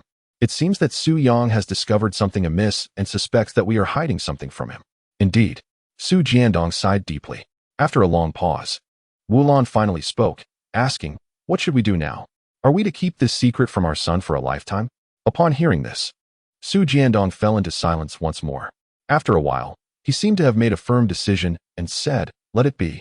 Our son has grown up and is now capable. There are indeed some things we can share with him." Wu Lan's expression brightened. "Shall we clarify everything with our son now?" "Yes," Su Jiandong nodded. Following this, the two ascended to the second floor. Su Yang and Song Jianing had just finished bathing 5 little ones, and Song Jianing was in the room soothing them to sleep. "Su Yang, come here for a moment." Wulan beckoned to him. At that moment, Su Yang was preparing to take a shower. Noticing that his parents had something to discuss, he set down his clothes and approached, asking, "What is it, Mom? Why did you call me?" Wulan replied, "Your father and I have something to tell you." "What is it?" Su Jiandong interjected. "Aren't you curious about why that girl you saw this morning called you brother?" Upon hearing this, Su Yang became excited. "Why? She can't possibly be my sister, can she?" Su Jiandong smiled wryly and said, "She is a sister, but not your biological sister. She is, in fact, your cousin." Hailing from the prestigious Su family in the capital, one of the most powerful families in the Dragon Kingdom. The Su family in the capital? Cousin? Su Yang expressed that he had never heard of this family. "Is the Su family really that impressive?" he instinctively inquired. Su Jiandong replied, "As I mentioned, it is one of the most powerful families in the Dragon Kingdom. Do you find that impressive?" Rather than responding immediately, Su Yang opened his phone and quietly searched for information about the Su family in the capital. The results left him astonished. This is utterly absurd. He never imagined that such a vast super family existed in the Dragon Kingdom. According to Su Yang's findings, the Su family's total assets exceed trillions, wielding control over 1/10 of the nation's economic lifeblood. It is no exaggeration to say that the Su family's enterprises span every industry in the Dragon Kingdom. Whether in education or daily necessities, every citizen's life is intertwined with the Su family from the capital. You may not have heard of the Su family, but what you consume and use is likely produced by their companies. "Dad, so what is our relationship with the Su family?" Su Yang timidly asked. "We share the surname Su. Could it be that we are part of the Su family?" Su Jiandong said solemnly, "Indeed, you are correct. Moreover, we are not just any family. We are the legitimate descendants. As for why I have ended up in my current situation, concealing this secret from you for over 20 years, it is a long story." He then recounted a tale from the past to Su Yang. Upon hearing it, Su Yang was taken aback. It turned out that Su Jiandong's father, who is also his grandfather, was the current head of the Su family. The reason for Su Jiandong's departure from the Su family and his establishment of a humble eatery in a remote county was closely tied to his mother, Wu Lan. Back in the day, Su Jiandong was a hopeless romantic, having fallen for Wu Lan at first sight, showing no interest in the arranged marriage orchestrated by his father, Su Xingwen. To put it bluntly, Su Jiandong chose to defy his father's wishes for the sake of Wu Lan. While it may seem melodramatic, such is the reality. Prominent families typically seek matches based on social status or arrange marriages through parental oversight. Individuals like Su Jiandong, a rebellious second-generation heir, are exceedingly rare. Su Jiandong continued, "Of course, my departure from the Su family was not solely due to my choice of your mother, which met with your grandfather's opposition. The crux of the matter lay in the constant scheming within the family. My relationships with your uncles and elder uncle were fraught with tension. Your grandfather had 6 sons, including myself. I had a slightly better rapport with Su Shiwei's father, while the others were so consumed with ambition to become the next head of the Su family that they abandoned all decorum, engaging in daily intrigues. I grew weary of such an environment and yearned to escape. Coupled with your grandfather's disapproval of my relationship with your mother, I took the opportunity to leave the Su family altogether. In a blink, over 20 years had passed. Su Jiandong reflected, overwhelmed by nostalgia. His life had become entirely intertwined with the mundane. Had it not been for Su Shiwei's sudden appearance today, the illustrious Su family of the capital would have faded entirely from his memory. At this moment, Su Yang was utterly bewildered. Throughout his life, his father had always appeared honest and diligent. He never imagined that he was the son of the current head of the Su family. The contrast was simply astounding. If he had not pinched himself to feel the pain, he would have thought he was dreaming. It was absurd. Here he was, an ordinary stay-at-home dad, suddenly connected to the prestigious Su family of the capital. After discussing this matter, it was already 11:30 at night. Su Jiandong and his wife returned to their room to rest, while Su Yang headed to his bedroom. What were you chatting about that was so enjoyable? You seemed quite happy talking with your parents. Song Jianing, clad in her pajamas, lay on the bed. The quintuplets had already been lulled to sleep by her. Su Yang approached her, resting his head against her chest, and asked, "Darling, have you ever heard of the Su family in the capital?" The Su family in the capital? Song Jianing shook her head, indicating that she had never heard of it. Su Yang took the opportunity to enlighten her. The Su family in the capital is exceptionally formidable. You could consider them among the top 10 prominent families in our Dragon Nation. And then, Su Yang continued, "Would you believe me if I told you that the current head of the Su family is my grandfather? Is that true?" Song Jianing was taken aback. Her husband's grandfather was actually the head of the Su family? Did that mean her husband was a super wealthy third-generation heir? "Su Yang, are you joking?" "Not at all," Su Yang replied slowly. "I was just discussing this with my father outside. If he hadn't mentioned it, I wouldn't have known. I thought I didn't have grandparents because my dad told me in elementary school that they had passed away. Who would have thought they are not only alive, but also so impressive?" Song Jianing, in truth, had little understanding of such grand families.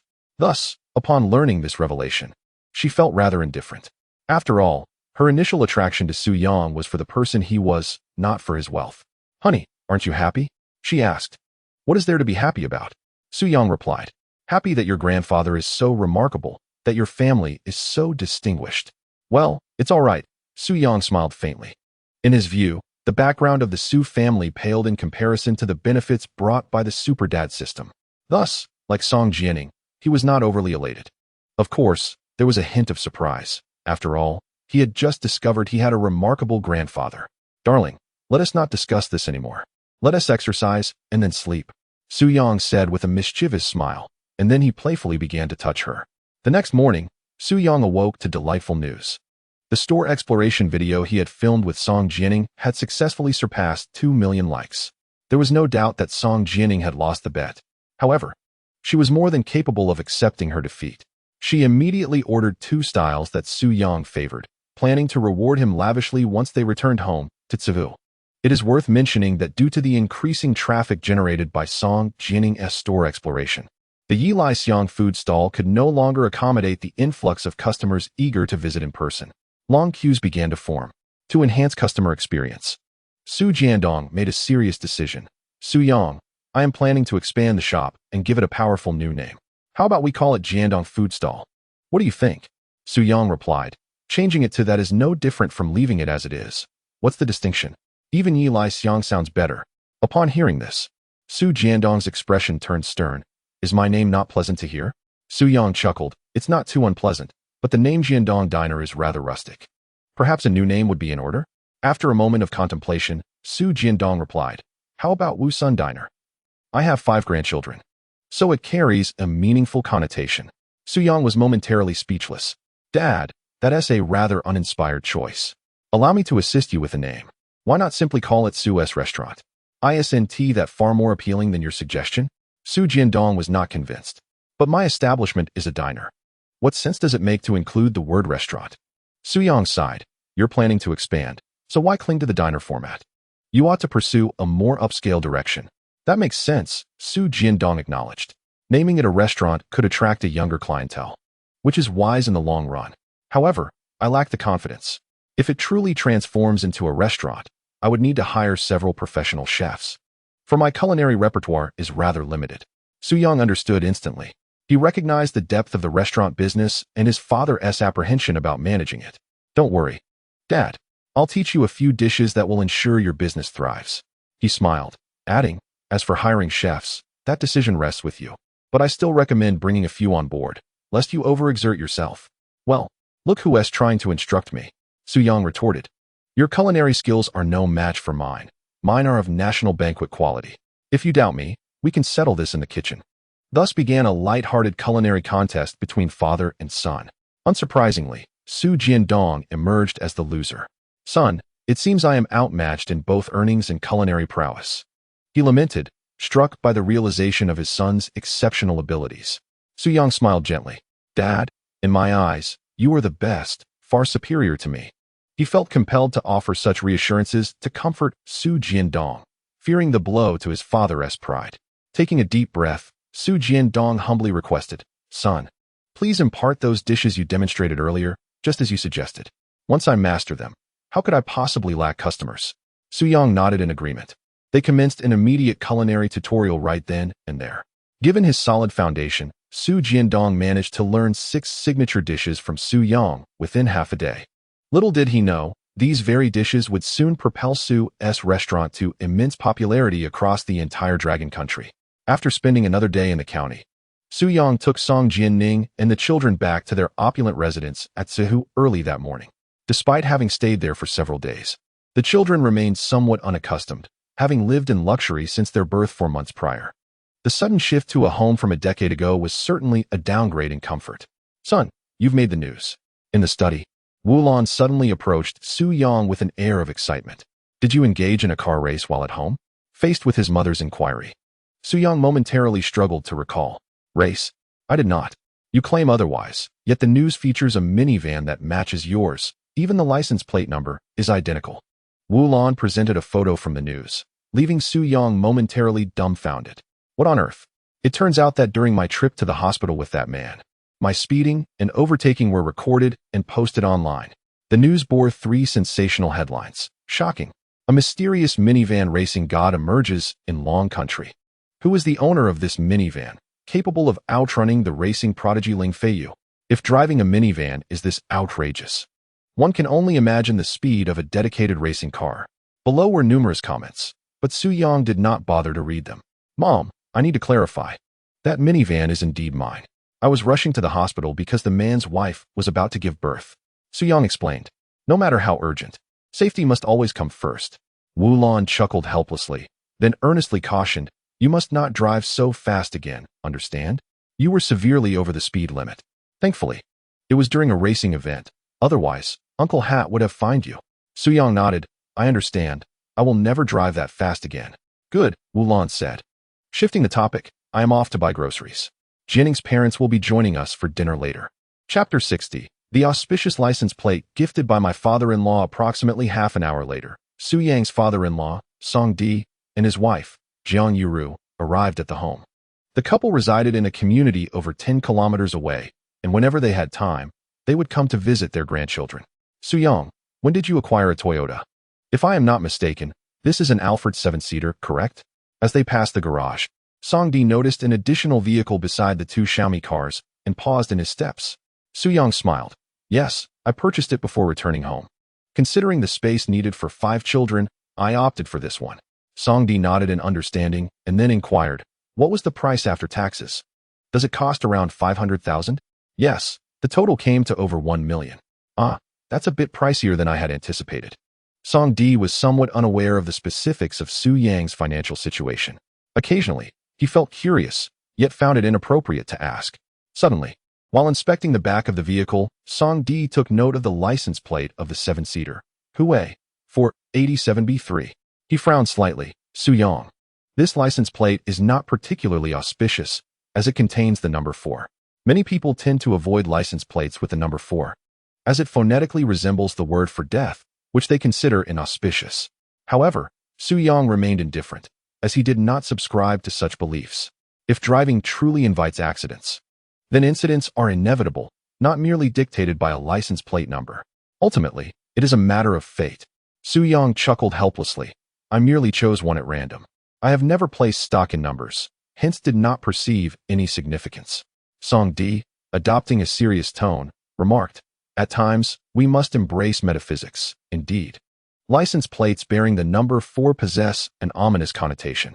With a sudden glimmer in his eyes as if struck by inspiration, he added, "I have a spare Wuling Hongguang with the license plate Hue 88666, which is undeniably superior to yours. Since I no longer use that vehicle, leaving it idle is a waste. Why not transfer this auspicious plate to you?" Su Yang instinctively thought to refuse, as he truly did not believe the number foreheld any ill fortune. Yet, unable to resist his father-in-law, he reluctantly acquiesced. "Very well. Thank you for this generous gift. I shall cherish this license plate." Upon hearing this, Song Di burst into hearty laughter, visibly uplifted. They promptly ascended the stairs together. At 4 in the afternoon, Song Di and Jiang Yuru departed from the Tsuhu penthouse, with Su Yang accompanying them, heading to his father-in-law's residence to retrieve the so-called auspicious Wuling Hongguang. Normally, the process of changing a license plate can be quite cumbersome. However, one must not forget Song Di's esteemed position as the head of the Shanghai Traffic Department. Within the span of an hour, he facilitated the change for Su Yang. Thus, Su Yang's Alpha 7-seater now proudly bore the license plate, Hue, 88,666. Instantly, the vehicle appeared considerably more refined, despite its already considerable value. Darling, my father is incredibly kind to you. This license plate cost him hundreds of thousands back in the day, and now he is simply handing it over to you. Upon learning of this, Song Jianing was astonished, as she alone understood the plate's significance to her father. Is that so? But he mentioned it was idle. That is merely an excuse. He genuinely wishes to bestow this fine plate upon you. Upon hearing his wife's words, Su Yang experienced a moment of clarity. His father-in-law truly is wonderful. Rest assured, my dear, since your father treats me so well, I shall reciprocate his kindness. Su Yang vowed earnestly. Song Jianing, feeling a tinge of jealousy, asked, what about me? Su Yang chuckled, wrapping his arms around her. Of course, I shall treat you even better. Song Jianing pouted.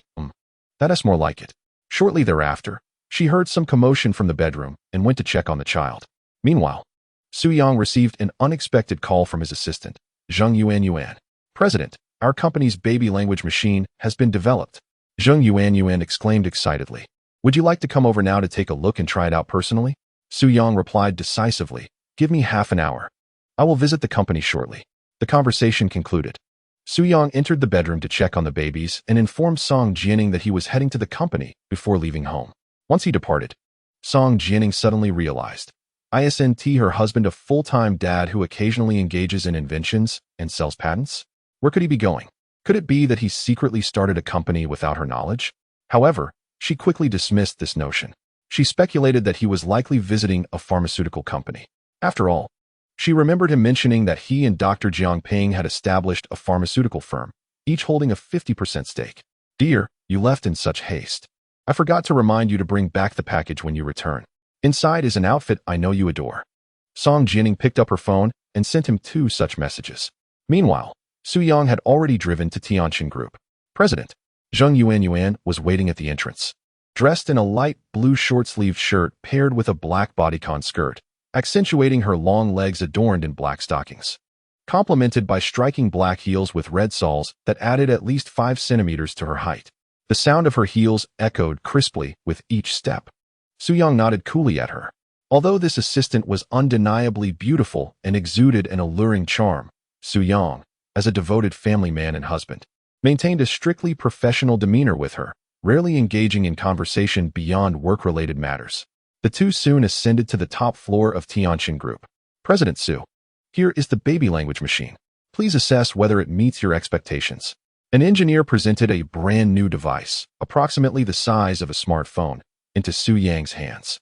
Upon closer inspection, he noted that the product's exterior indeed matched the system's reward he had received, though he was uncertain about its practical application. I understand that you wish to test the product personally to ensure the authenticity of the feedback. Therefore, I took the liberty of borrowing a baby from one of our employees, a female executive approached, cradling a 5-month-old infant. Su Yang raised an eyebrow. Is this permissible? The employee, present at the scene, replied, President Su, the child is mine. Feel free to conduct your experiments, as long as no harm comes to the baby. Su Yang nodded appreciatively. Thank you for your generosity. I assure you, the child will be safe. With that, he pressed a button on the baby language machine, positioning the screen toward the 5-month-old infant. The device primarily translates the baby's expressions and needs through iris recognition, body movements, and subtle facial cues, boasting an impressive accuracy rate of 99%, with results manifesting in just 3 seconds. Soon, the 5-month-old infant smiled, kicking his little legs energetically, his face reflecting an eagerness that was unmistakable. In a moment of confusion, an ordinary person would struggle to discern the intended meaning, relying solely on speculation. Suddenly, the baby communication device displayed a message, I need to urinate. Chapter 61. The Allure of the Baby Communication Device. The device had just captured the infant's immediate need. In the next instant, The baby urinated right in front of Su Yang. Fortunately, the child was wearing a diaper, otherwise, the angle would have resulted in an unfortunate situation for Su Yang. How astonishing! The executives gasped in amazement. This is incredible. It feels akin to mind reading. Initially, when the company first developed this product, many executives held reservations. They believed it would not achieve the anticipated results and was overly idealistic. However, witnessing Su Yang's experiment firsthand made them realize their previous superficiality. This is undoubtedly an unparalleled piece of cutting-edge technology. There is no comparable product anywhere in the world. Baby, do you prefer daddy or mommy more? Su Yang immediately commenced a second experiment. The infant blinked with bewilderment, appearing slightly uncomfortable. Upon being scanned by the device, it promptly translated, "What does liking mean?"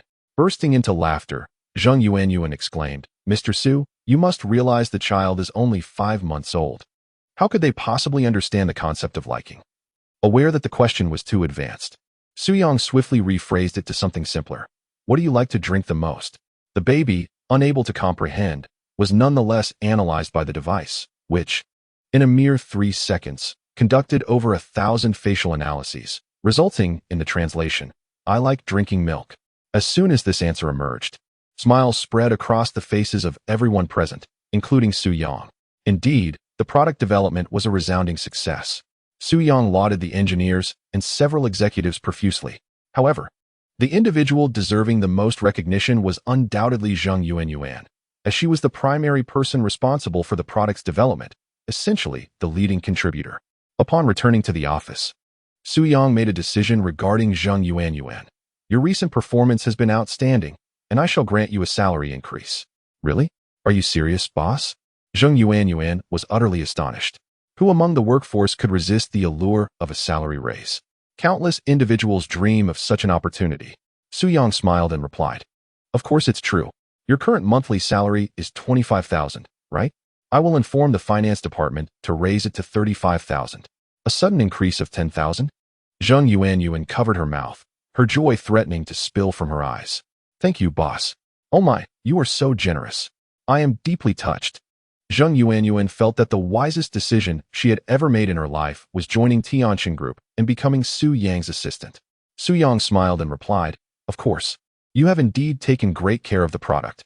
However, as we move into the market launch phase, whether it be channel promotion or the various intricate procedures, your dedication will be required even more." Upon hearing this, Zheng Yuanyuan joyfully declared, "Rest assured, President, you need not concern yourself with these matters. I shall present you with a satisfactory report. For the company, I will spare no effort and devote all my remaining energy." Listening to Zheng Yuanyuan's loyal words, Su Yang felt a mix of amusement and exasperation. After a brief conversation with Zheng Yuanyuan in the office, Su Yang departed from Tianxin Group. Upon returning home, barely settling into his seat, he received a call from an old classmate. "Su Yang, are you still in the Magic City?" The caller, named Chao Shuang, was a middle school classmate of Su Yang. Su Yang responded, "Yes, what's up?" Chao Shuang continued, "Are you free tonight to join us for dinner? It's been ages since we gathered as old classmates. By the way, Ling Feiyu is available too." Ling Feiyu? Su Yang's thoughts drifted, quickly recalling this individual. Ling Feiyu was a rich second-generation heir who had a penchant for showing off and racing cars during their middle school days. However, Su Yang was not particularly close to him, so his presence or absence at the gathering did not evoke any strong feelings in Su Yang. Though Chao Shuang likely thought it was a rare opportunity. "I probably won't have time," Su Yang said, preparing to decline. Chao Shuang quickly interjected, "Su Yang, don't be like that. If you come, it will be lively. Otherwise, I wouldn't want to go either." Su Yang felt resigned. "All right, I'll think about it." Chao Shuang replied, "Okay, just send me a message once you decide, so I can make preparations." After the call, Su Yang immediately shared this development with Song Jianing. She chuckled, "Darling, you should go. You've been at home with the kids all day. It would be nice for you to socialize with friends occasionally." Su Yang joked, "What if there are other women at the gathering? Aren't you worried that my good looks might attract them?" Song Jianing laughed heartily. "Oh, husband, you're so full of yourself. I'm not worried at all. After all, everyone there is your old classmate, and they should know you have a wife and children. If a woman were to pursue you knowing you have a family, I would say she is quite despicable." Su Yang chuckled in agreement. "Yes, you make a valid point." Song Jianing added, "Honestly, I wouldn't mind if other women admire you, as long as you don't pay attention to any beautiful ladies while you're out. Oh, my dear wife, rest assured, who could possibly compare to your beauty? Soo-young responded. Why would I crave the coarse grains outside when there are delicacies at home? Song Jianing rolled her eyes playfully. Husband, you're getting better at sweet-talking. With that, Soo-young took the initiative to embrace Song Jianing. The two individuals gazed at each other tenderly before leaning in for a kiss, and then it was 7 o'clock in the evening. Soo-young, as his wife had suggested, ultimately decided to attend the gathering. Spending each day at home with the children, he found that occasionally socializing with friends was quite refreshing. As he arrived at the entrance of the restaurant, several pairs of eyes turned toward him, including that of Chao Shuang. Why is everyone just standing at the door? Let's go inside. Soo-young expressed his confusion. Chao Shuang replied, Ling Feiyu hasn't arrived yet. He should be here soon. We'll wait until everyone is gathered before heading into the private room. Soo-young nodded in agreement. Just then, a fashionably dressed woman approached him. Soo-young, do you remember me? Soo-young looked at her and replied, Of course, you are the class monitor, Wang Mingming, right? Wang Mingming was taken aback. How did you recognize me so quickly? Chao Shuang and the others stared at me for ages and still didn't recognize me. Soo-young candidly remarked, It's because you haven't changed much at all. His words caused Wang Mingming's smile to falter, and she furrowed her brow slightly. In middle school, she had been quite unattractive. With skin as dark as that of an African. Aware of her lack of beauty, she had undergone significant changes during her university years. Having taken out loans for cosmetic surgery that altered her mouth, nose, eyes, and face shape entirely. It would not be an exaggeration to say she had a new face. This transformation, while making her more beautiful, had rendered her unrecognizable to her former classmates. Yet now, when Soo-young claimed she had not changed, she interpreted it as a suggestion that she still looked as unattractive as she did in middle school. Wang Mingming was not pleased. Her tone turned sharp. Soo-young, I've heard that you've become a father and that your wife has given birth to several children. Where have you been working lately? Soo-young replied nonchalantly. I'm at home taking care of the children. So you're temporarily unemployed then? She probed. You could say that, he acknowledged. Wang Mingming's expression was one of disdain as she smiled with a hidden edge. I am currently a deputy manager at a large company. Would you like me to recommend a job for you? The pay is decent. Soo-young couldn't help but chuckle. No, thank you. I understand you're too proud to accept help, she continued earnestly. But you must realize that as a father, earning money for your children's needs is far more important than pride. What is pride worth? Soo-young simply replied, I am not in need of money. So you needn't concern yourself. Just then, someone exclaimed, Ling Feiyu has arrived. Instantly, all eyes turned towards him as he stepped out of a white Bentley, exuding charm as he parked the car. My apologies for keeping everyone waiting, Ling Feiyu said with a gentlemanly smile, causing Wang Mingming's eyes to sparkle as she eagerly approached him. Feiyu, do you still remember me? Ling Feiyu's eyesight was naturally not as keen as Soo-young's, as he scrutinized Wang Mingming for a few seconds. Hello, I don't recall you. May I ask who you are? Wang Mingming beamed with delight. I am Wang Mingming. We were desk mates in middle school, don't you remember? Wang Mingming. Ling Feiyu suddenly had a flicker of recognition. I remember you now. How come I recall you not looking quite like this in middle school? A male voice interjected, Ling. That's just how it is. Mingming has blossomed. Back then, she hadn't fully developed yet. Ling Feiyu nodded. Indeed, you have become much more beautiful. Thank you for the compliment. Wang Mingming was overjoyed. In truth, she had dressed provocatively for the evening, donning a super short skirt and black stockings, hoping to catch Ling Feiyu's attention. After all, Ling Feiyu was handsome, affluent, and well-known, the sort that gold diggers typically favored. Let us go in together, Ling Feiyu called out. The group made their way to a private room in the restaurant. Given that Ling Feiyu was a second-generation wealthy individual since middle school and had recently won the National Racing Championship, he was quite the public figure. The others gazed at him as if he were a lofty star, and the conversation naturally revolved around him. Feiyu, may I interview you? What does it feel like to be a racing god? Wang Mingming asked, her admiration evident. She sat beside Ling Feiyu, and with her low-cut outfit, she straightened her back slightly when speaking to him, her ample curves strikingly noticeable. Ling Feiyu, not one to shy away, widened his eyes intentionally. Well, it's just that. He feigned indifference. Mingming, do you also enjoy racing? Wang Mingming replied excitedly, yes. But I'm not very good at driving. Could you teach me? Of course, Ling Feiyu, drawn in by Wang Mingming's allure, felt a surge of desire. One day, when you have time, come find me, and I'll personally teach you in the car. I'll ensure you become a legendary female racer. Wang Mingming covered her mouth. Are you serious? That is wonderful. As their conversation grew increasingly flirtatious, the atmosphere became awkward for the others present, who exchanged uncomfortable smiles. After a while, Chao Shuang suddenly spoke up. Fei Yu, I saw the news the other day. Didn't you fail to defend your championship this year? I heard you lost to a 7-seater Alfred a few days ago. No sooner had he spoken than several of Ling Feiyu's admirers expressed their discontent. What do you mean lost? Our Feiyu simply didn't perform at his best. Exactly. Moreover, that 7-seater car was merely an interloper. It shouldn't even count as a competitor. Had it raced the entire distance with Feiyu, it would have been utterly defeated. Right. Feiyu is a racing god. What does the owner of that 7-seater amount to? It's merely a hollow victory. The tone of the three was laced with disdain, completely oblivious to the reality of the situation. Suyang, the owner of the 7-seater vehicle scorned by others, sat gracefully beside them. Losing is simply losing. There is no need for anyone to speak on my behalf, Ling Feiyu remarked with feigned magnanimity. Upon hearing this, admiration for him welled up among the crowd. Feiyu is impressive. He possesses a grand vision. Indeed, our Feiyu can accept defeat, and losing is merely a fleeting moment. He can easily reclaim victory next time. Ling Feiyu nodded affirmatively, stating, Yes, you are correct.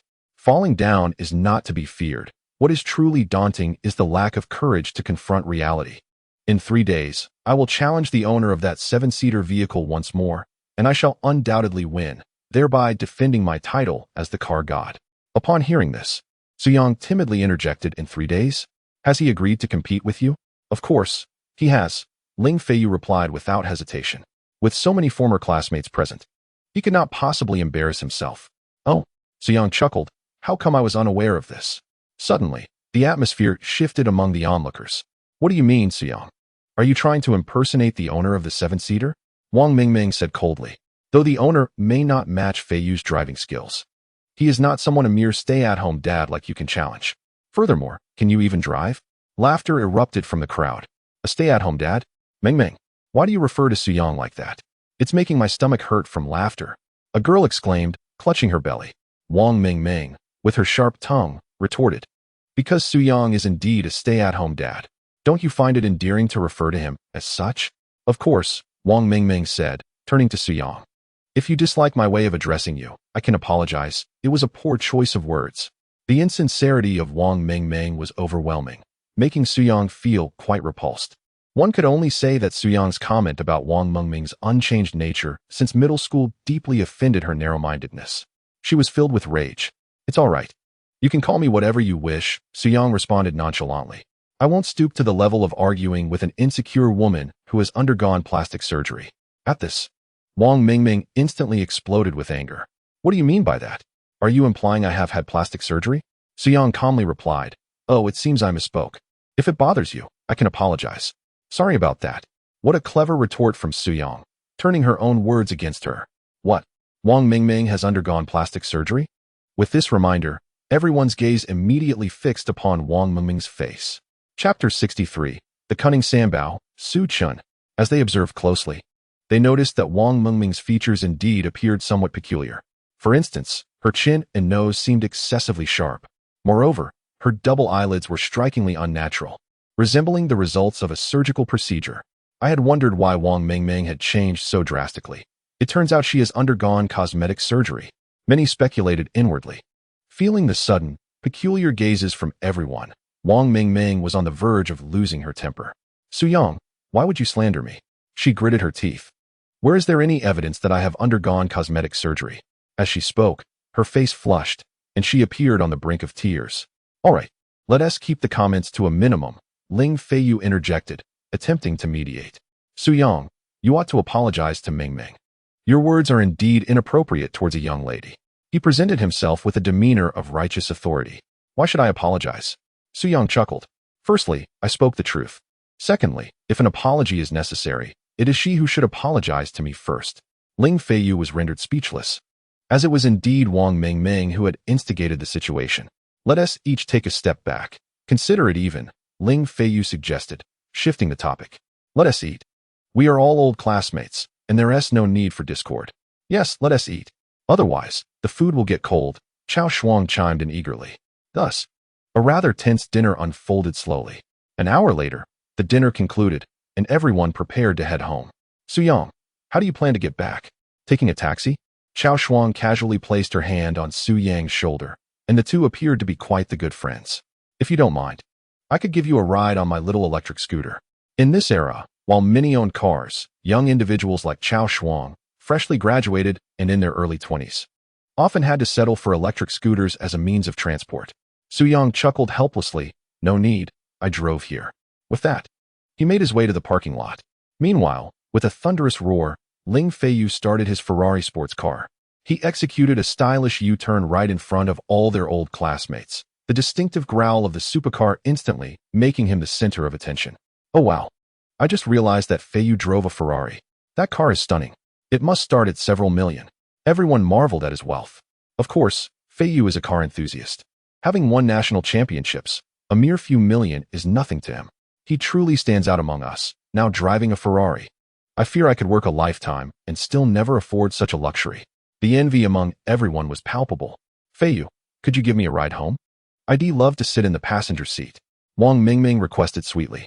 Ling Feiyu sized her up, though he believed Su Yang's claims regarding her alleged cosmetic enhancements. He couldn't deny her attractiveness. With her alluring figure, clad in stockings and high heels, who could resist? Thus, he responded gallantly, of course, hop in. Great.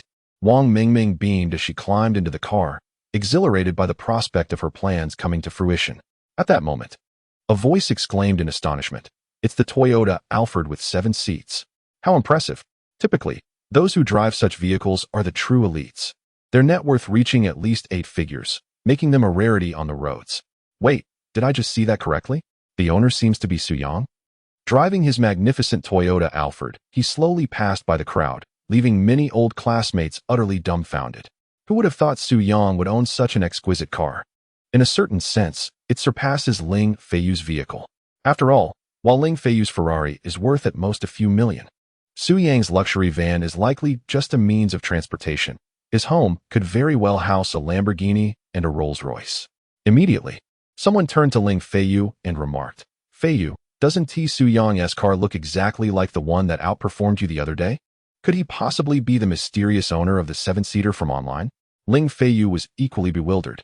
He suddenly recalled boasting during their meal earlier, claiming that the owner of the 7-seater had agreed to race him in 3 days. At that moment, Su Yang had quipped, how come I didn't know about this? A chilling thought crossed Ling Feiyu's mind. The others quickly connected the dots as well. To their astonishment, Su Yang was indeed the owner of the 7-seater. The mystery was solved. The external appearance was identical, and it was shocking to realize that a genius was so close at hand. Feiyu, were you not aware that Su Yang was the owner of the 7-seater? Ling Feiyu regained his composure and replied with a subtle smile, you are all mistaken. Although he has purchased the same model of the 7-seater, he is not the one who defeated me online. I can almost guarantee that. Hearing Ling Feiyu's confident assertion, the crowd responded with surprise. Why are you so certain? Ling Feiyu chuckled and explained, because his license plate does not match. He had taken note of Su Yang's plate number, Hu A886666. He distinctly remembered the plate number of the van that had surpassed him, for 87B3. This meant that they were not the same individual at all. What a scare. It turns out Su Yang merely happened to buy the same model. Someone exclaimed. I knew it. How could Su Yang possibly have such driving skills? After all, we both took our driving tests together after the college entrance examinations. I passed all at once, while Su Yang failed the second part once. Fortunately, Feiyu had remembered the other's license plate, or they might have truly confused the two. The crowd chimed in, and since Su Yang soon departed, Ling Feiyu did not dwell on the matter further. He quickly escorted Wang Mingming back to her apartment. Upon arriving at the building, Wang Mingming invited Ling Feiyu to come up for a while. Ling Feiyu, captivated by Wang Mingming's stunningly beautiful face, ultimately succumbed to temptation. The next day, Su Yang was awakened by the cries of his little ones. It turned out that his second child, Su Jinxian, and his third child, Su Chun, were embroiled in a quarrel. At just 4 months old, the little one, despite not being able to walk, crawls with remarkable agility and possesses considerable strength in his legs. Su Chun, in his playful antics, provoked his little sister, Su Jinxian, who retaliated with a swift kick to his face. This prompted Su Chun to burst into tears. rousing Su Yang from his slumber. Don't cry, little treasure. Daddy has already dealt with your sister. In front of Su Chun, Su Yang feigned a firm tap on Su Jin's shin, which instantly silenced the cries of the little one, revealing a mischievous grin upon his face. Look at how quickly he transformed his expression. Su Yang remarked to Song Jianning. My dear, I have a feeling that our little one will grow up to be quite cunning. Song Jianning inquired, what does cunning mean? Is it a stark contrast? Su Yang replied, you could interpret it that way. With a chuckle, Song Jianning remarked, isn't that just like you? It seems our little one's cunning has successfully been inherited from you. Su Yang, with a hint of exasperation, responded, sweetheart, please don't say such things. How am I contradictory? You don't see it? You are the most contradictory person I've ever met, Song Jianning teased. You appear quite honest, yet who would have guessed you possess such knowledge? It's utterly shocking. Su Yang thought to himself that he understood the deeper implication behind her words. He merely wished to express his speechlessness. Men, after all, isn't it normal to be knowledgeable? He lamented. Oh dear, I never realized I was perceived as that kind of man in your eyes. I just want to bury my face in your bosom and weep. With that, Su Yang feigned a despondent demeanor, opening his arms to embrace Song Jianning. Rolling her eyes, Song Jianning retorted, what are you doing so early in the morning? Hurry and brush your teeth, wash your face, and eat breakfast. Just let me hold you for a moment before I go, he pleaded. Reluctantly, Song Jianning allowed him to embrace her, and in a moment of spontaneity, he planted a kiss on her cheek before departing the bedroom. After breakfast, as Su Yang lounged on the sofa scrolling through his phone, his mother, Wu Lan, approached him suddenly. Su Yang, do you remember Ling Feiyu? If I recall correctly, he was your classmate in middle school, wasn't he? Su Yang looked momentarily bewildered. Mom, how do you know Ling Feiyu? Wu Lan explained, I attended a parent-teacher meeting when you were in middle school. He was quite the troublemaker in class. So he left a strong impression on me. I can't believe he has become a race car driver now and is searching for you online. Su Yang was taken aback. Searching for me? What has he posted? Upon hearing this, Wu Lan showed him a post from Weibo, which read, Hello everyone, I am Ling Feiyu. I apologize for occupying public resources, but I am looking for the owner of the Toyota Alphard with license plate number 487B3, who drove on the 17th, the day Su Yang drove his 7-seater. The reason for my search is straightforward. I hold great respect for his driving skills. Although he won our last race due to an unexpected intervention, which could be deemed somewhat unfair, I still wish to find him and engage in a fair and just competition. Regrettably, due to certain circumstances, I am unaware of his identity and contact information. Thus, I can only seek assistance from the vast online community. I hope that any friends who know the owner of the vehicle can provide me with his contact details or help me get in touch with him. I am willing to offer a reward of 10,000 yuan. Naturally, I would prefer that the owner himself sees this post. The content is rather lengthy, so I shall refrain from elaborating on every detail. In essence, what Ling Feiyu wishes to convey is quite straightforward. He hopes to locate Su Yang and engage him in a fair competition, thereby defending the title of the god of cars in Longhua. Wu Lan remarked, you might want to take a look at the comments below, they are quite intriguing. The comments have exceeded 40,000. After all, Ling Feiyu has a considerable fan base, and this post has garnered significant attention. Upon hearing his mother mention this, Su Yang casually opened the comments section. Wow, this promises to be quite a spectacle.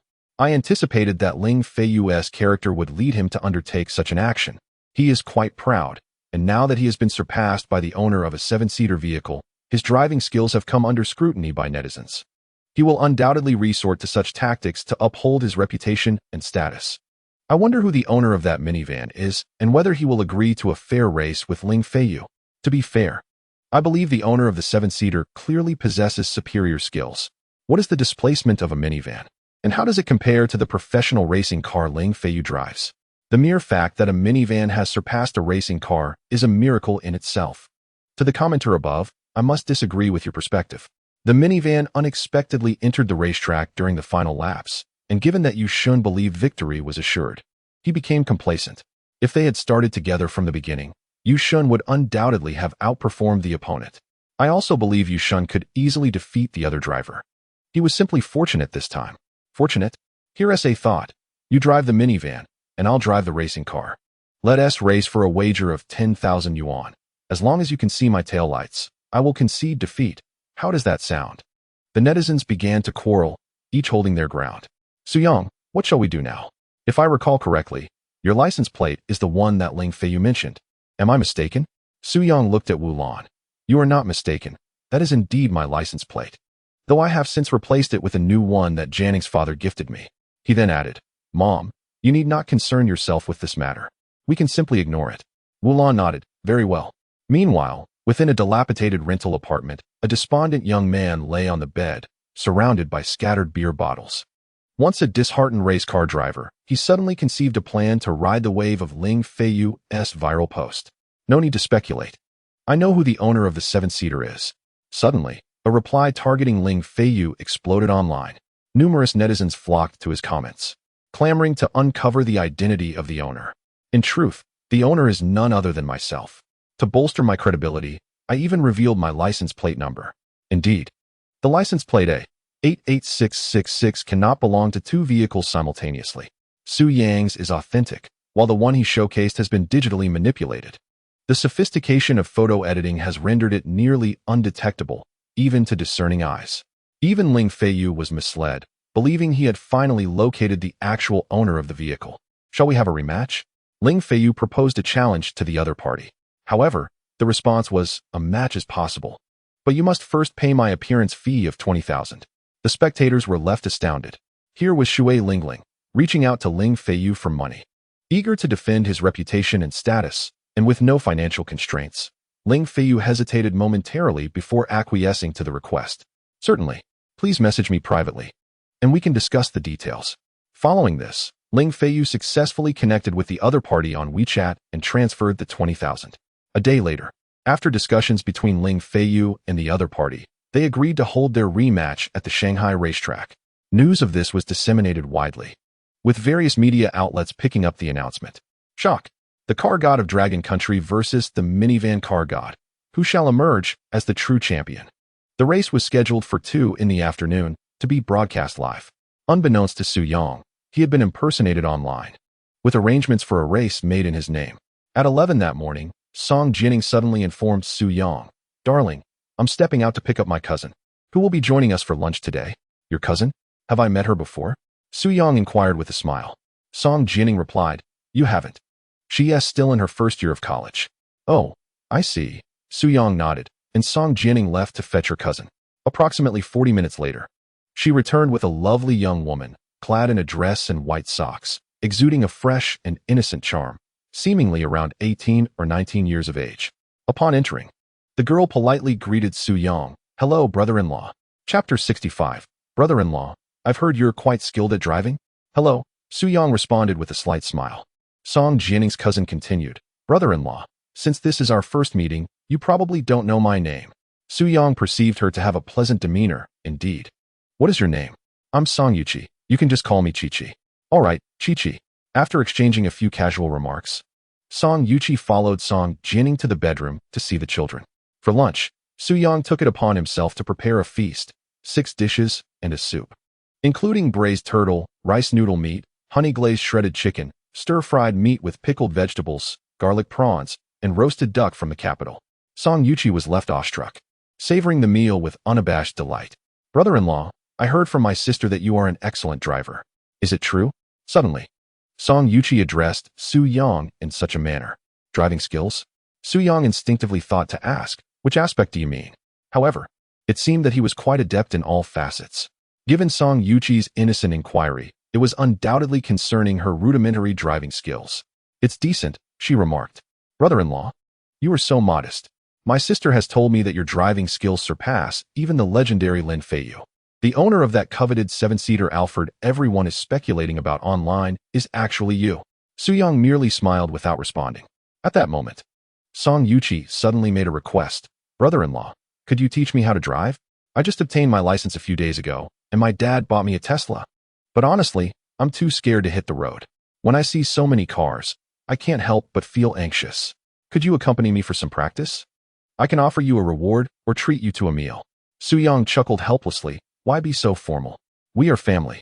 I'm happy to help you practice on the road. After all, Song Yuchi was the cousin of his wife, not just a distant relative.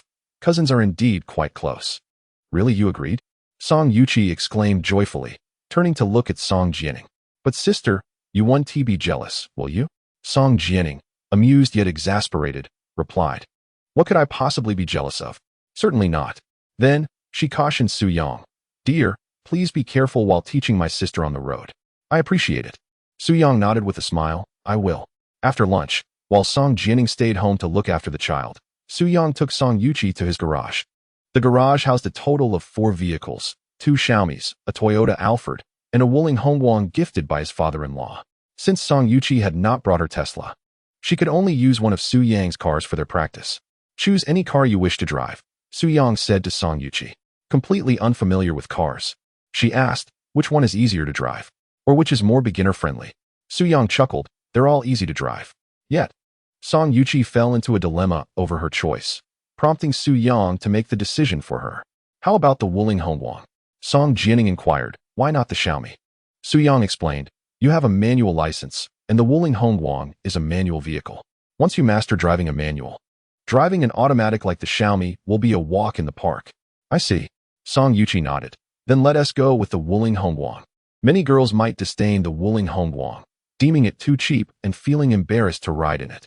However, Song Yuqi felt indifferent. After all, it was merely a practice vehicle. "All right, let us get in." Su Yang opened the door, gesturing for Song Yuqi to take the driver's seat. Instinctively, she exclaimed, "Brother-in-law, you want me to drive?" Su Yang's mind momentarily went blank. "Was it not you who asked me to teach you how to drive on the road? Are you not the one to take the wheel, or shall it be me? Or do you wish for me to drive while you sit in the passenger seat observing my maneuvers?" Song Yuqi chuckled awkwardly. "That was indeed my intention."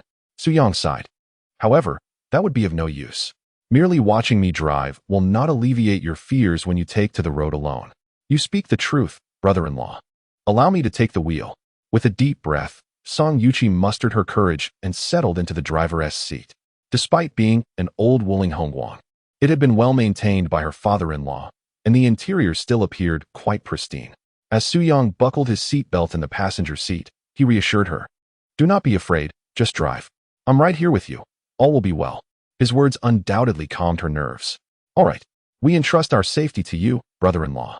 Please do not laugh at me if I do poorly."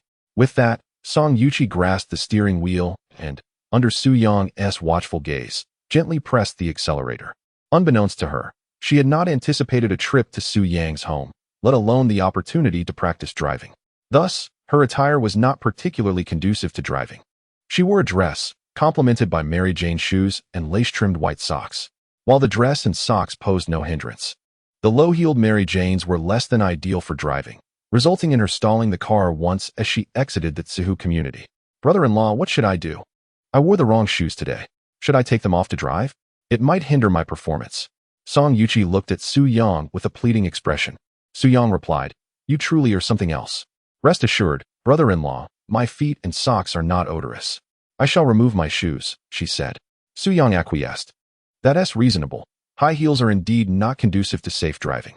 With a playful smile, Song Yuqi removed her Mary Janes in front of Su Yang and tossed them into the back seat.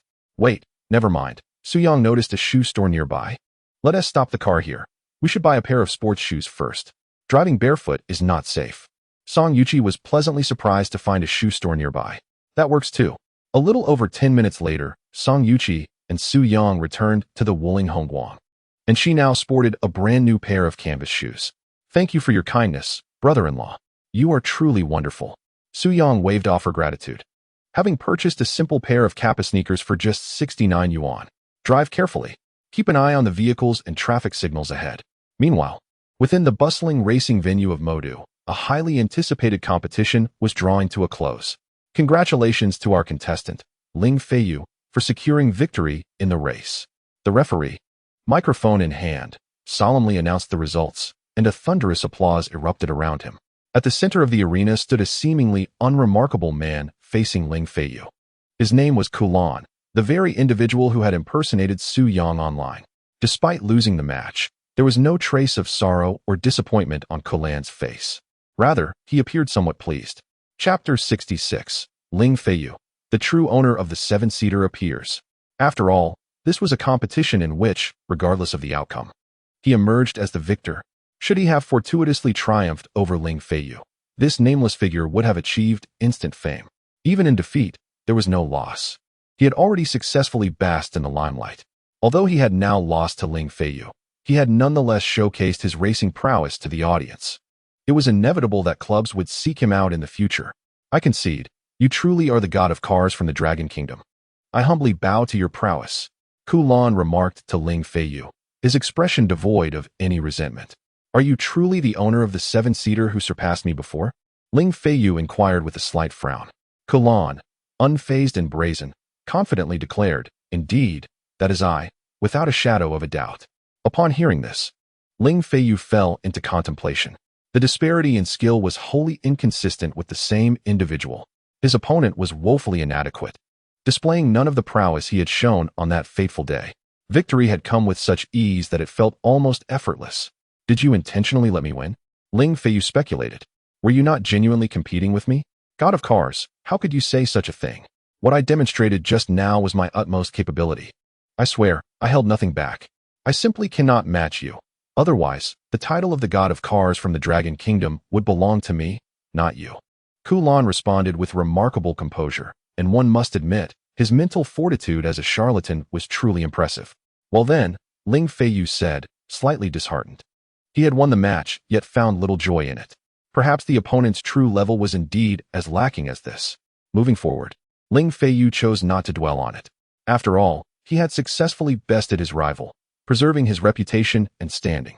Just 2 minutes after the competition concluded, public opinion online had already tilted dramatically. Is this truly the so-called owner of the seven-seater? In practice, he seems rather unimpressive, since it's a loss anyway. I could have done just as well. What a mere roadside mutt, utterly defeated by our god. With such skills, how could Donga boast? Critics emerged to voice their opinions. It appeared that the previous victory by the owner had been unwarranted, merely a stroke of luck. Meanwhile, outside, Su Yang continued to instruct Song Yuqi in driving. Brother-in-law, there are so many cars here. I'm so scared. Why don't you take over the wheel? I can't handle this. Suddenly, overwhelmed by fear, Song Yuqi's mind short-circuited, and she inadvertently pressed the accelerator, causing the speed to soar to 60 miles per hour in the blink of an eye. As the vehicle approached the stone pillar ahead, a sense of impending disaster loomed. At that critical moment, Su Yang sprang into action. He swiftly lifted Song Yuqi's leg, disengaging her foot from the accelerator, while simultaneously engaging the handbrake, which caused the car to decelerate abruptly. My heart nearly stopped. Ultimately, the car came to a halt, and Song Yuqi's heart raced in a frenzied rhythm. Her hand pressed against her chest, still shaken. Oh, brother-in-law, thank goodness for your quick reflexes. Otherwise, it could have ended badly. Su Yang chuckled helplessly. Indeed. Why were you pressing the accelerator so fervently? Song Yuqi replied, flustered. I forgot. Brother-in-law, I no longer wish to drive. You take the wheel. After a moment's contemplation, Su Yang responded, very well, let us switch places. It was evident that Song Yuqi's demeanor was amiss. Su Yang was apprehensive about allowing her to continue driving, fearing it might lead to calamity, while it was crucial for her to learn to navigate the roads. Safety must always take precedence. Without delay, he moved to the driver's seat and restarted the Wuling Hongguang. At that moment, a man was racing down the street, his car's accelerator evidently modified, producing an ear-splitting roar. He grasped the steering wheel with one hand while the other rested casually on the window. A cigarette poised between his fingers, exuding an air of relaxed melancholy typical of a wealthy young man. He felt undeniably handsome. However, as he sped past Su Yang's Wuling Hongguang, he inadvertently caught a glimpse of Song Yuqi's profile. That fleeting glance left him utterly captivated. Upon noticing that Song Yuqi was seated in an older model Wuling Hongguang, with another man, Su Yang, in the driver's seat, the man's frustration surged. Why? Oh why? Why can't I find a girlfriend even while driving a Mercedes E300? Is there something fundamentally flawed about me? Yet, online, everyone insists that women are pragmatic. All one needs is wealth. But why? Then, can't I find a partner driving a car worth 500,000? It pains my heart to see such a beautiful woman in a Wuling Hongguang. Who can understand this?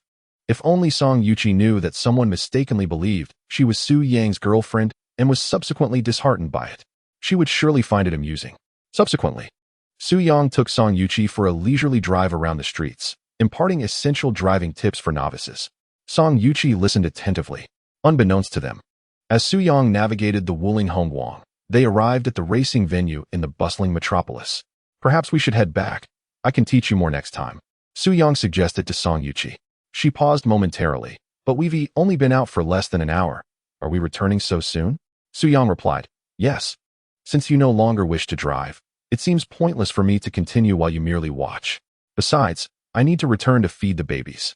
With a chuckle, Song Yuqi responded, ah, so that last comment is truly the reason for your haste to return? Su Yang smiled. Indeed, you are quite right. Brother-in-law, you truly are a remarkable man, a qualified caregiver. It's only been a short while since you stepped out, yet you're already concerned about the little one at home. You surpass the protagonists of those paternal novels I've read on the Hongshizi website. In the future, I aspire to find a partner just like you. Song Yuqi unabashedly expressed her admiration and appreciation for Su Yang. Su Yang smiled wryly, pondering her words. You wish to find someone like me? Your standards are rather lofty. He expressed his gratitude for her recognition. Let us go home, he said, turning the car around. Just then, the traffic light ahead shifted from green to red, forcing Su Yang to halt and await the signal change. At that moment, Ling Feiyu was leaving the racing venue, intending to head home. By sheer coincidence, as he waited at the red light, he found himself behind Su Yang. Spotting the license plate of the vehicle in front, Hu A487B3, Ling Feiyu was momentarily dumbfounded. That license plate, he rubbed his eyes, questioning his vision. But there was no mistake. It was the very car that had overtaken him that day. Ling Feiyu had no time to ponder how a Toyota had transformed into a Wuling Hongguang. His instincts told him the true challenger from that day had finally appeared. The individual he had raced against moments ago was merely an imposter. In the next instant, the light turned green, and Su Yang pressed the accelerator, gradually moving forward. Ling Feiyu quickly pursued him, positioning himself deliberately in front of the Wuling Hongguang, forcing Su Yang to come to a stop. What is going on? What is this person doing? A bewildered Song Yuqi shot a glare at the driver who had descended from the vehicle ahead. Ling Feiyu's gaze fixed on the driver's seat, eager to ascertain the appearance of the individual who had surpassed him that day. However, upon merely catching a glimpse, Ling Feiyu felt as if he might explode with disbelief. Chapter 67. A fair duel with Ling Feiyu. Su Yang. Is that you? Ling Feiyu exclaimed. Surprised to find himself confronted by Ling Feiyu, Su Yang reciprocated the astonishment. At that moment, Ling Feiyu's mind was in turmoil. Why? Why does your license plate bear that number? I understand now. It was you who overtook me at the racetrack that day, wasn't it? Ling Feiyu's expression shifted uneasily, grappling with disbelief. Indeed, Su Yang acknowledged with poise. There's no shame in admitting it, after all. It was not a matter of guilt. In truth, he had confessed during their previous gathering, but the others had simply chosen not to believe him. I've truly been deceived. Damn that Kalan. Ling Feiyu seethed with gritted teeth. Yet, he soon cast aside thoughts of Kalan, revealing a competitive edge as he confronted Su Yang. Su Yang, you were merely fortunate to win last time. Do you dare to compete with me again? Without hesitation, Su Yang declined. I'm sorry, but I have no interest in that. Brother-in-law, compare with him, exclaimed Song Yuqi, who was utterly thrilled and relished the unfolding spectacle. He is the driving god of our dragon nation. If you defeat him, the title of driving god will rightfully belong to you. What's the use of a mere title? Su Yang retorted with a dismissive curl of his lip. You're such a coward. Are you even a man? Ling Feiyu immediately resorted to provocation. Yet this tactic held little sway over Su Yang. Brother-in-law, he just insulted you. Song Yuqi, clearly agitated, leaned on Su Yang's thigh, her emotions heightened as she urged. Can you tolerate that? You must show him what you're made of. Ling Feiyu scoffed. Su Yang, even the girl has more backbone than you. With a slight frown, Su Yang replied, since you are so eager to lose, I shall indulge you with a bit of my time. Ling Feiyu, seeing Su Yang's acquiescence, was elated. The scene shifted promptly. Su Yang, Song Yuqi, and Ling Feiyu appeared at the racing venue in the bustling metropolis, having just finished a match with Kalan. Many spectators remained, and even the referees were still buzzing with excitement. Isn't that Mr. Su Yang? What does the universe god intend to do? Is he challenging Mr. Su Yang's driving skills? As the developer of liver cancer medication, Su Yang's true visage had been unveiled online, leading numerous attendees to recognize him. I heard from the staff that the Kulan who just raced with the universe god was actually a fraud. It is Mr. Su Yang who is the renowned owner of the 7-seater. What? Su Yang is the one who previously trounced Ling Feiyu in the Alpha 7-seater? No wonder. I was puzzled why the universe god would race against Mr. Su Yang right after his match with Kalan. It turns out Mr. Su Yang is truly the universe god's worthy opponent. Anticipation surged among the crowd, excitement palpable. Simultaneously, in a certain live streaming room on Douyin. Even before the match between Su Yang and Ling Feiyu commenced, the viewer count was steadily climbing. With the truth revealed, this contest garnered immense attention. After all, as the developer of liver cancer medication and a noteworthy figure in the art realm, it would not be an exaggeration to label him a public figure. Though I am merely a casual fan of Mr. Su Yang, I am not optimistic about his match against Ling Feiyu. Indeed, each has their strengths. Perhaps Su Yang excels in other fields, yet in racing, Ling Feiyu currently reigns supreme in the nation. I hope Mr. Su Yang does not suffer too humiliating a defeat, for he has made remarkable contributions to our country. In this contest, almost no one held hope for Su Yang. Naturally, there were still ardent supporters, notably Song Yuqi. Brother-in-law, go for it. Seize the title of driving god. After defeating Ling Feiyu, I can boast to my friends back at school that my brother-in-law is a driving god. Hearing this, Su Yang could only chuckle in disbelief. I will do my best. You just watch and learn. Song Yuqi replied him. I don't even dare to drive on the road. You want me to learn this? Su Yang, are you ready? Ling Feiyu, donned in his professional racing attire, approached Su Yang, stating, given that you lack a racing car, I have arranged for the staff to temporarily provide you with a vehicle from the racing venue. Rest assured, its specifications are identical to mine. I assure you, I have not gained any advantage in terms of power. You may conduct a practical test to verify this. There is no need for you to assist me with any car-related matters. Su Yang shook his head and replied, I will drive my Wuling Hongguang. With that, he gestured towards the Wuling Hongguang he had driven in. Ling Feiyu was momentarily taken aback. Su Yang, do you not respect me? He retorted with indignation. Are you comparing your Wuling Hongguang to me? Who do you look down upon?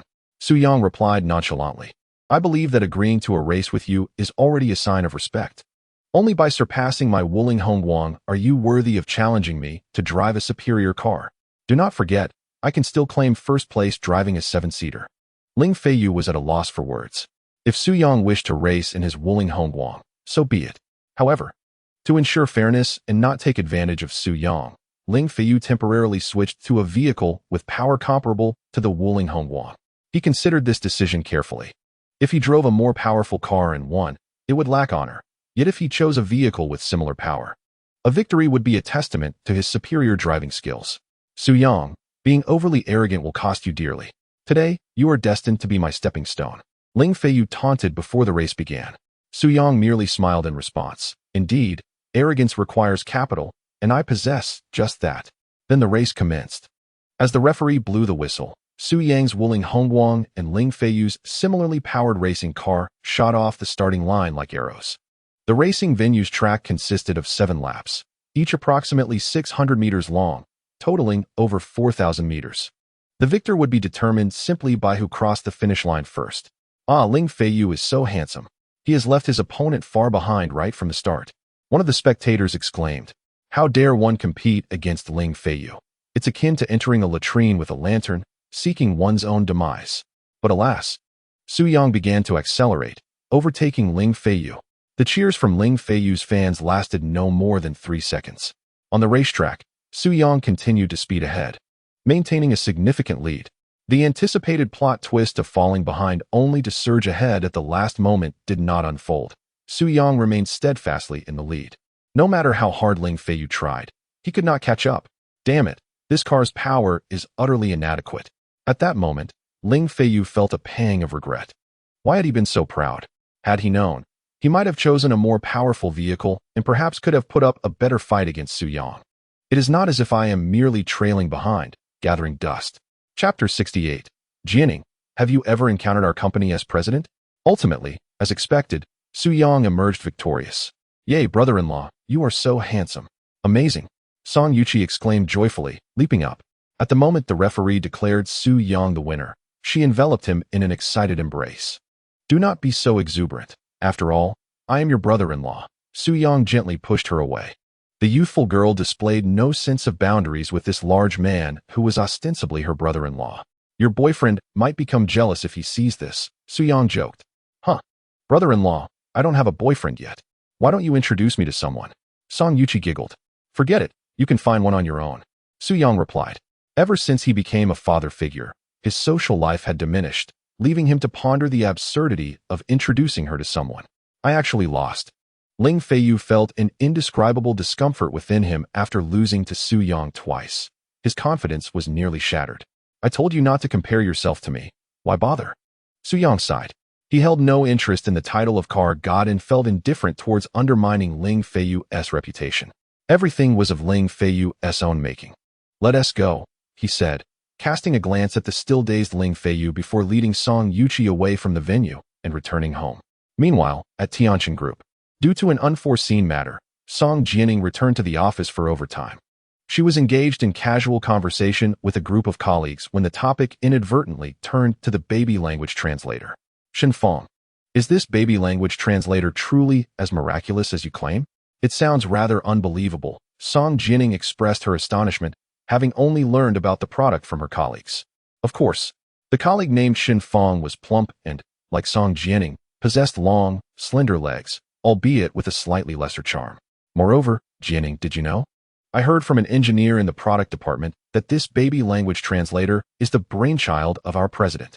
The design was entirely crafted by the president, and it was merely constructed by the engineers. What? Upon hearing this, Song Jianing was genuinely astonished. That's incredible. While managing such a large company, he still has the energy for independent research and development. She felt a sense of admiration, albeit purely, unlike her female colleagues who mingled admiration with infatuation. After all, in Song Jianing's eyes, the president of Tianjin Group, no matter how impressive, could not surpass her husband, Su-young. Indeed, speaking of which, I have been with the company for nearly 3 months and have yet to see what our president looks like. Shenfeng mused dreamily. The president seems to rarely come to the office. All matters are handled by Manager Zheng. Jianing, considering your tenure, have you ever met our president in person? A female colleague addressed Song Jianing, who shook her head in response. I haven't seen him either. Indeed, Song Jianing had never encountered the president of Tianjin Group.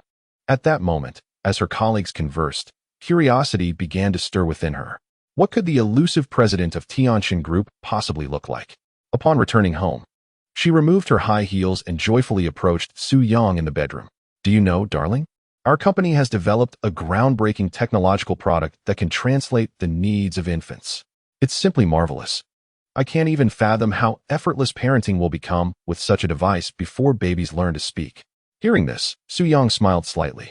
I was already aware of this product. Are you hoping to acquire an infant language translator? Yes, Song Jianing replied. However, we must wait a bit longer. As the product is not yet available on the market, it is currently not for sale. I heard from my colleagues that it will likely be a week before it is officially launched. Su-young chuckled. It can't be that complicated. If you want it, I can get one for you today. Really? If so, please do. Song Jianing initially dismissed it as a joke. Subsequently, she began caring for the children. And upon realizing that their supply of diapers and other baby essentials was insufficient, she and Wu Lan ventured out once more. This left Su-young alone at home with the little ones. Mr. Su, is there anything you need? Su-young called his assistant, Zheng Yuan. The call was promptly answered. Do you have a moment? Su-young inquired. I do, Mr. Su. She responded. Please deliver an infant language translator to the Tsuhu community. I will send you the specific floor and location via WeChat. Deliver an infant language translator? Certainly, Mr. Su.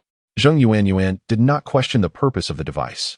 She mused to herself, so, the president resides in a luxurious flat at Tsuhu. This is a renowned high-end residence in the city, with prices soaring to hundreds of thousands per square meter, rivaling the prestigious Tang Chini Pin. It is said that many A-list celebrities reside in this community. All right, I will wait for you at home.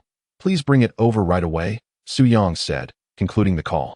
Zheng Yuan promptly visited the product development department to collect an infant language translator, placing it in her bag before driving the company's vehicle to the address provided by Su-young.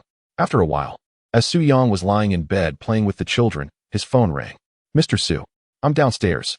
I seem to have forgotten my access card and cannot take the elevator up. Su-young quickly got up. No worries, just enter the elevator. I will swipe you up. After all, in a high-end community, elevator access required a key card, and not just anyone could come upstairs. Understood, Mr. Su. Following closely, Su-young deliberately made his way to the elevator entrance and swiped his exclusive elevator card. The elevator, already occupied by Zheng Yuanyuan, ascended slowly without the need for her to press any buttons. When the doors opened, Su Yang appeared before her. "Mr. Su, here is the baby monitor you requested." Zheng Yuanyuan promptly retrieved the item from her bag and handed it to him. After accepting it and glancing at the device, Su Yang inquired, "Would you like to come inside for a moment?" Instantly, Zheng Yuanyuan was taken aback, contemplating whether she had misheard. The CEO was actually inviting her into his home? Could it be true? Of course, she replied, her heart brimming with joy. She cautiously followed Su Yang's lead into his luxurious abode. How opulent! Zheng Yuanyuan was immediately struck by the lavish decor of the residence. Yet, she quickly reasoned that such grandeur was fitting for someone of the CEO's stature. "Please, have a glass of water." "Thank you, Mr. Su." A warmth enveloped her as she took a gentle sip and asked, "Do you live here alone in such a spacious home?" Just then, the sound of a baby's cry emanated from the bedroom, leaving Zheng Yuanyuan momentarily speechless. Goodness! How can there be a baby crying in the CEO's home? She was bewildered and dared not ask any questions, merely gazing at Su Yang in shock. Su Yang chuckled. "My child is crying. Please make yourself comfortable. I will check on the baby." "Wait, Mr. Su, do you already have a child?" Zheng Yuanyuan was astonished. "Indeed. I am a married man with children," Su Yang replied. Zheng Yuanyuan felt a mix of surprise and disbelief as she gazed at him in awe. Before long, Su Yang emerged from the bedroom, pushing a stroller that contained his children. Zheng Yuanyuan's jaw nearly dropped at the sight. 1, 2, 3, 4, 5. "Mr. Su, you have quintuplets?" Su Yang nodded. "Yes, it is indeed a rare occurrence." "Rare? It is nothing short of extraordinary," Zheng Yuanyuan exclaimed. "If you were to have 2 more, you could assemble a full group of 7 magical children." "Indeed," Su Yang chuckled in agreement. "Jixia, please don't cry. Mommy and Grandma have just stepped out to buy something. They will return shortly." Su Yang soothed the 4th child, Su Jixia, lifting her from the stroller in front of Zheng Yuanyuan. The earlier commotion was indeed caused by the 4th child, who had grown restless due to the absence of Song Jianing and Wu Lan, who had just left to shop. Their departure had unsettled the little one. However, Su Yang is indeed a competent father. After soothing the quadruplets for a while, they immediately reverted to their original, obedient selves. And their cries ceased. How adorable! Even their crying faces are so charming. Zheng Yuanyuan shifted her gaze from the quadruplets and inquired of Su Yang, "President, your little ones are all so delightful. I long to hold one." Su Yang chuckled. "Feel free to embrace them if you wish." Although he was not particularly fond of outsiders touching his children, Zheng Yuanyuan was, after all, a trusted assistant, and allowing her to hold one would not be a great loss. "All right." Zheng Yuanyuan glanced at the other 4 in the stroller, who all bore a striking resemblance to one another, and wearing diapers made it difficult to distinguish their genders. Ultimately, she casually picked one up, none other than Sanbao Su-chun. "Hey!" Sanbao Su-chun seemed quite pleased to be held by Zheng Yuanyuan, showing no fear of strangers. He immediately responded with a beaming smile. Gazing at the little one's heartwarming grin, Zheng Yuanyuan's thoughts were, "Oh my, what should I do? Such an adorable little darling. I wish to plant a kiss on him." She felt as though his tiny lips were infused with the scent of milk, nearly melting her heart, and she experienced a surge of maternal affection, almost overwhelmed by the urge to nurse Sanbao. However, in the next moment, Sanbao Su-chun, as if possessing telepathy, reached out his tiny hand and placed it directly on Zheng Yuanyuan's ample bosom. Not only that, but his mouth also opened and closed as he leaned closer, his expression clearly indicating a desire to nurse. "President, what is this little one trying to do?" Zheng Yuanyuan was baffled. After all, she had no experience with children and could not comprehend what such behavior from an infant signified. Su Yang, breaking into a cold sweat, explained, "He wants to drink milk." "Drink milk? Oh my!" Zheng Yuanyuan's scalp tingled as she exclaimed, "But I am an unmarried young lady. I have no milk." Had a man dared to act so boldly upon their first meeting, she would have undoubtedly slapped him. Yet, faced with a few-month-old infant, such a charming little creature, Zheng Yuanyuan found herself utterly unconcerned. In fact, if she had been able to nurse, she would not have minded at all. However, the unfortunate reality was that she had no milk, and at that moment, Sanbao Su-chun felt like a hot potato in her arms. "I'm sorry, but please take the child back," she said. It would be disingenuous to claim that Su Yang felt no embarrassment at that moment. He had no idea that Sanbao Su-chun would be so audacious as to seek to nurse from Zheng Yuanyuan upon their first encounter. No worries, President. No need to apologize, Zheng Yuanyuan reassured him with a smile. Children so young know nothing. I won't take offense. That is good to hear, he replied, and then took Sanbao Suchin back into his arms, allowing Zheng Yuanyuan to breathe a quiet sigh of relief. By the way, could you help me prepare a bottle of formula? Su Yang turned to Zheng Yuanyuan and requested. The little one is hungry and wishes for milk. But I must hold him, leaving me unable to prepare it. There was no alternative. Sanbao Suchun had a peculiar habit. He insisted on being held whenever he desired milk, or else he would wail incessantly. Zheng Yuanyuan was at a loss. But Mr. Su, I do not know how to prepare formula. Fear not. It is quite simple. I shall instruct you, Su Yang replied with a smile. Very well then, Zheng Yuanyuan said. Eager to try? Where do you keep your formula? Over there, Su Yang gestured, leading her to the shelf where the formula was stored, alongside bottles and warm water. Under Su Yang's guidance, Zheng Yuanyuan carefully unscrewed the formula canister and began her meticulous task. As it was her first attempt at preparing milk, she was understandably cautious. Perhaps the invisible pressure from Su Yang's position as CEO contributed to her nervousness. Regardless, she managed to prepare the formula successfully. Mr. Su, is this correct? Yes, thank you. Su Yang smiled gently. No need for thanks. Hee, she replied. Her spirits lifted as she watched the milk she had prepared being eagerly consumed by Sanbao Suchun. It was undeniable that Zheng Yuanyuan felt a sense of accomplishment.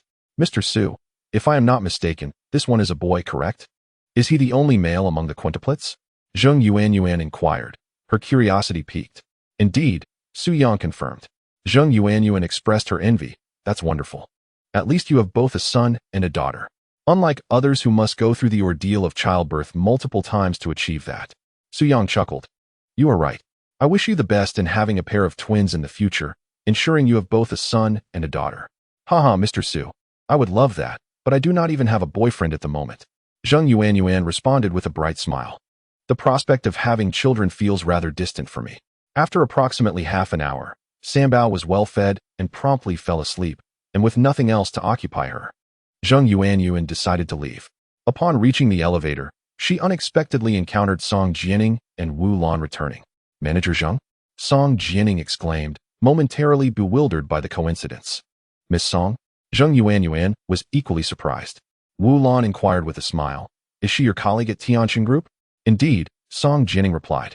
Afterward, she turned to Zheng Yuanyuan and asked, Manager Zheng, do you reside here as well? No, I am here to deliver something, Zheng Yuanyuan clarified. Deliver something? Song Jianing remarked in astonishment, thinking to herself, this is the elevator of my home. However, aside from myself, no one in my family knows Zheng Yuanyuan. What could she possibly be delivering, and to whom? While Song Jianing was lost in thought, Zheng Yuanyuan noticed the items that Song Jianing was carrying. Miss Song, you have purchased an abundance of diapers for infants. Your child must require them for quite some time, correct? Chapter 70. It turns out that Song Jianing is the president's wife. Not for long, she replied with a helpless smile upon realizing. I have 5 children. Hence the bulk purchase. What did you say? 5 children? Zheng Yuanyuan's mind began to race with possibilities. The next moment, Song Jianing's words confirmed her suspicions. Yes, I gave birth to quintuplets. Boom. Zheng Yuanyuan's heart surged with tumultuous emotions. My goodness, Song Jianing is actually the president's wife. No wonder. Zheng Yuanyuan finally comprehended why Su Yang had urged her to look after Song Jianing more closely. It turns out that Song Jianing is his wife, the mother of his quintuplets. However, Zheng Yuanyuan was also quite curious. Why did Su Yang not appoint Song Jianing as the vice president of the company? Instead, she was relegated to the position of a mere department supervisor. Indeed, the compensation for a department supervisor at Tianqin Group is quite generous, but it pales in comparison to the status of a president's wife. How could her husband be the president, and yet she holds such a minor position? Zheng Yuanyuan found herself perplexed, yet she did not dare to inquire directly with Song Jianing. Would you like to come over to my house for a visit? At that moment, Wu Lan, wearing a cheerful expression, interrupted Zheng Yuanyuan's thoughts. No, thank you, Auntie, Zheng Yuanyuan instinctively declined. I have some matters to attend to at the company. Well then, Miss Song, we shall meet again. Upon learning of Song Jianing's identity, Zheng Yuanyuan's expression became somewhat unnatural, and her tone was imbued with utmost respect. Very well, very well. Subsequently, Song Jianing paid no heed to Zheng Yuanyuan's departure and entered the house alongside Wu Lan. Honey, what are you doing? Song Jianing observed Su Yang reclining on the sofa, tinkering with a peculiar device. What is this? Su Yang chuckled. This is the baby language translator you desired. The ultimate parenting tool. What? Song Jianing was taken aback. This is the baby language translator? How did you acquire it? As an employee of Tianxin Group, Song Jianing was well aware that the translator had yet to be released to the public. It was unattainable without internal channels, and only executives had the privilege to access it. It's a secret, Su Yang teased. Song Jianing huffed. Oh, so you have secrets from me now. Woe is me. You have changed. Indeed, men are fickle creatures. Su Yang responded helplessly. How have I changed? Well, actually, I had a friend at Tianxin Group procure it for me. A friend? For some reason, Song Jianing immediately thought of Zheng Yuan, whom she had encountered at the elevator just moments before. Is your friend male or female? Song Jianing inquired tentatively. Su Yang hesitated to reveal the truth, fearing that Song Jianing might overthink the matter. Of course, he is male. I hardly have any female friends. He replied. That's good. Song Jianing sighed in relief, her gaze shifting to the baby language translator in Su Yang's hands. How do you use this? Darling, please demonstrate it for me. I am eager to see if it is truly as remarkable as they say. Su Yang responded, all right, let's have our little treasure be the first test subject. He then picked up the playful Su Ruiyao, who was crawling on the sofa, and pressed the button to activate the translator, directing the lens towards her face. Wife, you can ask Ruiyao any questions now. Song Jianing paused, uncertain. Can she even understand? Su Yang reassured her, of course not. But the magic of the device lies in its ability to capture the subtle micro-expressions of infants, analyzing countless psychological activities and ultimately translating them into words. Is it accurate? Song Jianing queried. The accuracy rate is as high as 99%, though I wouldn't claim it to be 100. Su Yang replied. That is indeed impressive. Song Jianing pondered for a moment before asking Su Ruiyao, sweetheart, tell mommy. What are you thinking right now? Ruiyao's expression was indifferent. Her lips slightly pursed, as if she both understood and did not. However, after 3 seconds, the translator displayed a message. I really want to hit my brother. Song Jianing was momentarily taken aback. Hit your brother? Ruiyao, why do you want to do that? From a distance, Wulan, who was mopping the floor, chimed in. I think I saw Sanbao snatching Ruiyao's toy when I came home. The translator confirmed this translation as well. In an instant, Song Jianing was astounded. How incredible! This is truly a remarkable invention. The person who developed this product is a genius. Su Yang felt a surge of pride upon hearing this. Dear, I'll take that as a compliment. Following this, Song Jianing proceeded to test the device with Bao, Sanbao, and Wu Bao, asking each little one a question or two. The resulting translations left both Song Jianing and Su Yang in fits of laughter. Throughout their time caring for the children, Song Jianing had never realized how amusing they could be. Moreover, parenting had become exceedingly easier. Previously, when the babies needed to eat, drink, or relieve themselves, they struggled to express their needs, leaving her bewildered and sometimes exasperated. What is the matter? What do you want? Now, with a simple scan of the baby language translator, they received the most accurate feedback. In summary, with the advent of the baby language translator, both Song Jianing and Wu Lan felt that parenting had become 100 times easier. The little ones are equally thriving, their needs promptly and accurately met by their family, which greatly benefits their physical and emotional growth, fostering a sense of stability. In the following period, Su Yang's life transitioned into a tranquil phase of happiness. Unbeknownst to him, the children had swiftly grown to over 6 months old. They had begun to stand steadily. Although still a bit wobbly, the prospect of walking was no longer far off. On this particular day, Su Yang was at home caring for the babies. He once again prepared a pot of formula for them, an act he had lost count of since becoming a father. Ding! The system detected the host's paternal love, noting that the number of formula preparations had exceeded 100, rewarding him with a superior formula recipe. Upon receiving this information, Su Yang felt as though a marvelous formula for milk powder had materialized in his mind. This formula not only boasted exceptional flavor, but also contained an extraordinarily high nutritional value, surpassing all products available in the market. Even the foreign imported formulas, long favored by countless mothers, paled in comparison to this creation. What a splendid reward! Recently, the babies' appetites had surged, leading to an increased demand for milk. Within a month, 5 babies could easily consume 10 cans of formula. With this miraculous recipe in hand, Why not establish a formula factory dedicated to producing this exceptional product for the children? This way, there would be no need to purchase so-called imported formulas. While the expenditure was trivial, the crucial factor was that the nutritional value of this super formula far exceeded that of its competitors. Chapter 71. What background? My father-in-law is a division chief. After resolving to open a formula factory, Su Yang began to personally scout for vacant factory spaces in the bustling metropolis.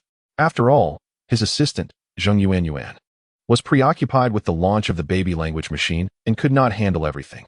Soon, Su Yang found a site that spanned an area comparable to half of a high school, situated in a prime location, making it highly suitable for establishing a formula factory. Su Yang then proactively reached out to the property owner, hoping to negotiate a reasonable rental price.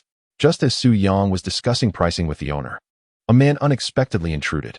This man was none other than Wang Yong, the wealthy heir who had previously stolen his ex-girlfriend Shin Linlin away. Of course, Wang Yong and Shin Linlin had long since parted ways, their breakup stemming from Shin Linlin's demand for a top-of-the-line Xiaomi SU7, which Wang Yong refused to purchase, leading to their separation. Upon seeing Wang Yong, the property owner's expression shifted dramatically. What the hell is going on? Didn't I say I wanted this factory? What do you mean by discussing a partnership with someone else? Wang Yong exclaimed, his tone aggressive and confrontational. When I asked you to sign the contract, you insisted on reconsidering the price and then disappeared. The merchant was at a loss for words. I cannot wait indefinitely for you. This gentleman is now more sincere in his desire to collaborate with me. Therefore, I regret to inform you that I will not be renting the factory to you. Upon hearing this, Wang Yong's expression soured. Having a bit of money, he had always been rather pretentious, and despite having faced consequences for his arrogance in the past, he remained unable to shed his haughty demeanor. How shamelessly opportunistic you are? The merchant chose to disregard his outburst. Just you wait. Wang Yong immediately pulled out his phone and dialed a number. Before long, a stout, balding middle-aged man arrived at the scene. This man was none other than Zhao Yun, the chief of the police station in the bustling metropolis. All identities in this narrative are purely fictional. Please do not associate them with reality. Let me see what this is about. Zhao Yun addressed the merchant with an imposing presence. My nephew has informed me that you had reached an agreement regarding this factory. Why then are you now reneging on it? Renege? The merchant pondered. Is it really considered a breach if no contract has been signed? Next time I come to purchase something here, I could simply make an oral reservation and then decide I need to reconsider the price. Would anyone take that seriously? My apologies, Director Zhao. At that time, your nephew did not sign a contract with me. We merely had a preliminary discussion, which does not hold any weight. The merchant asserted confidently. Is that so? Zhao Yun turned to Wang Yong for confirmation. Wang Yong frowned. I mentioned that I needed to think about the price. If you do not give me time to consider, what can I do? Zhao Yun realized that the issue lay with his nephew. All right, let's drop it. Ignoring Su Yang, Zhao Yun spoke authoritatively to the merchant. You are aware of my influence in this city. Grant me a favor and lease the factory to my nephew. In the future, your endeavors here will be much smoother. The merchant appeared troubled upon hearing this. Deep down, he preferred to collaborate with Su Yang. But the weight of Zhao Yun's position made it difficult for him to offend him. After all, he was the chief of the police station, a title that carried significant weight. Do not fear him. At that moment, Su Yang spoke calmly. You may collaborate with whomever you choose. Today, no one here can force you. His words struck Wang Yong as utterly ridiculous. Su Yang, what are you pretending to be here? Am I unaware of your capabilities? If you were truly formidable, that wretched Shin Linlin would not have abandoned you for me. Zhao Yun inquired of Wang Yong. Did you steal someone else's girlfriend? Uncle. Such matters between adults cannot simply be termed as theft. Wang Yong replied proudly. It was my charm that captivated her. She found you too impoverished and willingly sought my affection. I see, Zhao Yun thought, already piecing things together. To speak honestly, Su Yang's earlier remarks indeed startled him. Having navigated the intricacies of the system for many years, Zhao Yun was acutely aware of the depth of societal waters. As the saying goes, in this world, one relies on influence and connections. After all, Su Yang possesses the means to lease a factory. What if his background is profoundly influential? However, upon hearing Wang Yong's comments, Zhao Yun surmised that Su Yang likely lacked such connections. The rationale was quite straightforward. As Wang Yong pointed out, if one were truly formidable, would they be unable to retain a girlfriend, allowing her to run off with someone else? Sir, you seem quite confident. Zhao Yun remarked with displeasure. casting a critical glance at Su Yang. In matters such as these, precedence is paramount. There is no need for you to contest this factory space with us. By the way, you might not be aware of my standing. Allow me to introduce myself. I am the chief of the police station in the Magic City, Zhao Yun declared, intending to exert pressure. Su Yang, undeterred, promptly made a call to his father-in-law, Song Di. Dad, are you busy? If not, could you come over? I will send you the location. The brief conversation concluded swiftly, and upon receiving Su Yang's message, Song Di immediately set off. Ah, you're even calling your father here. Wang Yong chuckled. I am eager to see just how impressive your father is. Is this a competition of backgrounds? The atmosphere remained tense for about half an hour. Su Yang was determined to secure the factory, while Wang Yong and Zhao Yun were merely eager to witness Su Yang's misfortune and the extent of his connections. Team Leader Song? Upon his arrival, Zhao Yun broke into a cold sweat, who in the entire Magic City police system did not recognize Song Di. Moreover, he had recently garnered fame, being hailed as a heroic figure in drug enforcement by countless netizens. Team Leader Song. It was apparent that the merchants were also familiar with Song Di. They had read about his exploits in the news and held him in high regard. Oh, so you all know me, Song Di replied with a polite smile. Is this Team Leader Song truly impressive? Wang Yong inquired softly, furrowing his brow at Zhao Yun. At that moment, Zhao Yun felt an involuntary dampness in his trousers, soaked by cold sweat. We certainly cannot afford to offend him.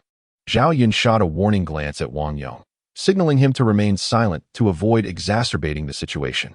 Are you Zhao Yun? Song Di inquired, directing his gaze at Zhao Yun. Zhao Yun's heart raced. Team Leader Song, you actually know me? Yes, I remember you from a previous meeting. I heard commendations regarding your performance as a police station chief.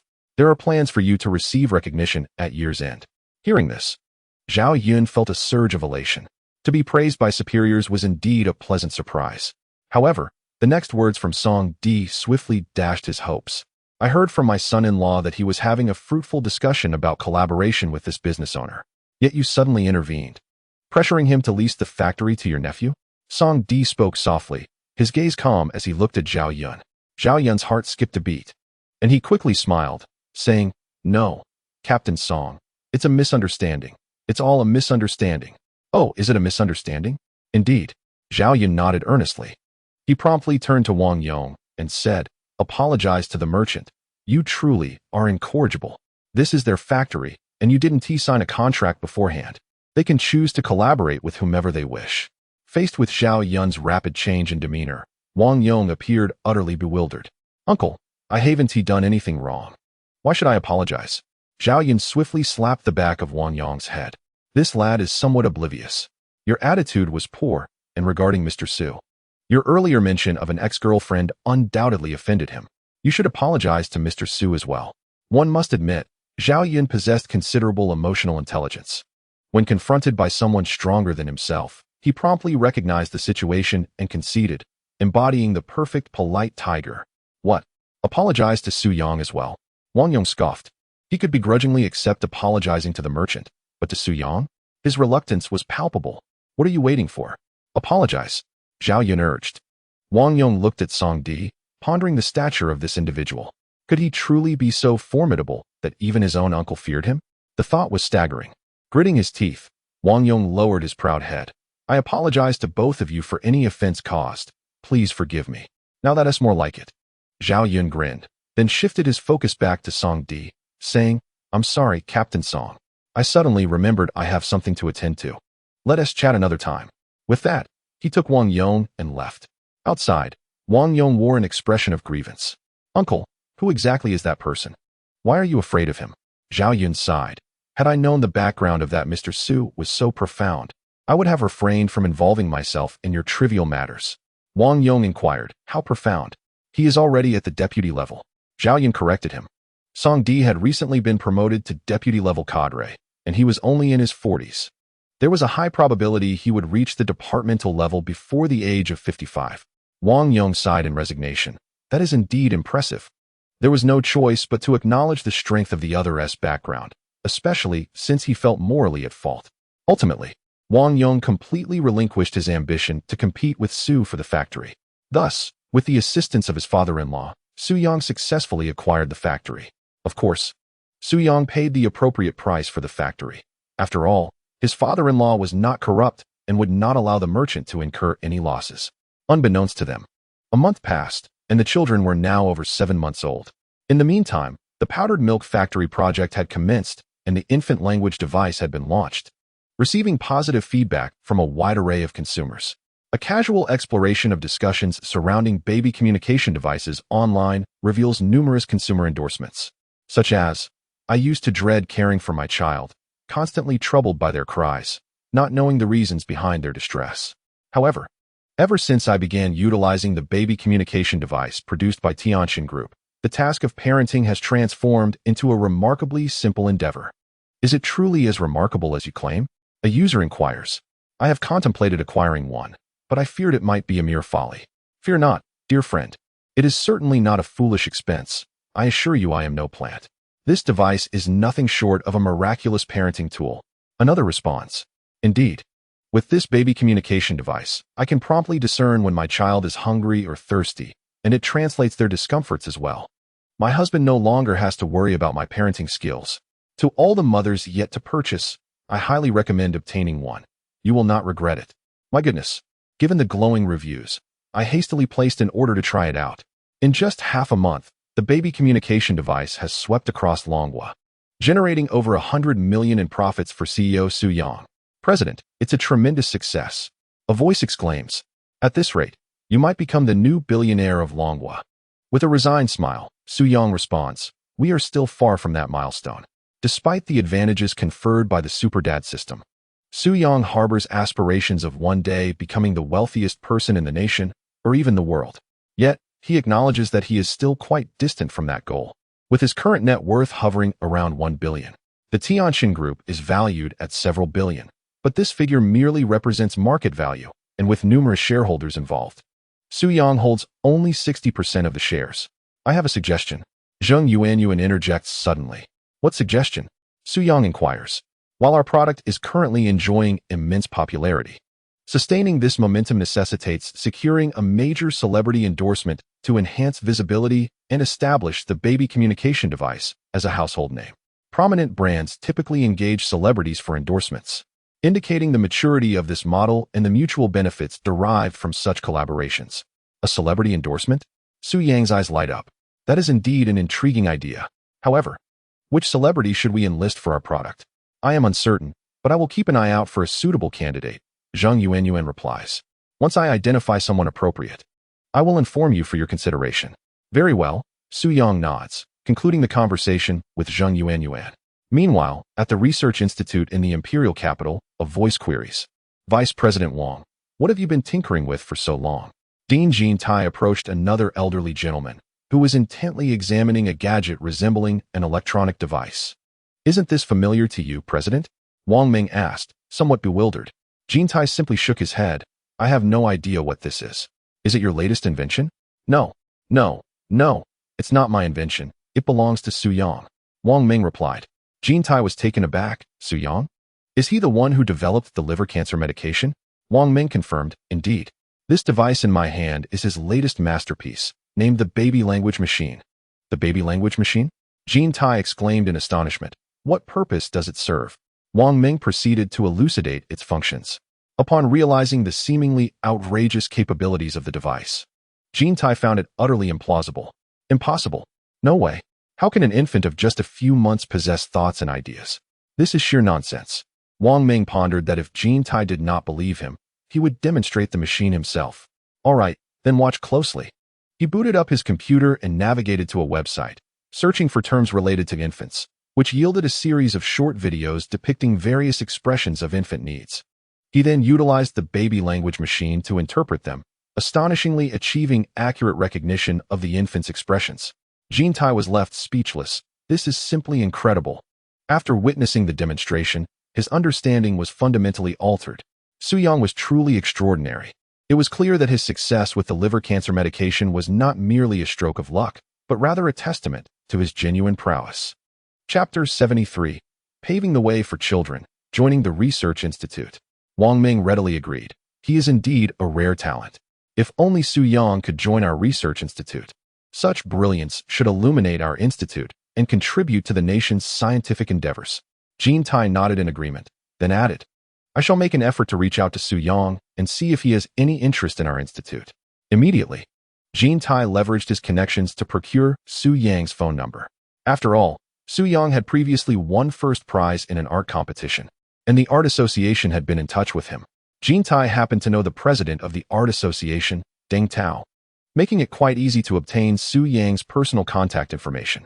Hello, is this Mr. Su Yang? On the other end, Su Yang, who was at home caring for his child, was puzzled by the call. Who is this? Jean Tai introduced himself. I am Jean Tai, the dean of the Research Institute in the capital. You may not be familiar with my name, but I assure you, my credentials can be verified online. In this era of rampant scams, Su Yang was quite vigilant against fraud and promptly hung up the phone. The dean of the Research Institute? You claim to be so. How can you prove it? However, shortly thereafter, Su Yang's phone rang again. This time, it was a call from Deng Tao of the Art Association. Mr. Su Yang, did President Jean Tai from the Research Institute just call you? Indeed, is his identity authentic? Su Yang inquired. Deng Tao chuckled wryly. It is indeed genuine. Your contact number was what he sought from me. Mr. Su Yang, I trust you wouldn't mind that I disclosed your personal contact information to him? Su Yang replied, I am somewhat concerned. Deng Tao hastily apologized. I am truly sorry. I assure you it won't happen again. I only revealed it out of necessity, as President Jean Tai is a very good friend of mine. Su Yang responded nonchalantly, It's all right. Deng Tao continued. He mentioned that you hung up on him, thinking he was a scammer, hence he entrusted me to convey a few words to you. Oh, Su Yang certainly believed Deng Tao's words. After all, Deng Tao had visited his home, and they had interacted in reality. Before leaving, Deng Tao even bought 2 boxes of milk for the children, and of course, Su Yang gifted him a painting. At that moment, with Deng Tao's assurance, Su Yang was convinced that the person who had just called him was indeed the president of the Research Institute in the capital. Just after finishing the conversation with Deng Tao, Jean Tai's call came through again. This time, Su Yang adopted a more serious tone in their communication. Mr. Su Yang, the Research Institute sincerely invites you to join us. Although we cannot offer you a high-ranking position such as vice president right away, a director position would not pose a problem. In a few years, once we old-timers retire, the position of president will naturally fall to you. Moreover, joining our research institute will grant you a monthly state subsidy of 30,000 yuan, along with other benefits that you may desire. Jean Tai spoke at length, genuinely wishing for Su Yang to join the organization. Su Yang remained silent. He was truly indifferent to these so-called subsidies and benefits, as he had already achieved financial freedom. Noticing Su Yang's silence, Jean Tai assumed he was inclined to decline. He quickly added, Mr. Su Yang, please do not refuse me just yet. I can provide you with ample time for consideration. Once you have deliberated, could you give me a definitive response? Very well. Su Yang nodded, and the call concluded. At noon, Song Jining returned home after finishing her shift at Tianqin Group. As she settled onto the sofa, removing her high heels to relax, Su Yang took the initiative to massage her feet. My dear, I have a serious question for you, and I would like you to respond earnestly. Song Jining smiled. Sure. Go ahead and ask. Su Yang continued. If I were to become a scientist, would you feel happy and proud of me? Naturally. Song Jining replied without hesitation. Slightly taken aback. If you truly became a scientist, I believe the children would be even happier than I would. Su Yang inquired. Why do you say that? Song Jining smiled and said, It is essential to set a commendable example for the children from a young age. Just think about it. When they start school and a teacher asks them, What does your father do? The children will undoubtedly respond with immense pride. My father is a great scientist. Having a scientist as a father will surely evoke envy among their peers, enabling the children to maintain a dignified demeanor wherever they go. Su Yang chuckled. Indeed, many children aspire to become scientists as they grow up. If I were a scientist, my children would undoubtedly bask in the glory of that distinction. Song Jining, taken aback, inquired, So, dear, why do you ask? Do you wish to become a scientist now? Su Yang smiled. I was merely curious. After giving Song Jining a foot massage, he proceeded to prepare lunch. In the afternoon, after a brief nap, Song Jining spent some time playing with the children before returning to the office. Meanwhile, after a moment of reflection, Su Yang proactively contacted Jean Tai to convey his decision. I can join the Research Institute of the capital. In an instant, the joy in Jean Tai's heart was indescribable. Mr. Su Yang, What prompted you to make such a swift decision? May I indulge in a bit of gossip? Su Yang's response was succinct, comprised of just 4 words. For the children. For the children? Jintai was momentarily taken aback. Indeed, our research institute of the capital is the pinnacle of scientific inquiry in the entire Dragon Nation. If you become a member of our organization, your children will surely take pride in your accomplishments. It is undeniable that in today's society, one's lineage plays a significant role in determining success. Often, the achievements of one's parents dictate the heights one can reach. Therefore, parents who are astute and capable naturally strive to pave the way for their children's future. Su Yang was no exception. Mr. Su Yang, may we exchange WeChat IDs? Jintai suggested. I will be heading to the Magic City shortly. How about we meet for a meal then? Su Yang replied, that sounds good. If I have time and do not need to bring the children, I would be happy to join you for a meal. Once the call concluded, Su Yang quietly became a member of the Research Institute of the capital, a fact unknown to his family, including Song Jianing, Ru Yao, Jin Xian, Sucheng, Zhixia, Xinyu. Come climb up next to your father. I will teach you how to walk. On that day, with no particular tasks at home, Su Yang decided to teach the little ones how to walk. Now over 7 months old, the babies were capable of pulling themselves up while holding onto the wall, but had yet to master walking, often tumbling after just a couple of steps. While innate talent is undoubtedly significant, nurturing and guidance are equally essential. If he wished for his children to walk early, it was imperative to provide them with some instruction. At the sound of Su Yang's voice, 5 adorable little ones quickly crawled over to him. Chapter 74, Mastering Domestic Affairs. The production team arrives. Watch closely. I shall demonstrate how to walk, Su Yang declared as he lifted his eldest, Su Ruyao, into his arms. Supporting her petite frame, he encouraged the little one to take her first steps on the floor. The other 4 children gazed at their older sister with wide eyes. Do not be afraid, Ruyao. Courageously stride forward. With your father behind you, you shall not stumble, he encouraged. Upon hearing his words, Ruoyao's excitement surged as she began to take confident steps under Su Yang's protective gaze. Suddenly, a notification chimed. Host teaches the children to walk. Reward: mastery of domestic affairs. Su Yang was momentarily taken aback, pondering the nature of this reward. I am quite adept at household chores. What does mastery of domestic affairs entail? However, in the next moment, the system elucidated the true significance of this reward. It would enable him to execute household tasks with remarkable speed and efficiency while ensuring everything remained pristine and orderly.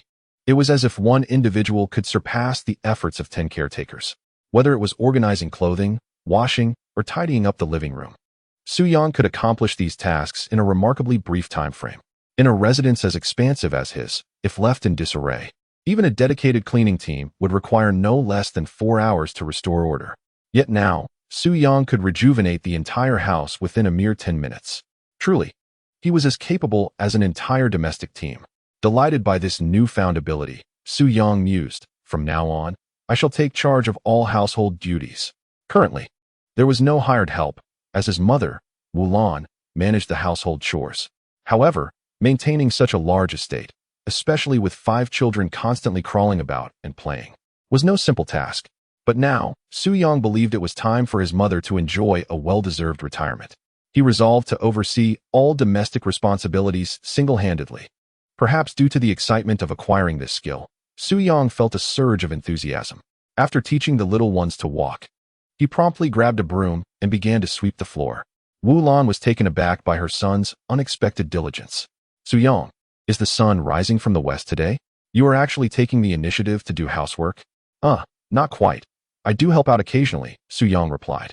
Wulan chuckled. Indeed, but you have grown increasingly complacent lately. I rarely see you engaged in chores. With determination, Su Yang proclaimed, Mother, I must formally announce that I shall take full responsibility for all household duties from now on. You need not worry about a thing.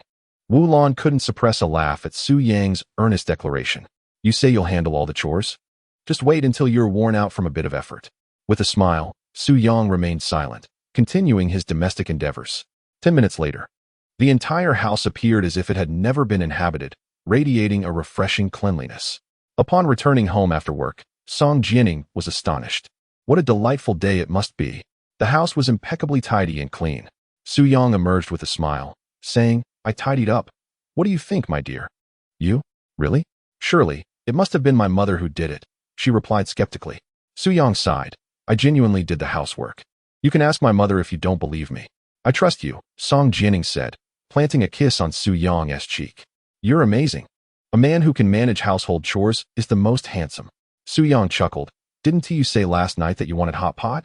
I'm heading out to buy some pork tripe, and we'll have a pork tripe and chicken hot pot for dinner. Wow. Okay, my dear husband. Dinner is going to be a treat. Shortly after Su Yang left the house, Song Jianing finished her shower and emerged from the bathroom, preparing to play with the little ones. There was no escaping the responsibilities of childcare.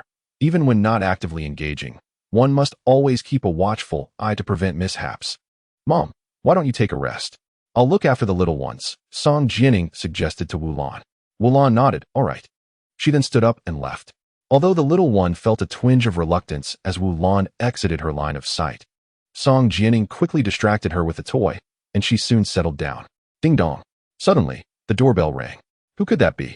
Song Jianing hesitated, choosing to glance through the peephole first. She spotted 3 unfamiliar young women at the door, one of whom was shouldering a recording device. Ding dong. Just as Song Jianing was contemplating whether to open the door, the bell rang again. Convinced that the young women bore no ill intentions, she decided to open the door. Hello, may I ask what brings you here? Song Jianing inquired. Greetings. I apologize for the intrusion, the leading young woman said with a gentle smile. We are from a variety show team. Allow me to introduce myself. My name is Gina. The other 2 are my partners, Jinjin and AI. With that, Gina politely extended her hand for a handshake. Song Jianing's mind momentarily faltered. A variety show? What kind of program are you from? And why have you come to my home? She asked, bewildered. Gina quickly clarified, please, lower your guard. We mean you no harm. Our show is titled Do Men Know How to Do Housework? It is a family visit program co-produced by Modu Television and Mango TV, and it has garnered significant popularity. The main focus is to randomly visit happy families and observe how many men are capable of doing household chores and how well they execute them. To gain Song Jianing's trust, Gina handed her phone over to show the live footage of the current scene. The audience in the live stream exceeded 100,000 viewers. Wait, you are live streaming right now? Song Jianing gasped in surprise. Gina explained, indeed. Our program is presented in a live broadcast format. How about it? Are you able to participate? By joining our show, you would receive a gift package worth 16,000 yuan. Moreover, we promise not to take more than half an hour of your time. We assure you that it will not disrupt your current or future life in any way. Song Jianing politely declined, saying, I don't think it would be convenient for me. Not convenient? Gina inquired with a smile. Why is that? Because I have children at home. What if it's just 10 minutes? Would that work? Gina was reluctant to give up, especially since Song Jianing's beauty was truly captivating. The broadcast would undoubtedly attract immense attention and traffic. In order to protect your child's privacy, our cameras will not capture your children. How about a brief tour of your home instead? We would simply like to see how you manage your household. Before Song Jianing could refuse, Gina continued to plead, please. Beautiful. You are absolutely stunning and perfectly fit the profile of our participants. Meanwhile, in the program's popular live broadcast room, viewers commented enthusiastically, to be honest, this lady is incredibly beautiful. Just by her demeanor, it's clear she is not lacking in wealth. The program's 10,000 yuan gift package might not even appeal to her. Do you think she will agree to participate? I certainly hope she does. Chapter 75. Do Men Do Housework? The barrage of comments flooded the live chat. Soon, Song Jianing provided her response. I'm sorry, but I need to consult my husband first. After all, the house belongs to him, and I cannot just allow unrelated individuals into our home. Why does your household status seem so low? Do you really need to ask your husband for permission for such trivial matters? Remarked a female guest named Jinjin. Standing beside Gina, her expression puzzled. To be honest, her comment seemed rather impolite and presumptuous. However, Song Jianing remained unfazed. This is not about household status. You are too young to understand. I simply respect my husband. Upon hearing this, the male audience in the live broadcast room erupted with enthusiasm. How wonderful. I love women like her. I am quite traditional, and I adore a woman who considers my opinion on everything. Well said. This truly has nothing to do with household status. It simply shows that this lady loves her husband dearly. Gina then asked, may I ask your surname, beautiful? Song Jianing replied, my surname is Song. Gina continued, Miss Song, is your husband at home right now? No, he just went out, Song Jianing said. And then she picked up her phone to call Su Yang. Just then, Su Yang emerged from the elevator carrying a large bag of vegetables. What is going on? As several young women gathered at his doorstep, Su Yang was momentarily taken aback. What brings you to my home? Upon hearing his voice, Song Jianing turned to Su Yang with a radiant smile. Darling, you're back. The eyes of Gina and the others sparkled as they gazed at Su Yang. Is this truly your husband? He is quite handsome, exclaimed one. Wait, is that not Mr. Su Yang? In the live broadcast, viewers quickly recognized him. Impressive work by the production team to have arrived at Mr. Su Yang's residence. How fortuitous. Just earlier, I was listening to Mr. Su Yang sing what's wrong with that. And now he appears in the broadcast. What? Su Yang, is this real? Another viewer questioned, suspecting it might be scripted. At that moment, Gina's gaze towards Su Yang shifted dramatically. Sir, you seem somewhat familiar. Have we met before? Jinjin interjected. The audience in the live chat is saying you are Mr. Su Yang, the one who developed the liver cancer medication? Gina, suddenly excited, exclaimed, Yes. I remember now. You are indeed Su Yang. It is a great honor to meet you. With that, Gina eagerly extended her hand for a handshake. However, Su Yang disregarded her gesture, frowning as he pressed on. You still haven't answered my question. What is the purpose of your gathering at my doorstep? Gina hurried to clarify, Mr. Su Yang. Please don't mistake us for ill-intentioned individuals. We are from a variety show, and it's purely coincidental that we ended up at your home. Have you ever watched a show titled Do Men Do Housework? Su Yang shook his head, indicating he had not seen it. No matter, I will provide you with an overview. After a brief discussion, Su Yang began to understand the situation, gradually lowering his guard. Mr. Su Yang, I inquired with your wife about her participation in our program, and she mentioned she would like to know your thoughts. May I ask for your consent to film at your home for a short duration? It won't take long. Roughly 10 minutes, and we will ensure your privacy is maintained. We simply wish to observe the household dynamics. Su Yang nodded, turning to Song Jianing. Darling, are you okay with this? Surprised by Su Yang's inquiry, Song Jianing had no objections. After all, it was only a brief 10-minute shoot, and the children would not be on camera. Additionally, they would receive a substantial gift package valued at over 10,000 yuan. It was not merely about the gift. The production team had been quite persistent, and she felt a sense of sympathy for them. All right, you may proceed. However, you can only film the living room and kitchen. The bedroom is off limits. Gina nodded in understanding. Miss Song, we comprehend. Following this, Su Yang and Song Jianing welcomed the three women into their home. The audience in the live broadcast room was witnessing a luxurious home for the first time, and their astonishment was palpable. Goodness, Mr. Su Yang is remarkably affluent.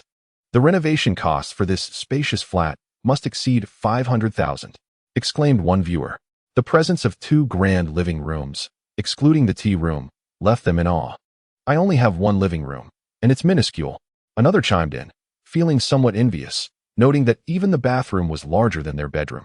Is it only me who finds the household remarkably clean and tidy? One viewer pondered aloud. Clearly, others had also noticed the immaculate state of the home. Gina, surveying the surroundings, exclaimed, It's so pristine. Mr. Su Yang, your home is exceptionally clean. It's entirely different from what we encountered during our previous visits. Both Jinjin and AI were equally astonished. Didn't they mention there were children here? There isn't even a speck of dust on the floor. Are you telling me this is a home with kids? AI gasped. Could it be that this is the first day of moving into a new home? No. They have been living here for nearly 6 months, Song Jianing clarified, recalling that the luxurious residence was occupied when the babies were merely 2 months old. Now, with the children approaching 7 months, it had indeed been half a year. Miss Song, where are your children? Gina suddenly inquired. They're playing in the bedroom, Song Jianing replied, quickly darting into the bedroom to instruct Wulan not to bring the children out as they were filming. Mr. Su Yang, may I pose a question? Gina turned her gaze towards him. Who typically handles the household chores in your home? To this, Su Yang answered candidly. Generally, it's my mother who does the chores. Gina laughed and asked, So, you rarely engage in household tasks, then? You could interpret it that way, Su Yang replied, prompting a flurry of comments from male viewers in the live chat. Haha, if someone as exceptional as Mr. Su Yang is too lazy to help at home, I can certainly justify lounging around myself. Since Mr. Su Yang doesn't do housework, neither will I, hence I am Su Yang. Another viewer remarked. Upstairs. Are you comparing yourself to him? Do you possess his wealth or such a beautiful wife?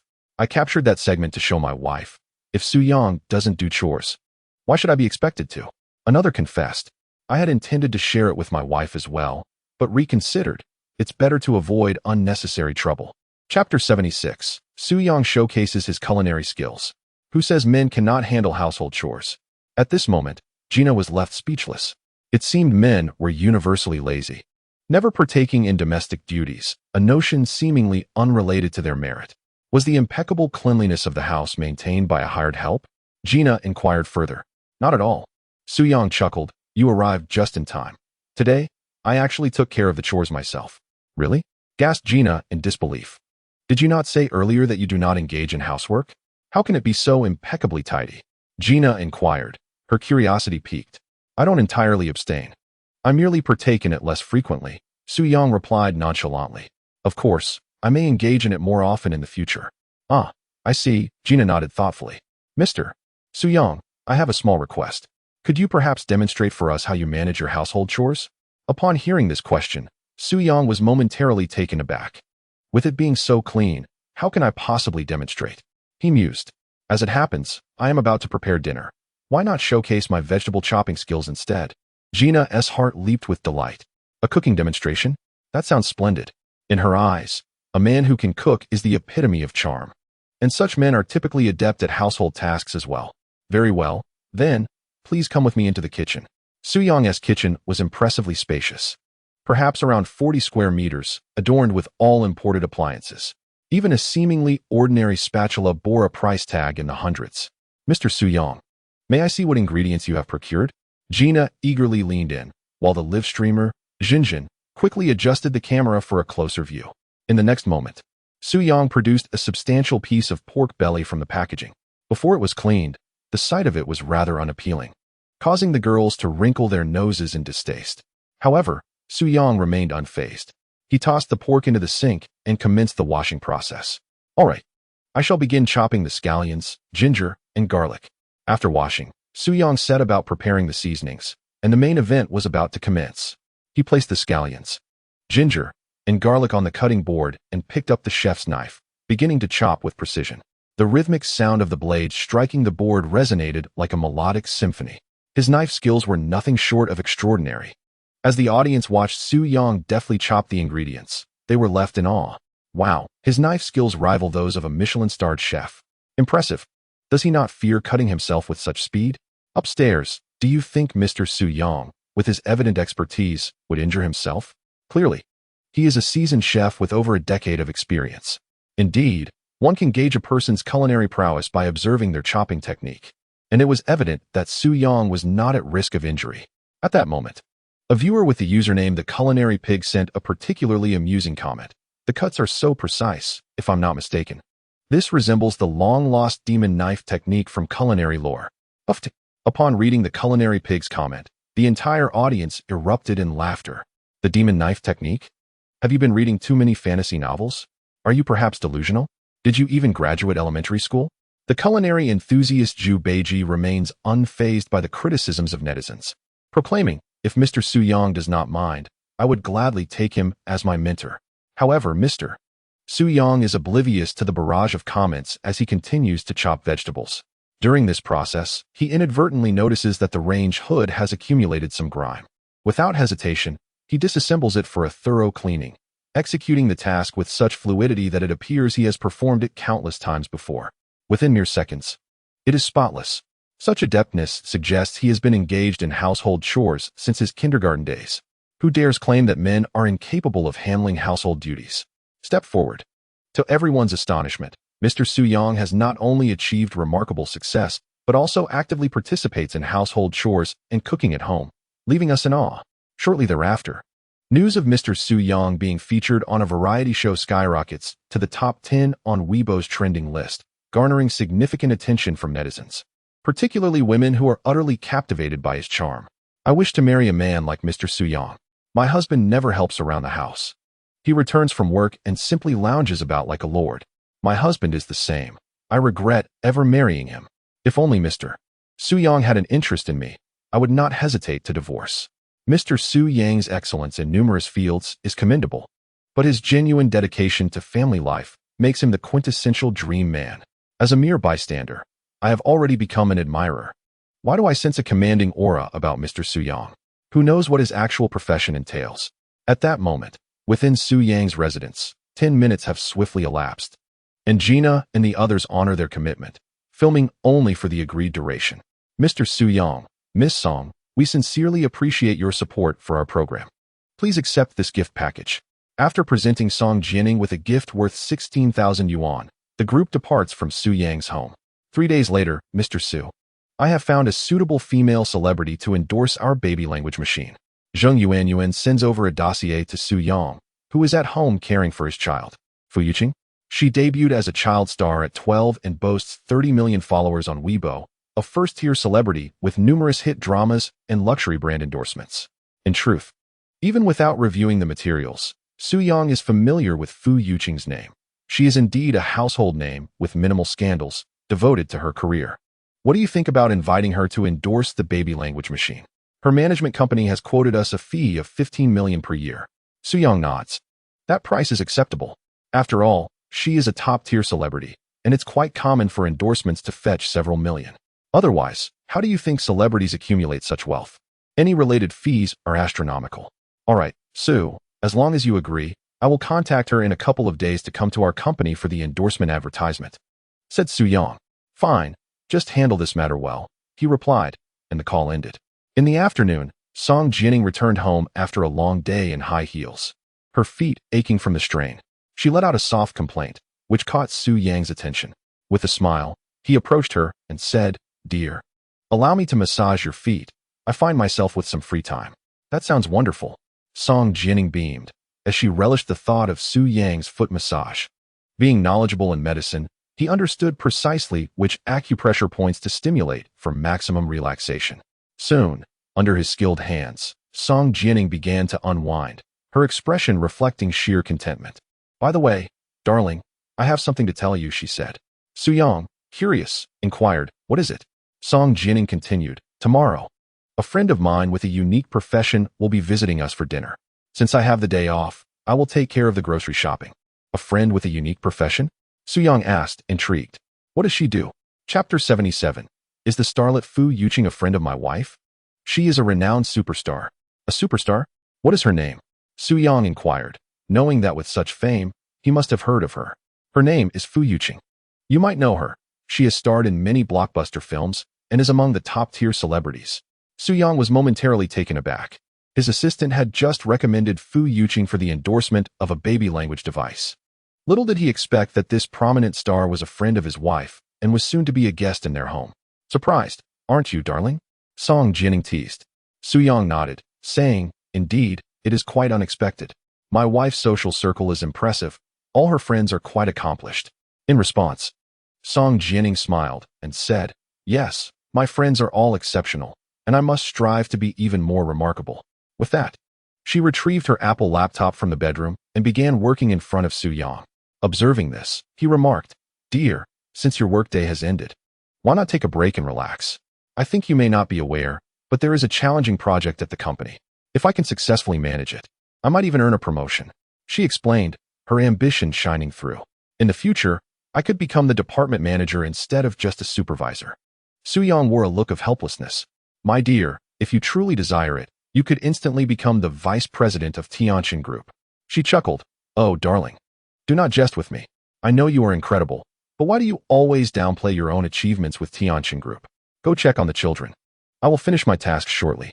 Rest assured, I shall not tire myself."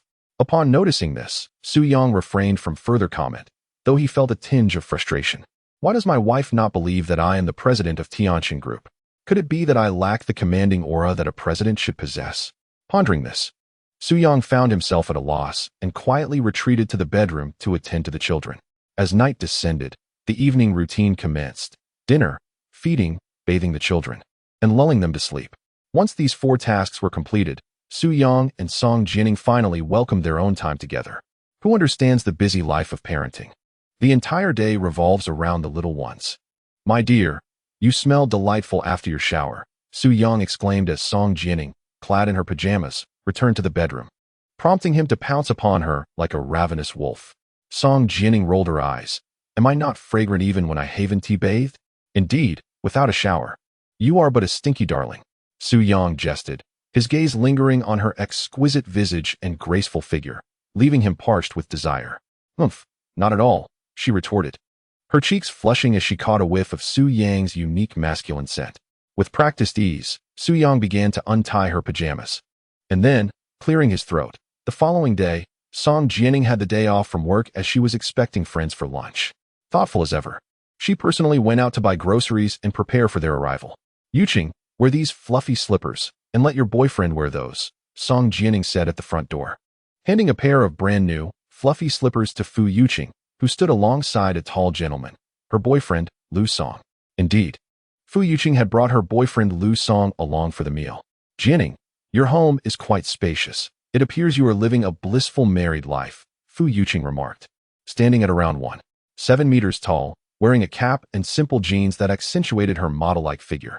Complemented by her strikingly cool demeanor, no wonder she had become a leading star. This was Su Yang's first encounter with Fu Yuqing, and she resembled her on-screen persona closely, though perhaps her face appeared slightly smaller in reality. Yuqing, allow me to introduce you to my husband, Su Yang, Song Jianing said warmly. Hello, Fu Yuqing replied, regarding Su Yang with a neutral demeanor. Strangely, despite this being their first meeting, Su Yang sensed a hint of disdain emanating from Fu Yuqing. Had Jianing perhaps shared something about him? Hello, Su Yang responded politely with a smile. This is my boyfriend Lu Song. A scientist currently working at the Academy of Sciences in the capital, Fu Yuqing proudly introduced her boyfriend to Song Jianing and Su Yang, clearly pleased with her accomplished partner. The Academy of Sciences? Song Jianing exclaimed, taken aback. Your boyfriend is quite impressive, Yuqing. Congratulations. Song Jianing expressed her admiration politely. It's nothing remarkable, Lu Song replied with a smile. Engaging in scientific research is quite exhausting. Many people may idolize scientists, but in my opinion, it's not as glamorous as it seems. Late nights and overtime yield a salary of merely a few $100,000 a month. Lu Song's words were unmistakably pretentious. Su Yang was fully aware of this. Earning hundreds of thousands in a month already placed one above 99 of the population. Yet, in Lu Song's mouth, it sounded rather trivial. If Lu Song was not being ostentatious, then he was merely boasting, likely unaware of the significance of earning such an amount in a month. By the way, you must keep my relationship a secret, Fu Yuqing urged. If the paparazzi or my fans discover that I'm in a relationship, it could adversely affect my career. Song Jianing assured her, rest easy, Yuqing. My husband and I are very discreet. We will never divulge your secret. That's good to hear, Fu Yuqing nodded. Shortly thereafter, Song Jianing led Fu Yuqing to the bedroom to see the child. Before long, it was lunchtime. At the dining table, the atmosphere was rather dull, prompting Fu Yuqing to initiate a conversation. By the way, I still don't know what you do for a living, she asked Su Yang. Me? Su Yang smiled. I don't have a job. No job? Fu Yuqing's eyes exhibited disdain, but she seemed to recall some crucial information. She smiled. Not having a job is fine. After all, a man doesn't necessarily need a prestigious position as long as he can earn money. I heard from Jianing that you invented a multifunctional baby stroller and sold it to a company for over $6 million in patent fees. I didn't realize you were so impressive. No wonder Jianing loves you so devotedly. Upon hearing this, Song Jianing quickly smiled wryly and said to Fu Yuqing, he can't compare to your boyfriend. My husband merely invents things for fun. While your boyfriend works at the esteemed Institute of Scientific Research in the capital, he is a bona fide scientist. Oh, the nature of the work is quite similar. My boyfriend merely has an additional title, Fu Yuqing replied, then turned to Su Yang, asking, you must be quite interested in the Institute of Scientific Research, right? Chapter 78. Fu Yuqing's character leaves much to be desired, while Su Yang plans ahead. At this stage, Su Yang was, in fact, disinterested in anything external. He simply wished to stay home, cherishing time with his wife and child, savoring each day in happiness. However, to Fu Yuqing, Su Yang's calm response seemed like a facade. She believed that he was undoubtedly interested in the research institute, but was too proud to admit it. Su Yang, since Jianing and I are good friends, if you're interested in the institute, I can ask my boyfriend to introduce you. Am I right, Lu Song? Lu Song nodded in agreement.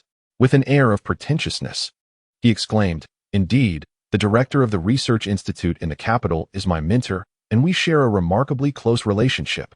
Should you truly aspire to pursue a career in research, I could facilitate an introduction for you. Who knows? You might even secure a position as an intern scientist at the institute. The notion of being an intern scientist elicited a chuckle from Su Yang. "No, thank you," he replied. Upon hearing this, Fu Yuqing sighed quietly within. She felt that Su Yang was somewhat lacking in self-awareness, overly concerned with appearances. However, she refrained from commenting on Su Yang, especially with her good friend Song Jianing seated beside her. Any criticism of Su Yang would surely dampen Jianing's spirits. After their meal, Fu Yuqing expressed her intention to leave. "So soon, Yuqing? Won't you stay a little longer?" Jianing urged. Fu Yuqing smiled and replied, "No. I must hurry to your company for an advertising collaboration. Jianing, I shall visit you and the little ones again soon." "All right, travel safely," Jianing responded.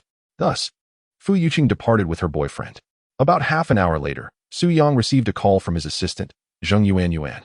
"Mr. Su, the actress Fu Yuqing will be arriving shortly to shoot the collaborative advertisement. I'm unsure of your preferences. Would you like to oversee the shoot?" Su Yang pondered for a moment. "Very well. I shall be there shortly." "Great. I will await your arrival at the company." Due to delays from childcare, Su Yang arrived at Tianqin Group around 2 in the afternoon, by which time Fu Yuqing had already commenced the advertisement shoot. However, the proceedings were far from smooth. Upon his arrival, Zheng Yuan informed him that Fu Yuqing was behaving arrogantly, berating the staff of Tianqin Group. Su Yang furrowed his brow upon learning this. His initial impression of Fu Yuqing during their first meeting had not been particularly favorable. She exhibited a peculiar sense of superiority, seemingly reveling in ostentation. Nevertheless, it was important to note that she treated Song Jianing quite well, bringing numerous gifts when she visited for lunch rather than arriving empty-handed. Yet, her kindness towards Jianing did not absolve her of character flaws. What exactly did she do to act so high-handedly? Su Yang inquired. Zheng Yuan explained. "She has been nitpicking the photographers, claiming they made her look unattractive. I have already replaced 3 of our company as photographers, all of whom she has scolded." Su Yang understood the situation well enough. It seemed that Fu Yuqing's gentleness was merely a facade. In this day and age, how many celebrities do not cultivate a public persona? They present one face to the world while maintaining another behind the scenes. Yet countless fans are willing to accept this duplicity. As Su Yang arrived at the advertisement shoot, Fu Yuqing was taken aback upon seeing him. "Why are you here instead of at home with the children?" she asked, bewildered. Fu Yuqing, perplexed, asked, "Are you saying that you, like Jianing, are employed here?" Su Yang did not respond, but instead calmly conveyed a significant announcement. "The cooperation between Tianqin Group and you has been terminated. We will seek other celebrities to endorse the baby language machine." Upon hearing this, Fu Yuqing was momentarily taken aback. "What did you just say? I must have misheard you. Please reiterate your statement." Su Yang repeated his words verbatim. Afterward, he turned and walked away, leaving Fu Yuqing in a daze, feeling as though this was an outrageous joke. She shouted at his retreating figure, "Are you joking? Who do you think you are, the president of Tianqin Group? You believe you can simply cancel our collaboration?" Although she found it puzzling why Su Yang had suddenly interjected with such remarks, it did not diminish her anger. In fact, her previously slight fondness for him had entirely evaporated. "Manager Zheng, you have arrived just in time." At that moment, Zheng Yuan entered the scene. Seeing Fu Yuqing, she irately declared, "What position did that person hold in your company? On what grounds does he claim to cancel our collaboration?" Fu Yuqing gritted her teeth and replied, "I suggest your group hold him accountable because of him. I genuinely no longer wish to collaborate with you." "Very well." Zheng Yuan's response caught Fu Yuqing completely off guard. "Let us cancel the cooperation then. We will seek someone else." A wave of disbelief washed over Fu Yuqing. "Manager Zheng, are you serious?" Zheng Yuan nonchalantly replied, "Of course. But don't hold it against me. I am merely an assistant, following orders. You may leave Tianqin Group now. As for the breach of contract compensation, I will ensure our finance department transfers it to you. Due to Su Yang's sudden decision to terminate his collaboration with you, this constitutes a unilateral breach, necessitating compensation. The penalty is approximately 500,000, a trifling sum for Tianqin Group. Su Yang preferred to pay this penalty rather than maintain the collaboration, highlighting just how much he detested you. Zheng Yuan remarked with a sigh as she observed Fu Yuqing, then shook her head and departed. As Fu Yuqing watched Zheng Yuan's retreating figure, her mind was consumed with questions. It seemed that Zheng Yuan was merely acting on Su Yang's instructions. This raised a significant inquiry. What role did Su Yang play within Tianqin Group? Why could he unilaterally terminate their collaboration? Was he an executive or perhaps holding an even higher position? In any case, Fu Yuqing was utterly bewildered and unable to comprehend the situation. After leaving Tianqin Group, Su Yang returned home, feeling no regret for the cancellation of his collaboration with Fu Yuqing. Due to the questionable character of Fu Yuqing, despite being a friend of his wife, Su Yang felt compelled to acknowledge the stark reality. He believed that Fu Yuqing's tendency to impose harsh judgments on others would inevitably lead to her downfall. What does the collapse of a top-tier celebrity signify? It means a catastrophic failure. If Fu Yuqing were to endorse a brand like Baby Language Machine, the repercussions of her downfall would be unimaginable, casting a long shadow over the brand's reputation and inviting scorn and derision. Thus, to preempt such a day, Su Yang took proactive measures and resolved that Fu Yuqing must not represent Baby Language Machine. As for who would take on the endorsement role, he had not yet determined that. Meanwhile, Fu Yuqing returned to her residence, still preoccupied with the matter at hand. She opened the WeChat chat with Song Jianing and typed a message. Jianing, what is the relationship between your husband and Tianqin Group? However, she quickly retracted the message, realizing that Song Jianing had always been an outsider in this situation. Valuing their friendship deeply, Fu Yuqing reconsidered, knowing that if Song Jianing were to learn about this, she would undoubtedly inquire with Su Yang, potentially straining their marital relationship. Therefore, Fu Yuqing decided to refrain from involving Song Jianing any further in this matter. Yet, Song Jianing noticed Fu Yuqing's retracted message and replied, "What happened, Yuqing? What did you retract?" "Oh, it's nothing. I accidentally sent the wrong message," Fu Yuqing explained. After a brief pause, she tentatively asked, "Jianing, does your husband really have no job? Is he home every day taking care of the child?" Song Jianing responded, "Yes. He is mostly at home and rarely goes out." "Why do you ask, Yuqing? Are you perhaps considering introducing him to a job at the Beijing Research Institute?" Fu Yuqing quickly clarified, No, I was just asking casually." After their conversation, Fu Yuqing was finally certain of one thing. Su Yang had absolutely no ties to Tianqin Group. Otherwise, her good friend Song Jianing would have been aware. However, Su Yang's sudden cancellation of their collaboration left Fu Yuqing perplexed. Eventually, she speculated that Su Yang must know someone influential within Tianqin Group, which endowed him with such authority. Yes, it had to be that way. As this thought crossed her mind, a sinister expression crossed Fu Yuqing's face. That wretched Su Yang. How dare he use his connections to undermine my collaboration? Just you wait. 2 days later, while Su Yang was at home taking care of the child, he unexpectedly received a phone call. The caller was Jean Tai from the Beijing Research Institute. "Mr. Su, I have arrived in the Magic City. Do you have time today for us to share a meal together?" Su Yang replied, "Certainly. Since Song Jianing does not need to go to the office this morning, she has time to stay at home and take care of the child. Thus, I also have the opportunity to step out. You may come directly to the Peace Hotel and wait for me there." Jean Tai responded, "All right, Mr. Su Yang. However, let me make one thing clear. Although you chose the restaurant, I shall handle the bill. It was my intention to treat you to this meal." Su Yang did not hesitate to agree. "Okay, that is settled then." After ending the call, Su Yang informed Song Jianing of his plans to dine with Jean Tai. Naturally, Song Jianing encouraged him to go out. In fact, she had always hoped that Su Yang would engage in more social activities, which would be beneficial for both his mental and physical well-being. However, Su Yang had taken on the role of a father with such dedication that he often found himself wholly focused on their child. "Darling, make sure to bring me some delicious treats when you return, or I won't let you go out," Song Jianing playfully remarked. Many women enjoy asking their husbands to bring back goodies upon their return, and Song Jianing was no exception. Su Yang chuckled, "All right. What would you like me to bring you?" "Spicy strips and grilled sausages," she replied, pausing before adding, "and boneless chicken feet." Su Yang could not help but laugh. His wife was simply adorable, reminiscent of a child with her fondness for such snacks. "Very well, I shall bring you all of those," he declared. "Esteemed wife, may I now take my leave? Please remember to grant me permission to return early."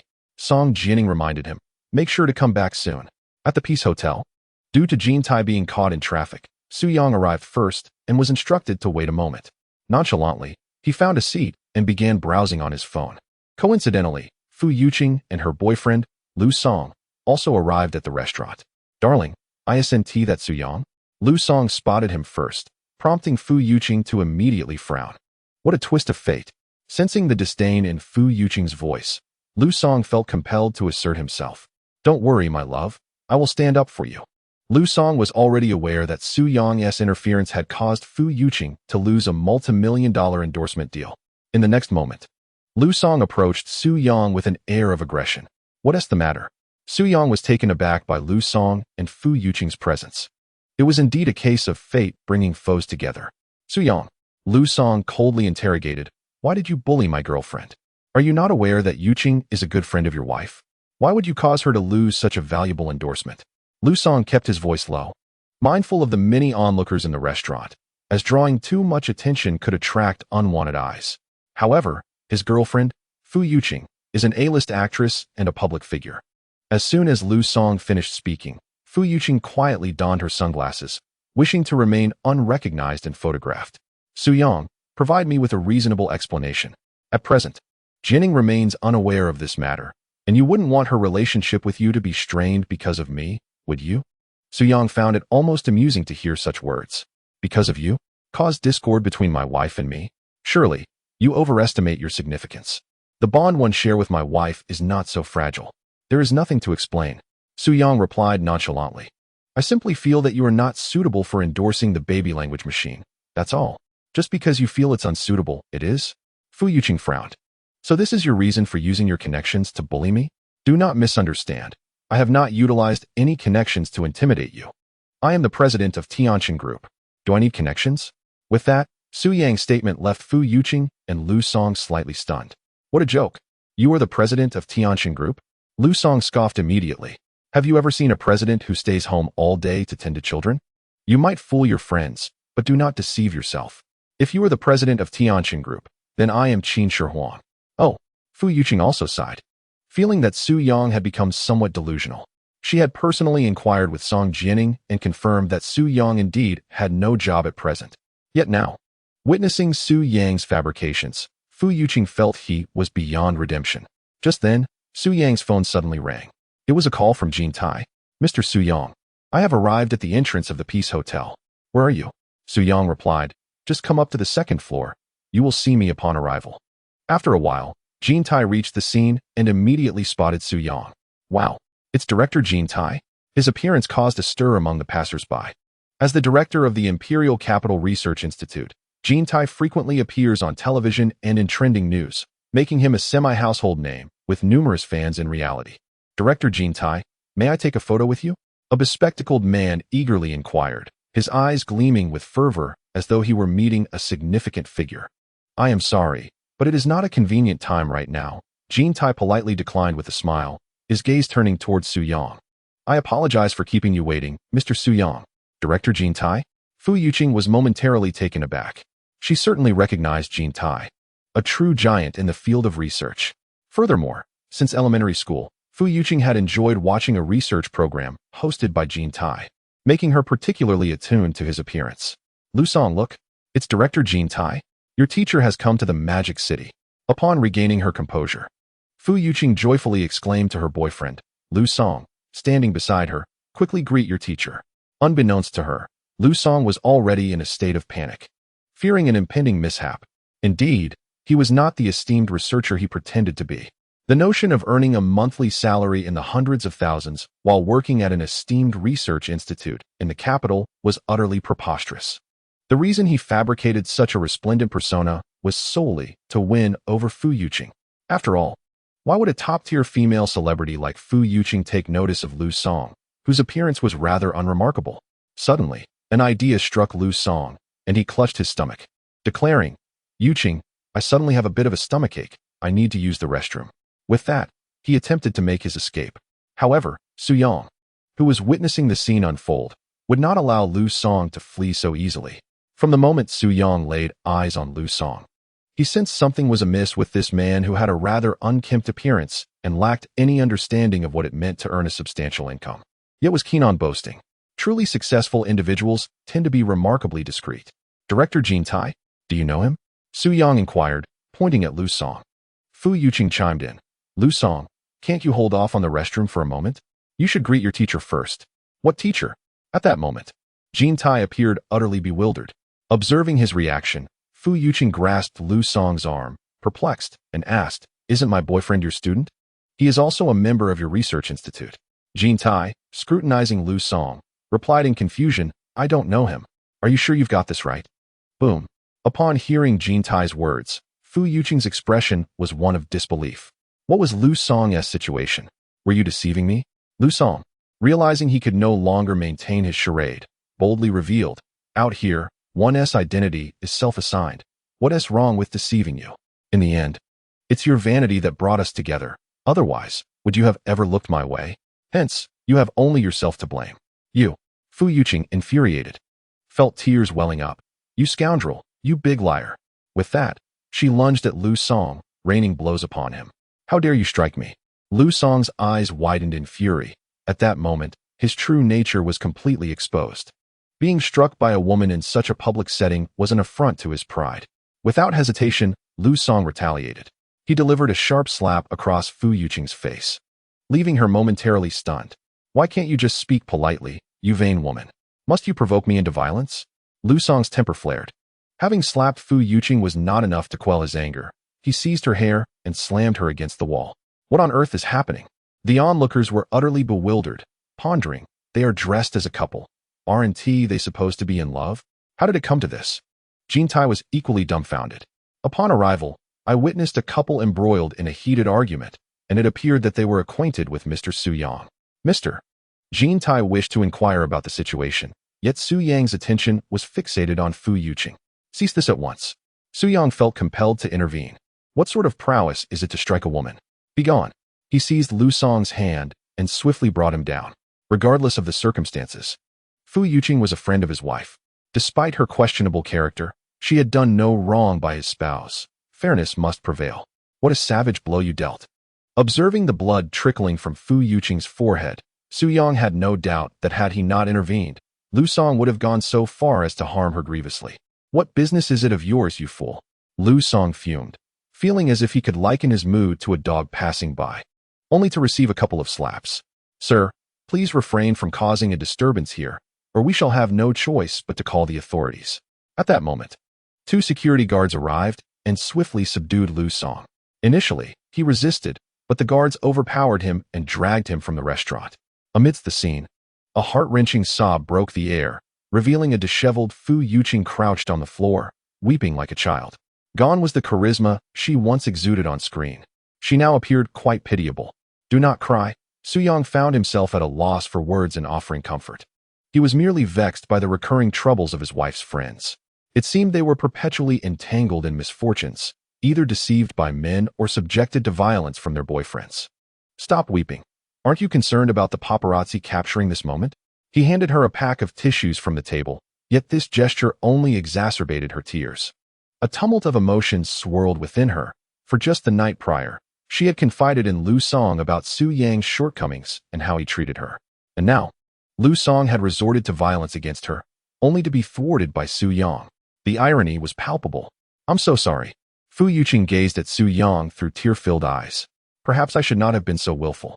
Ultimately, Fu Yuqing's other female friend arrived at the restaurant to escort her away. As for Lu Song, Su Yang had no inkling of his fate. But it was certain that such a scoundrel seldom meets a favorable end. After dining with Jin Tai, several days slipped by unnoticed, and soon it would be December. The weather grew increasingly frigid. As per tradition, the annual gala hosted by Tianxin Group was approaching. Zheng Yuan called Su Yang to inquire about the details of the company's annual gathering, to which Su Yang simply instructed her to handle the arrangements. A portion of the company's funds can be freely accessed by Zheng Yuan. So the organization of the annual meeting and the planning of the programs have been entrusted entirely to her by Su Yang. Alas, Su Yang is rather indolent and shows little concern for many matters within the company. After all, he yearns to lead a tranquil life as a competent father, devotedly watching over the growth of his quintuplets. By the way, Mr. Su, will you require me to prepare a speech for you on the day of the annual meeting? Zheng Yuan inquired. No need for that. I can manage it myself, Su Yang replied. After all, speaking on stage merely requires the movement of one's lips. If an assistant must prepare a speech for him, it would, in Su Yang's view, reflect a lack of competence. Understood, Mr. Su. The call concluded. Shortly thereafter, Song Jianing returned home from work. As she stepped through the doorway and removed her high-heeled shoes, she joyfully shared with Su Yang, "Did you know, darling? Our company is about to hold its annual meeting. Family members are allowed to attend, so why not accompany me? Attend the annual meeting? A smile crept across Su Yang's face. Why do you wish to bring me along? Because Song Jianning's answer caused Su Yang to lose his composure. There will be plenty of delicious food at the event. I want to take you along to enjoy it. Since company policy permits the attendance of one family member, why not seize the opportunity? Su Yang found himself both amused and exasperated. All right then, I shall accompany you when the time comes. He could hardly fathom the expression on his wife's face when she discovers that he is the president of Tianjin Group. You'll have to believe me when you see it with your own eyes, he reassured her. At that moment, within the Su residence in the capital, the head of the family, Su Xingwen, was caring for his grandson. Su Xingwen had 5 sons, including Su Jiandong, and a total of 13 grandsons, including Su Yang. Such is the nature of large families. They are not lacking in wealth or resources, and with a family legacy to uphold, they simply procreate abundantly. Su Yang is not the youngest grandson. That title belongs to the one he is currently holding, who is merely a year old. What is wrong with this little Xuanhao? Su Xingwen pondered, as the child cried inconsolably, leaving him feeling helpless and perplexed. Despite being a man of immense wealth, he found himself facing the same challenges as any ordinary person when it comes to soothing a child. Master, would you like to try this high-tech baby language translator? A butler suggested, presenting a product to Su Xingwen. Su Xingwen was taken aback. Baby language translator? What is that? The butler explained. Allow me to demonstrate how to use it. A few minutes later, with the assistance of the baby language translator, Su Xingwen finally understood the reason behind his grandson's incessant crying and managed to resolve the issue at last. Upon gazing once more at the infant language machine, Su Xingwen's expression transformed significantly. Remarkable. Had you not mentioned it, I would have remained oblivious to the fact that our dragon nation has produced such a formidable parenting device. With a grand gesture, Su Xingwen boasted, my family has invested in this high-tech marvel. The steward, with a resigned smile, interjected, Master, there is no need for further investment. You may be unaware, but this is the latest invention of young Master Su Yang. A flicker of surprise crossed Su Xingwen's face. Once again, it is Su Yang? The steward confirmed. Indeed, young Master Su Yang has made remarkable contributions in the medical field in a short span, ventured into the realm of painting, and now has returned to research to create this groundbreaking technological product. The infant language machine is currently in high demand in the market, propelling Tianjin Group's market value to surpass 100 billion. Yet few are aware that this is the latest creation of young Master Su Yang. Upon hearing this, Su Xingwen inhaled sharply. The notion that the infant language machine was the brainchild of young Master Su Yang resonated in his mind. A genius. Su Xingwen sighed heavily. After so many years, a worthy genius has finally emerged from the Su family's direct lineage. This is truly a divine accolade for our family. He was exhilarated. He had always kept a discreet watch on Su Yang, eager to ascertain the extent of this young man's talents. If the development of the liver cancer medication was merely a stroke of luck, then what of the infant language machine? The answer was crystal clear. Su Yang is an unequivocal genius in the truest sense. Among all of Su Xingwen's numerous grandchildren, Su Yang undoubtedly stands out as the most exceptional. It was unexpected that while Jiandong was rather dull-witted, his son would turn out to be so extraordinarily bright. Su Xingwen, with a touch of regret, remarked, had I known it would come to this, I would not have interfered in his relationship with that Wulan all those years ago. At the very least, Su Yang could have been by my side, acknowledging me as his grandfather. Upon hearing these words, the steward spoke up, Master. It would not be difficult for you to gain young Master Su Yang's acknowledgement. I suggest directly summoning him back home. With the prosperity of our Su family, he would be unlikely to refuse. Furthermore, he is among the most suitable candidates to become the future heir of our family. Bringing him home sooner would facilitate his familiarization with our family affairs. Upon hearing the steward's counsel, Su Xingwen found himself at a loss. Was it that he did not wish for Su Jiandong and Su Yang to return to the Su family? Certainly not. However, so many years had passed that he had lost the courage to reach out. In the following days, whenever Su Yang had the time, he would visit the company. When busy, he would remain at home tending to the children. Under Su Yang's guidance, his eldest, Su Ruyao, and his youngest, Su Chun, gradually mastered the skill of walking. Although their steps were unsteady and prone to tumbles, they had nonetheless achieved it. The second child, Su Jinxian, the fourth child, Su Jixiao, and the fifth child, Su Xinyu, are still mastering their walking skills. Their initial attempts are somewhat awkward, requiring support to walk. To enhance their walking abilities, on this particular day, Su Yang and Wu Lan, with leisure time on their hands, took the three little ones to a family amusement park. The eldest and third children were left at home under the care of mother-in-law Jiang Yuru. It is not that Su Yang shows favoritism by excluding the eldest and third child from the outing. Rather, the little ones have grown significantly, rendering the multifunctional stroller inadequate to accommodate all five. Additionally, the thought of pushing two strollers seemed cumbersome to Su Yang. Thus, he temporarily sacrificed the joy of the eldest and third children, hoping to compensate them in the future when the opportunity arose. Within the amusement park, the crowd was plentiful, predominantly consisting of well-figured mothers. With a parent-child swimming event available, some daring mothers donned revealing bikinis, showcasing impressive curves. However, Su Yang refrained from gazing, as he is not the lecherous type. Besides, no matter how attractive these mothers were, none could compare to his wife, Song Jianing. Mr. Su Yang. Suddenly, a voluptuous mother recognized him, her face alight with surprise. What a coincidence that you brought your child here to play. Su Yang nodded slightly, acknowledging the serendipity. Mr. Su Yang, may I request a photo together? The mother asked eagerly.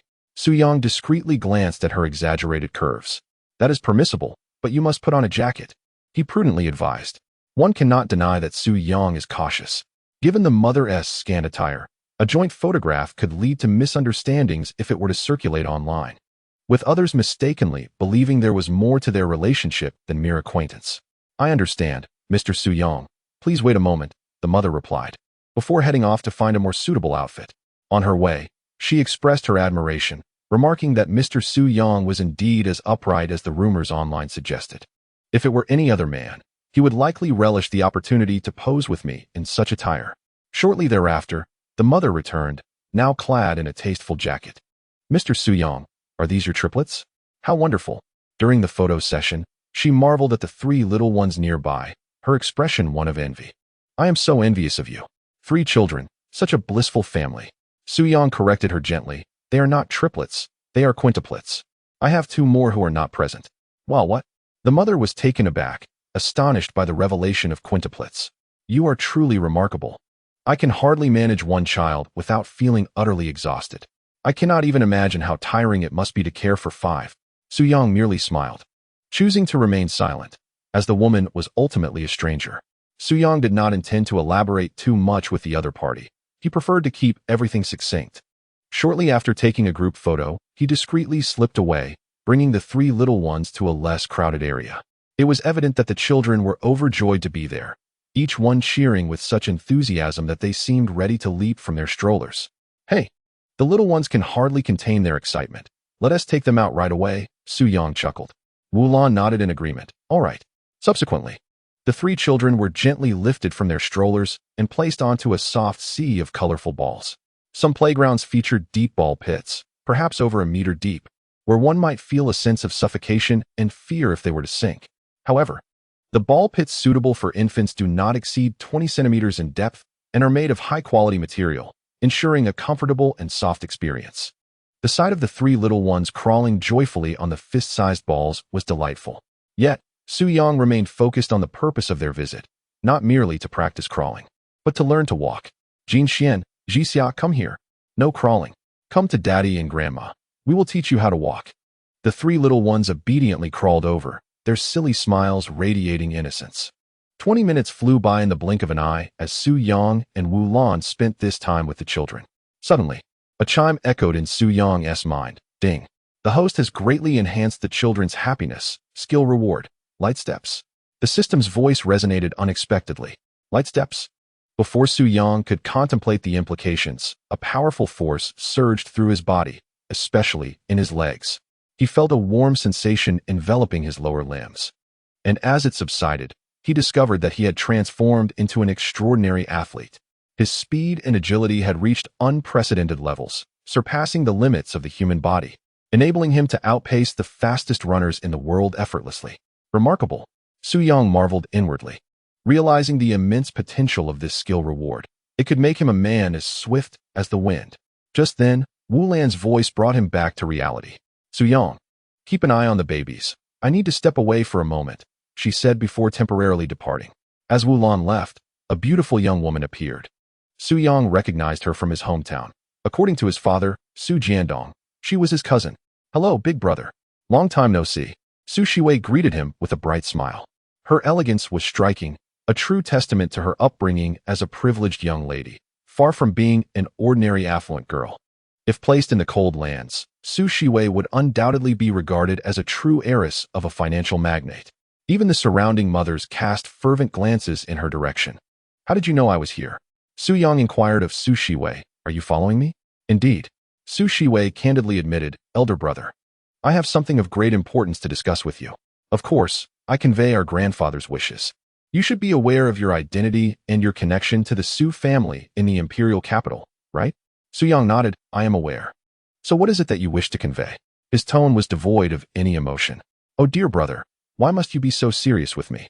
Let us share a smile. After all, I am your sister." Su Yang managed a reluctant smile. "Cousin, what do you mean by that? Is a cousin not a sister?" Su Shiwei protested. Yes. Su Yang found himself at a loss. "So what is it that you want to say?" Su Shiwei smiled. "Grandfather is already aware of all your accomplishments, even knowing that you are the president of Tianqin Group and have recently initiated a milk powder factory project." "And then?" Su Yang asked. "This information is held by the esteemed head of the Su family." Su Yang found this hardly surprising. Indeed, if he wished, his address could be uncovered in a heartbeat. "Grandfather admires you greatly, believing you to be exceptionally capable." Su Shiwei continued. "Thus, he asked me to inquire whether you would be willing to return to the Su family and become a rightful member." This was suggested because Su Xingwen lacked the courage to reach out to Su Yang, burdened by guilt for the estrangement caused by conflicts with Su Jiandong in the past, having never supported Su Yang throughout his upbringing. Thus, it fell upon Su Shiwei, the little girl, to probe first. "Return to the Su family?" Su Yang replied coolly. "I have no intention of doing so at present." Hearing his resolute refusal, Su Shiwei questioned in confusion, "Why? Are you aware of our family's standing in Longhua?" Su Yang replied indifferently, "Because the Su family is fundamentally a cold and unfeeling clan." Su Shiwei was taken aback. Su Yang continued to express his grievances. "During my university days, I juggled 3 part-time jobs, enduring a life of hardship. Now that my life is flourishing, do you think the Su family still holds any allure for me? Before I achieved those dazzling accomplishments, did the grandfather you speak of, the head of the Su family, ever show concern for my well-being? Oh, now that I have made something of myself, they immediately wish for my return to the Su family. What is this all about? What do they consider me and my father? Are all wealthy individuals this pragmatic? Let me be clear. I truly do not wish to return to the Su family." Su Yang's words left the typically vivacious and loquacious Su Shiwei momentarily speechless. "Very well," she conceded, not pressing him further. For she understood her cousin well and recognized that he was leading a good life, having married and started a family of his own. "Indeed, there seems to be no desire to return to the Su family. I will convey your sentiments to grandfather," Su Shiwei remarked. Following this, the two exchanged few words. After amusing the children for a while, Su Shiwei took her leave. No sooner had she departed than Wu Lan approached, her demeanor tinged with a hint of anxiety. Inquiring of Su Yang, "What did Shiwei discuss with you just now?" Observing his mother's uneasy expression, Su Yang refrained from directly answering her question and instead asked, "Mom, were you secretly watching us converse?" "Yes," Wu Lan nodded. She had already finished her visit to the restroom, and upon seeing Su Yang engaged in conversation with Su Shiwei, she chose not to interrupt. Chapter 83. Su Yang runs, almost leaving a shadow. "We didn't discuss much," Su Yang replied candidly. "She urged me to return to the Su family, claiming it was grandfather's wish, but I declined as I have no desire to go back." Wu Lan felt a slight tension rise within her. It seemed her suspicions were accurate. She had anticipated that the conversation would revolve around his return to the Su family. "Su Yang, speak honestly with your mother. Do you truly not wish to return? The Su family in the imperial capital is among the most prestigious families in our dragon nation. If you were to acknowledge your grandfather, you would have the strength of the Su family backing you. You could navigate the domestic and even global arenas with ease." Though Wu Lan's words bore a somewhat juvenile tone, they were rooted in truth. Despite Su Yang possessing the extraordinary super dad system, the current might of the Su family was beyond his reach. After all, the Su family had a foothold in nearly every conceivable industry across the nation. "I genuinely do not want to return," Su Yang replied with a resigned smile. I believe our current situation is quite satisfactory. We have no worries about food or clothing and can afford anything we desire. Why return? To engage in family squabbles? Wulan nodded in agreement. You have a point. One should find contentment in life. It is indeed unfortunate that Su Yang has achieved such success at a young age. Attaining financial freedom. To put it plainly, once a person's wealth accumulates to a certain degree, it diminishes their attachment to many things. If Su Yang were to liquidate the Tianjin Group, he would earn at least several billion. Excluding the ongoing profits from the baby language machine and his partnership in the pharmaceutical company with Jiangping. Assuming Su Yang were to return to the Su family, he could access the family's hundreds of billions in assets. What difference does several billion make compared to hundreds of billions for an ordinary person? The distinction is minimal. After all, he can already afford anything he desires. Moreover, Su Yang is not a spendthrift. He neither indulges in gambling nor excessive drinking, nor does he squander money. The only expenses he incurs are for his 5 children. It is not an exaggeration to say that, given Su Yang's current family situation, $1 million could last him a very long time. Under such circumstances, the assets, power, and connections of the Su family hold no allure for Su Yang whatsoever. Indeed, for some individuals, the allure may be undeniable, as each person harbors their own aspirations. Returning to the matter at hand, after a conversation with his mother, Wulan, and spending some time at the parent-child amusement park, Su Yang prepared to drive his family home. On the way, Wulan, seated in the back, suddenly remarked, Su Yang, there's a Sam's Club ahead. Why don't we purchase some items before heading back? We're running low on shampoo and tissues at home. In typical affluent households, such errands are often delegated to a hired housekeeper. However, Su Yang's family had opted not to employ one, with Wulan and his mother-in-law, Jiang Yuru. Assuming the caretaker roles, Su Yang nodded in agreement. All right. He then casually found a parking spot in front of the Sam's Club. However, he soon noticed that the 3 little ones in the back seat had fallen asleep, perhaps exhausted from their time at the amusement park. Reluctant to disturb the slumbering children, Su Yang suggested to Wulan, Mom, why don't you stay in the car to look after the little ones? I can handle the shopping alone. I'll lock the car but leave the keys with you, and I want to turn off the air conditioning. Upon hearing this, Wulan readily agreed. That sounds perfect. Following this, Su Yang ventured into the supermarket alone. Upon arriving at the entrance, he inadvertently witnessed a robbery. An elderly woman, appearing to be in her 80s, was ambushed by a young man who snatched her wallet from her grasp and fled at full speed.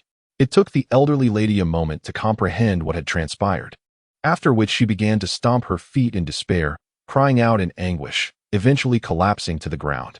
Help! Someone stop that young man. He stole my wallet. The scene erupted into chaos. Compassionate bystanders rushed to console her, offering to help, with one even proposing to give her 200 yuan. However, the elderly woman lamented that her wallet contained little cash. The most valuable item was a bank card, which held 3 million yuan intended for her home's demolition compensation, as well as her life savings. She expressed her intention to save this money for her grandson's wedding to his girlfriend from Shijiang, whose family demanded a dowry of 600,000 yuan. Now, with her wallet stolen, she feared that if anything happened to the money on the card, her plans would be ruined. After the elderly woman finished her desperate recounting, the young thief had already sprinted several hundred meters away. Su Yang initially contemplated ignoring the incident, as it seemed unrelated to him. After all, he was no saint, and similar events occurred daily across the nation. How could one possibly intervene in every case?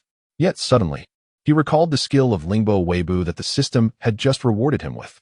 Uncertain of the system's reputed prowess, Su Yang resolved to test it. Thus, in the next moment, he temporarily abandoned his shopping, directing his swift pursuit towards the young man. With astonishing speed, akin to a fleeting shadow, Su Yang moved so rapidly that his features were indistinguishable. Bystanders stood in awe, bewildered by the spectacle of something darting past them. Not far away, a young man clad in casual footwear came to a breathless halt, a gleam of triumph illuminating his countenance. After running such a distance, he believed no one could possibly catch up to him. Unable to contain his excitement, he opened the wallet he had snatched. He had been tailing the elderly woman for days, aware that she was a demolishing resident, and her wealth was substantial. By a stroke of fortune, he had witnessed her entering her ATM password just days prior. This meant he could effortlessly transfer millions from her account. Little did he know that Bai Tao was on the verge of ascending to the pinnacle of his life, dreaming of acquiring a Mercedes E300, a villa, and a supermodel girlfriend with legs longer than life itself. Just as Bai Tao reveled in his future fantasies, a figure suddenly emerged and subdued him effortlessly. Stealing from an elderly lady? What kind of person are you? The one who had apprehended Bai Tao was Su Yang. He had not anticipated that his skillful technique would be so formidable, despite the fact that his quarry had gained a few hundred meters on him. He had caught up with ease. Calm down, calm down. Bai Tao initially intended to resist, but soon realized his efforts were futile against Su Yang's strength. Thus, he resorted to negotiating. That wallet has at least 4 million in that card. I'm willing to split it with you. That would make you a millionaire too. To Bai Tao's mind, Su Yang, being a stranger to the old lady, would undoubtedly be tempted by such wealth. Regrettably, I am already a billionaire. Su Yang twisted Bai Tao's arm, eliciting cries of pain from him. I'll say this one last time. Give me the wallet. Please, spare me. I will return it. Bai Tao lamented, his dreams shattered in an instant. Accepting the wallet from Bai Tao, Su Yang wasted no time in departing, leaving Bai Tao bewildered and unable to discern his features. In a mere minute, Su Yang returned to the supermarket entrance. Grandma, this is your wallet, right? I've retrieved it for you. He presented the wallet he had reclaimed from Bai Tao to the elderly woman. Her face lit up with joy, tears of gratitude streaming down her cheeks as she exclaimed, "Oh, young man. Thank you, truly thank you so much. You are the benefactor of my entire life." To express her gratitude, the elderly lady, well versed in the nuances of human relationships, presented 300 yuan bills to Su Yang. "No need for that. I cannot accept your money." Su Yang replied with a reluctant smile before turning to leave. Meanwhile, not far away, a tourist repeatedly replayed the video he had inadvertently recorded moments earlier. What is this? Is someone running? But why does it appear as if he is leaving behind an afterimage?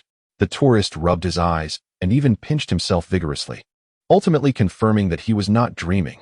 If Su Yang were to learn that he had been filmed and that the video had sparked widespread discussion online, he would undoubtedly feel a twinge of regret for helping the old lady reclaim her wallet.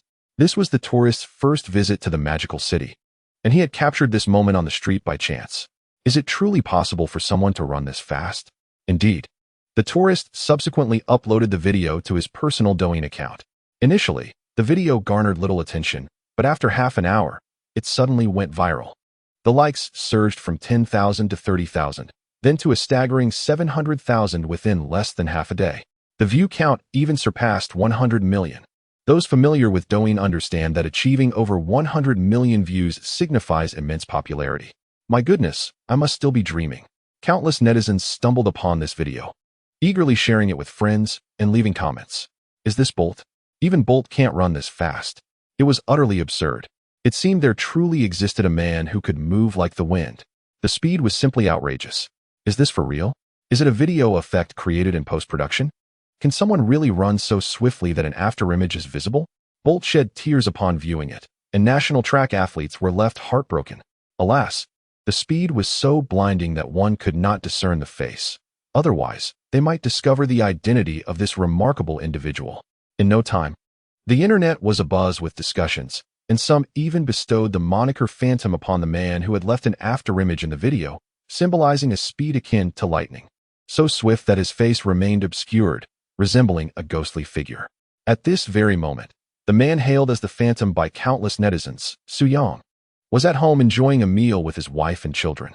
Don't be fooled by my appearance as merely a sheep, he thought, on the sofa beside the dining table. The quintuplets were engrossed in an animated series titled Pleasant Goat and Big Wolf. Honey, could you please turn off the television or switch to another program? The children have been watching for over 20 minutes, Song Jining suggested. The children, now 8 months old, were already captivated by the animated visuals on the screen. Naturally, they did not comprehend the content, but found it quite fascinating. All right, Su Yang quickly grabbed the remote control and changed the channel. At first, the children were quite reluctant. They wondered why their father had chosen to change the program when they were enjoying it so much. Even Sabayasu Jixiao immediately expressed strong dissent, resorting to her unique skill of crying. However, upon witnessing her tears, Su Yang remained unyielding. The primary concern was that the children were still quite young and not suited for prolonged screen time, which could be detrimental to their eyesight. 20 minutes was already considered a lengthy viewing period. Sabayasu, don't try that with Dad. It's not that I won't let you watch. I'm merely saving it for next time. Seeing that her protests were in vain, Sabayasu quickly adopted a silly expression. At that moment, Wulan, who had finished her meal first, spoke up. Come on, little ones. Grandma will take you to take a bath. Thus, Wulan led the quintuplets to the bathroom, leaving Su Yang and Song Jianing to continue their meal and conversation. Suddenly, a special program began broadcasting on the television, capturing Su Yang and Song Jianing's attention. You are now watching the International Sports Championships, men's 100-meter finals. Let's cheer for our national athlete, Tianyan. As the host finished speaking, Su Yang was momentarily taken aback. Tianyan, why did that name sound so familiar? It suddenly dawned on him that he had a high school classmate by that name. Wow, darling, let's not eat just yet. Let's finish watching the competition together. Song Jianing appeared extremely excited. After all, this was the gold medal final, a gathering of athletes from various nations vying for victory. The winner would bring immense honor to their country. As the camera panned, it revealed 8 athletes lined up at the starting line, 7 of whom were of African descent, with only Tian Yin being the sole athlete with yellow skin. Darling, why are all these international track athletes black? Song Jianing asked, somewhat perplexed. Su Yang smiled helplessly. It's simply how it is. The physical attributes of black individuals often predispose them to excel in sports, particularly in short distance and long distance running. It's not just track. Basketball also showcases a higher level of innate talent among black athletes. Just look at the NBA. Most of the players are black. Upon hearing this, Song Jianing nodded. I see. Darling, do you think Tian Yin has a chance of winning? Can he take first place? Su Yang replied with a gentle smile. The chances might be slim, but one can only know after the race. Just as he finished speaking, the sound of the starter's gun rang out from the television. Instantly, the 8 elite athletes shot off the starting line like arrows released from a bow. Tian Yin had a strong start. He was running exceptionally fast, leading the pack. Alas, Tian Yin was overtaken by the athlete from the beautiful country, Gatlin, with the Eagle Country athlete, Cly, close behind. Oh no, Tian Yin has lost. He finished in 8th place, lamented the commentator, his voice heavy with disappointment. Out of 8 runners, he came in last, which meant he placed at the very bottom. The prowess of foreign competitors is indeed formidable. Upon witnessing the results, Su Yang could not help but exclaim in astonishment. One cannot fault Tian Yin for finishing last. The primary reason lies in the sheer strength of the opponents. The innate physical endowments are irreplaceable by mere effort and perspiration. Alas, Song Jianing also sighed heavily, clearly disheartened to see the domestic athlete come in last. How wonderful it would be if the Phantom could participate in such a competition. Surely, they would secure the first place. Song Jianing mused aloud. What did you say? Phantom? Su Yang inquired, bewildered. Song Jianing looked at him in surprise. Darling, you don't know? There has been a viral video online recently of a runner known as the Phantom. The speed of this individual is so astonishing that only a shadow can be seen, and their identity remains a mystery. Hence, netizens have dubbed them the Phantom. Chapter 85. I know who the Phantom is. Upon hearing this, Su Yang pondered whether they could be referring to him. Noticing Su Yang's confusion, Song Jianing promptly found the video online to show him. Darling, look. This is the Phantom. Su Yang observed the screen, where a figure raced down the street, indistinguishable in gender, only vaguely identifiable as male. This person was none other than Su Yang himself. After assisting an elderly lady in retrieving her wallet, he had been filmed and the footage had gone viral, sparking widespread discussion. No wonder his wife failed to recognize him. From a third-person perspective, his speed indeed seemed exaggerated. Song Jianing inquired with a smile. So, dear husband, what do you think after watching the video? The Phantom is incredibly fast, isn't? With a chuckle, Su Yang replied. If I were to say that the Phantom is me, would you believe it, my dear? Ah, well, Song Jianing responded, I would certainly believe you. But the Phantom in the video runs so swiftly that his features are completely obscured, and even the color of his clothing is indiscernible. At that moment, she noticed the color of Su Yang's attire. It seems the color of the Phantom's clothing is quite similar to what you're wearing today. Su Yang smiled, of course. It's identical. I am, after all, the Phantom. Observing his wife's expression, Su Yang realized she likely did not believe him, so he chose not to elaborate further. The following day, Su Yang had planned to stay home with the children. However, at 11 o'clock in the morning, he ventured to a restaurant. He had come to attend a gathering with friends, primarily comprised of his high school classmates. As he stood at the entrance, a bespectacled, slender individual remarked. Let us wait here for Tianyin and brother Jiang Chun, who will be joining us shortly. At this, the other attendees expressed their astonishment. Tianyin is coming? Isn't he representing the national team at the International Athletics Championships? Does he really have time to attend our gathering? Su Fei, have you been oblivious to the news online? The International Championship has concluded, and our dear Tianyin returned to Shanghai last night. So that is the case. The man named Su Fei nodded in acknowledgement. No wonder he had the time to attend. It has been quite a while since I last saw Tianyin. Among our high school classmates, I believe the most successful ones now are Tianyin and brother Jiang Chun, aren't they? A beautiful girl interjected. Who says that? Our Su Yang is doing quite well too. After saying this, the girl turned her gaze towards Su Yang, her admiration evident. Su Yang, I heard you entered the pharmaceutical field right after graduating from university, and you developed a medication called liver cancer pills. Nowadays, liver cancer pills are the most sought-after miracle drug in our country. You are truly impressive. Back in high school, I underestimated you. The girl, named Yang Tingting, spoke with a hint of regret. Had she known of Su Yang's potential back in high school, she would surely have pursued him. For Su Yang is not only wealthy, but also handsome. Indeed, a man who possesses both wealth and good looks is an irresistible allure to any attractive woman. It is said that if one is neither handsome nor wealthy, one will never comprehend how proactive women can be. Are you Yang Tingting? Long time no see. The girl replied, yes. Can you believe you had to ask? Did you not recognize me at once? I must admit, it took me a moment, Su Yang chuckled, nodding. Although he nearly failed to recognize Yang Tingting, it did not diminish the impression she left on him. After all, during their high school days, Yang Tingting had developed exceptionally well, especially when standing beside those tall, slender girls. She could not see her toes when she looked down, a true testament to her unique stature. If only you weren't married, Yang Tingting expressed with a hint of wistfulness. Su Yang replied with a smile. What if I weren't married? Do you wish to marry me? Yang Tingting responded brightly, indeed. Su Yang chuckled in silence, contemplating that even if he were unmarried, he likely wouldn't consider being with her. The reason was simple. Despite Yang Tingting's attractive features and ample figure, she was rather short, perhaps only 5 feet tall. Certainly, some men might not find that height unappealing, but in comparison, Su Yang stands at 6 feet tall. He prefers women who are taller and possess both beauty and grace. For instance, Song Jianing, with a height of 167 centimeters, fulfills all of Su Yang's fantasies.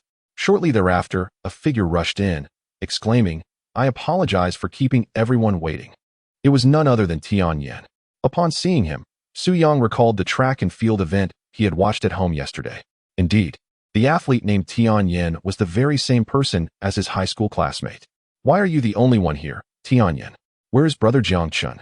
Su Fei inquired with curiosity. Tianyin replied, I am not certain either. He was not with me. Perhaps he has been delayed by some matter on the road. If not, we shall not wait for him. Let us proceed inside to dine. The group nodded in agreement. It seems there is no other option. Following this, the party, including Su Yang, entered the private room of the restaurant. The waitresses were all clad in uniforms and black stockings, presumably a marketing strategy. One can only remark that the culinary industry is exceedingly competitive these days. Once seated, the group engaged in conversation while awaiting their meal. The topics were mundane, revolving around their recent lives, current occupations, romantic relationships, and impending nuptials. Among them, Tianyin was the most loquacious. After all, being a national athlete, he was arguably the most successful one present, aside from Su Yang. Tianyin, we watched your competition yesterday. I can only urge you not to be disheartened. You performed admirably. The others consoled Tianyin. Indeed, you were not in last place. You ranked 8th in the world. It was a pity about yesterday's competition. For the first 50 meters, you were leading, but alas, the foreign athletes demonstrated formidable power in the latter half. I believe you can run indefinitely. I feel that one day you will become the world champion. Listening to the encouragement from his old classmates, Tianyin smiled helplessly. Thank you, everyone. Achieving the title of world champion may be a bit challenging for me, especially since our Dragon Nation has recently produced a shadow. Upon hearing this, the group felt a chill. Tianyin, you are aware of the shadow? Tianyin chuckled. Of course. I am not someone who avoids the internet. Speaking of which, the shadow is currently my idol. If only I possessed his prowess, I would have easily outperformed those foreign athletes yesterday and secured a gold medal for our nation. The group nodded in agreement. Indeed, the shadow is remarkable. It is the first time I have witnessed someone running with an afterimage. At that moment, Su Fei's phone vibrated. Upon reading the message, he looked up with excitement and announced, "Brother Jiang Chun is about to arrive. He mentioned he has something important to reveal to us." The group paused, slightly taken aback. An important matter? What could it be? Someone inquired. Su Fei replied with a smile. He said he knows who the shadow is. Chapter 86. Su Yang. The shadow is actually me. Boom. The entire room was left in a state of bewilderment. Could it be? The identity of the shadow had eluded internet sleuths for so long. Yet now Jiang Chun claims to know? Is this for real? Are you joking? The most excited among them was undoubtedly Tianyan. Su Fei sighed. I am not joking. If you don't believe me, I can show you the message Brother Jiang Chun sent me.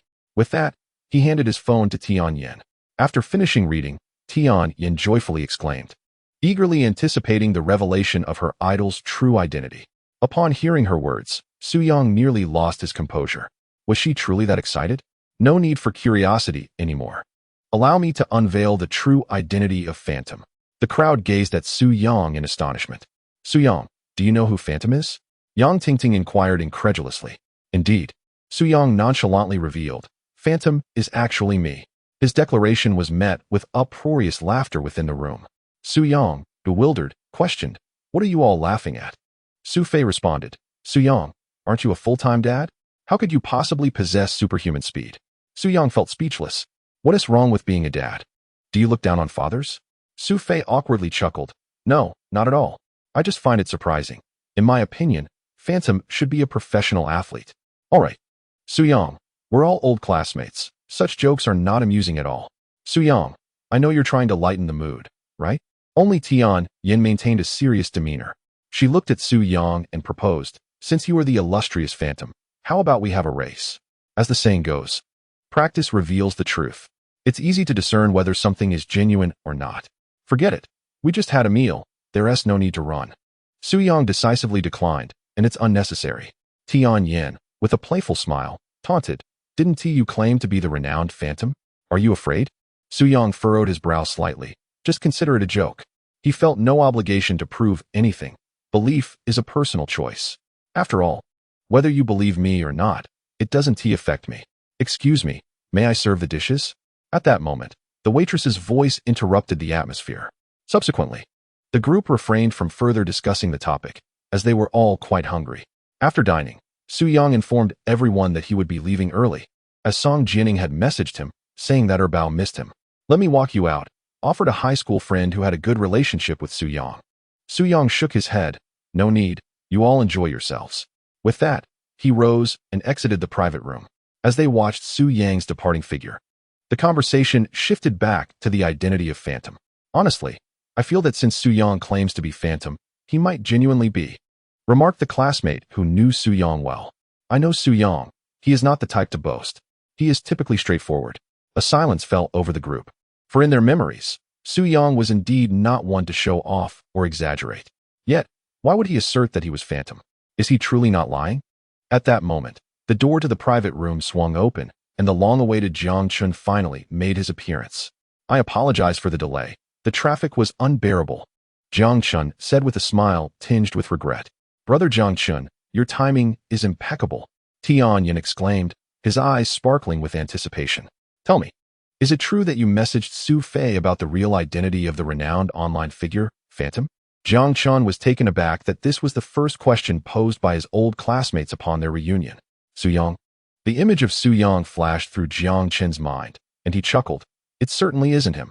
The true Phantom is a longtime online acquaintance of mine, a national-level athlete who is currently not in Shanghai. Had Su Yang been present, he would undoubtedly have advised Jiang Chun, buddy, download an anti-fraud app. You seem to be in a precarious situation. Tianyan laughed lightly. I knew Su Yang was just boasting. Yang Tingting sighed. Ah, how people change. Su Yang was so earnest back in high school. I never imagined he would develop such a penchant for exaggeration. Perhaps it's vanity, someone remarked. Tianyan curiously inquired. Brother Jiang Chun, since your friend, the Phantom, is not in Shanghai, where is he currently?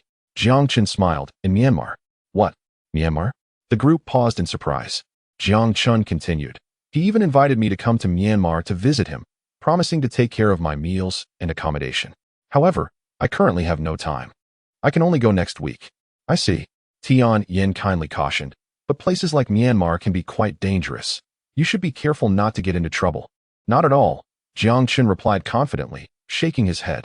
He is different from others, although I have never met him in person.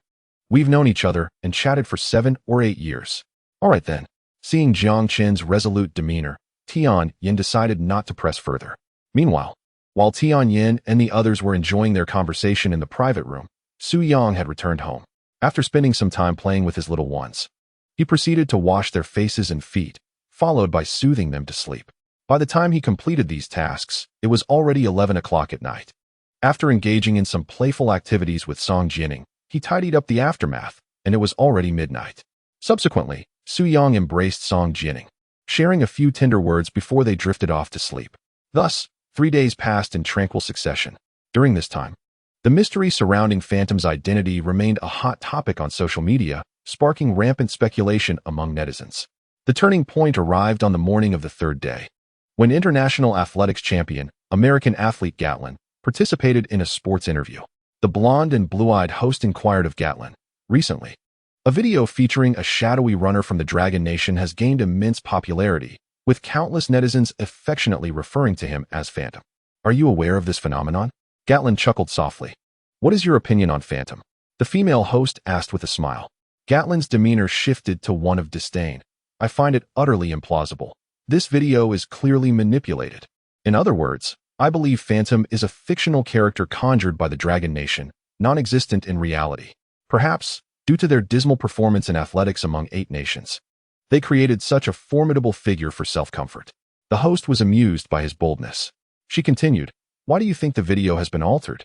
Honestly, I have watched the original video myself, and I found it quite authentic. Is this merely your subjective conjecture, or do you possess concrete evidence? Chapter 87. The arrogant Gatlin. I do not possess any evidence, Gatlin replied. It is simply that no human, regardless of speed, could produce a shadow while running. This contradicts the principles of human biomechanics. Bolt was exceptional, wasn't he? Yet, he too did not leave a shadow. If Phantom truly existed in the Dragon Nation, I doubt his speed would surpass that of Bolt. After all, individuals of Asian descent are inherently incapable of outrunning those of African descent. The female host was taken aback by Gatlin's final statement, instinctively covering her mouth in shock. Oh my, that's explosive. Did I hear you correctly? Mr. Gatlin, could you please reiterate your last statement? Gatlin replied defiantly, of course.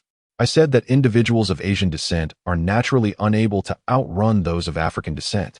Our running speed is the most formidable on the planet. If any Asian disagrees with my statement, I welcome them to prove me wrong, or let Phantom challenge me directly. This declaration from Gatlin was undeniably reckless. His interview content quickly spread across the Dragon Nation, dominating trending topics on major platforms the same day. Weibo, Gatlin claims that individuals of Asian descent are inherently slower than those of African descent. Jihu, how should we perceive Gatlin's latest remarks? You see, shocking. The American athlete Gatlin, during an interview with a beautiful host, made such audacious statements. Countless netizens, upon learning the details of the incident, were incensed. Is Gatlin truly this arrogant? What is he trying to prove?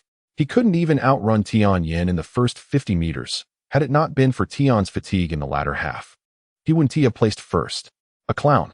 Remember when Lu Xiang shattered the world record in the 110-meter hurdles, defeating you foreigners? Have you forgotten so soon? If only Phantom were to intervene, I feel he could easily handle Gatlin. Indeed, I hope that Mr. Phantom, upon seeing the news, will engage in a contest with the other party, allowing Gatlin to truly comprehend the essence of speed, which is not to be underestimated among us of the yellow race. Thousands are petitioning for Mr. Phantom to face Gatlin. Meanwhile, the Sports Association of the Magic City is stirred. This Gatlin is utterly audacious. How dare he publicly belittle our speed and make such inflammatory remarks? Alas, what can be done? He has just earned a gold medal and feels entitled to boast. If only Mr. Phantom had made his move, the outcome might have been quite different. Listening to the indignation of his subordinates, a 60-year-old man, impeccably dressed with lace-trimmed glasses, remained silent. He is Fu Jinzhong, the president of the Magic City Sports Association. After a prolonged silence, Fu Jinzhong inquired of one subordinate, Have we still not uncovered any clues regarding Mr. Phantom's identity? The subordinate shook his head, offering a wry smile. President Fu, we have yet to find anything. However, I have just contacted the police department, and we should receive feedback before the day after tomorrow, revealing Mr. Phantom's true identity. The day after tomorrow? Fu Jinzhong furrowed his brow in impatience. That is far too long. Very well, I shall conduct the investigation myself. With that, he ordered a vehicle to be prepared and swiftly made his way to Sam's Club. Why did Fu Jinzhong choose to go to Sam's Club? The reason is quite simple. It was at the entrance of this supermarket that Su Yang demonstrated his remarkable agility. President, through the supermarket surveillance, we can see that after assisting an elderly lady in retrieving her wallet, Mr. Phantom quickly entered the store to shop. Afterward, he returned to a 7-seater Toyota Alphard. But unfortunately, the license plate was obscured, or else we could have directly traced the owner. Upon hearing his assistant's report, Fu Jinzhong made an immediate decision. Contact the traffic police and ask for their assistance. They must have a way to ascertain the license plate. Additionally, I wish to know where this nanny vehicle ultimately went. Understood. The assistant promptly replied, setting about his tasks as directed by Fu Jinzhong.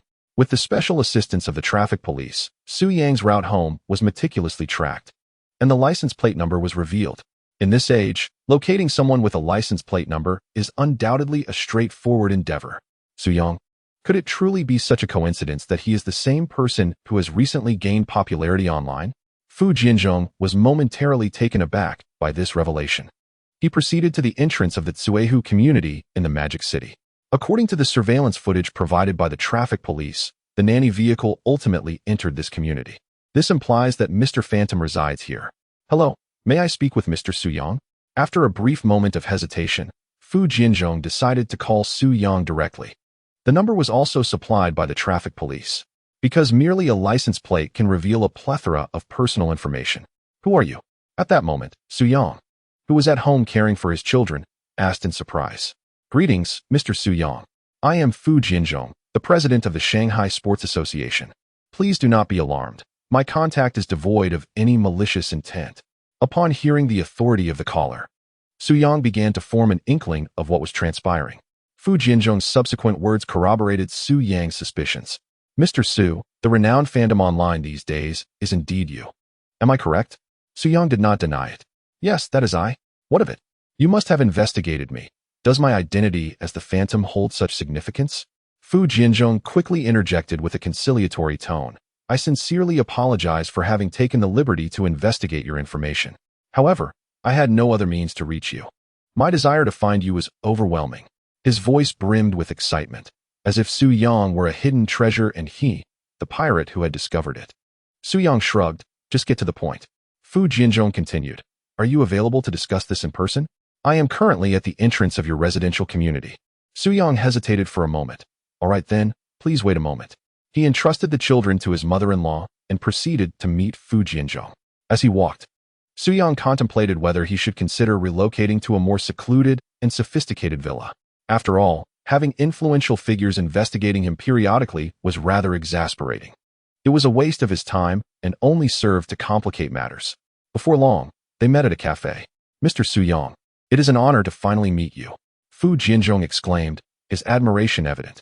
He had seen Su Yang's remarkable achievements, from developing liver cancer medication to becoming a new automotive deity in Longhua, and even listened to his cover of Why Not. It was fair to say that Fu Jinzhong had long admired Su Yang. Thus, his joy at meeting him in person was palpable. No need for excessive formality. Let us sit and converse, Su Yang gestured dismissively. They found a table and sat down. To gain Su Yang's trust, Fu Jinzhong proactively presented his credentials. Su Yang had no reason to doubt his identity. After all, those who could uncover his address were typically official personnel. Let us get straight to the matter. What is it you seek from me? Fu Jinzhong, seeing Su Yang's directness, wasted no time. To be candid, Mr. Su, I have taken notice of your athletic prowess. Would you be willing to represent our Shanghai Sports Association in a 100-meter sprint against Gatlin? Su Yang was momentarily taken aback. Gatlin? Fu Jinzhong replied, yes. Perhaps you are unaware of who Gatlin is. Allow me to introduce him to you. He is an athlete from the United States, having secured gold medals in international athletics for a decade consecutively. He is also the current world record holder in the 100 meters, with an astounding time of 9:14.6. 45 seconds that has remained unbroken for nearly a decade. In reality, it is Bolt who holds the record at 9:58 seconds. But this is a novel. Su Yang responded coolly. Do you truly believe I can outrun Gatlin? Indeed, Fu Jinzhong asserted earnestly. I have faith in your abilities, Mr. Su Yang. After all, I have never witnessed anyone run with such speed that they leave an afterimage. I feel that only you possess the capacity to shatter Gatlin's long-held world record. Only you can defeat him. With a smile, Su Yang replied, all right. But why should I take action? I am a stranger to Gatlin. He does not know me, and I do not know him. Fu Jinzhong sighed. Ah, Mr. Su Yang. Let me show you a video.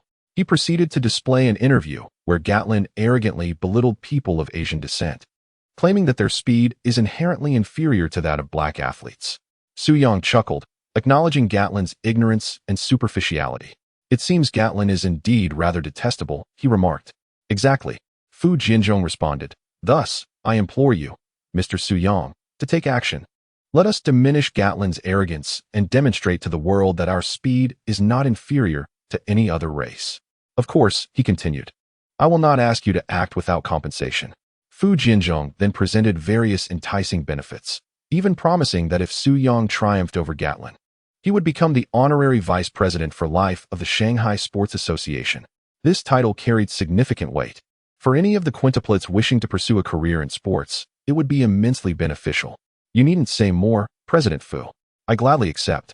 Su Yang replied with enthusiasm. After all, defeating Gatlin was a trivial matter for him. Given Gatlin's arrogance and his discriminatory remarks during the interview, it was only fitting to teach him a lesson. Really, Mr. Su Yang, you have agreed? Fu Jinzhong exclaimed, visibly excited. Yes, Su Yang nodded. I must attend to my children now. Please inform me on the day of the competition with Gatlin, and I shall certainly take action.